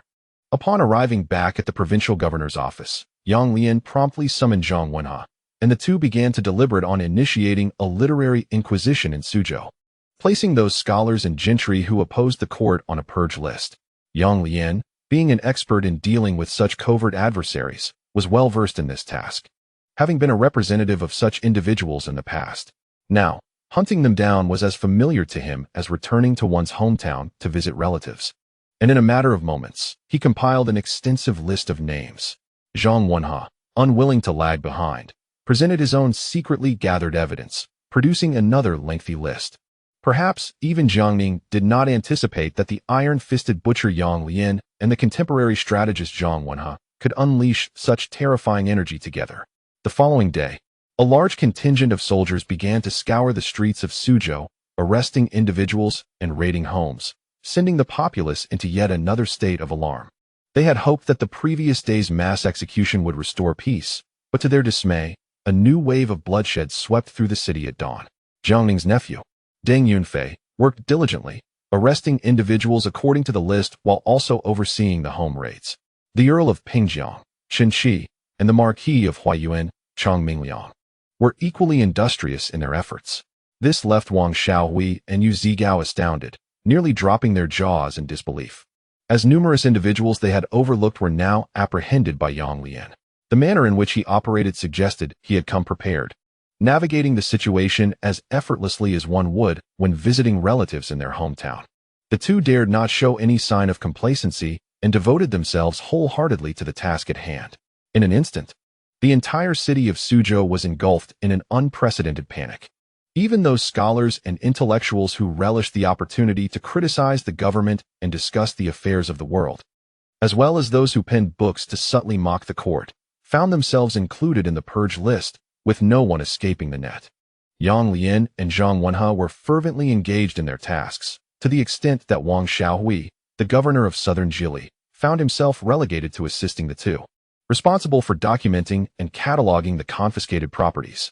He felt utterly inept in comparison to these remarkable individuals, who seemed capable of mastering any endeavor. Thus, he resigned himself to the role of a mere accountant. However, just a few days later, civil unrest erupted in several prefectures, including Changzhou and Songjiang.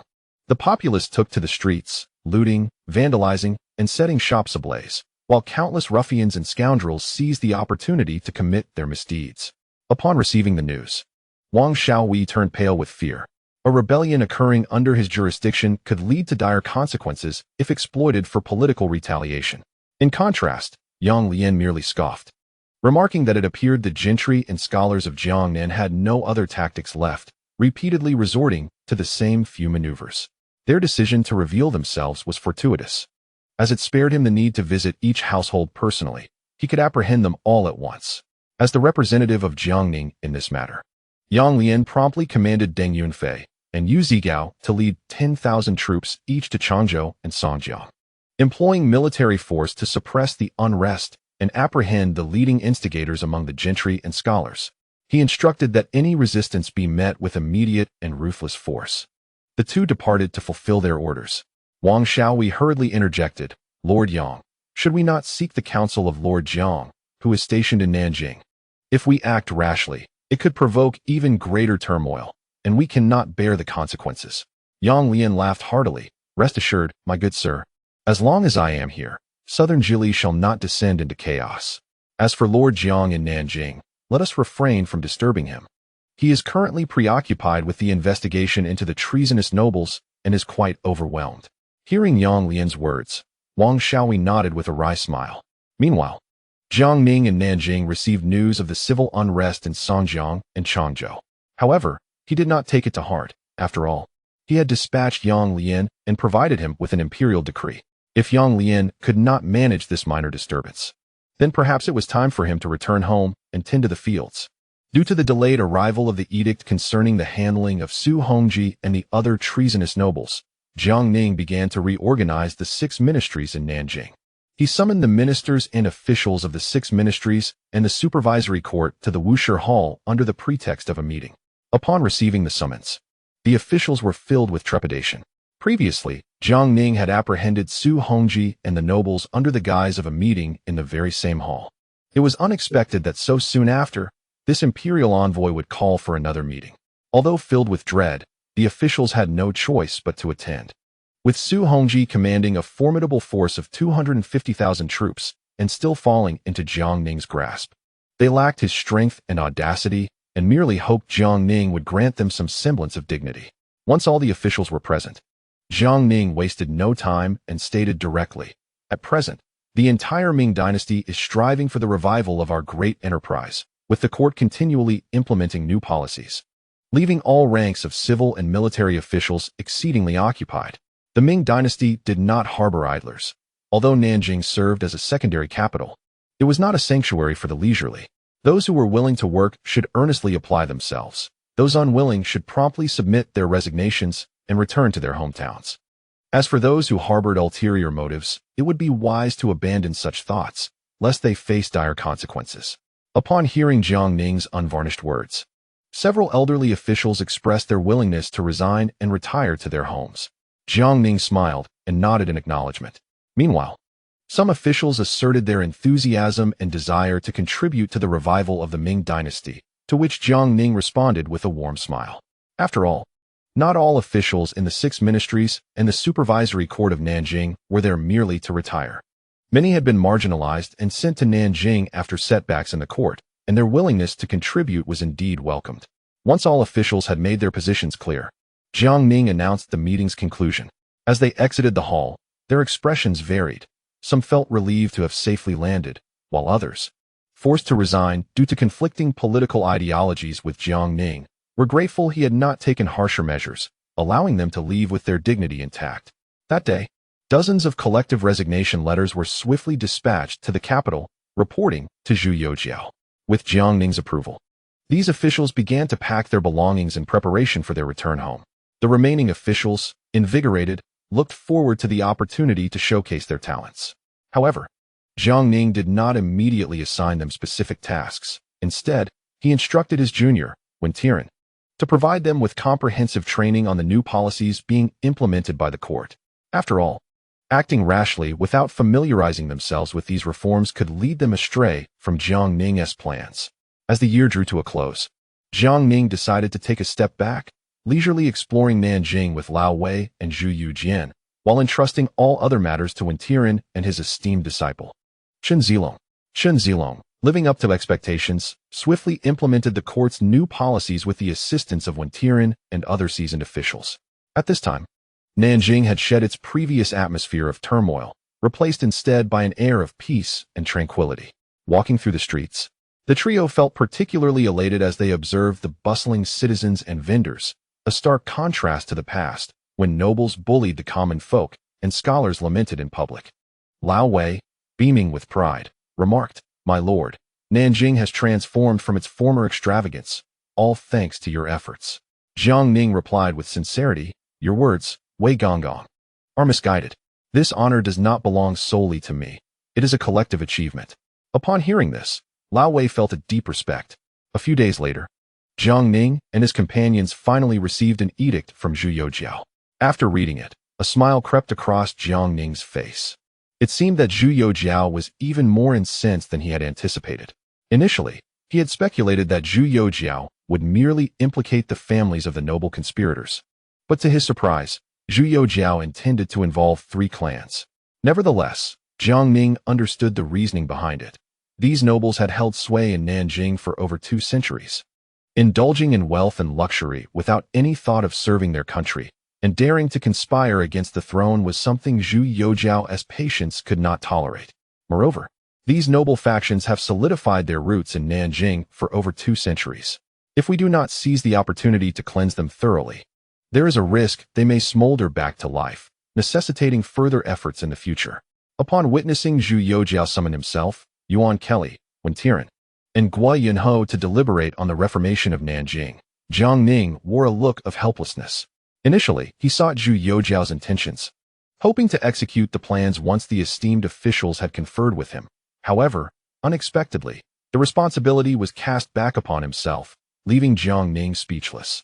In contrast to Jiang Ning's demeanor, Zhu Youjian was in high spirits.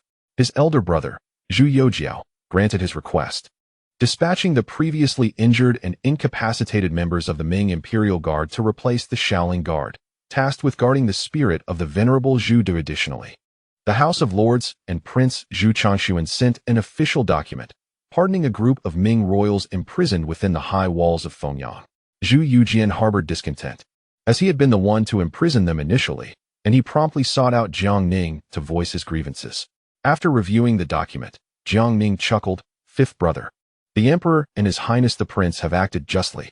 Ultimately, they are all descendants of your Zhu family, and your prior measures were excessively harsh. Was it not merely the theft of a couple of chickens and a few unpaid meals? To condemn them to a lifetime within the walls of Fengyang is indeed too severe." Zhu Youjian, upon hearing this, wore an expression of displeasure. "Second brother, how can you say such a thing? My intentions were for their own good. A small theft in youth may lead to greater crimes in adulthood. If today they dare to steal chickens, tomorrow they may resort to murder. This tendency must not be allowed to flourish, hence my stringent punishments. Jiang Ning responded with a weary smile. Fifth brother, while your reasoning holds merit, you must also consider the realities. Many of these royals are destitute, driven to such acts out of desperation. The necessary punishments have been meted out. They too deserve an opportunity for redemption. We cannot force them into despair. Reluctantly, Zhu Youjian nodded in acquiescence. Thereafter, Jiang Ning promptly arranged for the news to be conveyed to the commander of the Shaolin Guard, Mei Chun.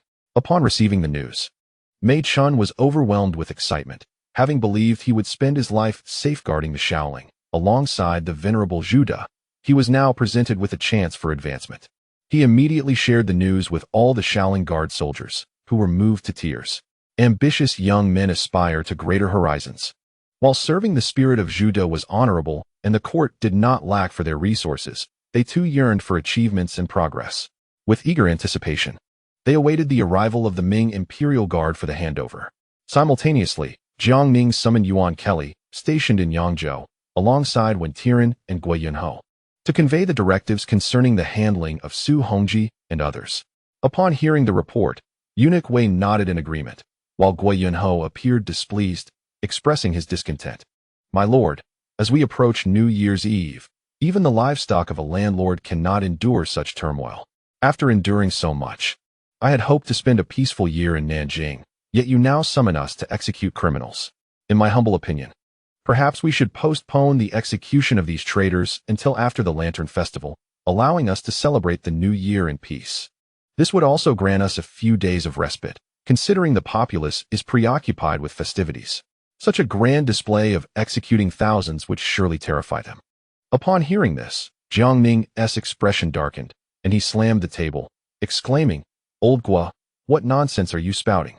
You've grown fat and prosperous during this time.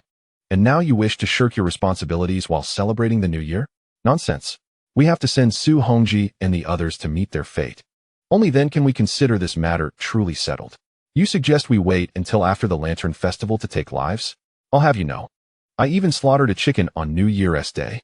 Furthermore, the Emperor's decree has been issued. Do you wish to defy it? Gui Yunho, startled, jumped up and hurriedly replied, My lord, please do not speak such words. They could cost lives. I was merely jesting. Jiang Ning scoffed, Old Gua. The Emperor's command is at hand. As a marquis of this realm, am I to take your jest lightly? You lack discretion. Feeling embarrassed, Gui Yunho scratched his head. As you say, my lord, your word is law. Whenever you say to execute, we shall execute. With a cold snort, Jiang Ning then ordered that at 5:30 the following day, those involved in the conspiracy, led by Su Hongji, along with their families, would be executed outside the Meridian Gate of the Nanjing Forbidden City.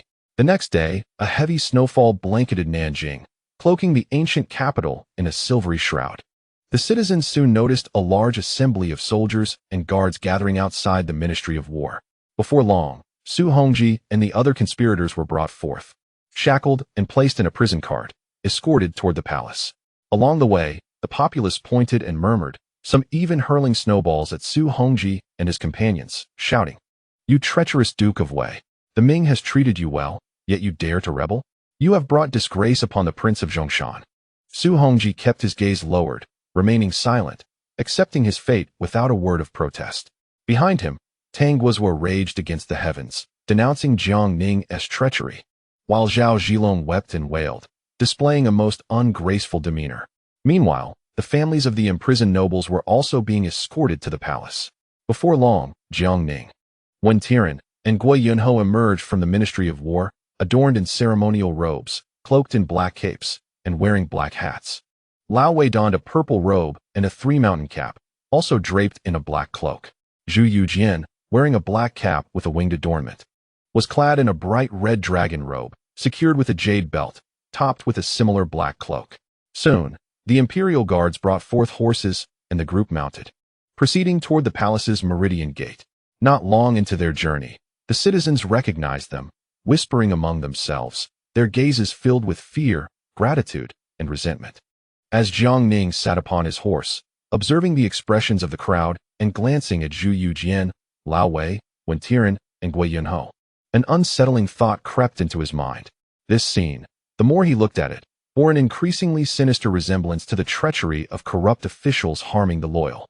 In Nanjing, the snow fell heavily, and several individuals appeared with pallid faces, their official robes paired with black cloaks, exuding an air of solemnity that evoked in Jiang Ning memories of treacherous ministers wreaking havoc upon the nation and harming loyal subjects, as depicted in later theatrical portrayals.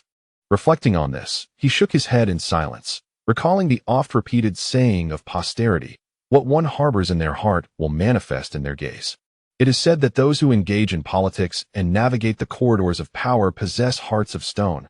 Now, as he surveyed these individuals, they all appeared as nefarious ministers, suggesting that his own heart had become tainted. Jiang Ning chuckled bitterly and shook his head. At that moment, Zhu Youjian beside him inquired, "Second brother, what brings you amusement?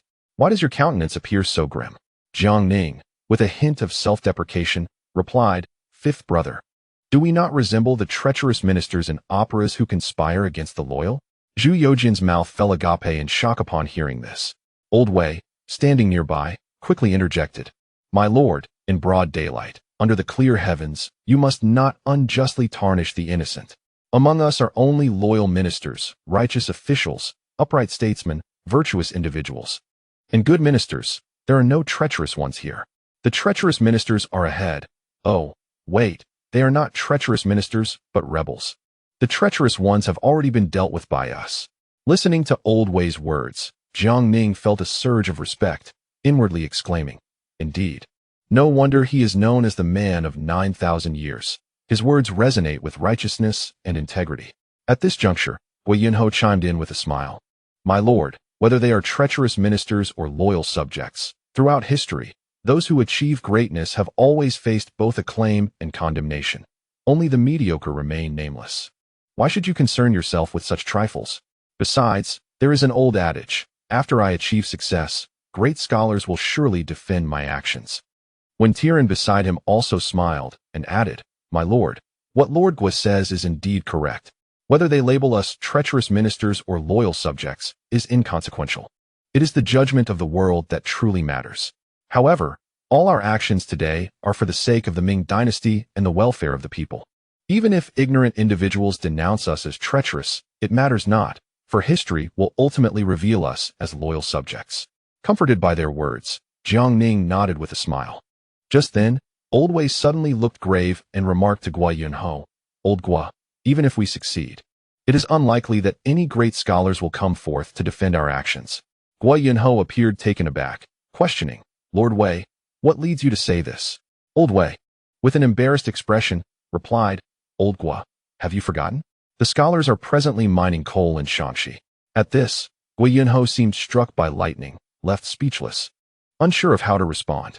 Observing their expressions, Jiang Ning jested, "Enough. As the old saying goes, do good deeds and do not question the future. By the time that day arrives, we will have long been laid to rest. Even if someone stands atop our graves to curse us, we shall not hear it, unless they drag us from our coffins." Old Wei quickly added, "My lord speaks truly. As long as we remain dedicated to the Ming dynasty and the well-being of the people, the common folk will surely understand our intentions." In the midst of their conversation, they had unknowingly arrived outside the Meridian Gate. The throngs of onlookers had gathered, a veritable sea of humanity, while a group of offenders was shackled upon the execution platform. Jiang Ning and the others dismounted and strode directly towards the execution stage. As he gazed upon the nobles kneeling below, the onlooking populace erupted in applause, with some exclaiming, "Ever since our illustrious founder moved the capital to Shuntian, Nanjing has not witnessed such fervor for many years." The last execution outside the Woman Gate occurred during the reign of the great ancestor, the Hongwu Emperor, concerning the infamous vacant seal case. Who would have thought that after 2 centuries, we would witness such a spectacle again? These vile scoundrels are all deserving of death. The imperial envoy has done splendidly. The citizens' cheers resonated in unison. Standing beside Jiang Ning, Zhu Youjian expressed his curiosity. "Second brother, it is no wonder you chose to execute the criminals outside the Woman Gate. It was indeed the site where officials involved in the vacant seal case were dealt with during the Hongwu era." Jiang Ning nodded in agreement. Although historians of later generations had established that the Woman Gate was never a site for executions, the great ancestor, Zhu Youjiao, was an exception. When the vacant seal case erupted, The emperor was incensed and ordered the execution of all implicated officials outside the woman gate to instill fear among the court officials. Today, I find myself emulating the great ancestor. I wonder what thoughts would cross his mind atop the Zijin mountain. As the hour approached, Jiang Ning commanded the execution to commence. A battalion of soldiers subdued the condemned to the ground, drawing their swords. At that moment, Zhao Zhilong turned to Su Hongji beside him and remarked, "Duke Wei, I have just conceived a splendid era name, De Cheng. What do you think?" Su Hongji, taken aback, stared in astonishment before exclaiming with fervor, "Old Zhao, we have known each other for 30 years, and I must admit I have often looked down upon you. Yet today, I have no one to commend but you. I am utterly convinced." Hearing Su Hongji's affirmation, Zhao Zhilong's spirits soared. He turned to the executioners and urged, "Strike swiftly. We still have to ponder the era name for Duke Wei on the path to the Yellow Springs." Kneeling nearby, Tanguizhua, in a daze, suddenly shouted, "Duke Wei.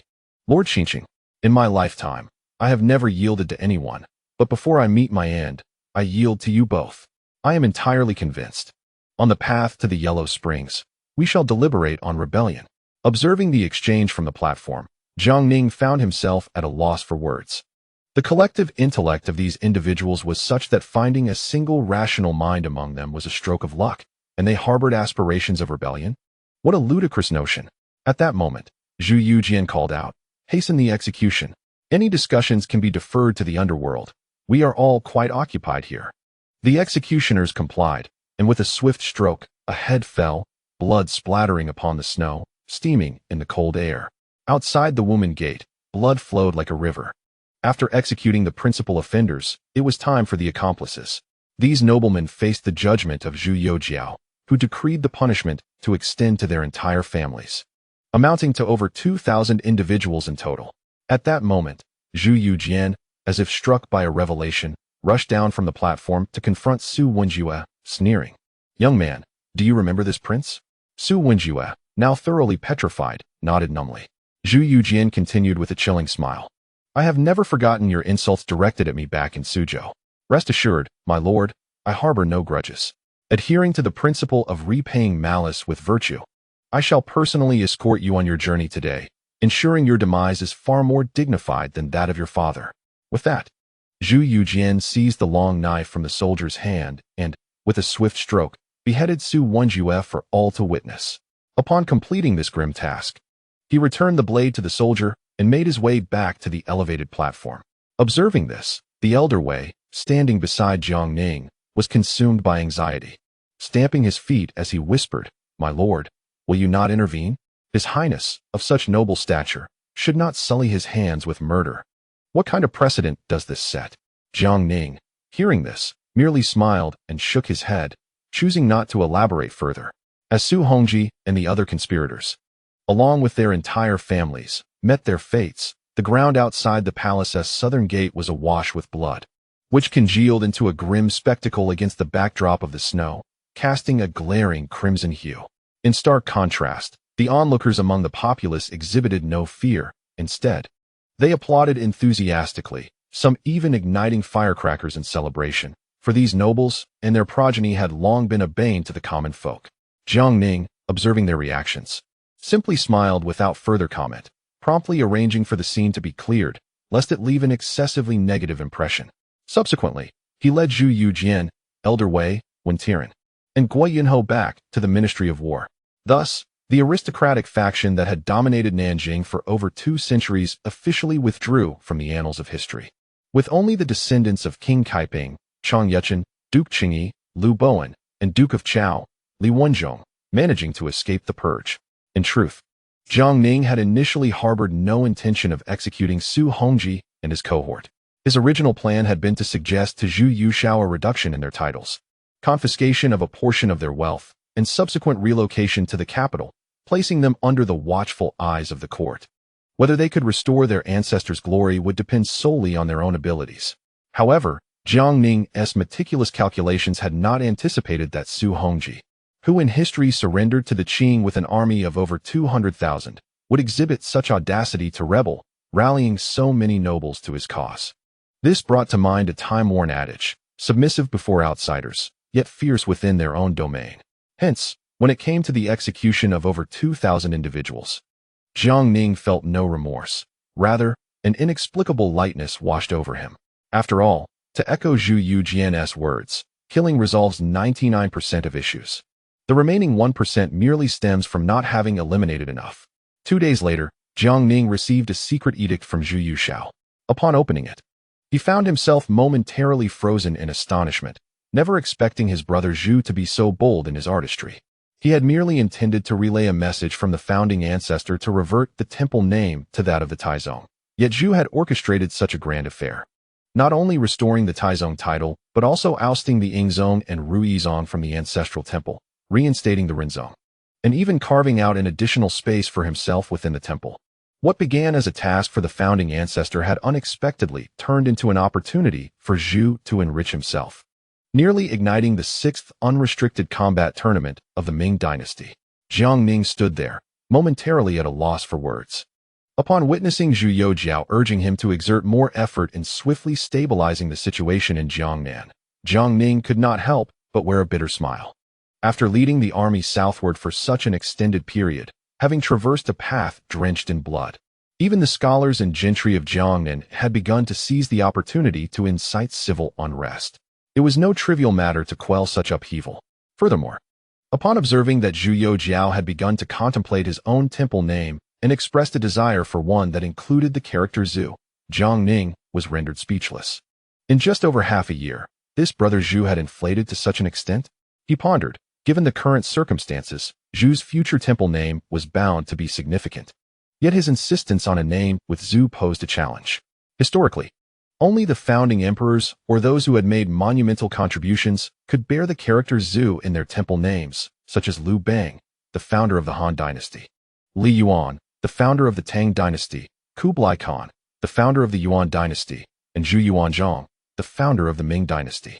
As for the temple name Qingzhou attributed to Yongle Zhu, it was not conventional.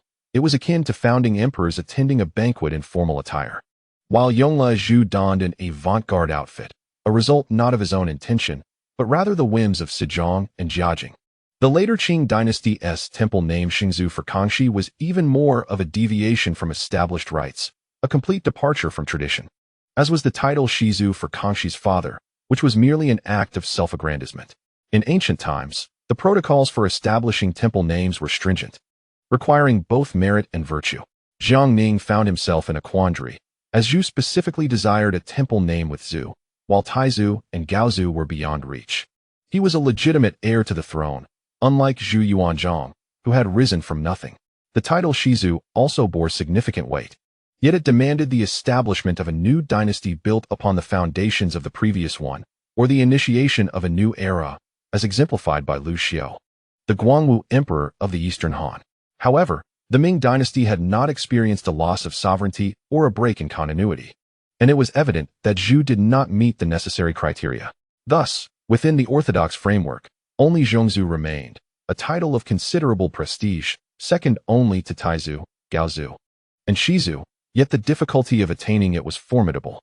Throughout the annals of Chinese history, the sole individual with a chance to acquire the title Zhongzhu was Liu Bei, the emperor of Zhaolai, yet misfortune prevented him from establishing a lasting Han dynasty. Otherwise, he might well have claimed the title of Han Zhongzhu. Today, although Zhu had made commendable efforts to rectify chaos and restore order, the Ming dynasty had not faced a discontinuity of rule, lacking the foundational achievements of a new establishment. Would they then bestow upon him a temple name akin to the Qing Qingzhou for Kangxi? Jiang Ning swiftly shook his head in disapproval. His brother Zhu was a man of discernment, not one who would embrace the uncultured practices of barbaric outsiders. Contemplating these matters left him feeling overwhelmed. At that moment, a knock sounded on the door. Jiang Ning rose to answer it, finding Wen Tian standing outside, his face aglow with a smile. With a hint of curiosity, Jiang Ning inquired, "Old one, what brings you here?" Wen Tian replied with a grin, "My lord, Elder Yuan has arrived." Jiang Ning's heart leaped with joy. "Excellent." Wen Tian observed him and added, "You appeared troubled just now. What weighs upon your mind?" Jiang Ning promptly handed him Zhu Youjiao's letter. Upon reading it, Wen Tian's jaw dropped in astonishment, large enough to accommodate an egg. Subsequently, Jiang Ning asked with a smile, "Old one, I know you are exceptionally learned and wise. Now that His Majesty is intent on acquiring a temple name with Zhu, this matter seems quite challenging. Do you have any solutions?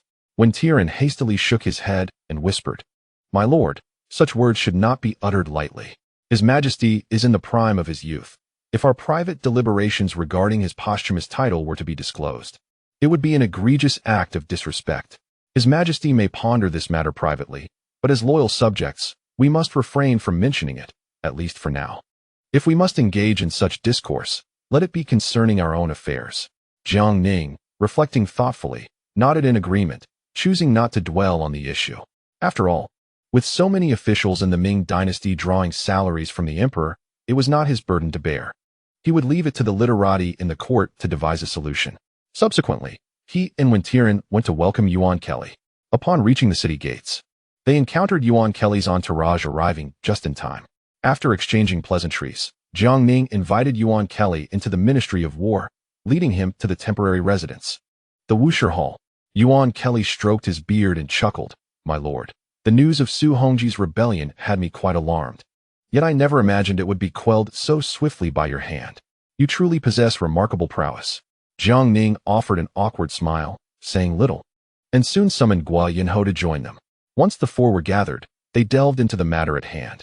Zhu Youjiao had tasked them with formulating regulations for the reorganization of Nanjing and the southern province of Zhili.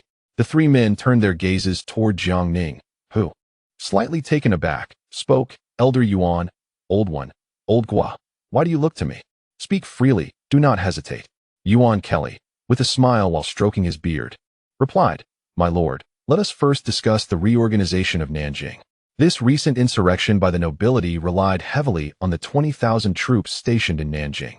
As you hold the esteemed position of Left Commander of the Central Military in the Five Armies Command, why not share your insights? Jiang Ning pondered for a moment, then solemnly stated, In that case, I shall offer some preliminary thoughts. Should there be any faults, I kindly ask you all to point them out. The reason Su Hongji and the other rebels dared to conspire is simply due to the strength of their considerable forces and the prestige they have cultivated in Nanjing over the past 2 centuries.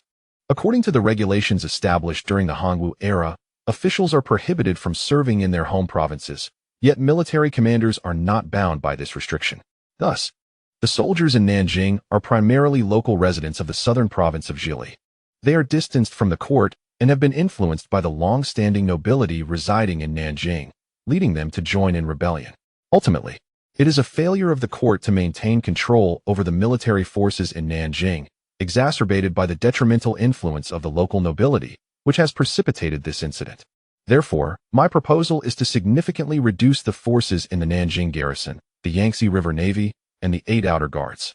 Collectively, these forces, along with the 30,000 city defense troops, amount to over 280,000. In contrast, the capital's military consists of only 200,000 elite troops across 4 camps and 12 guards. The soldiers in Nanjing, on the other hand, are often unfit for service or of advanced age.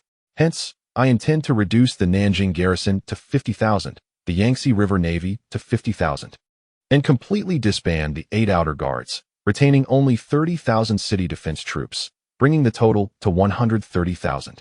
At the same time, I will submit a petition to His Majesty to reopen the 5 Armies Command in Nanjing, placing these 130,000 troops under its jurisdiction, while ensuring that it remains subject to the command of the 5 Armies Command in the capital.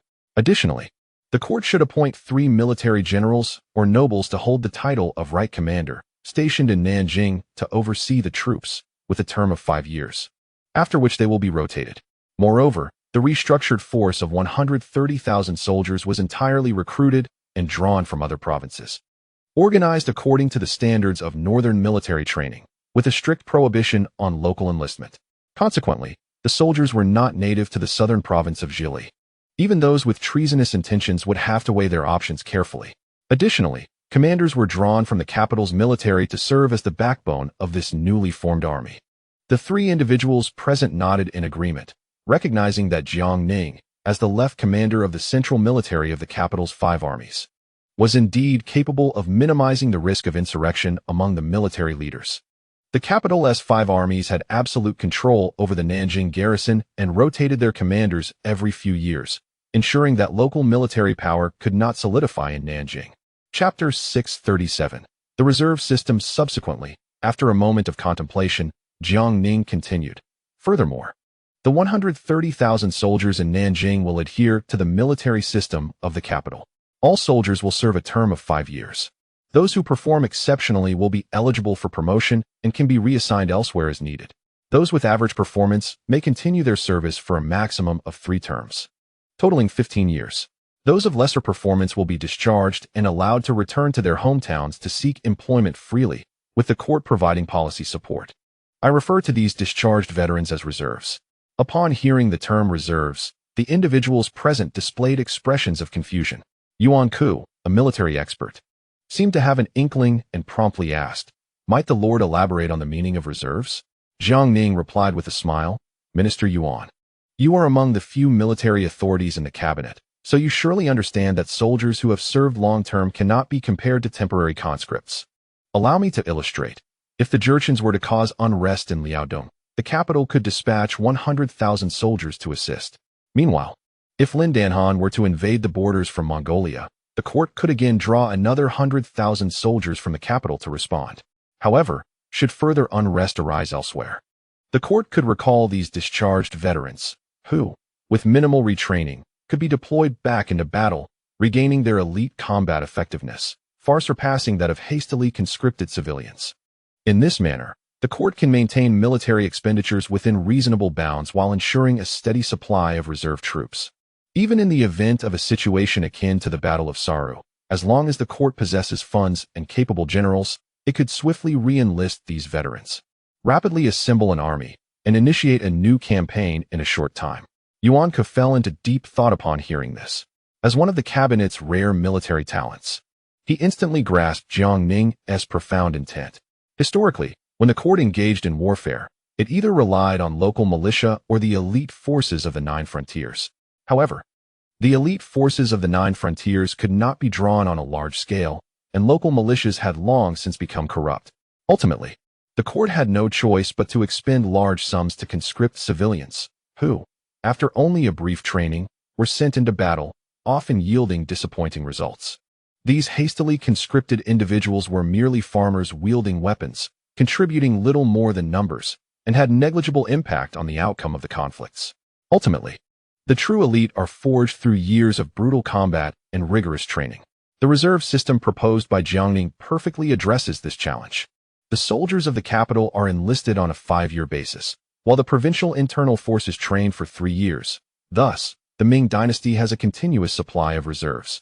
As Jiang Ning aptly stated, as long as the treasury is filled and the court possesses capable generals, they can swiftly summon reserves to replenish their ranks and initiate a new round of warfare, even if it means exhausting their resources to outlast the enemy. Take the current situation in Liaodong as an example. After Xiong Manzi assumed command, he has consistently employed a defensive strategy. Although there are factors such as court factionalism, an empty treasury, and the constraints imposed by the Liaodong military aristocracy, the most critical issue is that if the court suffers another defeat to the Jinzhou Jurchens, there will be no backup forces to draw upon. Even the temporary conscription of local militias or commoners would prove futile, potentially leaving them incapable of effective defense and exacerbating the situation in Liaodong. This is a risk the Ming dynasty cannot afford, and one that Xiong Manzi cannot bear. Upon contemplating this, Yuan Kelly's eyes sparkled with enthusiasm as he abruptly stood up, exclaiming with fervor, "My lord, you possess such a brilliant idea. Why did you not mention it sooner?" It has left His Majesty frequently inquiring about my views on the situation in Liaodong, and I was at a loss for how to respond. Jiang Ning, with a look of exasperation, replied, "Elder Yuan, with all due respect, I had intended to propose this long ago. However, ever since the capital's forces were bolstered with 200,000 troops, from His Majesty down to all the officials, everyone believes that this formidable army is sufficient to sweep away all adversaries. Each time I attempted to voice my thoughts, I was promptly silenced." Hearing this, Yuan Kelly felt a flush of embarrassment. Jiang Ning's words rang true. Since the formation of the 200,000 troops, both Zhu Youjiao and the loyalist officials had become exceedingly arrogant, convinced that possessing such a force rendered them invincible, without ever considering how to respond in the event of defeat. Subsequently, Yuan Kelly immediately took up his pen to compose a memorial. meticulously detailing Jiang Ning's proposal for the reorganization of the Nanjing troops, particularly emphasizing the significance of the reserve forces, imploring Zhu Youjiao and the court's influential figures to give it serious consideration. Having addressed the issues concerning the Nanjing military, it was now time to turn to the reformation of local affairs in southern Jili. Yuan Kelly, Wen Tian, and Gui Yunho once again directed their gaze toward Jiang Ning. Observing this, Jiang Ning hastily waved his hand and said, "Gentlemen, please do not all fixate on me. We are all recipients of the court stipends. It would not be fair for me to bear the burden alone." At this, the three men exchanged awkward glances. Yuan Kelly then turned to Wen Tian and said, "Elder Wen, why don't you share your views on the reformation of southern Jili?" Wen Tian nodded and rose, solemnly stating, "The reason the scholars of Jiangnan dare to openly defy the court, even inciting civil unrest, fundamentally lies in the support of the gentry, wealthy merchants, and landowners that stand behind them. With this continuous backing, they can form alliances and seize control of the government for their own gain, much like the earlier Donglin faction. The root of the problem resides in the excessive wealth and prosperity of Jiangnan. The court seeks to suppress Jiangnan while simultaneously relying on its financial resources for support. During this prosperous period in Jiangnan, where literary talents flourished, the establishment of the southern and northern examination systems was initiated during the reign of the founding emperor, who, in a fit of rage, executed many to enforce a balanced selection of scholars from both regions. However, the north lacked the wealth of Jiangnan, allowing the latter's scholars to rise again within a few generations. The northern students were simply no match for them. Thus, if we were to impose excessive regulations on Jiangnan, it would only incite public dissent. Conversely, if the measures were too lenient, we would likely have to revisit the issue in a few years." At this point, Wen Tian wore a bitter expression, while Gui Yunho chuckled wryly, exclaiming that the root of the problem was indeed Jiangnan's affluence. Yuan Kelly gravely added that it was for this reason that the founding emperor established Fengyang as the central capital during the Hongwu period, intending to diminish Jiangnan's influence. Yet, due to Jiangnan's profound cultural heritage, this effort alone was insufficient. Observing the troubled expressions of the three eminent figures, Jiang Ning began to contemplate seriously. Although he wielded significant power, with ample funds and military resources at his disposal to suppress the arrogance of Jiangnan's gentry through military means, he understood that politics often extends from military actions. Solely relying on force could not resolve the underlying issues. After a moment of reflection, Jiang Ning conceived a strategy. Since Jiangnan's local power was exceedingly strong, he would seek to weaken it through administrative divisions. It was known that in the Ming dynasty's original 2 capitals and 13 provinces, many prefectures were directly controlled by the court, akin to modern-day municipalities, thus making the task manageable. As he lifted his gaze, he found Yuan Kelly, Wen Tian, and Gui Yunho all eagerly watching him. Jiang Ning furrowed his brow and inquired, "What is the meaning of this?" Yuan Kelly smiled and remarked, "Has the Marquis thought of something? Please, share your thoughts." Beside him, Wen Tian quickly added, "Indeed, Marquis, we find ourselves lacking in viable solutions. We rely on your guidance." Gui Yunho wore a mischievous grin, stating, "Yes, Marquis, at this critical juncture, we need you to be sharp and maintain our dignity." Jiang Ning, taken aback, realized that these three were waiting for him to speak. He decided not to dwell on it, and said, "I do have an idea, though I am uncertain of its feasibility, and I would appreciate your insights." The three nodded enthusiastically. Jiang Ning, with a serious demeanor, declared, "Jiangnan possesses a rich cultural heritage and a flourishing literary scene, accounting for nearly 40% of the wealth of the Ming dynasty. Although the court is vigorously developing ports such as Tianjin, Tongzhou, and the coastal areas of Shandong, and is supporting major commercial associations in the north and southwest, these efforts have not significantly impacted Jiangnan. According to confidential reports from my imperial guards, if we calculate the current taxes in the Ming dynasty, as long as Jiangnan does not default and pays in full, it could contribute a full 30% to the national treasury." Gui Yunho quickly interjected, "Marquis, this only accounts for the legal contributions. We have yet to consider the illegal ones. By my estimation, we should add at least another 20%. Jiang Ning rolled his eyes and continued, "In light of this, let us address the administrative divisions of the southern directly governed prefectures. During the reign of the founding emperor, The establishment of the central capital to restrain the southern regions had already been set in motion. Why not take a bolder step and directly elevate Fengyang to a province, reallocating several prefectures from the southern direct control to Fengyang, thereby diminishing the influence of the south? Upon hearing this, Tianqi rose and began to pace, eventually nodding in agreement. My lord, this indeed presents a commendable strategy. However, in my humble opinion, the prefectures transferred from the southern direct control should all be designated as directly governed prefectures under the direct oversight of the court. Jiang Ning nodded in agreement, and Yuan Kelly, nearby, stroked his beard in affirmation. Guo Yunho hastily inquired, My lord, which prefectures do you propose to allocate to Fengyang? Jiang Ning, upon hearing this, retrieved the Ming dynasty map and addressed Tianqi, Old One, please take note as I outline the adjustments. Tianqi quickly procured paper and pen to record the details. Jiang Ning pointed at the map and stated, the prefectures of Luzhou, Anqing, Qizhou, Huizhou, Ningguo, Taiping, Suzhou, and Hezhou from the southern direct control will all be placed under the jurisdiction of Fengyang. The three men present were left astounded, realizing that this action would effectively have the territory of the southern direct control. Jiang Ning then continued, indicating further adjustments for the remaining prefectures of the southern direct control. Wuxi County within Changzhou Prefecture will be elevated to Wuxi Prefecture. Nantung and Taizhou under Yangzhou Prefecture will also be raised to prefectures, with several counties allocated from Yangzhou to them, thus weakening Yangzhou's power. He continued, Huai'an Prefecture oversees too vast an area, so Yinqing County will be raised to Yinqing Prefecture, Haizhou to Haizhou Prefecture, and Suqian County to Suqian Prefecture. Consequently, the southern direct control will consist of 13 prefectures, all elevated to directly governed prefectures.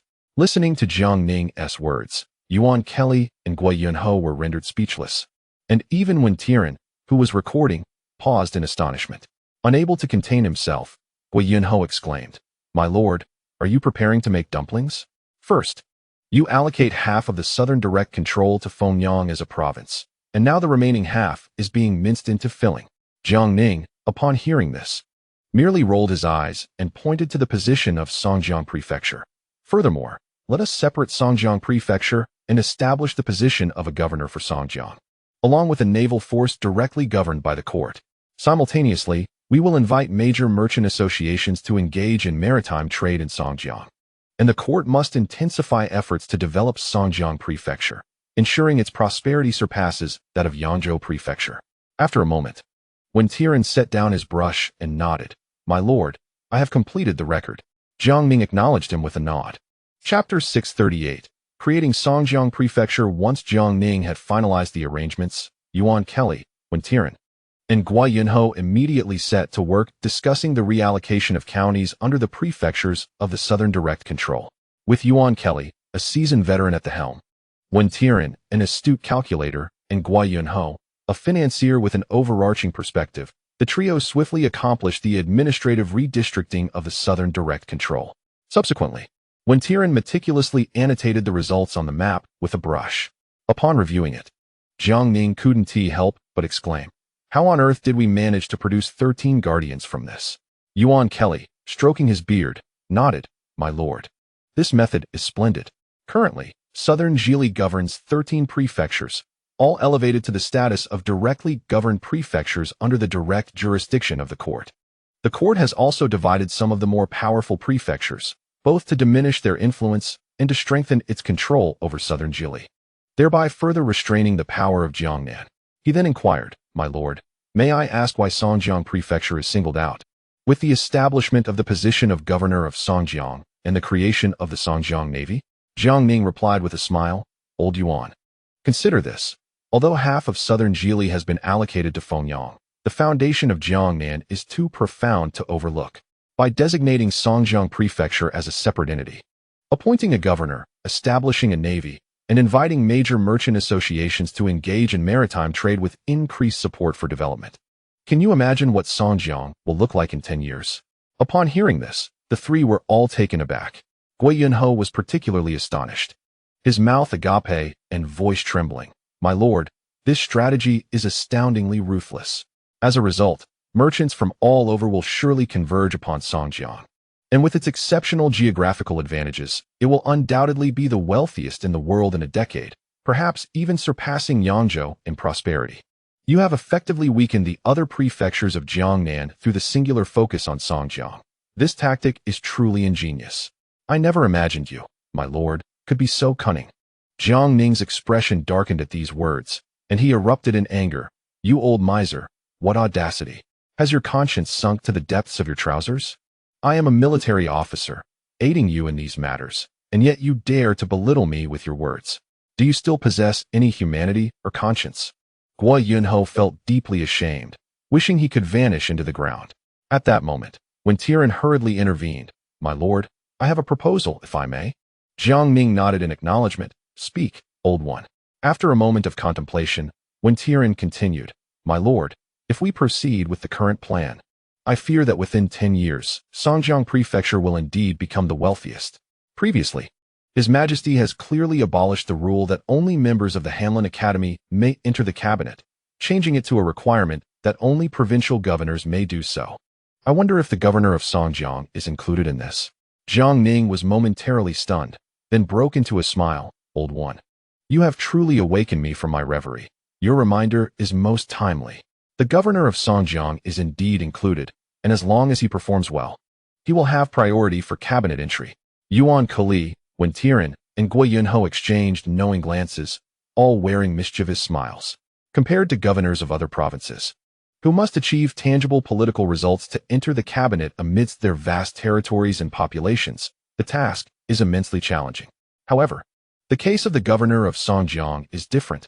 The jurisdiction is relatively small, and according to Jiang Ning's plan, the court will transform it into a voracious entity, absorbing the wealth of Jiangnan. For the governor of Songjiang to achieve political merit, he can only increase tax revenues to the court. After all, the area is too small, and merely governing the populace will not suffice for cabinet entry. However, if he can contribute significantly to the national treasury, it will be a solid accomplishment. Thus, in the future, for the governor of Songjiang to advance, he must strive to contribute as much as possible to the treasury, the more the better, which undoubtedly serves as a safeguard for the Ming dynasty's coffers, pleasing all parties involved. At this juncture, Yuan Kali inquired again, my lord.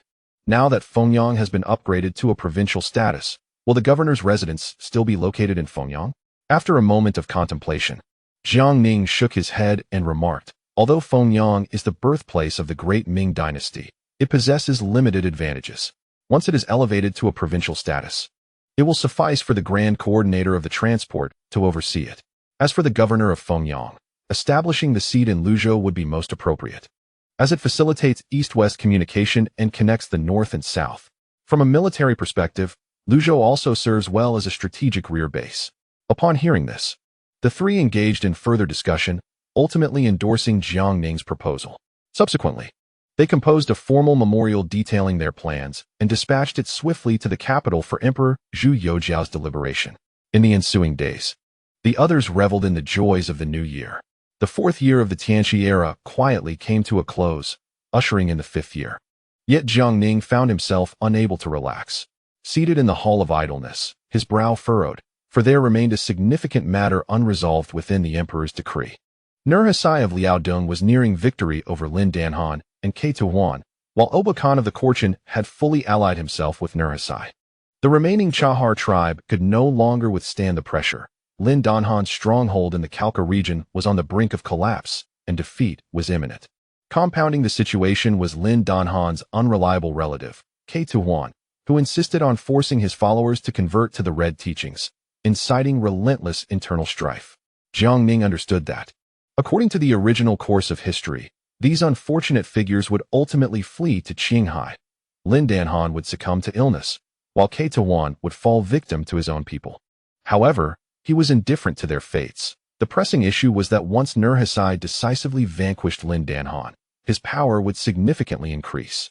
For the Ming dynasty, this would translate to the loss of a feckless Lin Danhan, only to gain a more formidable Nurhasai, which could not be viewed as a positive development. Upon reaching this conclusion, Jiang Ning promptly summoned Gao Wenkai to inquire about the intelligence gathered by the Jinyui of Liaodong. After receiving the command, Gao Wenkai arrived at the Hall of Idleness bearing a substantial stack of documents, which caused Jiang Ning to feel a sense of trepidation. He immediately inquired, "Xiao Gao, what is the meaning of this? Why is there such an overwhelming amount of intelligence from Liaodong?" Gao Wenkai paused momentarily, then chuckled, "My lord, have you forgotten? Previously, you instructed the Jinyui of Liaodong to report daily, regardless of whether there was any significant news, hence the accumulation of this volume." Jiang Ning, realizing his oversight, smacked his forehead and said, "It seems I have truly become overwhelmed. Xiao Gao, please summarize the recent important developments. I shall refrain from reading through all of this myself." Gao Wenkai nodded solemnly and replied, "My lord, the intelligence from the Jinyui of Liaodong indicates that the old slave Nurhasai is currently gravely ill and may not endure for long. Thus, he is eager to defeat Lin Danhan and absorb his tribe to bolster his own strength. Furthermore, there are numerous internal conflicts within the Jianzhou Jurchens. Since the old slave executed his eldest son, Zhu Ying, and dismissed Daishan, he is yet to appoint a clear successor, leading to open and covert power struggles. Among the four princes, the most intense rivalry is between Meng Gultai of the Right Banner. Though he has faced severe repercussions for prior defeats against Lin Danhan's generals and has been explicitly told he will not be named as the successor, Daishan, having previously spread rumors with Abahai, has faced several admonitions from the old slave and is currently lying low. Huang Taiji has shown no inclination toward power struggles. He spends his days either on military campaigns or sequestered in study, learning about Ming Confucian culture from his advisor, Fan Wenqing. However, all signs suggest that the old slave may be inclined to pass his position to his youngest son, Dalgan. In the brief span of 2 years, the brothers Dorgan and Dorbiai were appointed to the positions within the two yellow flags and subsequently promoted to the rank of Jialazhangjing. During the campaign against Lin Dan Khan, the latest intelligence revealed that the old servant had further elevated them to the status of Xialing. Consequently, several other sons had privately voiced their grievances. Upon hearing this, Jiang Ning fell into deep contemplation. It was now the 5th year of the Tianqi era, and according to the original historical timeline, Nurhasai should have perished in the Battle of Ningyuan in the 6th year after being struck by a cannon shot from Yuan Didu. However, it seemed that the butterfly effect of his actions had already begun to manifest, as Nurhasai appeared to be nearing his end prematurely. Jiang Ning understood that Dorgan and Dorbiai were still too young and had not achieved any military merits to command respect. Daishan, following a reprimand, had lost both the ambition and capability to vie for the throne. Mengquardiai was merely a brute and could not amount to anything significant. Only Huang Taiji should not be underestimated. He was indeed a formidable leader, far superior to his father Nurhasai in terms of governance. He was responsible for the establishment of both the Mongolian and Hanate banners. While he often remained inconspicuous, he ultimately garnered the support of the majority for his ascension, showcasing his exceptional intellect and strategic prowess. In his later years, Huang Taiji even abolished the 4 major princes' participation in state affairs, consolidating his power and laying the groundwork for the Manchu conquest of the Central Plains. Jiang Ning genuinely wished to encounter such a formidable adversary. Suddenly, he recalled a person that Gao Wenkai had overlooked. "Xiao Gao, what is the situation with Amin from the Shiliang Blue Banner?" Although he was the nephew of the old servant and held no claim to succession, he was still one of the 4 major princes commanding a banner of troops and ought to have sought a powerful ally. Gao Wenkai, upon hearing this, appeared somewhat awkward. Jiang Ning furrowed his brow in astonishment. "Xiao Gao, could it be that Amin aspires to contest for the claim to succession? He lacks the strength and capability for such an endeavor." Gao Wenkai scratched his head and chuckled. "My lord, the situation is this. Amin currently wishes to seek refuge with the Ming dynasty." Upon hearing this, Jiang Ning felt as if struck by lightning. He had contemplated numerous possibilities, even the notion that Amin might desire to ascend to power, yet he had never imagined he would wish to ally with the Ming. "Xiao Gao, surely you jest? Can this news regarding Amin's intention to ally with the Ming dynasty be trusted?" Gao Wenkai hurriedly replied, "My lord, it is absolutely true. Ever since you dispatched Yuan Feng to Liaodong, that fellow has performed remarkably well, assisting Governor Xiong and Lord Hong in resolving many troubles. Most importantly, he somehow managed to persuade Lu Xingzhua, the old servant's adopted son, to defect to the Ming, secretly conveying intelligence on our behalf." Upon hearing the name Lu Xingzhua, Jiang Ning was momentarily taken aback. He was well aware of the renowned Lu Ida.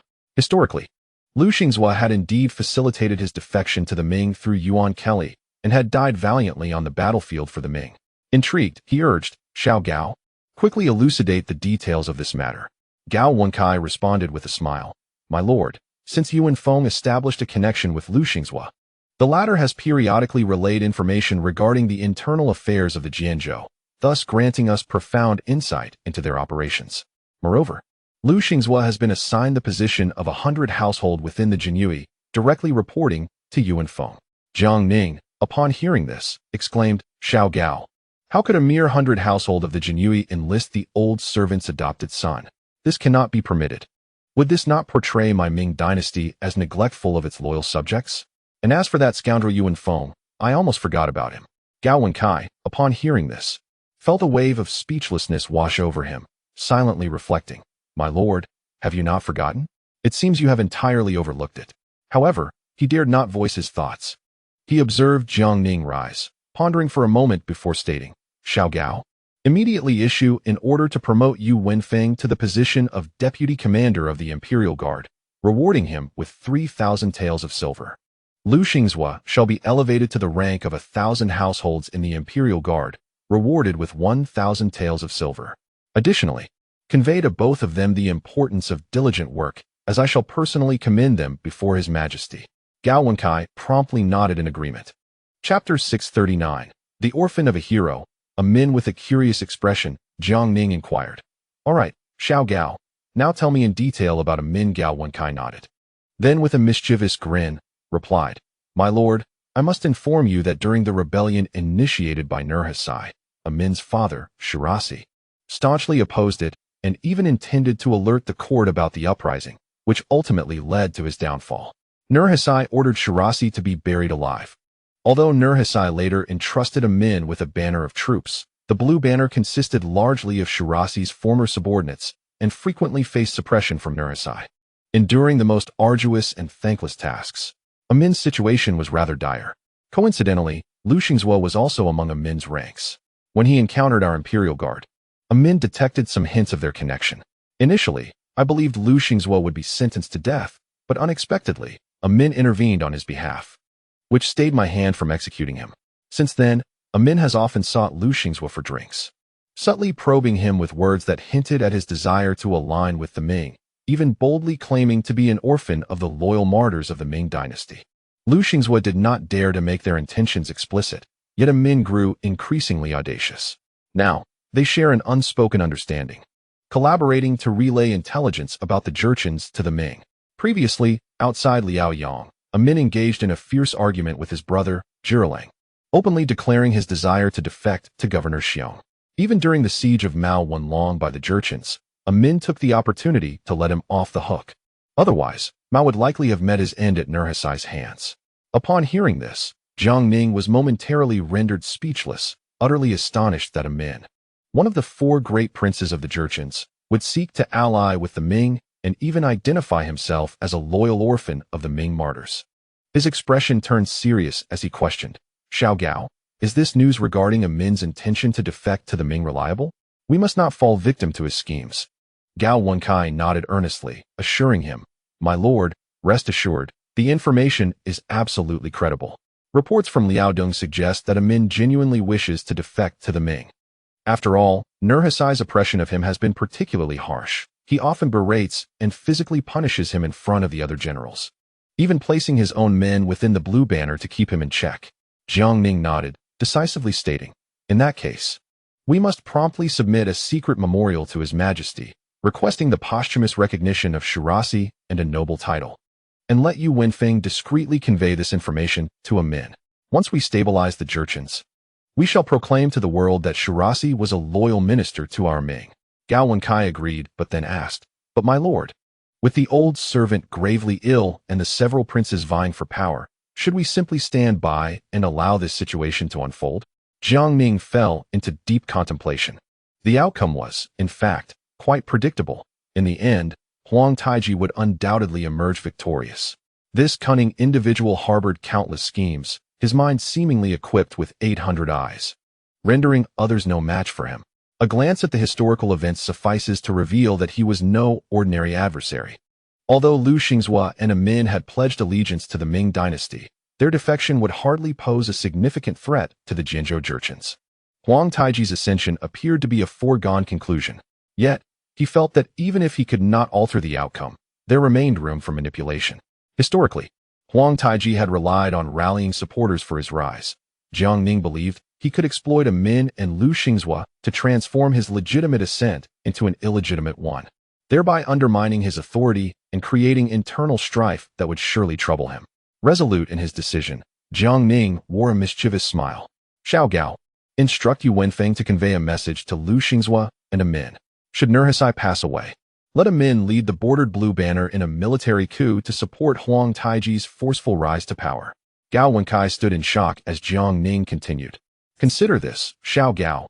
Among Nurhasai's sons, Huang Taiji is the most formidable, the others are no competition. Although the old master currently favors the youngest. Dorgan and Duoduo lack both military achievements and prestige, rendering them incapable of maintaining control. Ultimately, it will be Huang Taiji who prevails. If we prop him up forcibly, he will be on shaky ground, and the ensuing internal conflicts will keep him occupied. Gao Wenkai appeared contemplative before nodding in agreement. Rest assured, my lord. I shall attend to this matter immediately. Jiang Ning acknowledged him with a nod. In the ensuing days, he immersed himself in the joys of the new year alongside everyone else. After such a prolonged period of toil, he finally had the chance to catch his breath. At this moment, the Ming dynasty flourished in the north and experienced vigorous development in the southwest, yet the Jiangnan region seemed peculiarly tumultuous. In cities like Yangzhou and Nanjing, the populace fervently supported the court's new policies, while in Songjiang and Zhenjiang, civil unrest escalated, culminating in servant uprisings that resulted in the deaths of gentry members. Upon receiving the news, Jiang Ning's thoughts immediately turned to the servant revolts in Jiangnan. Historically, it was the excessive exploitation by local gentry, wealthy merchants, and landlords that incited such rebellions, with even Su Xiaka's family falling victim to the turmoil. He promptly convened a meeting, observing the urgent reports laid out on the table. The attendees were lost in thought, recognizing the gravity of the situation. The gentry were inciting the populace to riot while their own servants seized the opportunity to revolt, creating utter chaos. At that moment, a Jingyi guard rushed to the entrance of the Wushi Hall, reporting, "My lord, I have an urgent military report to present." Jiang Ning nodded, and Gao Wenkai stepped forward to accept the confidential document. After reviewing its contents, Jiang Ning's face darkened with fury as he slammed his palm on the table. The others exchanged puzzled glances, and Yuan Kelly inquired with a grave expression, "My lord, has something gone awry?" Jiang Ning replied solemnly, "These Jiangnan gentry wield considerable influence. They have managed to persuade the notorious pirate leader Li Dan, who has been entrenched in Pinggu, to prepare for an incursion along the southeastern coast." The revelation left everyone astounded. They had not anticipated that the Jiangnan gentry could sway such a legendary figure. It is essential to recognize that Li Dan is no ordinary individual. He commands a multitude of ships and men, with merchants from all corners obliged to pay him protection fees. Even the Western nations are compelled to show him a degree of respect, and in Japan, he enjoys a position of high esteem. At this juncture, Zhu Youjian abruptly rose from his seat, slamming the table with indignation, exclaiming, "These gentry from Jiangnan are instigating civil unrest and have the audacity to collude with Li Dan. If he dares to meddle, we shall not hesitate to devastate Jiangnan." Jiang Ning, rubbing his temples, was taken aback by the ferocity of the gentry's resistance. Realizing that the only recourse left was to suppress it through force, he immediately dispatched 20,000 troops under the command of Liu Xiangxing to quell the insurrection. Concurrently, he ordered the governors of Zhejiang, Guangdong, and Fujian, Fan Jingwen, Nanzhou Yi, and Xiong Wenkan respectively, to mobilize their provincial naval forces, ensuring vigilance against any incursions by Li Dan. Furthermore, in his capacity as a special envoy of the Ministry of War, he sent a letter to Tokugawa Iemitsu, the shogun of Japan, unambiguously conveying a threat. "Should Li Dan dare to disrupt the southeastern coast of the Ming dynasty, we shall respond with military might." If Japan were to provide assistance to Li Dan, the Ming would sever all trade relations and impose an economic blockade. In due time, the imperial forces would set foot on the Japanese islands, leaving no stone unturned. After executing these measures, the expressions of those present softened slightly. Guo Yunho vented, Curse them. These bastards have made it impossible to even celebrate the new year. I vow to leave them with not a single coin to their name, and I shall unearth their ancestral graves. Yuan Kelly interjected, My lord, the current situation suggests that Jiangnan is on the brink of utter chaos. Although local gentry and wealthy merchants are instigating the populace to revolt, it is likely that the local authorities are also complicit. They must not be let off lightly. Jiang Ning nodded and instructed Wentiran, Old One, immediately issue a decree in my name to the local officials of Jiangnan. Should any gentry seize this opportunity to incite unrest or if the populace revolts, without exception, local officials shall be executed. Wentiran's countenance shifted, but he quickly acquiesced. From that moment, the festive spirit of the new year dissipated, and everyone became engrossed in their duties. In addition to dispatching military commanders to suppress the instigators of civil unrest, Jiang Ning also sent Yuan Kelly to Suzhou to replace Yang Lian in maintaining order, while simultaneously instructing Yang Lian to apprehend all gentry and wealthy merchants behind the incitement of the populace, leaving no one unscathed. Subsequently, Jiang Ning commanded Old Wei and Zhu Youjian to lead the Eastern Depot operatives and the Ming Imperial Guards on a tour of the southern provinces, assisting local officials in capturing those involved in the unrest. Observing Jiang Ning's decisive appointment of these formidable individuals, the others breathed a sigh of relief, not due to their lack of capability, but rather because they harbored certain reservations, unlike Old Wei and Zhu Youjian, who acted with unrestrained resolve. With the deployment of these two tenacious figures, the gentry and merchants lurking in the shadows would undoubtedly find no escape. Although Old Wei may be illiterate, he hails from the grassroots and possesses a profound understanding of the people's sentiments. He is exceptionally adept at grassroots mobilization, with no commoner able to refuse this benevolent figure. As for the young master Zhu Youjian, he is endowed with an abundance of identity, status, connections, and background, executing his actions with ruthless decisiveness, unflinching in the face of bloodshed. This formidable combination is particularly well suited to confront the gentry of Jiangnan. After receiving their orders, the crowd dispersed, but to everyone's surprise, Guo Yunho hurriedly sought out Jiang Ning, his face a mask of indignation. My lord, why have you not assigned me a task? He exclaimed. Though I may be of advanced age, my skills remain sharp. With that, Guo Yunho rolled up his sleeves and demonstrated a set of martial arts moves before Jiang Ning. Observing this, Jiang Ning quickly interjected, all right, old Guo, cease your antics. If you wish to go, then make haste. Remember, ill-gotten gains are not to be taken. You may deal with the gentry and wealthy merchants who incite rebellion, but do not act against those who are innocent and lawful. Guo Yunho, his face alight with excitement, replied, Rest assured, my lord. My principle is to not profit from the wicked. With that, he dashed out. Jiang Ning could only shake his head with a wry smile. Thus began a life-and-death struggle between the imperial forces and the gentry of Jiangnan, sending shockwaves throughout the realm. With the eyes of the Ming dynasty's capitals and 15 provinces fixated on southern Jiangsu, what had begun as a literary confrontation had now escalated into a violent clash. Many were taken aback by Jiang Ning's audacity to employ force so brazenly, for the situation involved not hundreds or thousands, but potentially hundreds of thousands of people. Yet, Jiang Ning remained unperturbed.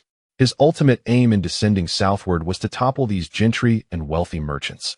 Now that they had emerged so boldly, he, while not a gentleman himself, relished the opportunity to assist in their downfall. In the ensuing days, urgent dispatches poured into Nanjing, with Jiang Ning engrossed in business at the Idol Hall, collaborating tirelessly with Wentiran. He showed no mercy towards local officials who had condoned the gentry's incitement of rebellion, directly dispatching the Jinyui to apprehend and summarily execute them. A tempest of bloodshed swept across Jiangnan, with Jiang Ning's name resonating throughout the region. Countless individuals denounced him as a national calamity, a treacherous usurper, yet he remained unfazed, continuing to command his forces to suppress the gentry and wealthy merchants across the land. Upon arriving in Suzhou, Yuan Kelly immediately coordinated with Yang Lian. Yang Lian, alongside Zhang Wenhe, divided their forces to assist local officials in capturing the gentry and merchants involved in inciting rebellion. Yuan Kelly's arrival brought a sigh of relief to the previously anxious populace and surviving gentry and merchants of Suzhou, who had been terrorized by Yang Lian's harsh measures. In contrast, Yuan Kelly was well regarded among the common folk as Yuan Qingtian, a paragon of justice in the Ming dynasty. Known for his impartiality and strict enforcement of the law, in his capacity as a cabinet official, he commended those gentry and merchants in Suzhou who had not participated in Su Hongji's conspiracy or the incitement of rebellion, encouraging them to support the new policies of the court and assuring them of favorable treatment. The gentry and merchants responded enthusiastically. Not all of them had the courage to rebel or oppose the court, and these survivors had long sought to align themselves with the imperial authority. However, Yang Lian's previous actions had left them without a pathway to do so. Now, Yuan Kelly's words provided them with a lifeline. Yuan Kelly, as a seasoned figure in the political landscape, was acutely aware that these individuals were paralyzed by fear of the court's methods. However, it was imperative to ensure their willing allegiance to the court's endeavors. He subsequently articulated the court's ambitious plans to develop Songjiang Prefecture into the largest port and commercial hub along the southeastern coast, extending an invitation to the local gentry and affluent merchants to actively participate. This revelation exhilarated the previously apprehensive gentry and merchants, who had feared that the court would undermine their interests. Zhao Chongqing, a wealthy merchant from Suzhou, was the first to respond, unequivocally supporting the court's new policies and expressing his intention to invest heavily in Songjiang Prefecture.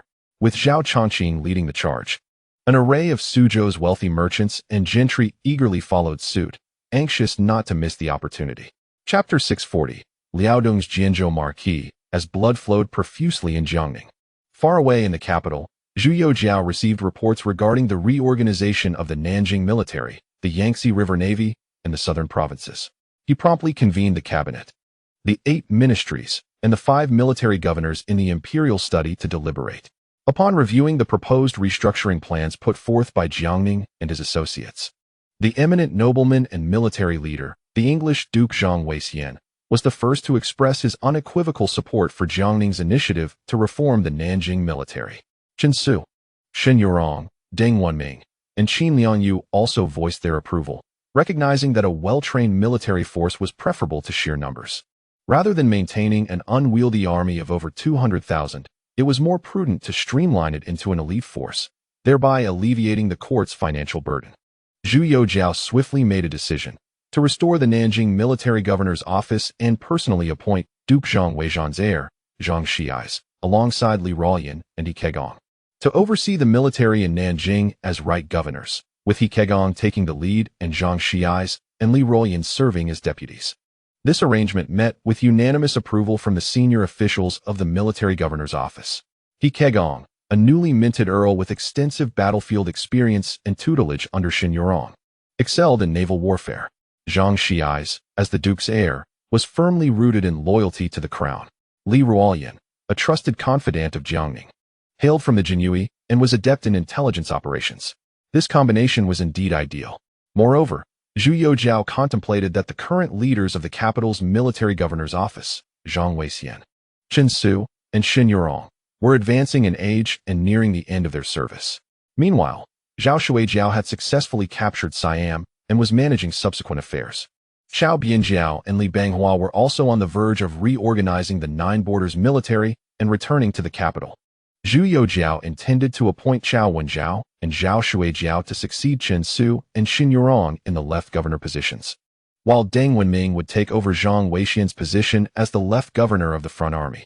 Although Deng Wanming's military prowess was moderate, his political acumen was exceptional, and his passion for infrastructure development made him ideally suited to oversee affairs in the capital. As for Zhang Xiais, despite holding the title of deputy governor in the military governor's office, he lacked military accomplishments, making future promotions to the left or even right governor positions rather tenuous. Thus, this external assignment served to enhance his standing. Similarly, Li Ruoyan, lacking military accolades and achievements, would benefit from honing his skills in Nanjing for a few years, allowing him the opportunity for advancement in the future. With the appointments for the Nanjing military governor's office settled, it was time to address the reorganization of the southern provinces. Observing the proposal to have the jurisdiction of southern Jili and assign it to Fengyang, along with the request to elevate Fengyang to a provincial status with the provincial governor residing in Luzhou, Zhu Youjiao convened a discussion with his ministers, who unanimously concurred. The expanse of southern Jili was indeed vast. During the Hongwu and Yongle eras, the emperor's presence in Nanjing could suppress the power of Jiang Nan. However, following the Yongle period, Jiang Ning gradually evaded the court's control, largely due to the excessive number of subordinate prefectures that provided ample space for local powers to flourish. Zhu Youjiao designated the newly established provincial entity as Anhui Province and appointed Fu Zonglong, a prominent official from the Ministry of Revenue, as its governor. This appointment met with no dissent among the eminent officials present. In the current court, Zhu Youjiao retained most of the sincere and capable elder statesmen while also vigorously promoting younger and more vigorous officials. Take, for instance, the newly appointed governor of Shanxi, Chen Qiyu, whose rapid ascent to prominence at the tender age of 34 marked him as a significant regional leader. Remarkably, Fu Zonglong is merely a year younger than Chen Qiyu, yet demonstrates equal prowess, having already distinguished himself with notable achievements since entering court, thereby capturing the attention of Zhu Youjiao and the royalist faction's luminaries. Consequently, speculation arose among the ministers that should Fu Zonglong perform admirably, it is highly probable that he would secure a position in the cabinet, particularly given that he is one of the few regional governors personally appointed by Zhu Youjiao. Furthermore, the proposal to vigorously develop Songjiang Prefecture, establish a governor for Songjiang, and form a naval force to summon wealthy merchants from various regions to invest in Songjiang, thereby diminishing the local powers of Jiangnan, was also unanimously endorsed after discussion among Zhu Youjiao and his ministers. However, the selection of the Songjiang governor proved to be a perplexing challenge, as Songjiang Prefecture was poised to become the largest port and trade hub along the southeastern coast. It was imperative to engage with the local Jiangnan powers. Appointing a young official to this position risked an uphill battle against entrenched local interests, while choosing a more seasoned and prudent individual presented its own set of difficulties in identifying a suitable candidate. The eminent officials all bowed their heads in contemplation, with Zhu Youjiao himself furrowing his brow in thought. At this juncture, Minister of Personnel Yang He unexpectedly spoke up. "Your Majesty, I would like to recommend a candidate." Upon hearing Yang He's proactive suggestion for the Songjiang governor, the attention of all present was piqued. It is noteworthy that this esteemed minister seldom took the initiative to speak, often engaged in the affairs of the Great Ming dynasty's unrestricted combat tournaments, either in the pursuit of candidates or in binding them. Today, however, he had remarkably chosen to voice his opinion, invigorating even Zhu Youjiao. "Please, Minister Yang, share your thoughts." With an earnest expression, Yang He declared, "Your Majesty, I recommend Qi Shijiao." The assembly fell silent, and even the typically reticent official, Guaningzhen, could not help but inquire, "Minister Yang, are you referring to Qi Jingqiu?" Yang He nodded affirmatively.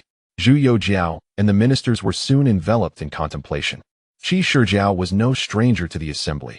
He was the leader of the Qi faction during the Wanli era and, towards the end of Wanli's reign, stood in opposition to the Chu faction led by Guaningzhen, as well as the Donglin faction, even having the Zhujiang faction rally behind him in their campaigns against the Donglin group. More significantly, he was a protege of the former chief minister Fang Zongxia, whose rise to power was in no small part attributable to Qi Shijiao's machinations. In his efforts to elevate Fang Zongxia, he first toppled the Donglin leader Li Sankai and subsequently ousted the chief minister Yi Xinyao, demonstrating his considerable capability and cunning. However, following the death of Emperor Wanli and the ascension of Emperor Taichung, the Donglin faction launched a full-scale counteroffensive, prompting Qi Shijiao to see the writing on the wall and submit his resignation, returning to his homeland. Due to the extensive passage of time, had it not been for Yang He's mentioned today, the esteemed figures present would have nearly forgotten this formidable individual. At this moment, Zhu Youjiao recalled Qi Shijiao, and the more he pondered, the more appropriate he found the match. In terms of background, he was a former disciple of the previous chancellor. Regarding status, he had once been the leader of the Qi faction. As for his capabilities, he had successfully defeated Li Sankai, toppled Yi Xinyao, and even allied with the Chu and Jia factions to suppress the Donglin party, making him exceedingly suitable to confront the southern Jiangnan forces. Thus, Zhu Youjiao decisively proclaimed, approved. He promptly appointed Qi Shijiao as the new governor of Songjiang Prefecture. After attending to these matters, the discussion turned to the confrontation between Jiang Ning and the gentry of Jiangnan. The atmosphere was heavy with tension. Jiangnan had descended into chaos, and the minds of its people were in disarray. Jiang Ning had already resorted to military force for suppression. All present understood that this was a critical juncture, demanding utmost effort. If they failed to seize the opportunity to subdue the gentry, wealthy merchants, and scholars of Jiangnan, the authority of the court would suffer a significant blow, and they would likely face a fierce backlash from the Jiangnan forces in the future. Zhu Youjiao explicitly stated, "We have reached a pivotal moment. All departments must wholeheartedly support Marquis Zhongyi and his allies." He further ordered Marquis Jingwu, Hikegong, to lead 30,000 troops southward along the river, collaborating with Zhang Xiais and Li Ruoyan to assist Marquis Zhongyi in quelling the gentry of Jiangnan. Simultaneously, he instructed Fang Zhenghua to compile all memorials accusing Marquis Zhongyi from Jiangnan officials and send them to Nanjing, placing them in the hands of Marquis Zhongyi. Let him thoroughly investigate these officials who have lodged accusations. Those deserving of capture shall be apprehended, and those deserving of death shall be executed. The esteemed figures present responded in unison, "Your Majesty, rest assured, we shall spare no effort in aiding Marquis Zhongyi." Upon hearing this, Zhu Youjiao nodded in satisfaction. Since his ascension, he had never regarded the Manchurian invaders in Liaodong, the Mongols beyond the Great Wall, or the southwestern chieftains as the fundamental threats to the Ming dynasty. Rather, he harbored considerable apprehension towards the Donglin party and other Jiangnan factions. Now that the Donglin party had been thoroughly eradicated and the southwestern chieftains subdued, he perceived the remaining Manchurian forces and Mongolian tribes as negligible concerns. As long as Jiang Ning could stabilize the gentry of Jiangnan, the entire Ming dynasty could then fully implement new policies, while also freeing up resources to address the Manchurian invaders and the Mongolian tribes. Zhu Youjiao was confident that within a mere decade, the Ming dynasty would experience a renaissance, returning to its former glory. Thus, he remained vigilant regarding the movements of Jiang Ning and others. After the meeting concluded, Zhu Youjiao issued another edict to Fang Zhenghua, directing all personnel from the Xichang stationed in Jiangnan to assist Jiang Ning. Fang Zhenghua promptly accepted the command. A few days later, Zhu Youjiao received a confidential report from Jiang Ning. Upon perusing the report, he was taken aback. Why would his brother Jiang wish to posthumously honor Shirachi and bestow a posthumous title upon him? Overwhelmed with confusion, he meticulously reread the letter from beginning to end and was immediately astonished, rising to his feet. He had never anticipated that in Liaodong there remained a heroic descendant of the fallen, yearning to return to the embrace of the Ming dynasty, the blue-bannered leader of the Manchurian invaders, one of the four great princes. Amin. At this moment, Zhu Youjiao finally pieced everything together. The order for Shirachi's execution by Nurhaci stemmed not only from internal power struggles, but also due to Shirachi's preparations to report Nurhaci's treason to the Ming dynasty. After this information leaked, he had been silenced. Reflecting on this, Zhu Youjiao contemplated for a moment before swiftly formulating a plan. He personally took up the pen to posthumously title Shirachi as the Marquis of Jianzhou, bestowing upon him the posthumous name of Loyal and Brave. In the edict, it was clearly stated that Shirachi remained loyal to the Ming dynasty until his death, and the dynasty would not forget the merits and loyalty of this faithful minister. In the future, when troops were dispatched to eradicate the Jianzhou rebels, the world would be informed, and he would be rightfully honored and posthumously recognized. After completing this, Zhu Youjiao felt something was amiss. Although Shirachi was deceased, Amin was still alive and held considerable influence among the Jianzhou rebels, necessitating a concerted effort to win him over. Thus, Zhu Youjiao once again employed the age-old art of persuasion practiced by the Zhu family and the skill of grandiose promises, bestowing upon Amin a hereditary title, thereby sketching a grand vision for him. With this thought, Zhu Youjiao could not help but smile broadly, pondering whether the old slave Nurhaci would ever consider that among his four esteemed princes lay a marquis of the Ming dynasty. Having penned his thoughts, Zhu Youjiao promptly entrusted the secret edict to Tian Urging, instructing him to discreetly send it to Liaodong via the Jinyue. Though Tian Urging was unaware of the content of the edict, he recognized the gravity of the matter from Zhu Youjiao's serious demeanor and immediately organized capable personnel to expedite its delivery to Liaodong. Chapter 641. The Great Migration of Jiangnan. Meanwhile, the Jiangning headquarters in Nanjing was bustling with activity during this period. Despite deploying tens of thousands of troops across various routes to suppress the rebellious gentry of Jiangnan, these gentry and wealthy merchants seemed acutely aware that they had reached a critical juncture with the court, where a final showdown was inevitable. Just as one area was pacified, unrest would flare anew in another.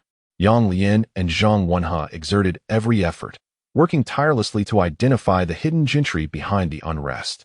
However, with so many individuals implicated, even Yang Lian, familiar with the terrain as if returning to his hometown, found it challenging to secure captures in a short time.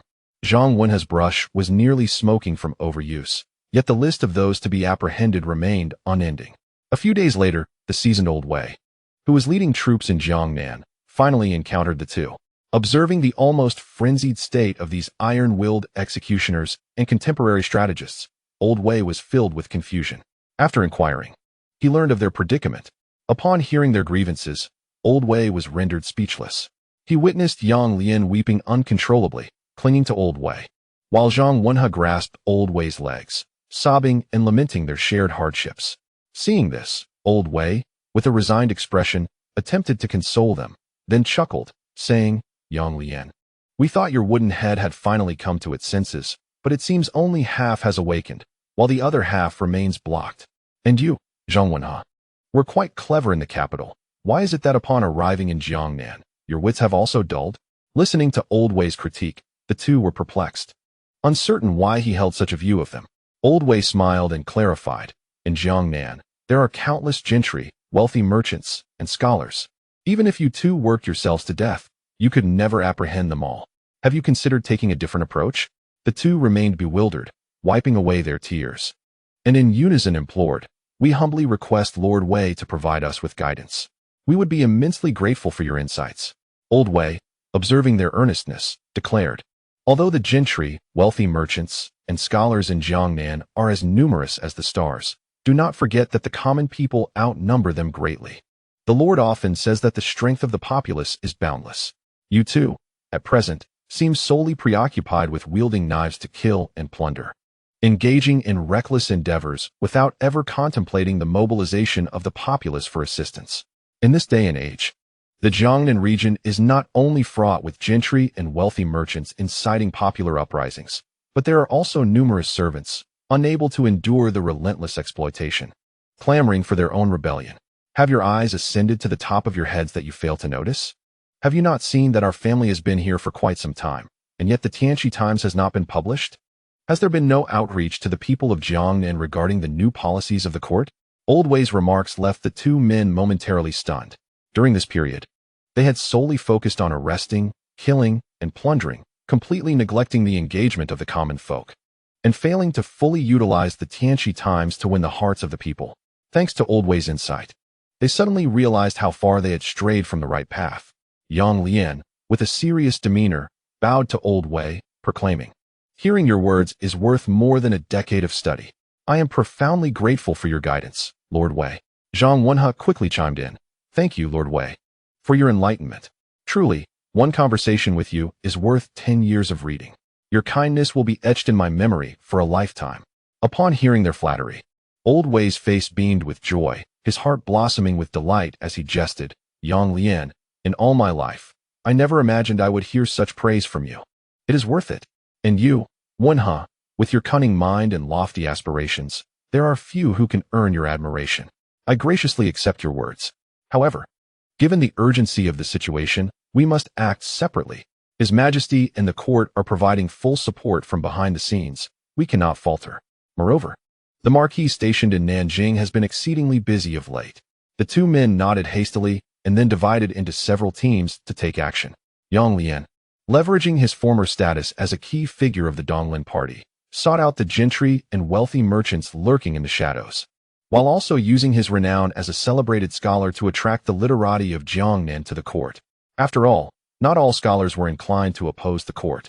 Many were eagerly seeking an opportunity to align themselves with the powers that be, and Yang Lian's actions provided them with just such a chance.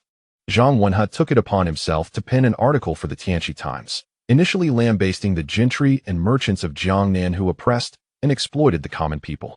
He then elucidated that the court had dispatched imperial envoys and troops to Jiangnan solely for the purpose of ensuring a better life for its citizens. The article meticulously outlined the benefits of the new policies implemented by the court, as well as the advantages already enjoyed by the populace in the northern and southwestern provinces. and mentioned the establishment of the Ming Industrial and Commercial Association specifically to protect the interests of workshop workers by supervising merchants and formulating relevant welfare measures. Simultaneously, he urged the people of Jiangnan to actively report unlawful gentry and merchants, promising lucrative rewards that would be promptly dispensed upon verification. Once completed, he dispatched his subordinates from the Jinyue to disseminate the information far and wide, insisting that it reach the ears of every citizen in Jiangnan in the shortest possible time. As the two men took action once more, the situation in Jiangnan grew increasingly complex, akin to fire meeting oil.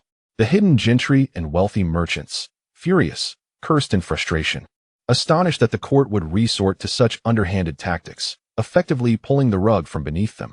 Meanwhile, Old Wei, leveraging his reputation as the most benevolent official of the Ming dynasty, actively engaged in grassroots efforts. He traversed the streets and alleys, immersing himself among the common folk to comprehend their hardships, attentively listening to their grievances and heartfelt appeals. He solemnly vowed that the opinions raised by the populace and the predicaments they faced would be met with utmost seriousness by the court, promising swift resolution. This initiative instantly garnered Old Wei a multitude of admirers, for who could possibly resist a living bodhisattva dedicated to alleviating suffering? As for Zhu Youjian, liberated from the constraints of Nanjing, Old Wei was preoccupied with grassroots work and thus turned a blind eye, spiraling into a frenzy. Whenever confronted with those audacious enough to incite civil unrest or exploit the common people, be they unscrupulous gentry, wealthy merchants, or landowners, Zhu Youjian wasted no time in issuing orders for their extermination, confiscating their assets, and even including their livestock in the purges. In Zhenjiang, the gentry family of Su, known for their penchant for dog breeding, had over 100 dogs, all of which were slain by Zhu Youjian himself to uphold the law. This scene left the people of Zhenjiang in stunned silence, for they never imagined they would witness such a thorough eradication in their lifetime. However, despite Zhu Youjian's lack of political acumen, he was not merely a reckless brute wielding a sword indiscriminately.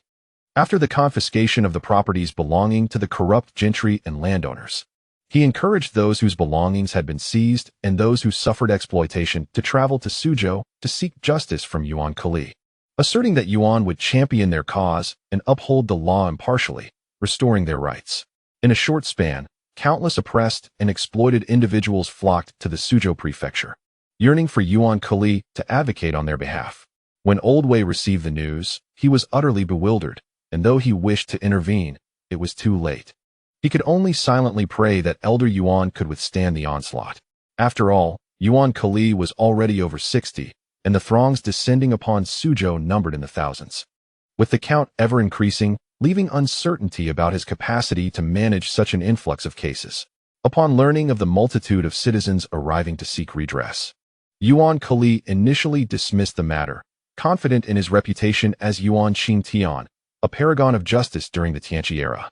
However, when he learned that nearly 10,000 people from all over Jiangnan had come to lodge complaints, he was taken aback, nearly fainting. He promptly dispatched someone to urgently summon Wang Xiaohui, the governor of Nanjing, for assistance. Wang Xiaohui rushed over, and after hearing the situation, he too was nearly overwhelmed, grimly stating, "Elder Yuan, with just us few, we cannot possibly manage this." Even if they worked themselves to exhaustion, they could not resolve so many cases. In response, Yuan Kali immediately sent envoys to Nanjing, requesting personnel from Jiang Ning, specifically naming officials from the 6 ministries and the supervisory court who were willing to serve the court. In the current Ming dynasty, idleness was not tolerated, and these officials, having been adequately trained under Wen Tiran, were prepared for practical experience. Upon receiving the message in Nanjing, Jiang Ning was astonished, having never anticipated that the individuals he dispatched would become so fervent, especially his younger brother Zhu Youjian, who was unyielding in his approach. With the population of Jiangnan swarming to Suzhou to seek justice now exceeding 10,000, it was clear that Yuan Kali and Wang Xiaohui alone could not handle the situation. Thus, he promptly ordered that all willing officials from the 6 ministries and the supervisory court in Nanjing be assembled and dispatched to Suzhou with utmost urgency, to be personally received by Yuan Kali. Upon hearing that they were to be dispatched for duties, the officials eagerly rubbed their fists in anticipation, brimming with excitement. After all, Wen Tiran had diligently trained them during this period, and they were in dire need of practical experience. They had not anticipated that the opportunity would arise so swiftly. Each individual aspired to make a commendable impression, even if they could not return to the capital. Being assigned to local governance would be preferable to languishing on the cold benches of Nanjing. Thus, they hurriedly made their way to Suzhou. After addressing the troubles caused by Yuan Kelly, Jiang Ning surveyed the towering mountain of documents before him, fatigue evident on his countenance. Although he had resorted to force to suppress the gentry and wealthy merchants who incited civil unrest, not all among them were implicated. He refrained from unduly penalizing the uninvolved. For the court sought a compliant Jiang Ning capable of providing resources, rather than a desolate wasteland. Meanwhile, Tianqi felt as though his very CPU might overheat from the strain. In dealing with the instigators of civil unrest, Jiang Ning ordered the execution of entire clans, yet he refrained from indiscriminate slaughter. Instead, he exiled the guilty parties' families according to their influence and crimes, aiming to diminish the gentry's power in Jiangnan without excessively implicating the innocent. To this end, he mobilized merchant ships from several northern and southwestern provinces, all docking at the Nanjing wharf to transport the exiled gentry and their clans in stages. Thus, Jiangnan witnessed an unprecedented mass migration. The powerful landowners and wealthy merchants were exiled to the southern and northern provinces of Myanmar, while those of moderate influence who participated in the unrest were sent to the towns of Gansu, Ningxia, and Guyuan under the watch of local officials and soldiers, preparing for future governance of the Northwest. Chapter 642. Exile to the north. The chaotic situation in Jiangnan persisted. As if all gentry and wealthy merchants had resolutely decided to confront the court, fiercely resisting. The various armies dispatched by Jiang Ning, along with formidable warriors, showed no signs of retreat, engaging in a stalemate. Days later, urgent missives from Deng Yunfei, Yu Zigao, Chen Shi, Chang Mingliang, and Lu Xiangxing arrived in Nanjing. Piling upon Jiang Ning's desk, one by one, he opened and examined the documents, all inquiring how to deal with the populace incited by Jiangnan's gentry and merchants to participate in the civil unrest. Furrowing his brow, Jiang Ning fell into deep contemplation. Among those stirred to action were many who had openly assaulted the court's soldiers, resulting in casualties. According to the laws of the Ming dynasty, such opposition to the court's forces was tantamount to rebellion, a grave offense indeed. However, the sheer number of individuals involved, amounting to nearly 80,000, rendered it impossible to execute them all, as the majority were merely following the crowd blindly. Yet, failure to impose any punishment would undermine the court's authority. If the gentry and wealthy merchants were to incite further turmoil in the future, it would only lead to greater calamities. Overwhelmed by these thoughts, Jiang Ning felt a wave of helplessness wash over him as he slumped into his chair. Observing his distress, Tianqi quickly inquired, "My lord, what troubles you so?" Jiang Ning managed a wry smile. "Old one, take a look for yourself." Tianqi approached the desk, meticulously examining the various commanders' correspondence, Jiang Ning sighed nearby, reflecting that although the common folk opposed the imperial court and assaulted officials, they were ultimately misled and incited by the gentry of Jiangnan. However, if left unaddressed, the laws of the court would become mere rhetoric. Truly, to handle matters with due diligence, one might equate their rebellion against the court with treason, which would result in the death of at least half of these people. Yet, considering that the commoners are fundamentally ignorant, deceived by the gentry and wealthy merchants, it poses a considerable challenge. Tianqi furrowed his brow. Had it been the gentry or affluent merchants of Jiangnan, he would have unhesitatingly supported Jiang Ning's severe punishment. Yet, these were the impoverished and downtrodden. And should they be executed en masse, the court's prior efforts to win the hearts of the people would dissolve into mere illusion, resulting in more loss than gain. After a prolonged contemplation, he sighed, "My lord, while every action has its cause, and violations of the law must ultimately incur punishment, the law must also be tempered by human compassion. Perhaps we could devise a compromise." Jiang Ning, puzzled, inquired about Tianqi's insight. Tianqi responded solemnly, "It is indeed a fact that these commoners have violated the law, and if they are not punished, the legal authority of the Ming dynasty will falter. However, the penalties should not be excessively severe. My suggestion is to relocate all the participants of the civil unrest to the northern provinces, dispersing them for resettlement. This would not only exemplify the benevolence of the court, but also silence public outcry." Upon hearing this, Jiang Ning silently nodded. This approach essentially amounted to their exile to the north, a punishment considerably lighter than that faced by the gentry and merchants exiled to the southern and northern borders, such as Yunnan, Gansu, Ningxia, and Guyuan. Thus, the court would have punished these commoners without excessively harsh measures, serving as a satisfactory resolution. Very well. We shall proceed as you suggest, Jiang Ning decisively stated. Wen Tian promptly took up the pen on Jiang Ning's behalf, drafting replies to various generals while issuing an official notice to major merchant associations, demanding the assembly of ships in preparation for escorting these commoners northward. Jiang Ning also penned a memorial to Zhu Youjiao, detailing the situation in Jiangnan and the proposed measures for those involved in the civil unrest, hoping for swift arrangements in the north to prevent them from becoming refugees. After completing these tasks, Jiang Ning finally exhaled in relief and, alongside Wen Tian, retreated to a small courtyard for a brief respite over a pot of hot tea. Wen Tian poured a cup for Jiang Ning and filled his own, smiling as he asked, "My lord, since leading the troops to Jiangnan, you have abstained from alcohol, opting instead for tea daily. What is the reason for this?" Jiang Ning replied with a wry smile, "Old one, I increasingly grasp the chilling solitude that accompanies high office. While wine may bring merriment, it easily disrupts one's composure. Tea, on the other hand, cultivates tranquility. The matters in Jiangnan are intricate and chaotic. Our mission southward bears significant weight, leaving no room for error, which is why I have chosen to drink tea, striving to maintain a calm demeanor in handling affairs." Wen Tian chuckled. "Your words remind me of an old adage. In the vast world, 3 cups of wine.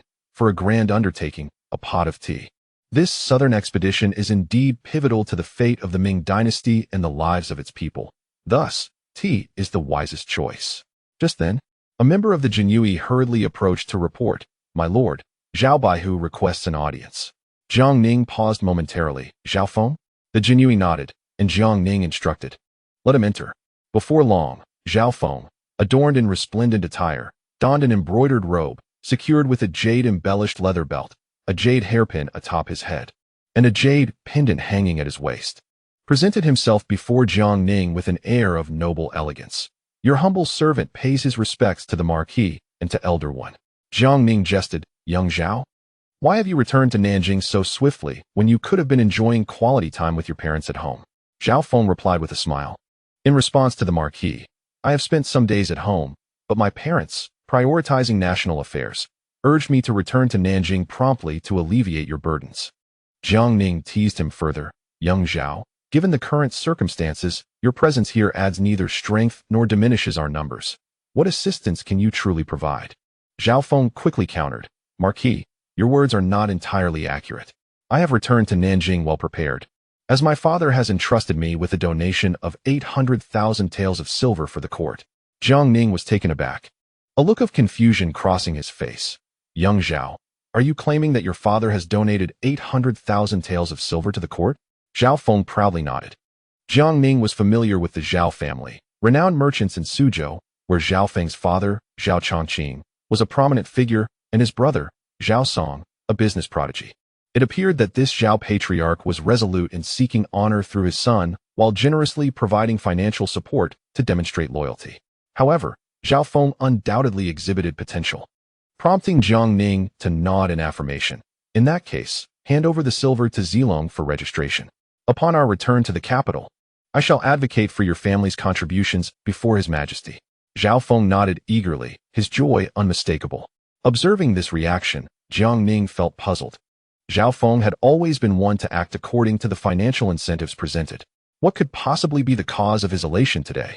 He teased, "Young Zhao, you wouldn't be tempted to misappropriate some of the funds your father donated to the court, would you?" Zhao Feng hastily shook his head, "Marquis, while one may indulge in various temptations, one must never speak carelessly. If my father were to hear of this, I would face dire consequences."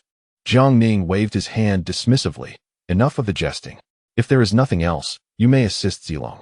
Zhao Feng quickly added, "By the way, Marquis, I did not come to Nanjing alone." Jiang Ning raised an eyebrow in curiosity. "Who else accompanies you?" Zhao Feng chuckled, "Have you forgotten?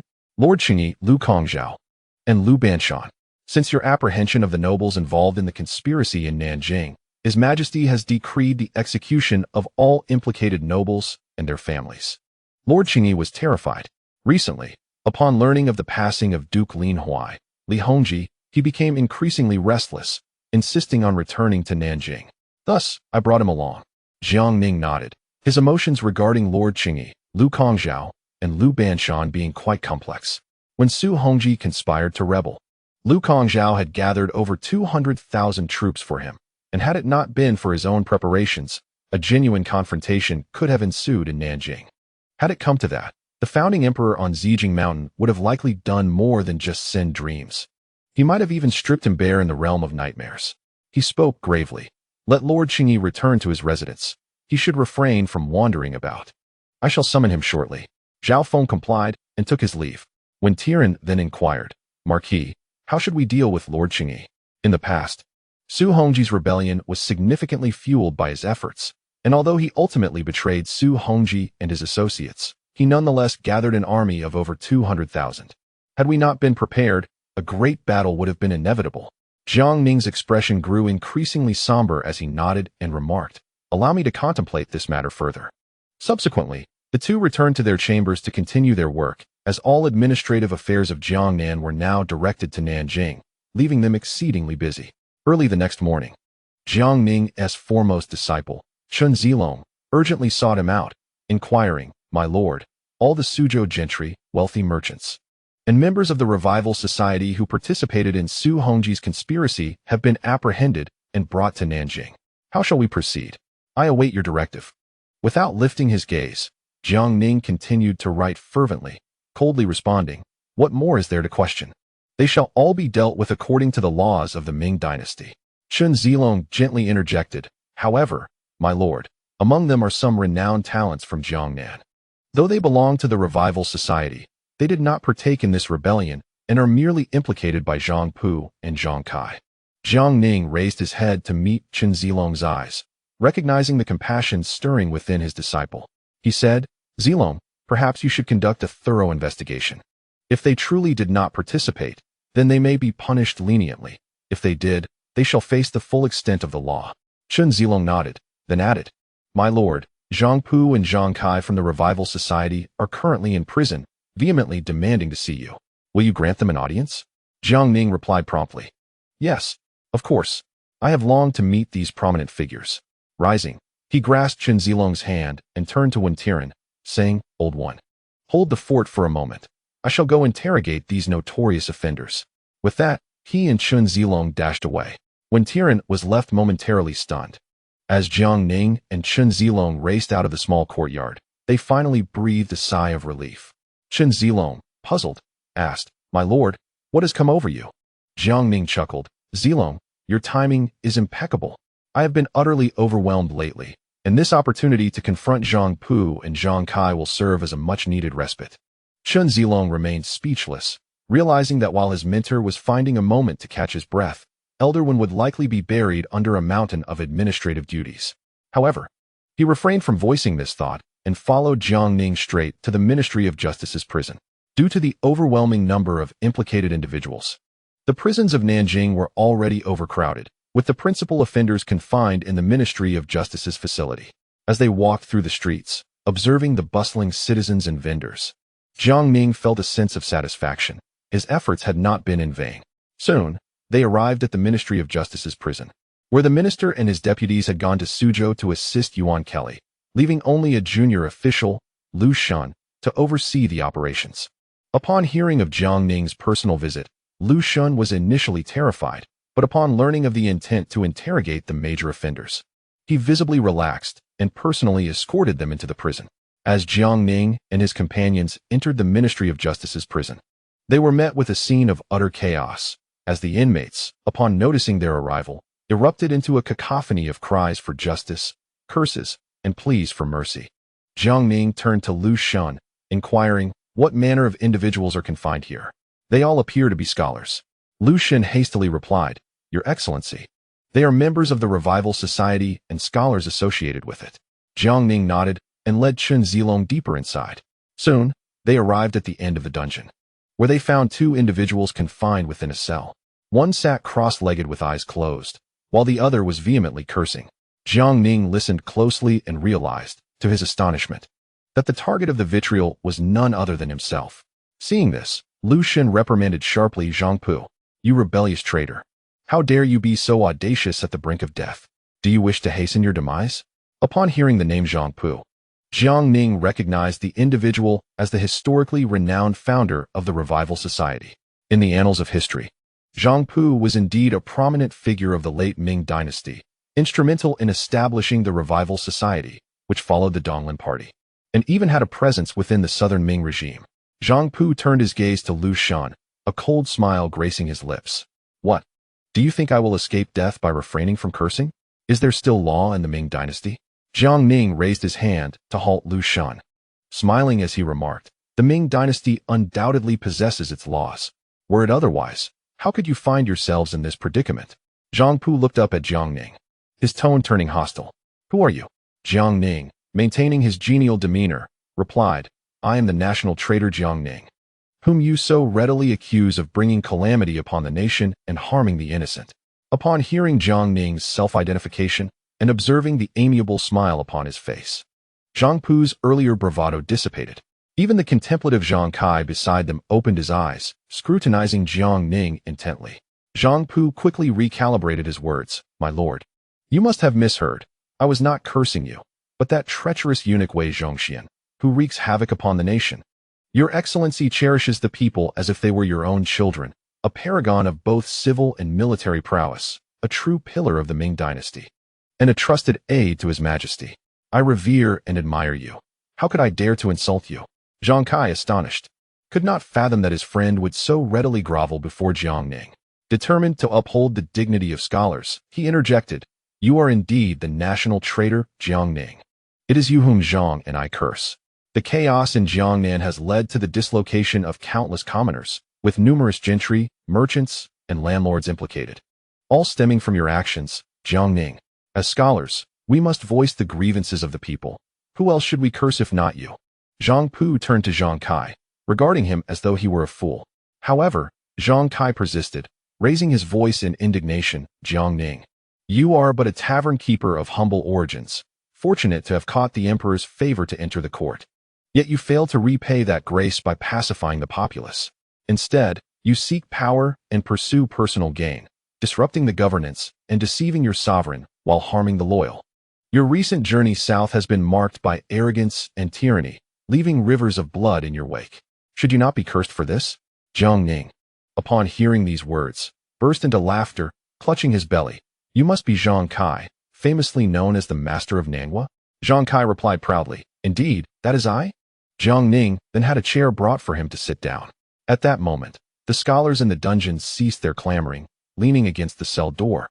For what Jiang Ning would say next could very well determine their fates. Jiang Ning chuckled, Mr. Nanghua speaks with such righteous indignation that one might assume you have suffered great injustices. According to your words, am I truly the treacherous villain whom all should seek to condemn? Zhang Kai coldly retorted, Indeed.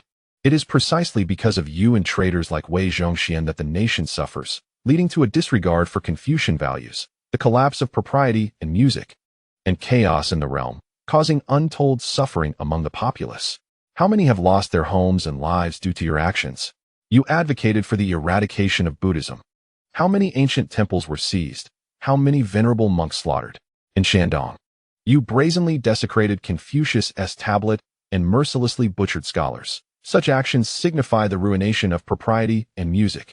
In your midnight musings, have you never been haunted by the vengeful spirits demanding accountability? Jiang Ning laughed heartily. Spare me the flattery. I am not swayed by your manipulations. While I may not revere deities or hold Confucius in high esteem, I am by no means a remorseless fiend.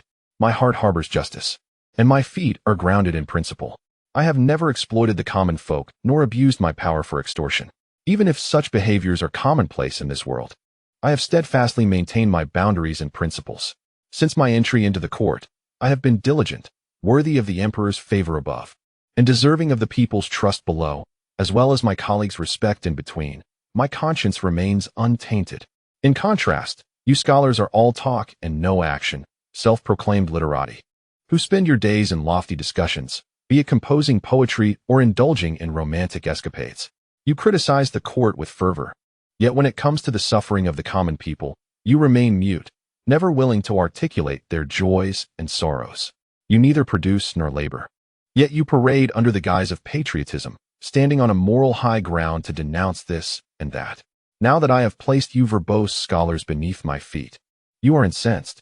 Ultimately, it is because you have become prisoners, stripped of your former privileges, unable to enjoy the lavish life you once had. Your condemnation of me is merely a reflection of your own frustration, disguised as concern for the populace. I have never encountered such brazenly shameless individuals. Zhang Kai's face flushed with anger, unable to bear the shame, while Zhang Pu beside him felt a pang of guilt, hearing Jiang Ning's words belittling their scholarly status. The prisoners in the jail began to shout, some unwilling to submit, eager to debate Jiang Ning. Others resorted to outright curses. Observing this, Jiang Ning turned and bellowed, "Shut up, all of you. Anyone who dares to shout again will be taken out and executed." The crowd fell silent. For Jiang Ning's reputation was such that his threats were not idle. It was merely a matter of how severe the punishment would be. At this moment, Zhang Kai was filled with rage, as if Jiang Ning had stripped away his last vestige of dignity as a scholar. He shouted furiously, "Jiang Ning, what are you? A lowly butcher from the marketplace, understand? Are you familiar with the 4 books and 5 classics? Do you comprehend the doctrine of the mean or the analects? Do you grasp the principles of governance? How dare you speak so boldly in the presence of us scholars? We desire to contribute to the nation, yet you, the treacherous villain, have incited His Majesty to suspend the imperial examinations, leaving us with no means to serve our country. Are we not entitled to voice our grievances? Yet, after uttering but a few words and composing a handful of articles, you brazenly instigate a literary inquisition, imprisoning us scholars entirely. Is this what you deem righteousness? The principle upon which you tread? Is this truly your so-called devotion to the nation and its people?" Jiang Ning scoffed, remarking, "Scholars are ever inclined to govern the nation with their pens and debate politics with their tongues, their words often more melodious than song. Yet, having never stood upon the lofty heights I occupy, how could you possibly comprehend the vistas that unfold before my eyes? How dare you presume to judge my achievements? I aspire to establish equality among all in the Ming, irrespective of their ranks as scholars, farmers, artisans, or merchants. I seek to ensure that the common folk have food by day and shelter by night. I long for a world where the heavens are vast, and the barbarian tribes bow in submission, assisting His Majesty in creating a true realm and home." Zhang Pu, upon hearing this, was consumed by rage, exclaiming, "You, a butcher and a scourge to the nation, are a warmonger. You incite the court to wage wars far and wide, leading countless families to ruin. Have you ever considered the consequences? You further urge the emperor to undertake grand constructions in the north, exhausting the populace and depleting the treasury, treating the common people as mere servants and the national coffers as personal property, squandering resources without restraint. You seize the hearts of thousands with the desires of one, repeatedly undermining ancestral traditions. Your proposed reforms yield no benefit, and your talk of allowing the people to recuperate is sheer empty rhetoric, merely a guise to plunder their wealth, resulting in their suffering. Now, you even raise a blade against the gentry and scholars, forcibly confiscating their riches and fabricating charges against them." Jiang Ning laughed coldly. "Might I inquire, with the treasury depleted, the Liao Dong rebels causing turmoil, the military forces in disarray, the defenses crumbling, disasters rampant, and the court rife with factional strife, what would you do in my stead?" Zhang Pu, with a proud demeanor, replied, "Naturally, a wise sovereign must act with integrity, purging the roots of corruption. The Son of Heaven should extend benevolence broadly. Officials ought to diligently govern and care for the people, allowing them to rest and flourish. Recruitment and preparation for military service must be undertaken to maintain internal peace and defend against external threats." Jiang Ning burst into laughter, clapping his hands. "Excellent, excellent. You speak more sweetly than a tune, yet it is all mere drivel. If the tides of the world could be altered solely by the benevolence of the emperor, then the occupant of the dragon throne would not be human but divine. If the emperor truly possessed such capabilities, why would he require the assistance of his ministers? You wax lyrical, yet you have never articulated how to address the empty treasury. Even the common folk understand that having money in hand and grain at home alleviates their anxiety. According to your assertions, are you suggesting that all the civil and military officials, as well as the common people, should subsist solely on the emperor's benevolence and the court's compassionate governance? When that time comes, the populace and the frontier soldiers would surely starve. Zhang Kai's expression shifted, and he hastily retorted, "When did I ever say that the common people and the frontier soldiers should starve to death?" Jiang Ning pressed, "Then do enlighten me on how they are to be fed and supplied with grain. The annual taxes from the court are hardly sufficient. Where shall the silver come from? Will you provide it, or shall I?" Zhang Kai was left speechless, unable to counter. Jiang Ning continued coldly, "As for your claim regarding the emperor suspending the imperial examinations, rendering your patriotism futile, it is utterly ludicrous. The emperor has merely paused the examinations, not abolished them. Local officials may still recommend learned individuals to the National Academy, and the court will select capable candidates from there for training and governance, subsequently appointing them to local offices or military service to serve the court. Yet you look down upon the humble warrior and cannot endure the rigors of the National Academy. However, I can inform you that among the 200,000 soldiers of the capital, there are indeed a considerable number who have cast aside their pens to take up arms. Some are scholars, some are degree holders, and even some are successful candidates in the imperial examinations who have served in the court for several years and hold respectable ranks. They have resolutely abandoned their literary pursuits to engage in military endeavors for the glory of the Ming dynasty. Even after sustaining injuries, they remain steadfast in their patriotic duty, transitioning to local governance to benefit the populace. Is this what you refer to as the court obstructing your path to serve the nation?" Zhang Kai, his face contorted with rage, bellowed, "Jiang Ning, this is mere sophistry. How can civil and military matters be conflated? This is sheer nonsense." Jiang Ning replied with a smile, "Enough, Mr. Lianghuai, there is no need to raise your voice so. If the loudest voice is deemed the most correct, we might as well bring in a donkey, for we would never outshout it. And does that mean the donkey holds the truth?"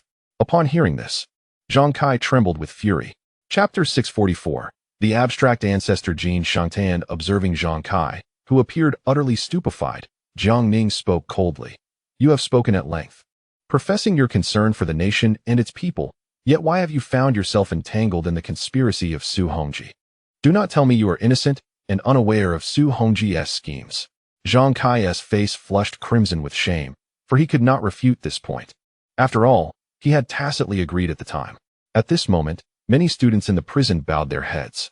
Jiang Ning erupted into laughter. "You claim to be worried for the country and its people, yet you conspire with rebels. Truly commendable." He scanned the crowd, his voice sharp with interrogation. "What? Dare to act yet fear to acknowledge? Have your studies sunk into oblivion? With your ilk, how dare you discuss loyalty to the nation? When have you ever considered the country? When have you ever thought of our Ming dynasty? The burden of the 2 capitals and 15 provinces rests upon my shoulders. The phrase the common people is not for you to utter.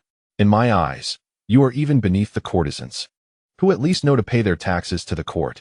In contrast, you engage in tax evasion, oppression, and a myriad of sordid deeds. If I were to live to your age, I would have long sought a secluded place to end my own life in shame." The assembled scholars were all flushed with embarrassment. Standing to the side, Lu Shun, feeling awkward, murmured, "My lord, do you not think your words are rather harsh on them?" Jiang Ning abruptly turned, kicking a chair aside, and shouted, "Curse your head! Get out of my sight!" Seeing Jiang Ning's fury, Lu Shun was terrified and quickly bowed, hastily retreating, fearing he might become a target of Jiang Ning's wrath. At this moment, Zhang Pu, already pale with fear, collapsed to the ground, his head knocking against the floor like pounding garlic. "My lord, spare me. Lianghuai has lost his mind and speaks nonsense. I implore you, my lord, to overlook the misdeeds of a petty man and not to stoop to the level of the students. They are all devoted to the nation. It was a moment of folly that led them astray. I beseech you, my lord, to show mercy." As Zhang Pu began to plead for mercy, Jiang Ning sneered. "What? When you conspired with Su Hongji to rebel and sought to take my life, you did not think in this manner, did you? Is it not too late to beg for mercy now?" Zhang Pu trembled in fear, nearly losing control, yet he gritted his teeth and insisted, "My lord, it is not too late. Not too late. The students are eager to follow the Lord, whether by enlisting in the military or serving as minor officials, to contribute to the Great Ming." Jiang Ning scoffed and remarked, "Enlist in the military? With your kind? If you were to enter the barracks, you would surely spoil the whole pot with a mere drop of rat droppings." At that moment, a voice interjected, "My lord, that statement is rather erroneous.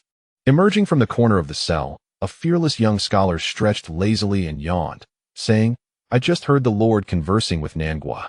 It is merely a difference in political views. Though we may disagree, there is no need for such hostility. Moreover, the Lord was mistaken. A single rat dropping does not ruin a pot of porridge. I have tested it myself. Tossing a rat dropping into porridge leaves the taste unchanged, unless one were to cook the rat dropping alongside the rice. Jiang Ning, intrigued by the sudden appearance of this young scholar, inquired, Who are you? The scholar respectfully clasped his hands and replied, I am Jin Xingtan. Upon hearing this name, Jiang Ning was momentarily taken aback, thinking, Good heavens! How did such a talent end up here? Jin Xingtan is renowned as the patriarch of wit, a refreshing presence among scholars, with exceptional intellect and a playful spirit, who remained devoted to amusement throughout his life. Jiang Ning chuckled, Ah, it is you. I have long admired your reputation.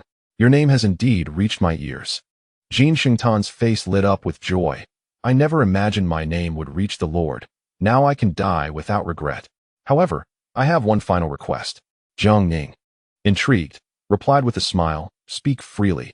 As long as it is not excessive, I shall do my best to accommodate you. Jin Xingtan rubbed his hands together and grinned.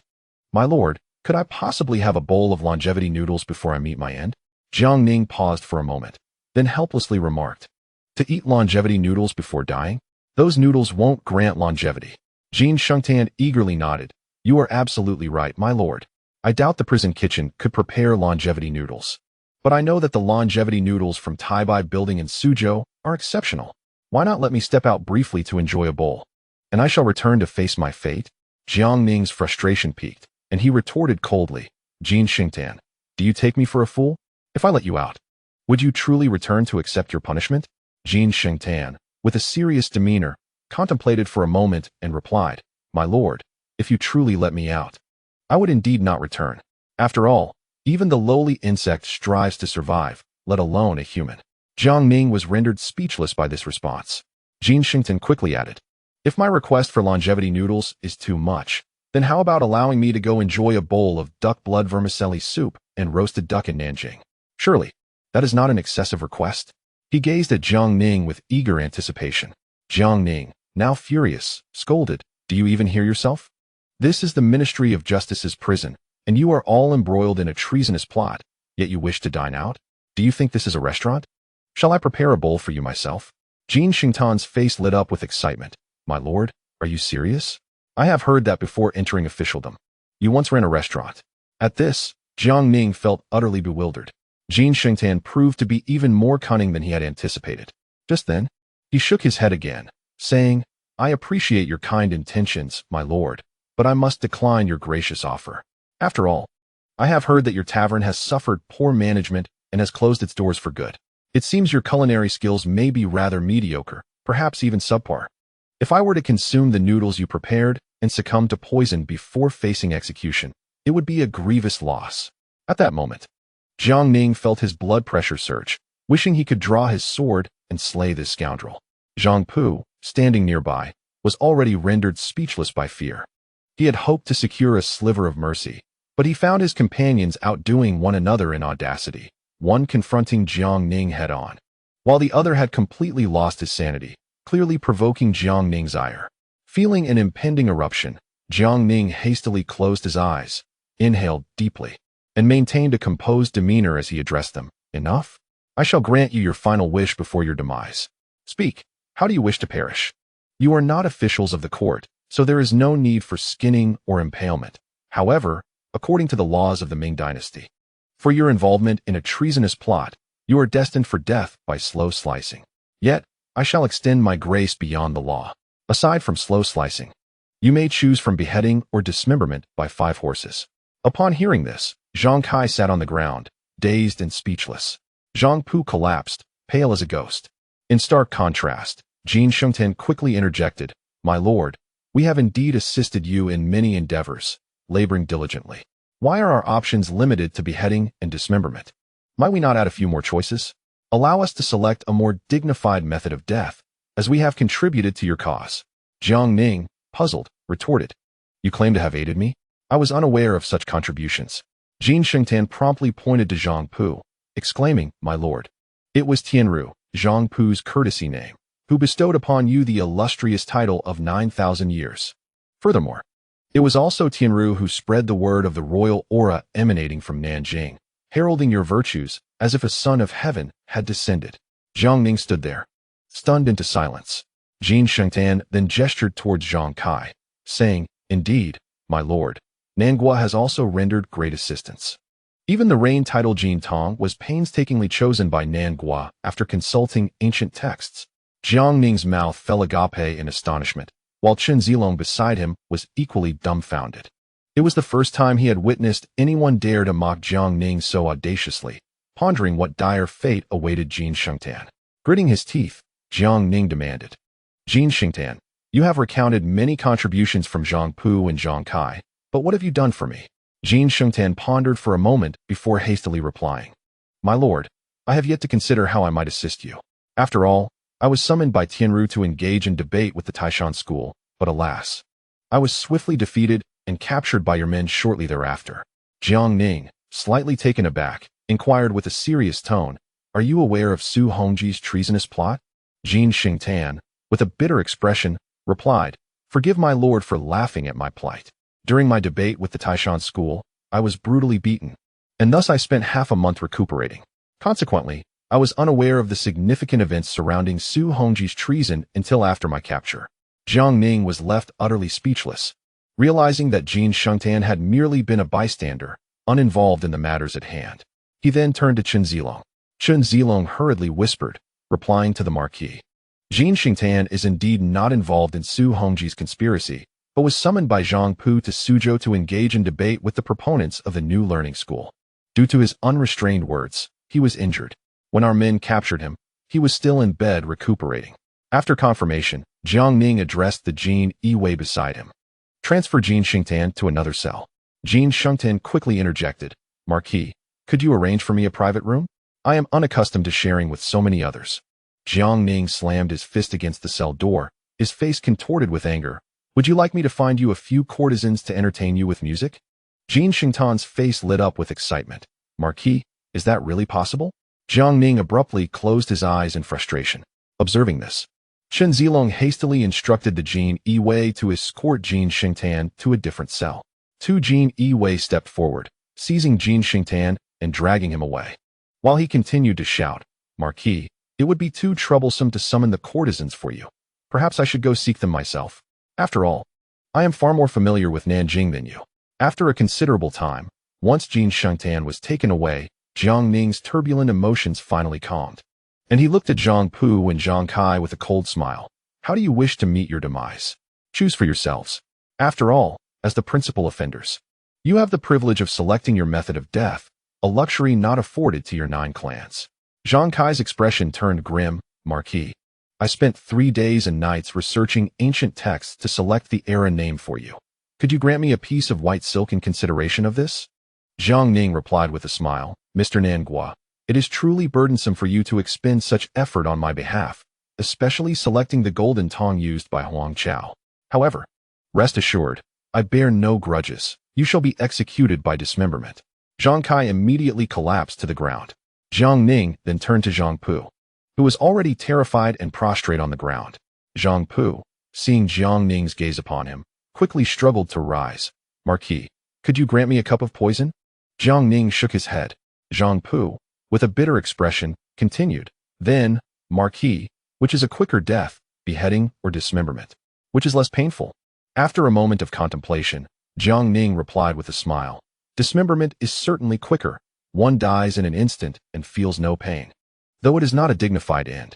Beheading, on the other hand, would leave you alive for a couple of hours, and that too is not particularly dignified. Nevertheless, business is business." Zhang Pu forced a smile. "In that case, I shall choose dismemberment." Jiang Ning nodded in agreement, having no intention of sparing this prominent figure of the Revival Society, regardless of his talents akin to Jin Shengtan's. Just then, Zhang Pu raised his head again. Gritting his teeth, "Marquis, I have more to say." Jiang Ning nodded. Zhang Pu continued, "My wife has been unfaithful, my daughter is not my own, and my son is a bastard, not even included in the family registry. I have already divorced my wife.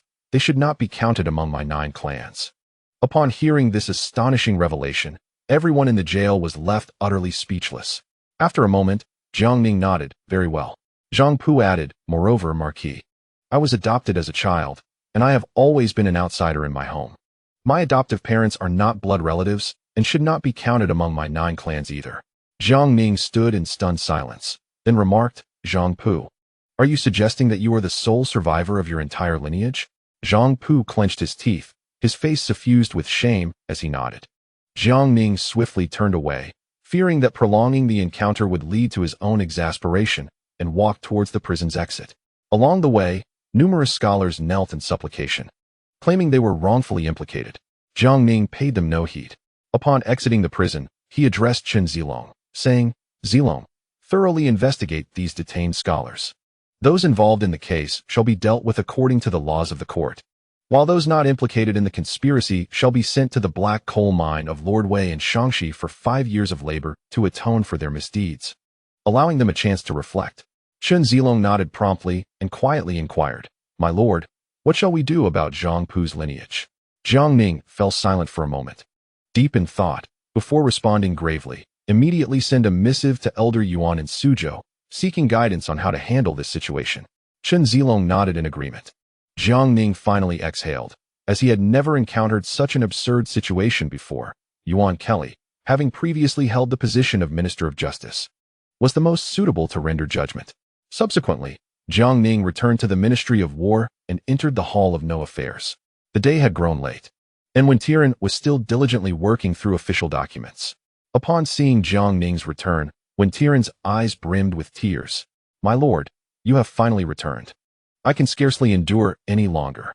Jiang Ning approached and patted his shoulder, saying, Old one, your health is paramount to our cause. Do not overexert yourself. Even if we were to toil ourselves to exhaustion, these documents would remain unprocessed. It is better to take a moment's respite. Wentiren ceased his writing, tears welling in his eyes. My lord, I have awaited your words.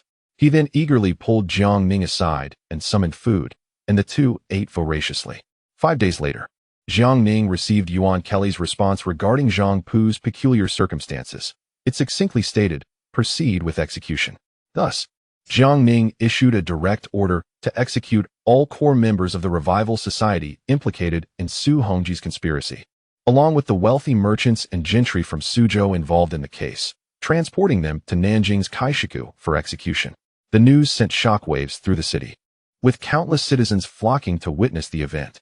In the eyes of the common people, scholars had always been exalted figures, and among those slated for execution were many renowned talents from Jiangnan.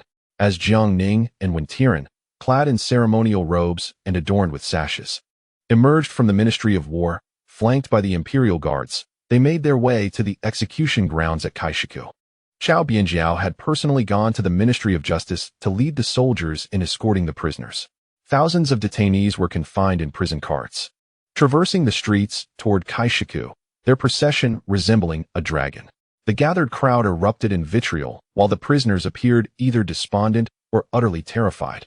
Only a few, in their final moments, dared to shout defiantly, only to be silenced by stones hurled by the angry populace. At the execution grounds of Kaishiku, Jiang Ning stood shoulder to shoulder with Wentiren. Moments later, Xiao Bianjiao arrived, ushering the prisoners before Jiang Ning. Nodding in acknowledgement, Jiang Ning issued a command, and all the prisoners were brought forth onto the execution platform. The surrounding crowd held their breath in anticipation for the impending spectacle, and with a wave of his hand, Jiang Ning silenced the scene. He spoke solemnly, esteemed elders of Nanjing. Previously, the rebel Su Hongji conspired to incite rebellion. Those gentry, wealthy merchants from Suzhou, along with the members of the Restoration Society, colluded with Su Hongji to plot this treason. Now that Su Hongji and his cohorts have met their just fate, I, in accordance with the laws of the court, shall execute this band of traitors. The gathered populace erupted in applause, some shouting in fervor. The esteemed envoy has executed them well. These scoundrels deserve to be eradicated. Jiang Ning promptly commanded, proceed with the execution. A battalion of soldiers armed with flintlock rifles approached the prisoners and aimed at their napes. Many were so terrified they lost control of their bowels, and amidst a cacophony of gunfire, all the prisoners fell. The officers swiftly dragged away the corpses and brought forth a new batch, with soldiers rotating in for the execution. After several rounds of gunfire, only the principal offenders Zhang Kai, Zhang Pu, and the affluent merchants Wang and Xiao from Suzhou remained on the execution platform. Jiang Ning showed no mercy towards these ringleaders, administering the death penalty through lingqi, dismemberment, and other fitting punishments, ensuring their fates were justly meted out. By afternoon, the executions concluded, and the crowd gradually dispersed. Jiang Ning ordered the cleanup of the execution site before returning to the Ministry of War with Tianqi and their entourage. On the way, they encountered an elderly man and a middle-aged woman blocking the path. The Jinyui immediately surrounded the pair, prompting Gao Wenkai to swiftly ride forward to inquire about the situation. After a brief moment, he returned, clasping his fists in salute. "I report to you, my lord, that ahead stands an elder claiming to be Feng Minglong, along with a lady identifying herself as Gu Ruopu, who wished to seek an audience with you." Jiang Ning was momentarily taken aback. He recognized the names Feng Minglong and Gu Ruopu. Feng Minglong was a renowned scholar from Suzhou, who, disillusioned by the corruption in the officialdom, devoted himself to the arts of drama and literature, influenced by thinkers like Wang Yangming and Li Ji, and emerged as a philosopher of the new school. Gu Ruopu was a well-known female scholar from Hangzhou, proficient in the classics and historical texts. Why had they suddenly sought him out? Jiang Ning was filled with curiosity. At that moment, Gao Wenkai quietly reminded him, "My lord, these two have been watching the execution at Kaishiku from a distance today." Intrigued, Jiang Ning instructed Gao Wenkai to bring them forth. Soon, guided by Gao Wenkai, they approached Jiang Ning.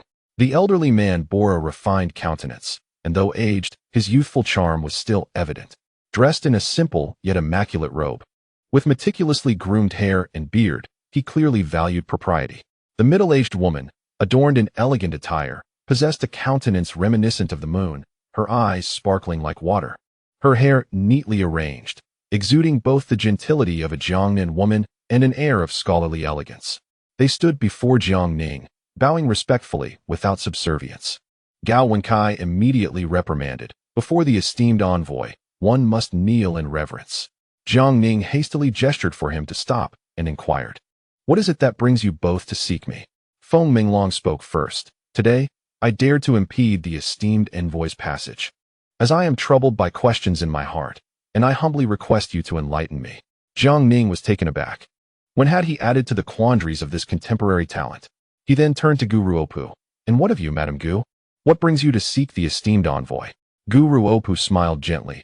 "I too harbor uncertainties in my heart, and beseech you to provide clarity." In his heart, Jiang Ning could not help but exclaim, "Goodness, it seems I am the one with confusion.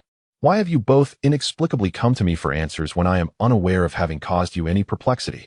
However, as the crowd of onlookers continued to swell, he had no choice but to escort the two back to the military department for a thorough inquiry. The two, being quite perceptive, followed the procession back without further ado. Upon arriving at the Hall of No Affairs, the two once again bowed to Jiang Ning.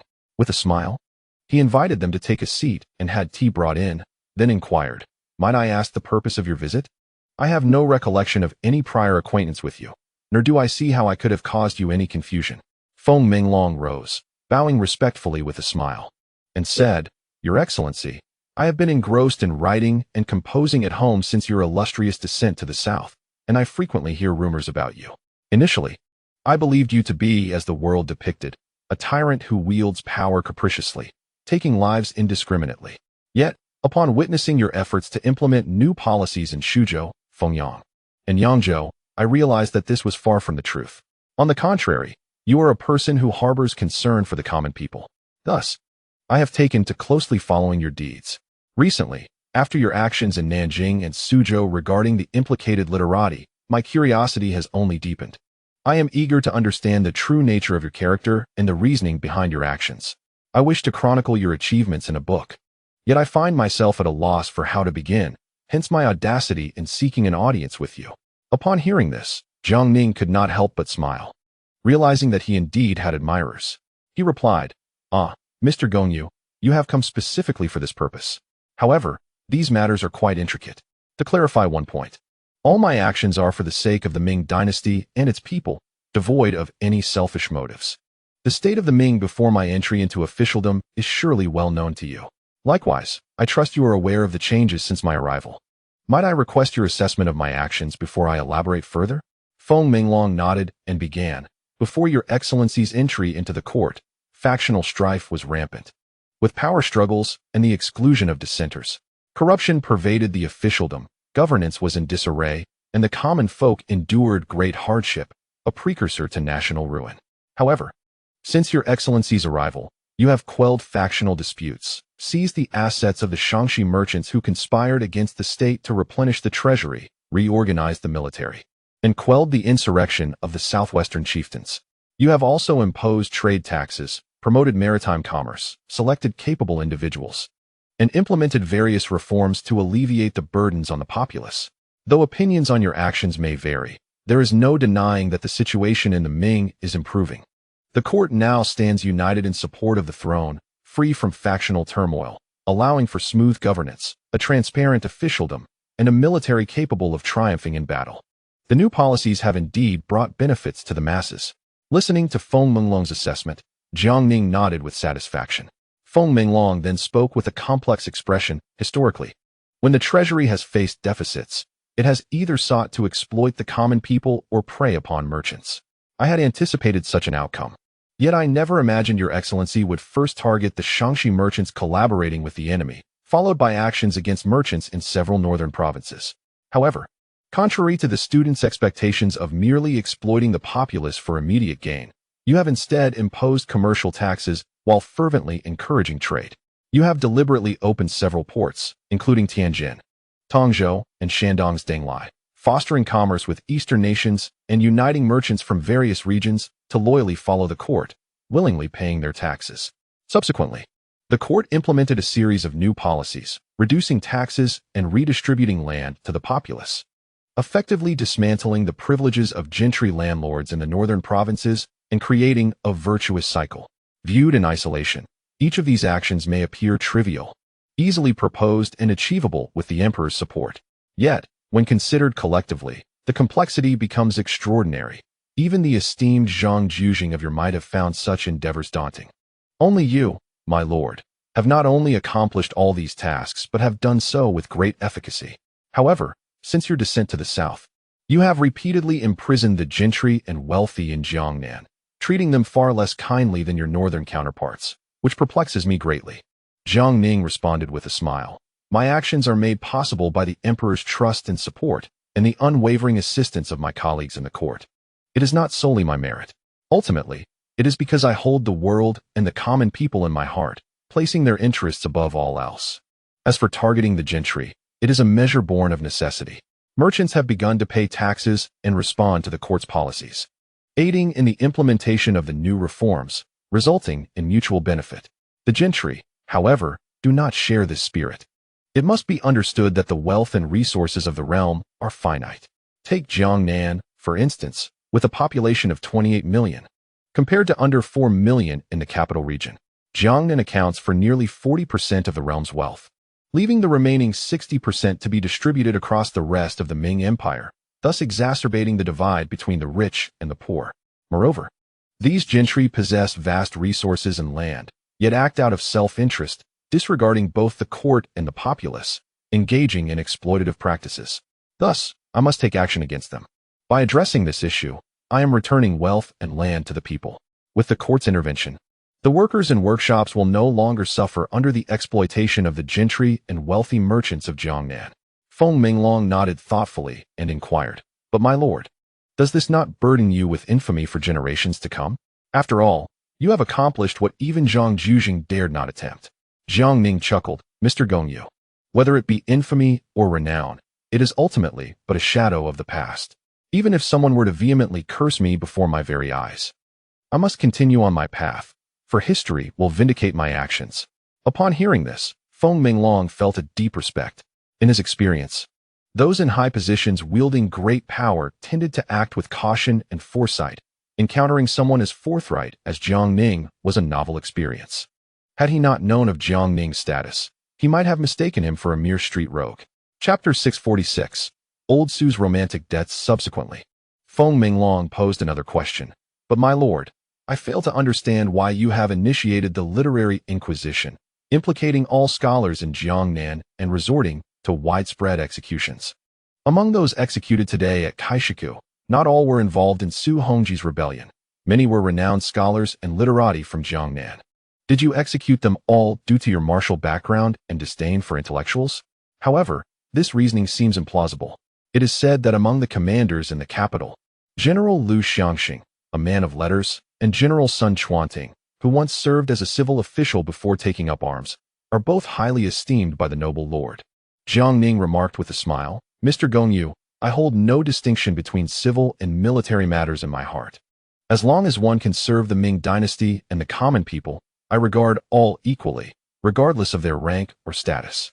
The reason for the recent crackdown on literary figures involving these scholars stems from the fact that the literary atmosphere in Jiangnan has already been tainted by them.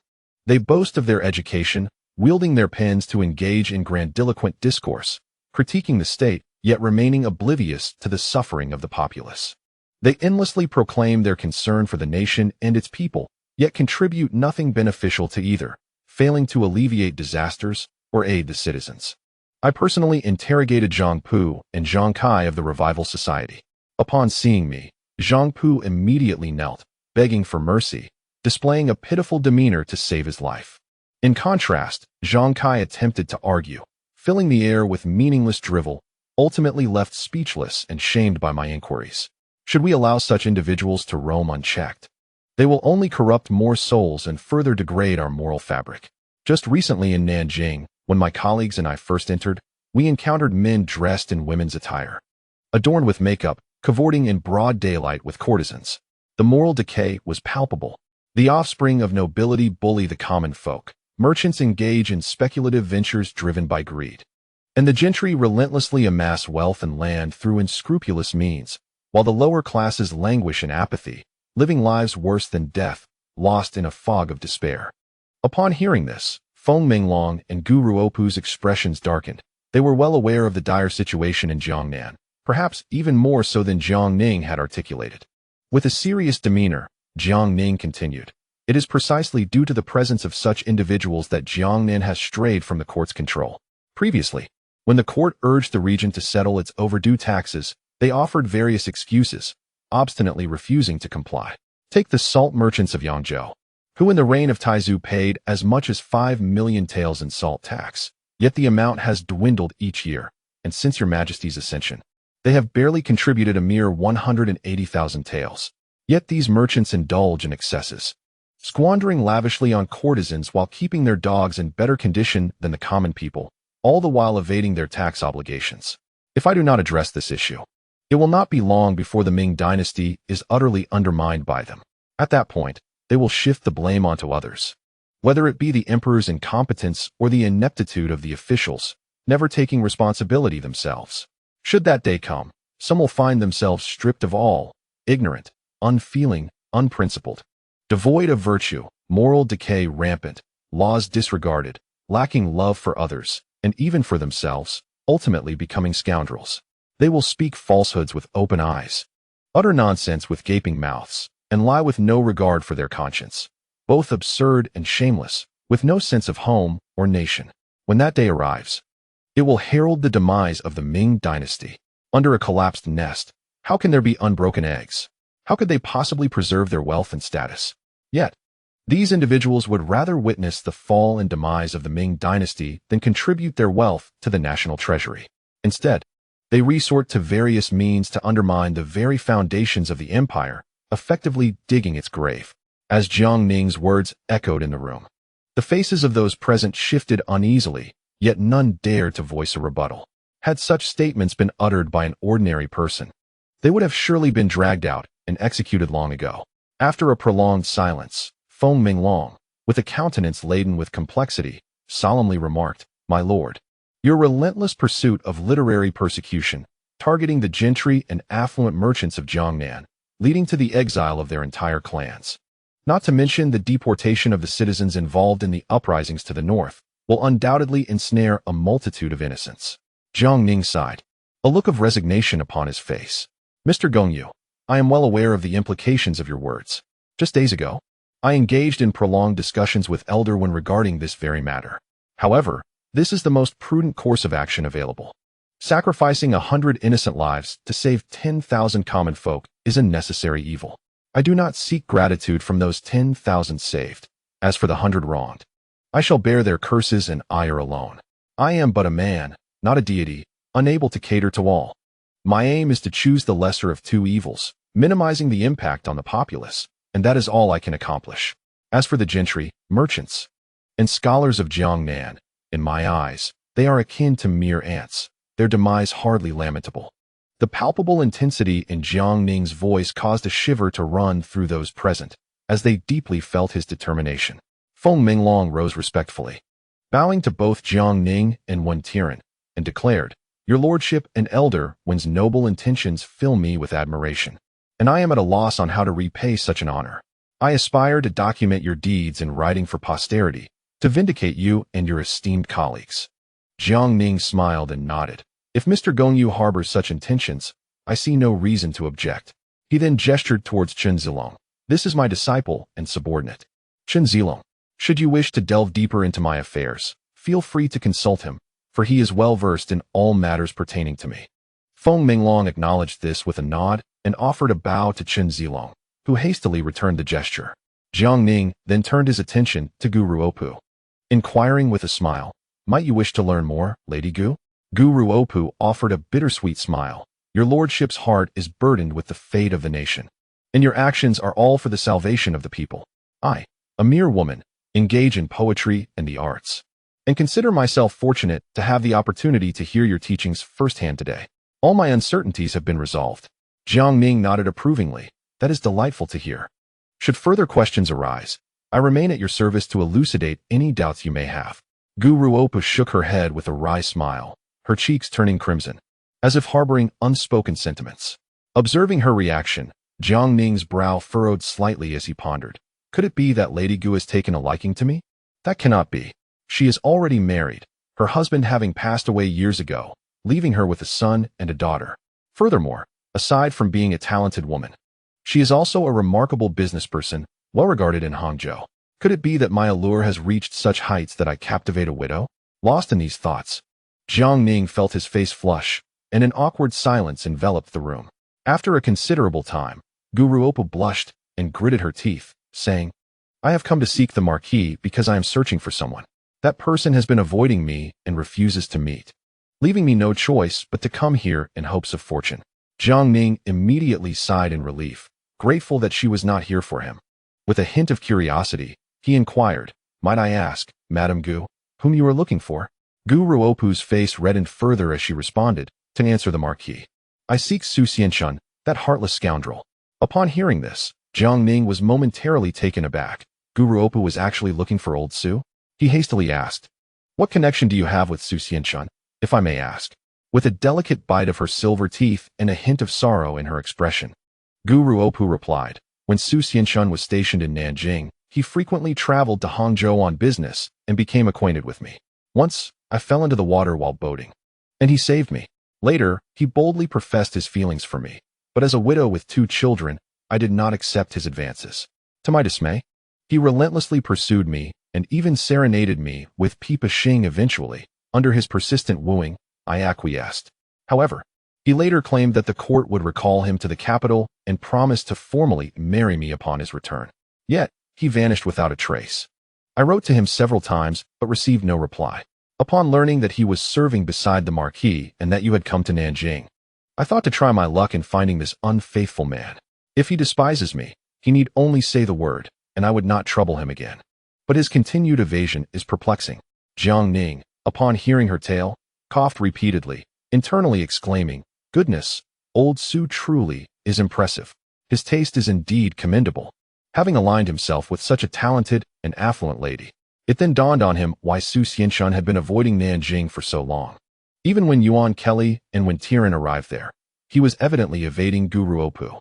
Understanding Su Xianshun, his earliest follower, Jiang Ning was well aware that Su's wife had passed away a decade prior, and he had not remarried, instead frequenting the entertainment districts.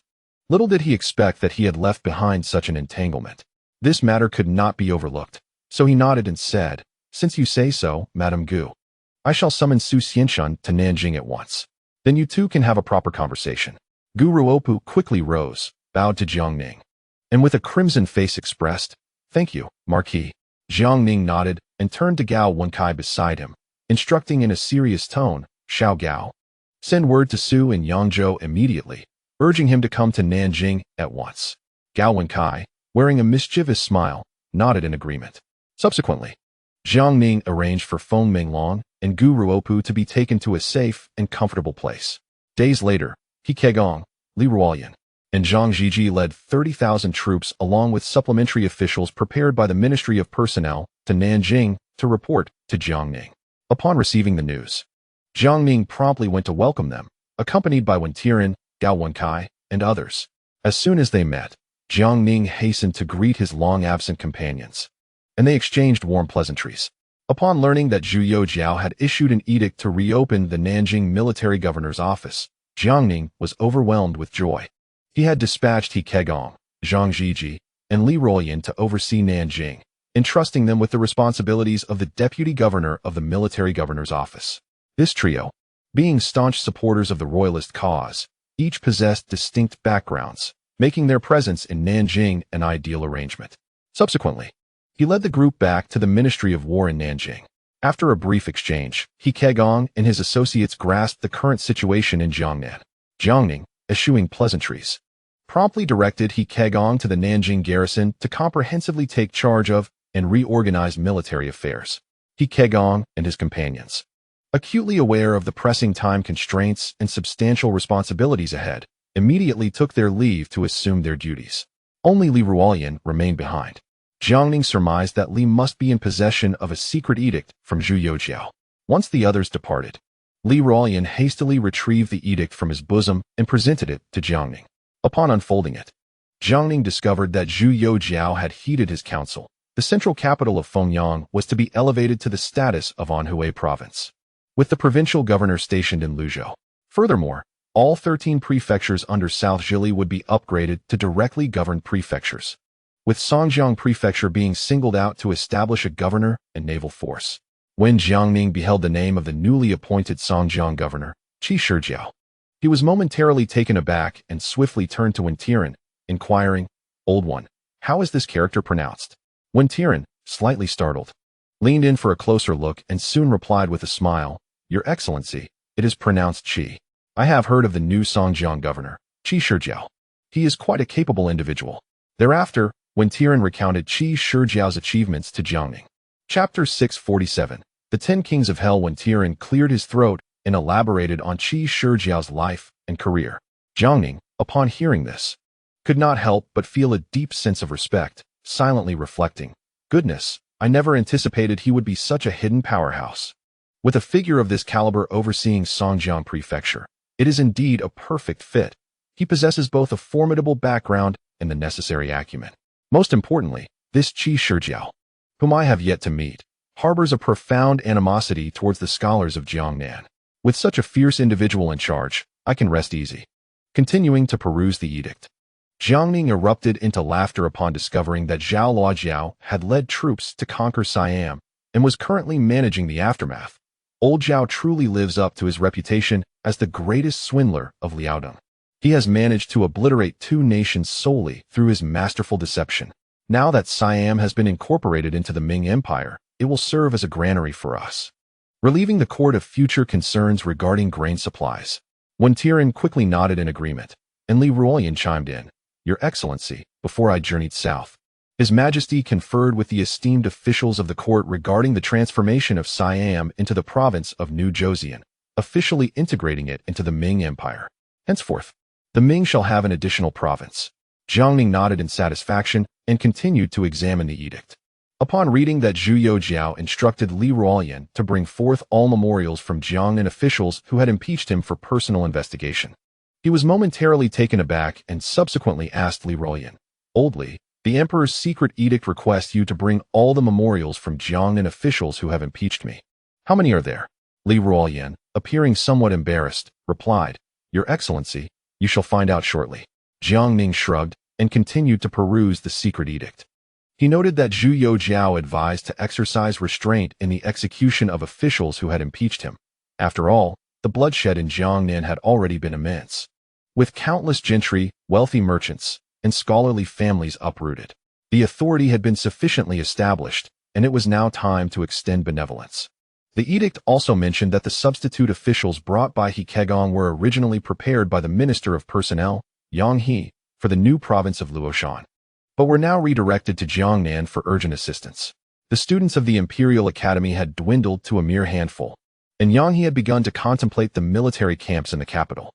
Zhu Youjiao had instructed loyalist officials to recommend talented individuals for positions in the court or to study at the Imperial Academy as prospective officials, assigning a specific number of recommendations to various prominent loyalists, effectively mandating the task. Upon reading this, Jiang Ning felt a wave of speechlessness wash over him. Yet he understood that Zhu Youjiao's actions were born out of necessity. Setting down the edict, he turned to Li Ruoyan and smiled. "Old Li, bring me the memorials from those who impeached me. I wish to see just how many officials from Jiangnan have raised their voices against me." Li Ruoyan nodded and clapped his hands. Shortly thereafter, a group of Jinyui entered, carrying 10 large chests. Jiang Ning was taken aback, his mouth agape in disbelief. "Old Li, you cannot be telling me that these 10 chests contain all the memorials impeaching me?" Li Ruoyan, suppressing a laugh, nodded and replied, "My lord, you are indeed correct. These 10 chests are filled with the memorials from Jiangnan officials. This is merely what I received before leaving the capital. I cannot imagine how many more have surfaced since then." Gazing at the 10 chests, Jiang Ning fell into deep contemplation. He was already overwhelmed with tasks and scarcely had time to address these matters, especially with Zhu Youjiao assigning further duties. He glanced at Li Ruoyan, a mischievous smile creeping across his face. Noticing the look, Li Ruoyan inwardly sighed, fearing the worst, and indeed Jiang Ning, with a friendly demeanor, said, "Old Li, we need not stand on ceremony between us. Since you brought these memorials, you shall handle them all. Do not refuse. To do so would be to show humility, and humility would imply that you do not regard me as a brother." Li Ruoyan, feeling exasperated, opened his mouth but found no words to express his plight, ultimately resigning himself with a wry smile. Jiang Ning patted his shoulder. "Old Li, I trust you to manage this. These 10 large chests are now in your capable hands." Li Ruoyan, still smiling through his discomfort, replied, "My lord, do you know what your reputation is like in Jiangnan these days?" Jiang Ning, appearing unconcerned, responded, "The scholars in Jiangnan now refer to me as Jiuqing, and there are countless rumors of treachery and rebellion against me, with several years being assigned to my name." Li Ruoyan chuckled. "My lord, you may not be aware, but a new title has emerged." Jiang Ning, slightly intrigued, asked, "Oh, what new hat have they placed upon me?" Li Ruoyan said, "My lord, it seems you have indeed been exceedingly busy lately. Upon entering the Yangzhou area, I heard that throughout Jiangnan, it is rumored that Yang Lian and Wen He are the embodiments of the dualities of life and death, with Yang Lian referred to as the 8th master and Wen He as the 7th master. Grand Eunuch Wei is called the Buddha of thousands of families by the common folk. Yet the gentry and scholars of Jiangnan refer to him as the true monarch of the white crane who slays without mercy. Prince Xian is dubbed Lord of Horses, possessing 3 eyes that discern loyalty from treachery and distinguish good from evil.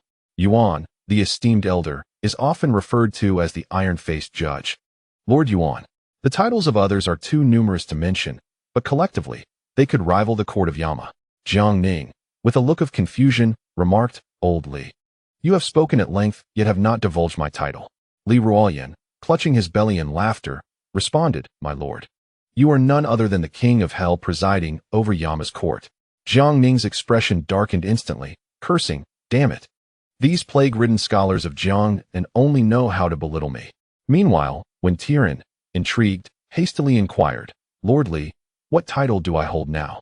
Li Ruoyan paused slightly, pondering why one, whose title was not particularly esteemed, would seek such information. Nevertheless, he replied with a smile, "Lord One, you are formidable indeed. In the realms of Jiangnan, you are currently the foremost among the 10 kings of hell, the King Qingguang, ranking even above my lord." Upon hearing this, Wen Tiran's face brimmed with pride. He had finally surpassed Jiang Ning and claimed the top seat among the 10 kings of hell, understanding that Yama himself was only ranked 5th. Excitedly, he asked, "Lord Li, aside from myself and my lord, who are the remaining 8 kings of hell?" Li Ruoyan awkwardly answered, in response to Lord 1. The identities of the other 8 have yet to be revealed, but given the current situation, they will likely emerge soon. With a beaming smile. When Tianqi felt a sense of achievement, though he had become the King Qinguang of Jiangnan, he viewed this as a tangible political success. And upon his return to the capital, he might advance even further, just the thought of it thrilled him.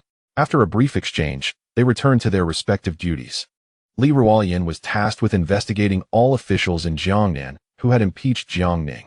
When Tianqi was responsible for managing the fates of those being transported to Nanjing from various regions of Jiangnan, Jiang Ning focused his primary attention on the pirate leader, Li Dan, who had long established dominance over Japan, commanding hundreds of ships and thousands of men, a formidable force not to be underestimated.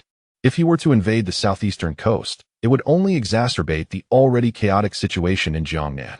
However, Jiang Ning understood that historically, Li Dan had passed away in the 5th year of the Tianqi era, though the time had not yet come. Another notorious pirate, Yanzhou, was also noteworthy. Yan had taken refuge in Taiwan's Ben port, modern-day Beigang, and was equally ruthless. After killing a servant in a fit of rage at the age of 15, he fled to Japan, initially thriving as a tailor before becoming a local power through smuggling and plundering, with 28 sworn brothers at his side. During his time in Japan, he nearly overthrew the shogunate, but upon the exposure of his plans, he was forced to escape to Taiwan, where he became a pioneer in its development, wielding significant influence with his fleet and men. What perplexed Jiang Ning the most was that, according to history, Yanzhou also died unexpectedly in the 5th year of Tianqi, mirroring Li Dan's fate. If Li Dan's death could be considered ordinary, then Yanzhi's demise seemed far too suspicious. Furthermore, it is noteworthy that the illustrious Zheng Qinggong's father, Zheng Zhilong, was not only Li Dan's adopted son, but also one of Yanzhi's sworn brothers.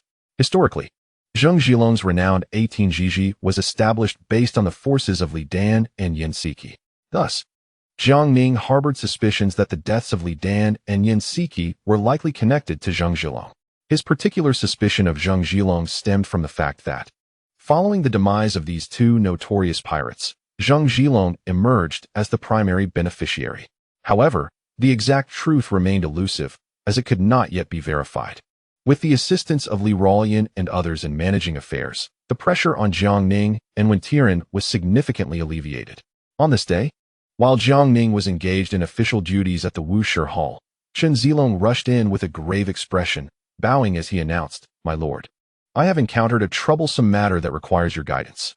Jiang Ning set down his brush and, with a puzzled look, inquired, "Zilong, what issue could possibly be beyond your resolution?"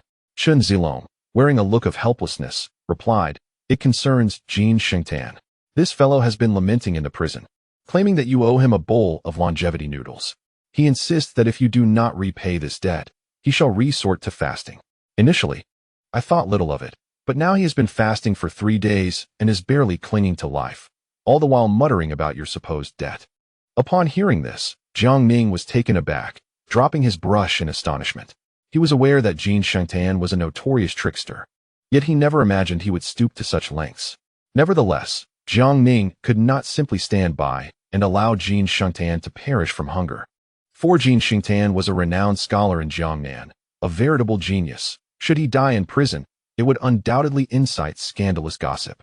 After a moment of contemplation, Jiang Ning spoke, "In that case, Zilong, accompany me. Have the prison prepare a bowl of longevity noodles. I am eager to see what tricks Jin Shengtan has up his sleeve." The two then made their way to the prison of the Ministry of Justice. Upon entering the prison, the guards promptly presented the prepared longevity noodles to Jiang Ning. With a stern countenance, he and Chen Zilong approached the cell where Jin Shengtan was confined. There, they beheld a transformed Jin Shengtan, who now appeared disheveled, pallid, and gaunt. Had it not been for his murmured protests, he might have been mistaken for a corpse. At Jiang Ning's signal, the guard opened the cell door. Jiang Ning entered, holding the bowl of noodles and squatting down. Jin Shengtan, upon seeing Jiang Ning, weakly exclaimed, "My lord, you have finally arrived. If you had delayed any longer, I would have perished in this prison, and you would bear the weight of my demise." Jiang Ning retorted coldly, "So, according to you, it would be my fault?" Jin Shengtan, seemingly unfazed, replied, "Naturally. I was merely caught up in this predicament. After all, I had no part in the rebellion. His gaze fixated on the bowl in Jiang Ning's hands. His eyes gleamed with anticipation. My lord, you have come specifically to repay your debt, have you not? Quickly, bring the longevity noodles closer, so I may taste them. If they do not meet my standards, I shall require another bowl, for I am quite particular about my meals. Jiang Ning, incensed, felt his face flush with anger, nearly tempted to overturn the bowl upon his head. Beside him, Chen Zilong's face turned a shade of deep frustration as he exclaimed, My lord, he is mocking you. Taking a deep breath to regain his composure, Jiang Ning forced a smile and extended the bowl, saying, Hurry and eat. I personally prepared this for you. Jin Shengtan hastily took the bowl, devouring the contents with great enthusiasm, savoring every bite.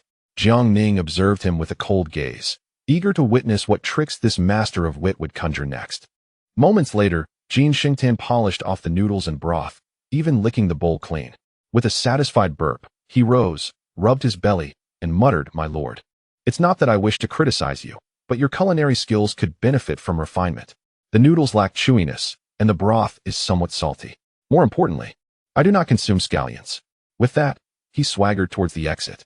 Seeing this, Jiang Ning barked, Halt. Who permitted you to leave? Jin Shengtan turned, a look of confusion on his face. My lord, you have returned the longevity noodles, and I have finished my meal. It is only natural for me to depart. Surely, I cannot remain in this prison forever? While the court provides sustenance, I am not one to take advantage of others. Jiang Ning sneered, Ah, Jin Shengtan. You are indeed sharp-tongued and clever. My meals are never so delectable that you can simply eat and walk away. Having partaken of my hospitality, you must now serve me. Jin Shengtan paused, curiosity flickering in his eyes. My lord, if I am unwilling to serve, does that mean I must continue residing in this prison? Jiang Ning scoffed. Dream on. Should you refuse to serve, I shall promptly send you to the coal mines of Shaanxi to atone for your sins. There, you will find yourself among the renowned scholars and gentlemen of Jiangnan, and you shall not be lonely. At this, a shiver ran down Jin Shengtan's spine. He was not fearful of Jiang Ning's wrath, but he had heard dreadful tales of the coal mines in Shaanxi, truly a nightmare for any scholar. The very thought of those grim rumors sent chills through him. Jiang Ning observed him with a cold smile. So, what will it be? Will you toil in the coal mines for your atonement, or will you serve me? You have but two choices. Choose wisely. Jin Shengtan sighed, My lord. Is there truly a choice left for me? You have already made the decision for me. Pray tell, what would you have me do? Jiang Ning's expression softened with satisfaction, realizing that this clever master of wit was not entirely oblivious to the gravity of his situation. Had he dared to defy Jiang Ning, the consequences would have been severe, if not death, then a few years of rigorous labor in the coal mines. With a serious demeanor, Jiang Ning continued. The gentry and wealthy merchants of Jiangnan have been largely purged. I intend to recommend a selection of talented individuals for study at the Imperial Academy, to serve the court in the future. Beyond the emerging schools of thought, we also require some Confucian disciples. However, most Confucian scholars are merely skilled in rhetoric, with few capable of genuine action. Thus, I wish for you to identify those among them who possess true talent. Jin Shengtan, taken aback, exclaimed, My lord, such a significant task entrusted to me. Are you not concerned I might engage in deceit, presenting you with mere empty vessels? Jiang Ning retorted with a cold smile. Should you dare to deceive, I shall hold you accountable. However, let me remind you, should those you recruit fail, your head will be the first to roll. Jin Shengtan quickly touched his neck, fully aware that Jiang Ning's threats were no idle jest. He wore an expression of considerable distress, and said, But, my lord, this task is truly a bit beyond what one could reasonably expect. Jiang Ning chuckled lightly. That is indeed the case. Otherwise, I would not have assigned it to you. However, you have no choice in the matter. Rest assured, I shall send someone to assist you. Jin Shengtan nodded in resignation. Though he enjoyed leisure, he was not devoid of intellect. Should he refuse today, he might swiftly find himself dispatched to the black coal mines of Shaanxi. Jiang Ning then turned to Chen Zilong and said, Zilong, I entrust Jin Shengtan to you. Let him stay by your side and learn the proper decorum and how to conduct himself. Chen Zilong nodded with a wry smile. He would have preferred Jiang Ning to send Jin Shengtan directly to the mines rather than have him shadowing him. Chapter 648. A wise man knows when to yield. After successfully securing Jin Shengtan, Jiang Ning returned to the Ministry of War's Idle Hall to continue with his official duties. In the following days, he He received a steady stream of correspondence. Various military factions had mobilized the lower strata of Jiangnan's populace to report and expose the lawless gentry and wealthy merchants. And the progress was swift. Given the current situation, it would not be long before the turmoil among the local gentry in Jiangnan would be entirely quelled. Seeing this, Jiang Ning finally exhaled in relief, for matters had not strayed from his expectations. He promptly replied to the various factions, urging them to intensify their efforts in order to restore stability to Jiangnan in the shortest possible time. Simultaneously, the supplementary officials brought by He Kegong had reported to Yuan Kelly and Suzhou and were gradually proceeding to their respective posts to expedite the restoration of normal operations in the localities. As for the positions that remained unfilled, there was no rush. Li Ruoyan had already led the imperial guards to recruit individuals, and vacancies would soon arise. The docks outside Nanjing were teeming with people, the captured gentry, wealthy merchants, scholars, and common folk involved in the civil unrest gathered in one place. A large contingent of officials and soldiers, armed with a list, escorted the offenders to various vessels, preparing to transport them northward along the river. Those who learned they were to be exiled to southern and northern Myanmar lamented loudly or wept bitterly, having enjoyed wealth and privilege in Jiangnan for over a century. The thought of relocating their families to a desolate land was undoubtedly more painful than death itself. Yet, the officials paid no heed to their curses and wails. After administering a sound thrashing, they packed them onto ships. In stark contrast, the common folk involved in the civil unrest, upon hearing they were to be relocated to several provinces in the north, were all smiles, showing no signs of resistance. After all, they had already heard of the new policies implemented by the court, and the conditions in the northern regions were quite prosperous. The government offered loans for land purchases, and even those without immediate funds could acquire land from the authorities and repay in installments. This policy alone had garnered widespread acclaim, even in the face of natural disasters. The court would promptly reduce taxes and provide disaster relief. Furthermore, with the north bustling with construction and infrastructure projects, even the requisitioned labor was compensated, resulting in an abundance of work opportunities. For these lower-class citizens, this was not exile, it was a chance for prosperity. They were eager to depart at the earliest opportunity, having no inclination to resist. It must be noted that the wealth and splendor of Jiangnan had always belonged solely to the gentry, wealthy merchants, and scholars, having no connection to the lower-class populace. They resembled oxen and horses, laboring tirelessly for the gentry and affluent merchants, earning meager incomes throughout the year while enduring relentless exploitation and oppression, their suffering beyond words. Consequently, the common folk formed an orderly queue, registering to board the vessel in a disciplined manner. This scene left Yang Yiping, the governor of transportation who had come to assist, utterly astonished. Had he not known these individuals were participants in a rebellion, he might have believed the court was organizing a migration. A few days later, Gao Wenkai hurried into the Wushi Hall, stating, "My lord, a messenger from the shogun Tokugawa Iemitsu of Japan has arrived, requesting an audience with you," claiming to bear a national document. Jiang Ning smiled and nodded. "I didn't expect Tokugawa Iemitsu to respond so swiftly. Xiao Gao, bring him in. I am curious to see what tricks these Japanese intend to play." Gao Wenkai nodded in agreement, while Wen Tiran, setting aside his brush, became intrigued. As Jiang Ning had outwitted the Japanese on numerous occasions, before long, a man of less than 5 feet in height, clad in Japanese attire, entered the Wushi Hall under Gao Wenkai's guidance. Without hesitation, the Japanese man bowed deeply, striking his forehead on the ground 27 times, and, in halting Mandarin, proclaimed, "I am Okura Ichiro, envoy of the shogun Tokugawa Iemitsu, here to pay my respects to the esteemed representative of the Great Ming Empire. I have been commanded by the shogun to present this national document for your perusal." He raised the document high above his head. Jiang Ning chuckled, surprised to discover a familiar face. The last encounter at the Honglu Temple had seen him extort a sum of 50,000 taels of gold from Okura Ichiro, who had even signed a promissory note. He gestured for Gao Wenkai to take the document and hand it to him, yet disinterested in its contents. He tossed it to Wen Tiran and inquired with a smile, "Okura Ichiro, what business does the shogun Tokugawa Iemitsu have in sending you to see me?" Okura Ichiro looked up, startled by the mischievous grin on Jiang Ning's face, his eyes wide with shock as he swallowed hard. The impression Jiang Ning had left on him was indelibly etched in his memory. It was this very figure of the Great Ming Empire who had extorted 50,000 taels of gold from him, and, after depleting his resources, had compelled him to sign a debt note for 48,000 taels. Upon returning to Japan, had he not still held some value, he might have faced a dire fate at the hands of Tokugawa Iemitsu. Now, confronted once more by Jiang Ning, how could Okura Ichiro not feel trepidation?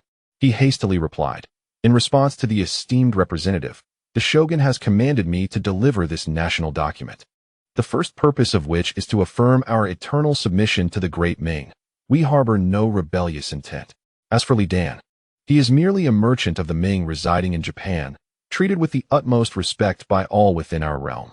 Should Li Dan engage in any actions detrimental to the Great Ming, we shall sever all ties without hesitation, offering him no assistance or support. We beseech the esteemed representative to take this into consideration." Listening to Okura Ichiro's words, Jiang Ning nodded in satisfaction. There is an ancient saying in the Ming, "Those who recognize the times are the true gentlemen." It seems that Tokugawa Iemitsu is indeed a man of discernment. Okura Ichiro hurriedly nodded and bowed. "Your Excellency speaks rightly. The shogun has always held the Great Ming in high esteem and would never entertain rebellious thoughts. However, there is one more matter the shogun has instructed me to convey to the esteemed representative." Instantly, Jiang Ning's expression darkened, and he replied coldly, "Speak." As Okazaki Ichiro observed Jiang Ning's expression grow cold, beads of sweat began to form on his forehead. However, recalling the task entrusted to him by Tokugawa Iemitsu, he realized that failing to accomplish it would likely lead to his own seppuku upon his return. Gritting his teeth, he spoke, "I humbly report to your Excellency, the esteemed envoy of the Celestial Empire, that the Tokugawa shogun wishes for the Ming dynasty to cease the sale of firearms to the various daimyos of Japan." Jiang Ning responded icily, "What does Tokugawa Iemitsu imply?" Okazaki Ichiro hastily replied, "Please do not misunderstand, Your Excellency. The shogun harbors no disrespect towards the Celestial Empire. It is merely that since the Ming dynasty commenced selling firearms to our daimyos, these lords have begun to wreak havoc throughout our land, causing the shogun considerable distress. Thus, we earnestly request that the Celestial Empire halt the sale of firearms to the daimyos of Japan." With a sardonic smile, Jiang Ning retorted, "When our Ming dynasty entered into trade agreements with your country, there was no explicit prohibition against selling firearms to your daimyos. Now, because Tokugawa Iemitsu faces turmoil from his own lords, he demands that our Ming dynasty cease sales. This is utterly absurd. Why does Tokugawa Iemitsu not reflect on the root causes? Why do these daimyos engage in chaos? It is laughable to lay the blame solely upon the sale of firearms by the Ming dynasty." Okazaki Ichiro, trembling and sweating profusely, quickly adopted a tearful tone, pleading, "Please, Your Excellency, discern the truth. Ever since our daimyos acquired firearms from the Celestial Empire, they have relentlessly caused disorder. The shogun has attempted to suppress them, yet the situation worsens, with the number of rebellious daimyos increasing. Therefore, we sincerely hope that the Celestial Empire can halt firearms sales, allowing the shogun to restore order to our land." Jiang Ning coldly laughed. "So? Are you suggesting that the chaos in your country is a direct result of our Ming dynasty's sale of firearms? Then, should our Ming dynasty experience internal strife one day, could we not similarly attribute the blame to your nation and to Tokugawa Iemitsu for the thousands of katana you send as tribute annually?" Okazaki Ichiro stood stunned, recognizing the merit in Jiang Ning's argument and finding himself at a loss for words. At that moment, Jiang Ning continued with a smile, "Okazaki Ichiro, return to Tokugawa Iemitsu and advise him to cease seeking faults in others. He should instead reflect upon the reasons within his own domain. If other daimyos can procure firearms from our Ming dynasty, why does Tokugawa Iemitsu not seek to purchase them to quell the unrest in Japan?" Okazaki Ichiro, rendered speechless, pondered deeply and realized the truth in the words of the Celestial Empire's envoy. The shogun had only focused on the chaos caused by daimyos acquiring firearms, neglecting the possibility of procuring them from the Ming dynasty himself. It was indeed foolish. Thus, he resolved to represent the shogunate in purchasing firearms from the Ming, believing that given his rapport with the envoy, he would surely receive a friendly price. With renewed determination, he nodded and bowed, saying, "Your Excellency is entirely correct. It is Tokugawa Iemitsu who has failed to grasp the situation. I humbly apologize on behalf of the shogun." Jiang Ning waved his hand dismissively. It is but a minor matter. I hold no grudges. In truth, I consider you a familiar acquaintance. As the saying goes, familiarity breeds friendship. The esteemed envoy is prepared to petition the illustrious son of heaven of the Ming dynasty, proposing the sale of firearms to your shogunate, led by Tokugawa Iemitsu, in quantities that would far exceed those available from other daimyos. Furthermore, our Ming dynasty is willing to dispatch soldiers at no cost to assist your shogunate in training troops in the use of firearms and in quelling internal strife. It is important to note that training of soldiers from other daimyos in Japan would typically incur a fee. What do you think, esteemed envoy? Okura Ichiro quickly nodded, expressing his gratitude. Thank you, esteemed envoy, for your generosity. I am profoundly grateful, and on behalf of Shogun Tokugawa, I extend my heartfelt thanks. He then bowed deeply, performing over 20 prostrations. Jiang Ning, witnessing this, nearly burst into laughter before instructing Gao Wenkai to escort Okura Ichiro away. Once they departed, Tianqi eagerly inquired, "My lord, are we beginning our strategy regarding Japan?" Jiang Ning smiled and nodded. The founding emperor once remarked that the king of Japan is tyrannical and the people are akin to bandits, foreshadowing future turmoil. Although he intended to send troops to attack, the persistent incursions from the northern Yuan forced him to abandon that plan. Since the founding emperor expressed such sentiments, it is our duty as his descendants to resolve this pressing concern. Tianqi nodded, his face beaming with joy. In this way, the silver mines of Japan will rightfully belong to our Ming dynasty. Jiang Ning jested. Old one, your assertion is misguided. Those silver mines were always meant to be ours, merely misplaced by fate, and it is our task to reclaim them. We shall assign this matter to Old Gua and Eunuch Wei. Tianqi promptly agreed with a smile. Chapter 649. The situation in Taiwan. In the plains of Bunga, Taiwan, since the arrival of Yansiki, extensive construction has commenced, establishing fortifications, cultivating land, and welcoming the local indigenous populace, while simultaneously recruiting individuals from the coastal regions to fully develop the area. With the introduction of Ming culture, agricultural techniques, and various crafts, alongside the implementation of land distribution policies, the region has flourished with vibrant activity. Countless local indigenous people and citizens have flocked to his side, and within a mere 6 months, the settlement expanded to 10 villages, with growth still ongoing. At that time, the situation in Taiwan was intricate. Taipei was occupied by Spanish colonizers who imposed colonial rule over the local indigenous people. Tainan had been seized by the Dutch in the 4th year of the Tianqi era, enforcing similar colonial governance.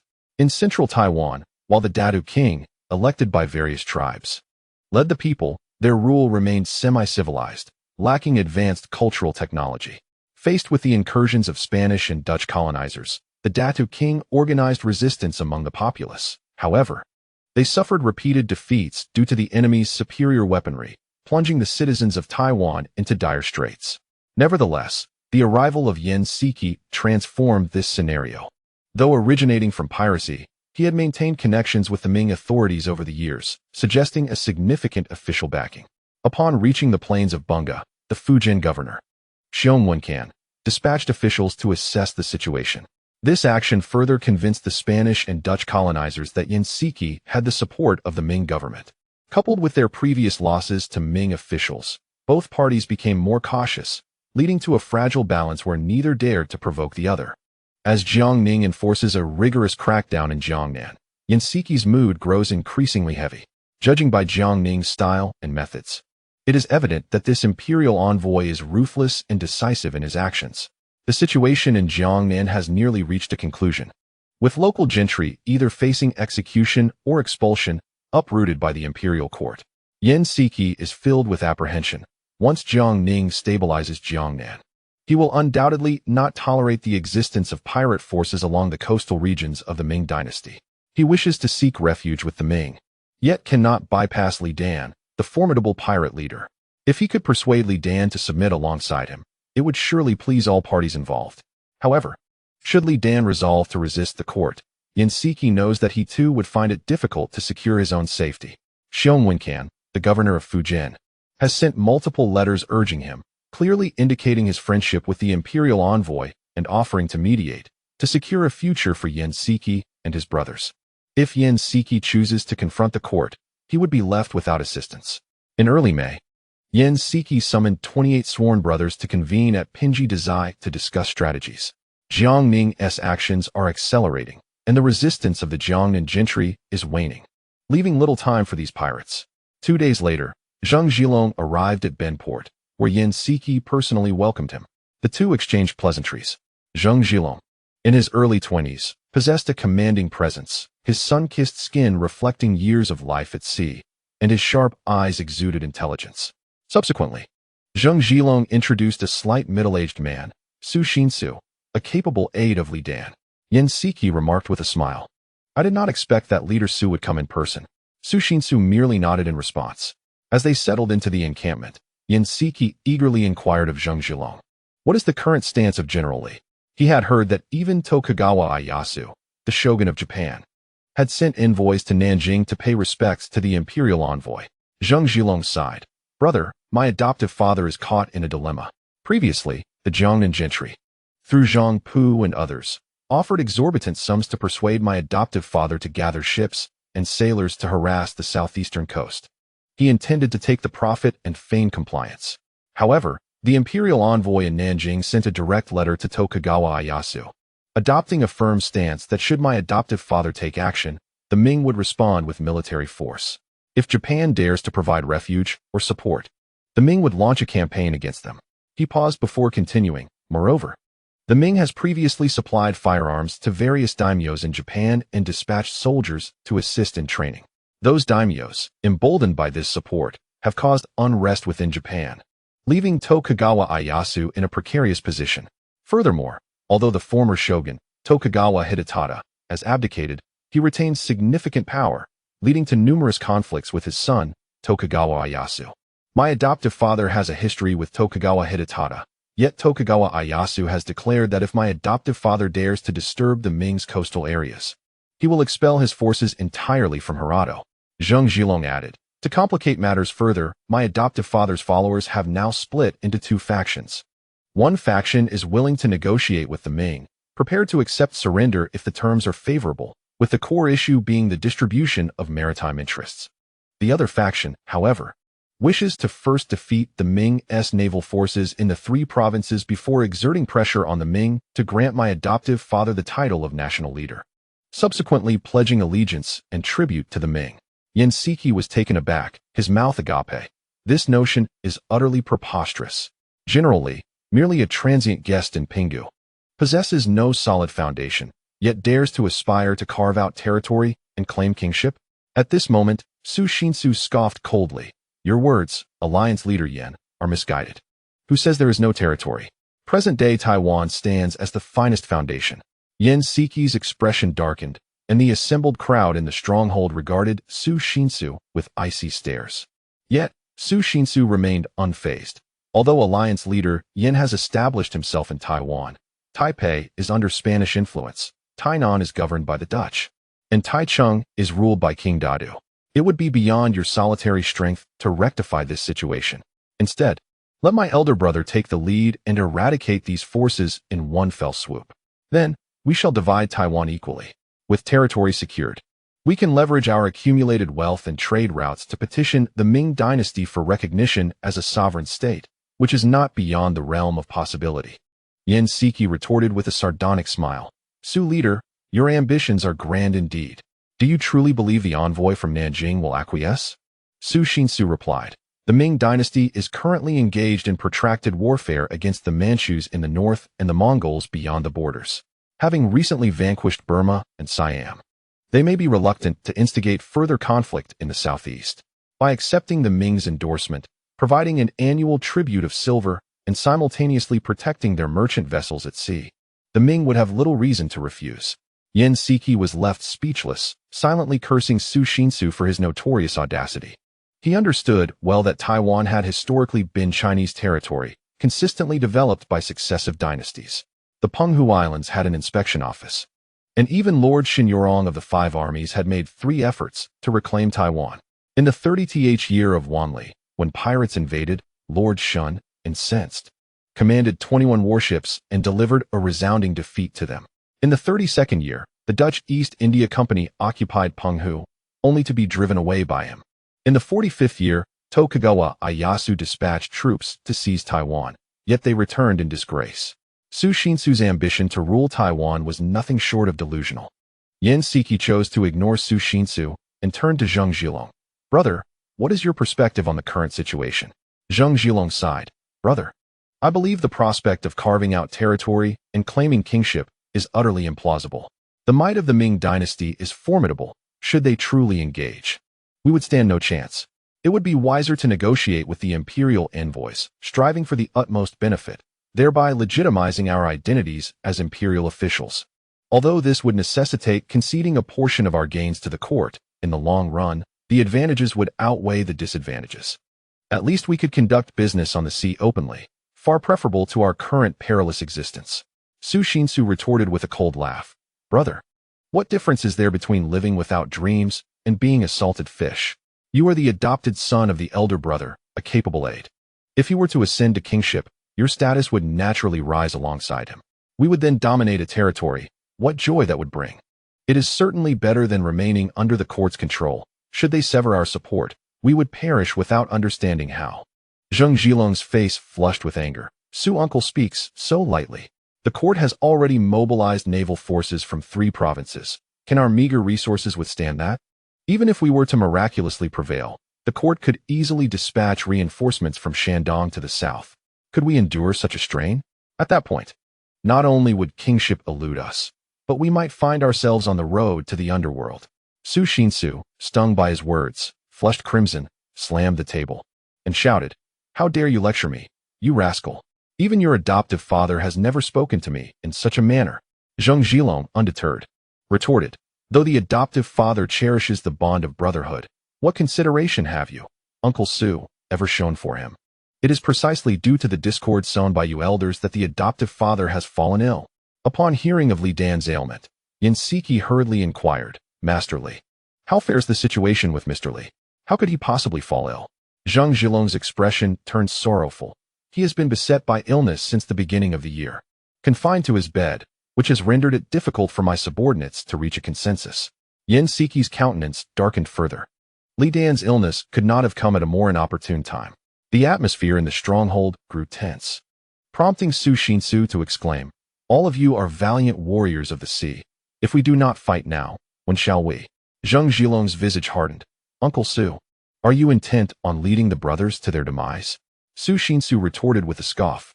Even if we cannot prevail, we can retreat to the South Seas and carve out our own dominion, rather than engaging in a futile struggle against the Ming. As his words hung in the air, the crowd turned their cold gazes upon him, and the murderous intent in Yan Siki's eyes became apparent.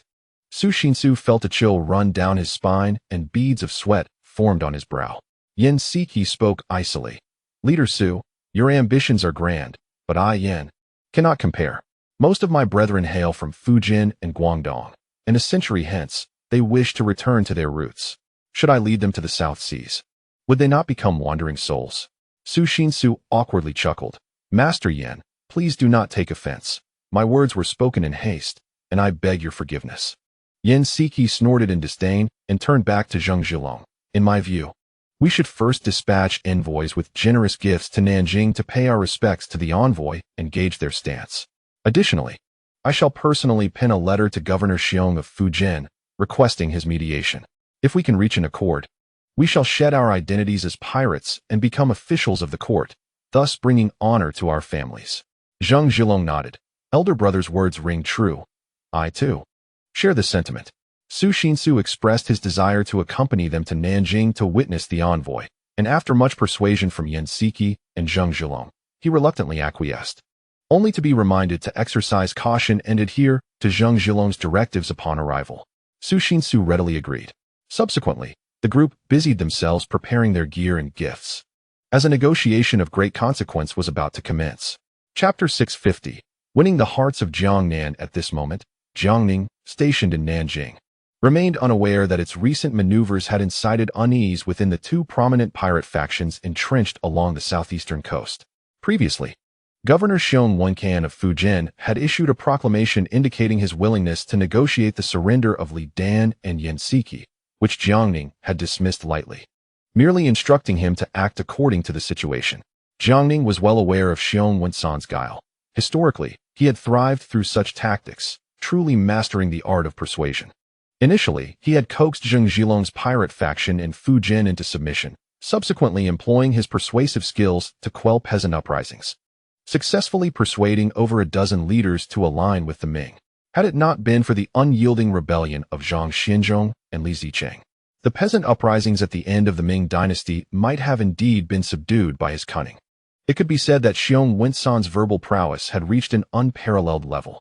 Should this master of persuasion manage to convince Li Dan, Yanxi, and their forces to yield without bloodshed, Jiang Ning would certainly welcome such an outcome with open arms. However, should the opposing party show reluctance to submit or harbor ulterior motives, he would not hesitate to take decisive action, resorting to a comprehensive approach if necessary. After all, the esteemed commander of the Ming dynasty's naval forces, Xinyao, has his esteemed disciple, He Kegong, stationed in Nanjing, diligently reorganizing the naval forces along the Yangtze River. The Nanjing garrison is under the oversight of Yu Shihui, while the naval commander Yu Zigao is safeguarding Suzhou, with the naval forces of Zhejiang, Fujian, and Guangdong standing on high alert. Should war break out, the likes of Li Dan and Yanxi, those pirates, would hardly be regarded as a threat by Jiang Ning. Simultaneously, the reckoning for the local gentry involved in inciting civil unrest, as well as the wealthy merchants covertly opposing the court, is nearing its conclusion. Under the iron-fisted suppression by various armies and the proactive reporting by the people of Jiangnan, these malevolent entities have nowhere to hide and have been largely dealt with. Currently, the busiest individual is Yuan Kelly, known as Yuan Qingtian, stationed in Suzhou, where the aggrieved populace has encircled the city thrice with their grievances. Fortunately, Jiang Ning has dispatched officials from the 6 ministries of Nanjing and the supervisory court to assist. Otherwise, Yuan Kelly would truly be overwhelmed. Another prominent figure in this tumultuous period is Gui Yunho, the financial magnate of the Ming dynasty. This venerable elder has been relentless in his pursuits, following the advancing troops to seize the assets of the gentry and wealthy merchants who are instigating unrest. In recent times, the confiscated silver alone has reached an astounding 100 million taels, alongside shops, residences, lands, workshops, and invaluable antiques, totaling a staggering value of 40 to 50 million taels, thus reaping immense rewards. Upon receiving this news, Jiang Ning promptly dispatched Wen Tian to offer assistance and communicated to Gui Yunho that the local gentry in Jiangnan have been effectively subdued and it is time to commence reconstruction. After all, with the major forces in Jiangnan uprooted, the enterprises under their names, including shops and workshops, require new stewardship and cannot be left to languish. Although some support will come from merchant associations in the northern and southwestern provinces to absorb a portion of these enterprises, the court must also bolster the local merchant associations in Jiangnan to create a balance of power. To this end, Jiang Ning issued a decree to establish 13 merchant associations, organized by the 13 prefectures of southern Jili, to liaise with the court, with representatives being the local merchants who have survived multiple purges. The decision to form 13 associations rather than a singular entity stems from Jiang Ning's understanding of Jiangnan's profound heritage. Should only 1 or 2 be established, it would not be long before the local powers could rise again from the ashes. Simultaneously, Jiang Ning has mandated the implementation of new policies throughout Jiangnan, providing loans to landless peasants for purchasing land and facilitating loans for legitimate merchants to conduct trade. Historically, the gentry in Jiangnan have predominantly engaged in sericulture, resulting in 80% of the land being cultivated with mulberry trees, while less than 20% is dedicated to food crops. Originally, Jiang Ning intended to decree that 50% of the land be converted to food cultivation. However, with Siam now conquered by Zhao Shuijiao and transformed into a granary for the Ming dynasty, this notion has been abandoned. After all, according to his plans, future revenues for the Ming treasury will heavily rely on maritime trade, with Jiangnan's silk, porcelain, tea, and spices being indispensable commodities. Moreover, the nascent capital in Jiangnan has the potential to provide a continuous stream of financial support to the court, making it unnecessary to eradicate them entirely. Subsequently, Jiang Ning ordered Qian Jingxiu, who is lingering in Suzhou, to lead the various merchant associations to different regions of Jiangnan to coordinate with Gui Yunho in the takeover of the assets left behind by the gentry. Simultaneously, Branches of the Ming Industrial and Commercial General Association were established in various regions to regulate and constrain the merchants of Jiangnan. Moreover, collaboration with the soon-to-be-formed 13 merchant associations of southern Jili was initiated to swiftly restore stability in Jiangnan. A missive was dispatched to Guiyunhou, urging the prompt formulation of commercial taxes for merchants across Jiangnan, with Wen Tian overseeing the process. His foremost disciple, Chen Zilong, along with the newly subdued Jin Xingtan, was dispatched to Suzhou to assist Yang Lian and Yuan Kelly in selecting and purging the surviving scholars of Jiangnan, identifying those of upright character and notable talent to recommend for studies at the Imperial Academy as prospective officials, thereby winning the hearts of Jiangnan's literati. As official documents flowed from Jiang Ning, the recently tumultuous Jiangnan was once again enlivened. The populace, having endured the ravages of conflict, eagerly awaited the fruits of the new policies. For it is often said that sunshine follows the storm. After such prolonged suffering, it was high time for them to relish the benefits of the court's fresh decrees. Having accomplished all that he could, Jiang Ning finally breathed a sigh of relief, allowing events to unfold naturally henceforth. Wen Tian, Chen Zilong, and Jin Xingtan hurried to Suzhou to convey Jiang Ning's directives. Upon receiving the orders, Guiyunhou displayed evident displeasure, exclaiming, "How can it be that I, having toiled tirelessly to earn but a pittance, must now cease my efforts? I have yet to fully indulge." Wen Tian quickly interjected with a smile, "Esteemed Gua, should you indulge to your heart's content, Jiangnan may well become barren land, an outcome neither His Majesty nor the court desires. Besides, the Marquis has entrusted you with the task of redefining the commercial taxes for Jiangnan merchants. This is a splendid opportunity. If you are unwilling, shall I take it upon myself?" Guiyunhou chuckled. "What are you saying, Elder One? I was merely jesting. It is indeed my responsibility to establish the commercial taxes. Let us summon the wealthy merchants from all corners to gather in Suzhou for amicable discussions." Wen Tian inwardly lamented, fearing that these affluent merchants of Jiangnan might soon face misfortune. He was all too aware of Guiyunhou's nature, having served alongside him in the same court. This man was notoriously adept at exploiting Jiang Ning. Subsequently, Wen Tian conveyed Jiang Ning's instructions to Yuan Kelly and Yang Lian, both of whom expressed their agreement. It had been long enough. The bloodshed in Jiangnan had been excessive, and with stability now established, it was time to bestow favor.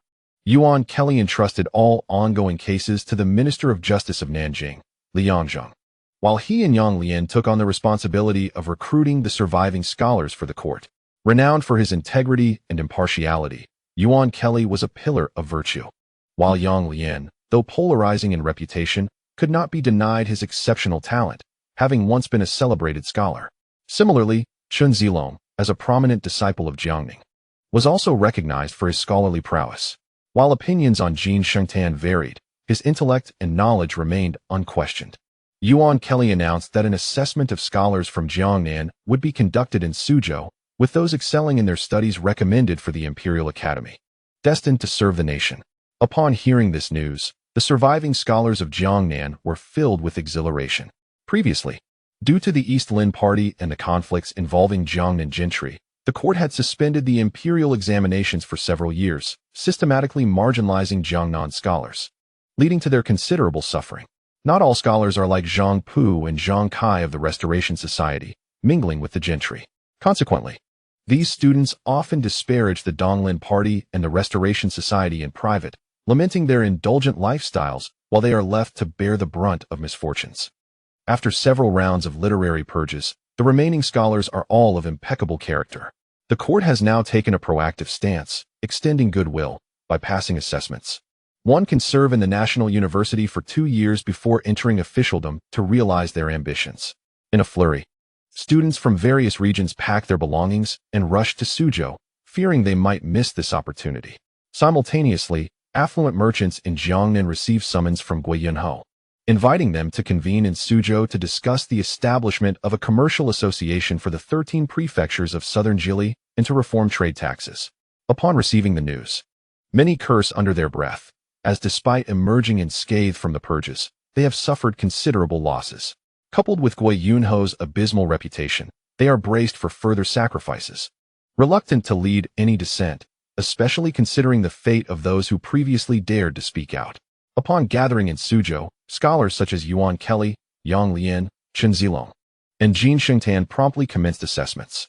The evaluations were relatively standard, as the court seeks to win over the hearts of scholars rather than merely selecting top candidates, thus maintaining a degree of leniency.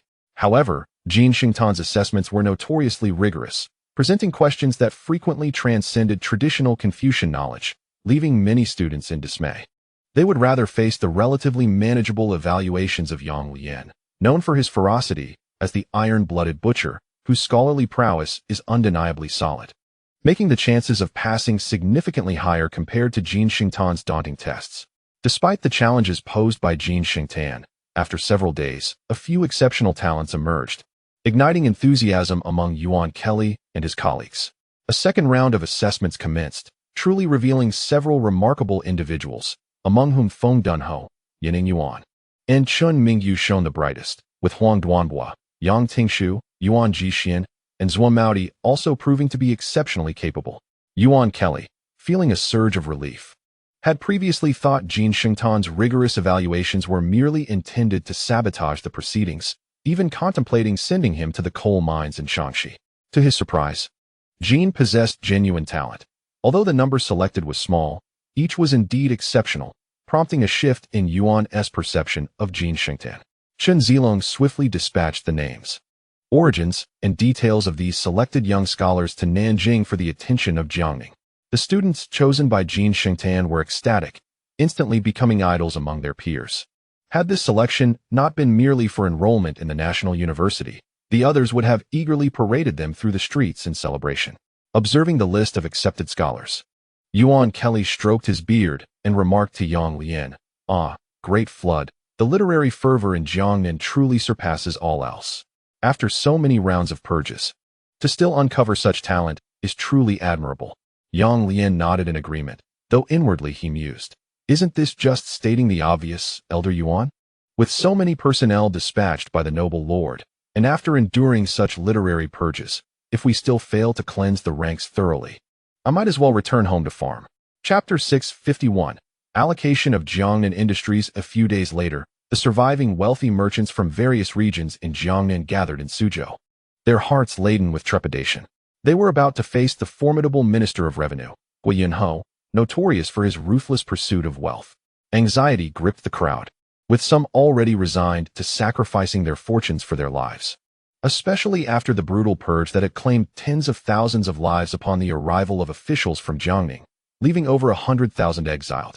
Countless gentry, affluent merchants, and landowners had been implicated, while even scholars had faced successive literary purges. The remaining merchants had long abandoned thoughts of resistance, merely hoping for a lighter hand from Guo Yunho.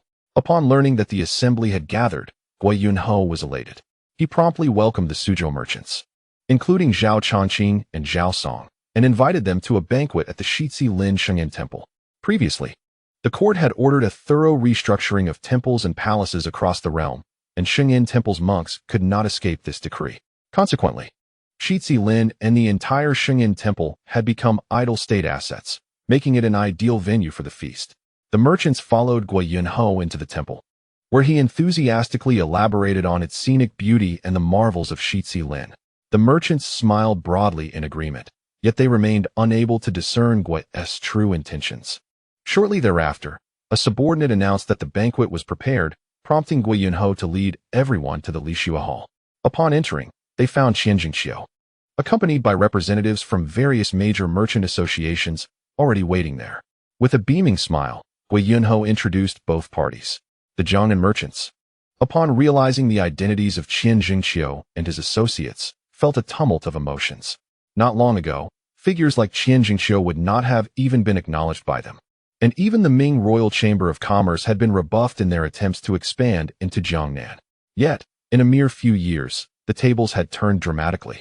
Xinyao was now the president of the Ming General Chamber of Commerce, holding a third-rank official title equivalent to that of a deputy minister of revenue, and serving as the official spokesperson for the court.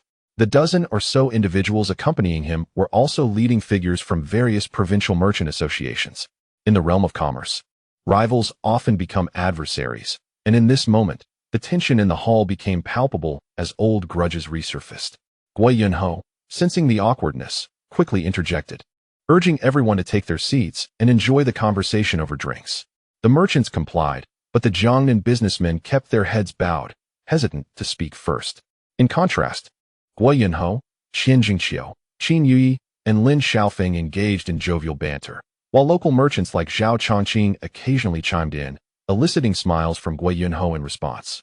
As the evening progressed, discussions turned to the acquisition of the confiscated industries of Jiangnan's gentry and merchants, led by the Suzhou merchants and Zhao Chongqing. The representatives of various merchant associations eagerly vied to voice their opinions, fearing that any delay might cost them their share of the spoils. Guo Yunhou, with an affable demeanor, reassured them, "There is ample industry for all. I act with fairness and impartiality, and I will not show favoritism or engage in deceit." The representatives of the merchant associations hastened to praise him, declaring, "Lord Guo is a paragon of justice, truly the god of wealth in our Ming dynasty. We naturally trust his judgment on how many industries we shall acquire, without any dissent." Even Qian Jingqiu nodded in agreement. The scenario before the wealthy merchants of Jiangnan rendered them all with reddened eyes. The properties seized in this operation accounted for a staggering 70% of the total assets held by these merchants, an astronomical figure indeed. By nature, merchants are inclined towards profit, and they were no exception. Yet, at this moment, none dared to voice their thoughts. After all, while they had no direct conflict with the court, there were numerous past grievances, and figures like Qian Jingqiu had long established various collaborations with the authorities, solidifying their foundations in a manner incomparable to these merchants. Guo Yunhou, observing the silent and downcast merchants beside him, remarked, "Esteemed guests, my principle is that wealth is best shared. As long as we do not transgress the laws of the court, we are all friends here. You are all seasoned and reputable merchants in Jiangnan, which is precisely why I have invited you to partake in this opportunity for prosperity. Yet, you remain silent. Do you disdain this modest fortune, or are you unwilling to show respect to the court and myself?" With that, he slammed his cup onto the table. The merchants of Jiangnan, startled, straightened in their seats. Gao Xiuchong, the representative of the Changzhou merchants, stammered, "Lord Guo, please quell your anger. We commoners harbor no disrespect towards the court or your esteemed self. It is just at this juncture, I am at a loss for words." And the merchants behind him appeared pale with fear. Noticing their distress, Guo Yunhou exchanged a knowing glance with Zhao Chongqing. Zhao quickly interjected, "There is no need for concern. Master Gao, Lord Guo has invited you all to earn legitimate silver alongside the court, fostering collaboration. The court intends to transform Songjiang Prefecture into the premier port and trade hub of the southeastern coast. Should you be interested, you are welcome to partake. The court also seeks to have you assume a portion of the properties previously held by unscrupulous gentlemen and merchants. However, since you remain voiceless, we cannot compel you to accept these properties, for that would amount to coercive commerce." Gao Xiuchong offered an awkward smile. "Indeed, Master Zhao speaks the truth. I have been remiss." Guo Yunhou waved dismissively. "There is no need for concern, Master Gao. My intentions towards you are purely benevolent, devoid of malice. I have already conferred with major merchant associations from the north and southwest, as well as with Master Zhao from Suzhou. The properties seized will see 40% acquired by the northern and southwestern merchant associations, while the remaining 40% would be for you to manage. What do you think of this arrangement?" Gao Xiuchong, momentarily taken aback, blurted, "If I may be so bold, Lord Guo, what will become of the remaining 20%? Guo Yunhou replied with a smile, "That portion will primarily consist of workshops, which will be relocated to Songjiang Prefecture to lay down a foundation for its development." Realizing this, Gao Xiuchong quickly nodded, his expression turning bitter as he remarked, "Lord Guo, you may not be aware that we have always conducted our business with integrity. Unlike those previous and scrupulous gentlemen and merchants who amassed wealth through dubious means. Even if we were to take on merely 40% of the properties, it would still be a staggering sum for us. We might not even be able to gather the necessary resources without risking everything." The merchants behind him nodded in agreement, their faces reflecting their apprehensions. At this moment, Gao Xiuchong had already devised a plan. Having learned that when the court allowed the northern and southwestern merchant associations to take over the seized properties in Suzhou, Fengyang, and Yangzhou, they were sold at half the market price. Yet, he dared not speak this outright, waiting instead for Guo Yunhou to make a concession. Guo Yunhou, astute as ever, perceived their intentions at a glance, inwardly scoffing. Do they dare to display such trifling skills before me? Were it not for the Lord's command, I would not spare your family fortunes, and you wish for me to concede? Such a notion is utterly preposterous. Yet with a facade of cordiality, he remarked, Master Gao, I have calculated your assets. While taking over this 40% of the industry presents some pressure, it is not insurmountable. Should you find yourselves lacking in cash, you may borrow from the court. The current government is vigorously supporting merchants, allowing you to enjoy the lowest interest rates on your loans. Gao Xiuchang and the others exchanged glances, taken aback that Guo Yunho did not propose a discount, but rather encouraged them to seek loans from the court. Tentatively, he inquired, May I ask, esteemed Lord Guo, what is the annual interest rate? Guo Yunho smiled slightly. The court explicitly stipulates that private loans must not exceed 3% per month, and the annual interest shall not surpass 3.6%. A bitter expression crossed the faces of Gao Xiuchang and his companions. They often engaged in private lending, with rates around 3%. This 3.6% was not a concession, but rather a jest at their expense. At that moment, Guo Yunho shifted his tone. Of course, since the court supports merchants, it will not impose such rates. How about I offer you a mere 2% annual interest? Is that not generous? Moreover, as local merchants from Jiangnan, you will immediately profit after taking over the industry, with risks far lower than those faced by businesses in the north and southwest. Hearing the offer of 2% monthly and 2% annually, Gao Xiuchang finally breathed a sigh of relief. These terms were acceptable. The wealthy merchants hurriedly stood to express their gratitude. Thank you, esteemed Lord Guo. We are confident in taking over. Meanwhile, Qian Jingxiu, Qin Yuyi, Lin Xiaofeng, Zhao Chongqing, and others smiled silently, knowing their own borrowing rates seldom exceeded 1%, along with additional preferential policies. However, the Jiangnan merchants, having just pledged allegiance to the court, could not expect the same treatment.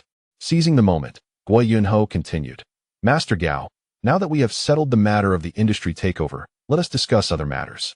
You are surely aware that the northern and southwestern provinces of the Ming dynasty have established merchant associations under the court's jurisdiction, facilitating market unification and enabling merchants to reap the benefits of new policies. Consequently, the imperial envoy has instructed me to establish a merchant association in each of the 13 prefectures of southern Jili, totaling 13 associations. A sense of foreboding washed over Gao Xiuchang and the others. The court not only sought to be their creditor, but was also imposing further restrictions upon them.